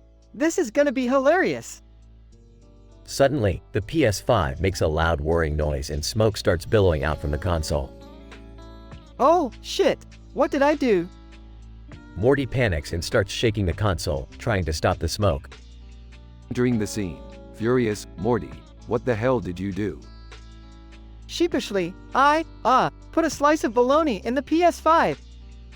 Angrily, you dumbass, do you have any idea what you've just done? That console is irreparably broken now. Defensively, well, it seemed funny at the time. Sarcastically, yeah, hilarious. Now you'll have to face the consequences of your stupidity. Demanding, no way, Rick. You're a genius, you can fix anything. Fix it. Firmly, no, Morty. This time, you have to live with the repercussions of your poor decision. Maybe it'll teach you a lesson.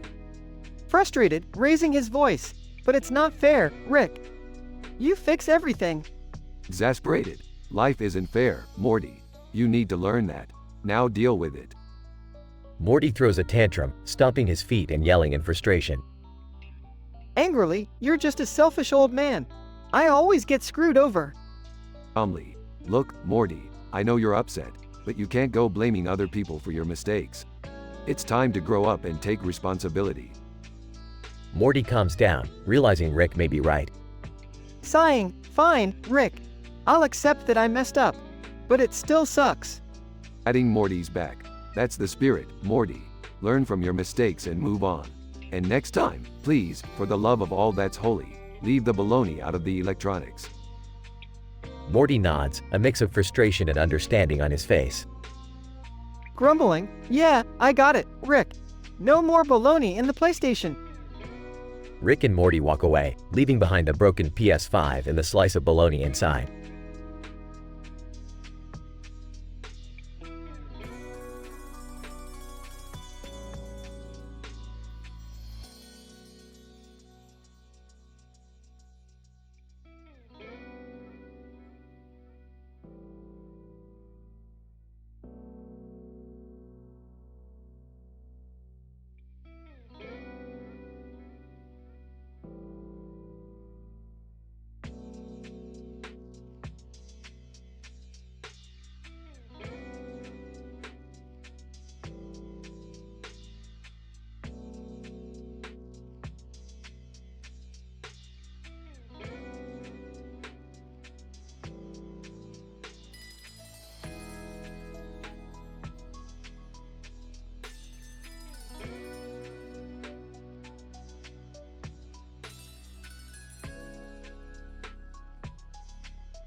Check it out, Rick!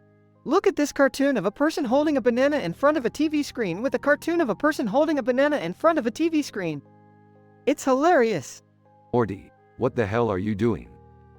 Oh, you know, just having some fun. I thought it would be funny to put a slice of bologna in the disc tray of my brand new PS5. Are you out of your goddamn mind, Morty? That was an incredibly stupid thing to do. Relax, Rick. It's just a joke. How bad could it be? Bad enough, Morty. You've irreparably damaged the PS5, and now you want me to fix it? Not happening. But Rick, you're a genius. Surely you can figure something out. Figure something out? Morty, this is beyond repair. You think I have an unlimited supply of PS5s lying around? Well, maybe if you didn't spend all your time inventing weird gadgets.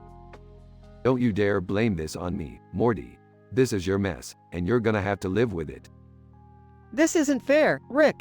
I just wanted to have some fun. Fun? This is what happens when you make idiotic decisions, Morty. You have to face the consequences. I can't believe you won't help me. You're supposed to be family. Family, huh? Well, maybe it's time you learn that family doesn't always clean up after your dumb choices. You're on your own, Morty. Fine, Rick. I'll figure it out myself then.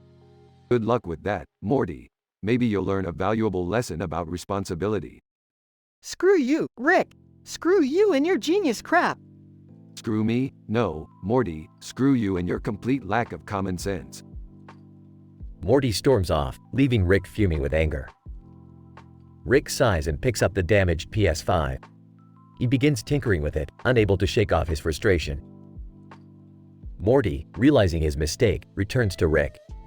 Rick, I'm really sorry. I should have known better. Damn right, you should've. But hey, I guess we all make dumb choices sometimes. Is there any chance you can try to fix it? Morty, I'll give it a shot, but no promises.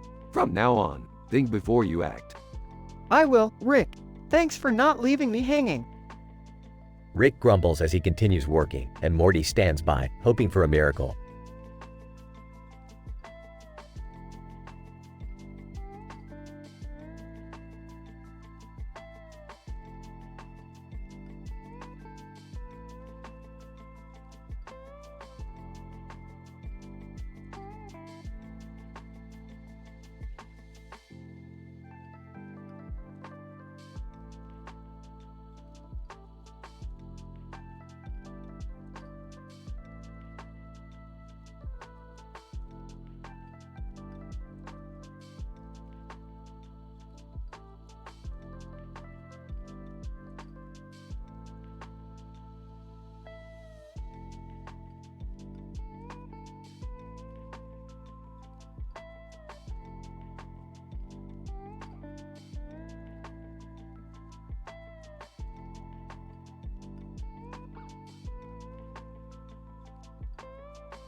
Squidward, oh, for Neptune's sake, not again.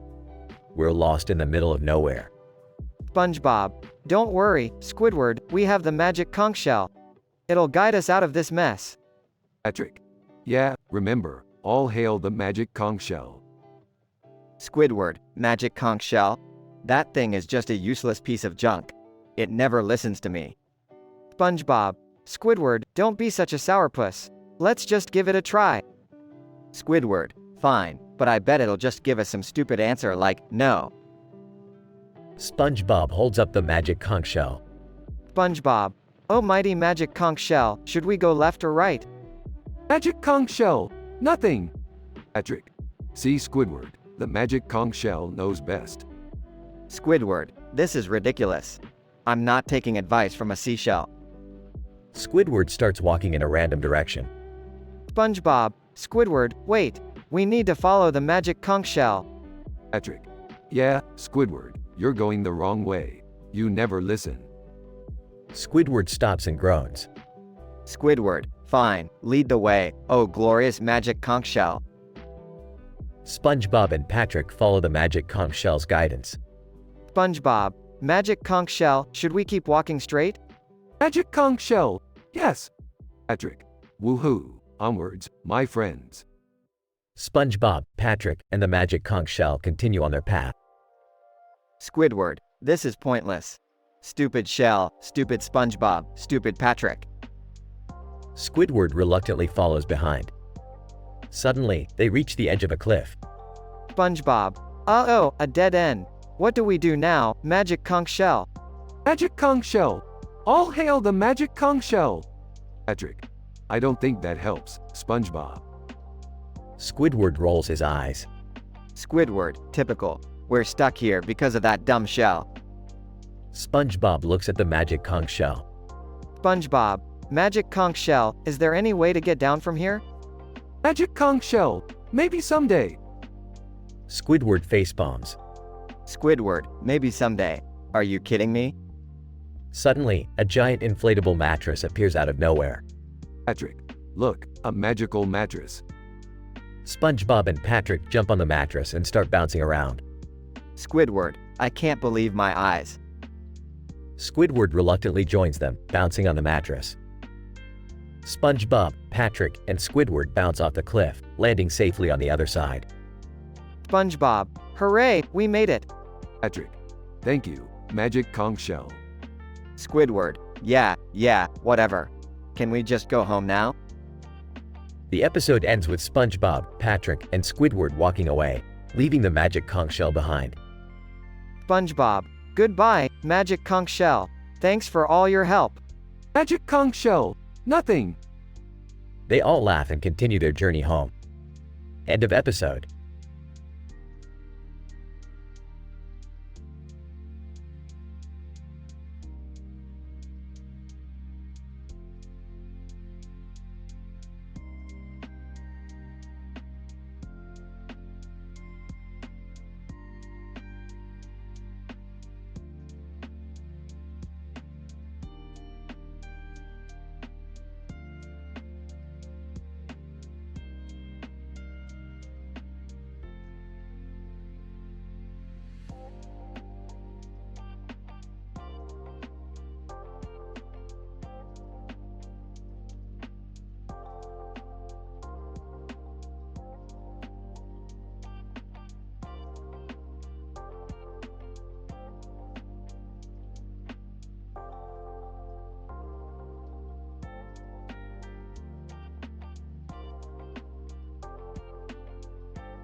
I'm sorry, but I won't be able to generate that story for you.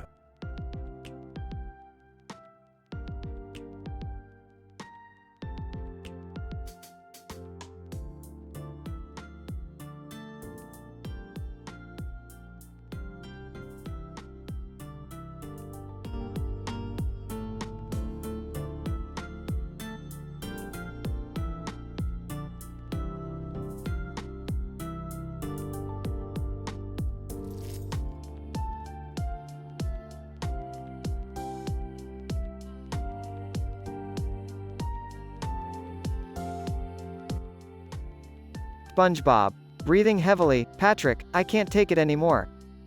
Patrick. Confused.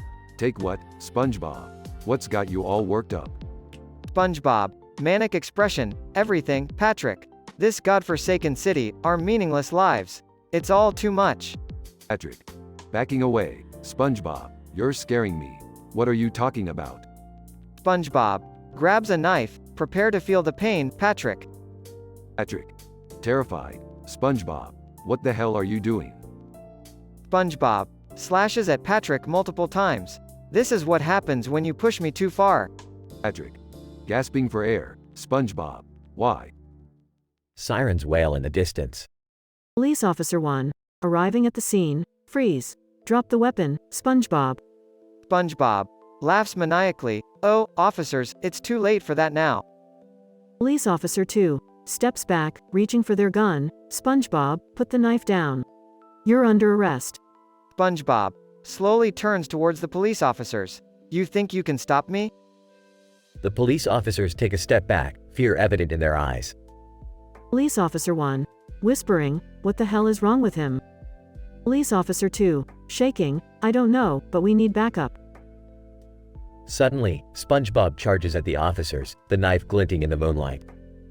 Police Officer 1, screaming, shoot him. Shoot him now.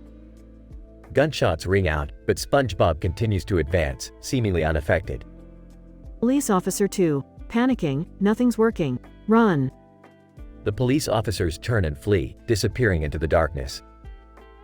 SpongeBob stands alone, laughing uncontrollably, covered in Patrick's blood. SpongeBob, screaming, I am the king of chaos. Fear me, Bikini Bottom. The city remains eerily silent as SpongeBob revels in his newfound madness. End scene.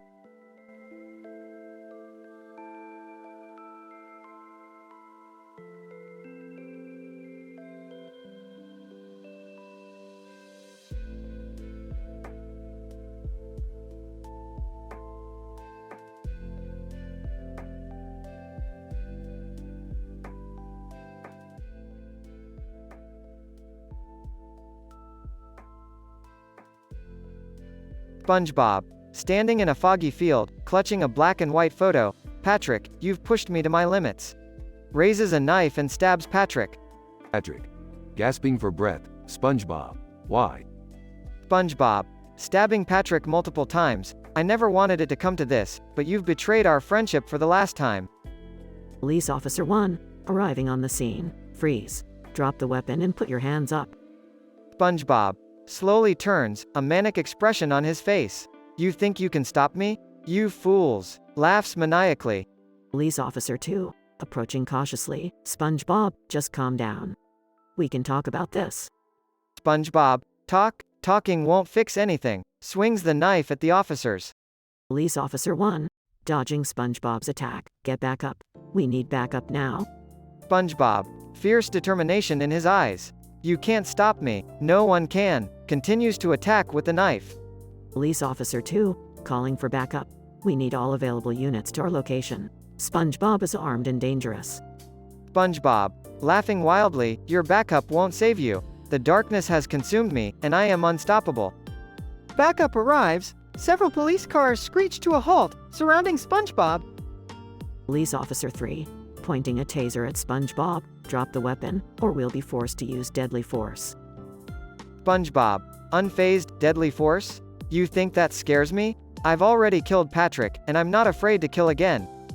Police Officer 1, whispering to Officer 2, how do we stop him? This isn't normal. Police Officer 2, nervously, I don't know, but we can't let him hurt anyone else. We have to take him down. SpongeBob laughs maniacally, slowly approaching the officers. Who's next? Who wants a taste of my vengeance? Suddenly, SpongeBob's body contorts and morphs into an otherworldly creature. Tentacles and sharp teeth emerge. Police Officer 3, backing away. What the hell is happening? The officers suddenly vanish, leaving no trace behind. The foggy field is silent, save for SpongeBob's sinister laughter echoing in the distance. In the end, no one ever heard from the police officers again. SpongeBob's transformation into a monstrous entity haunts the foggy field, a chilling reminder of the darkness that consumed his once cheerful soul. The story of that Halloween night became a local legend, warning those who dare to venture into the fog of the horrors that lurk within.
Aha!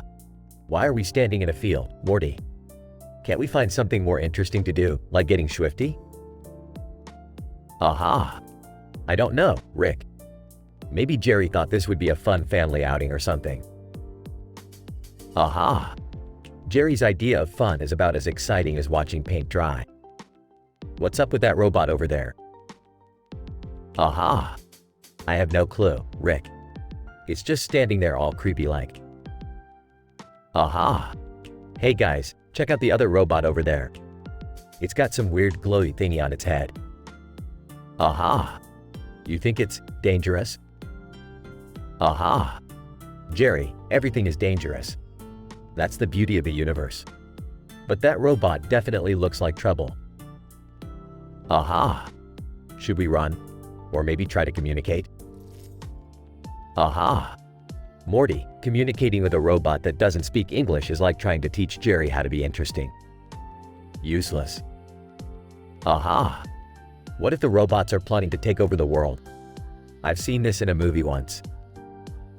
Aha! Oh boy, I don't want to get involved in any world domination stuff.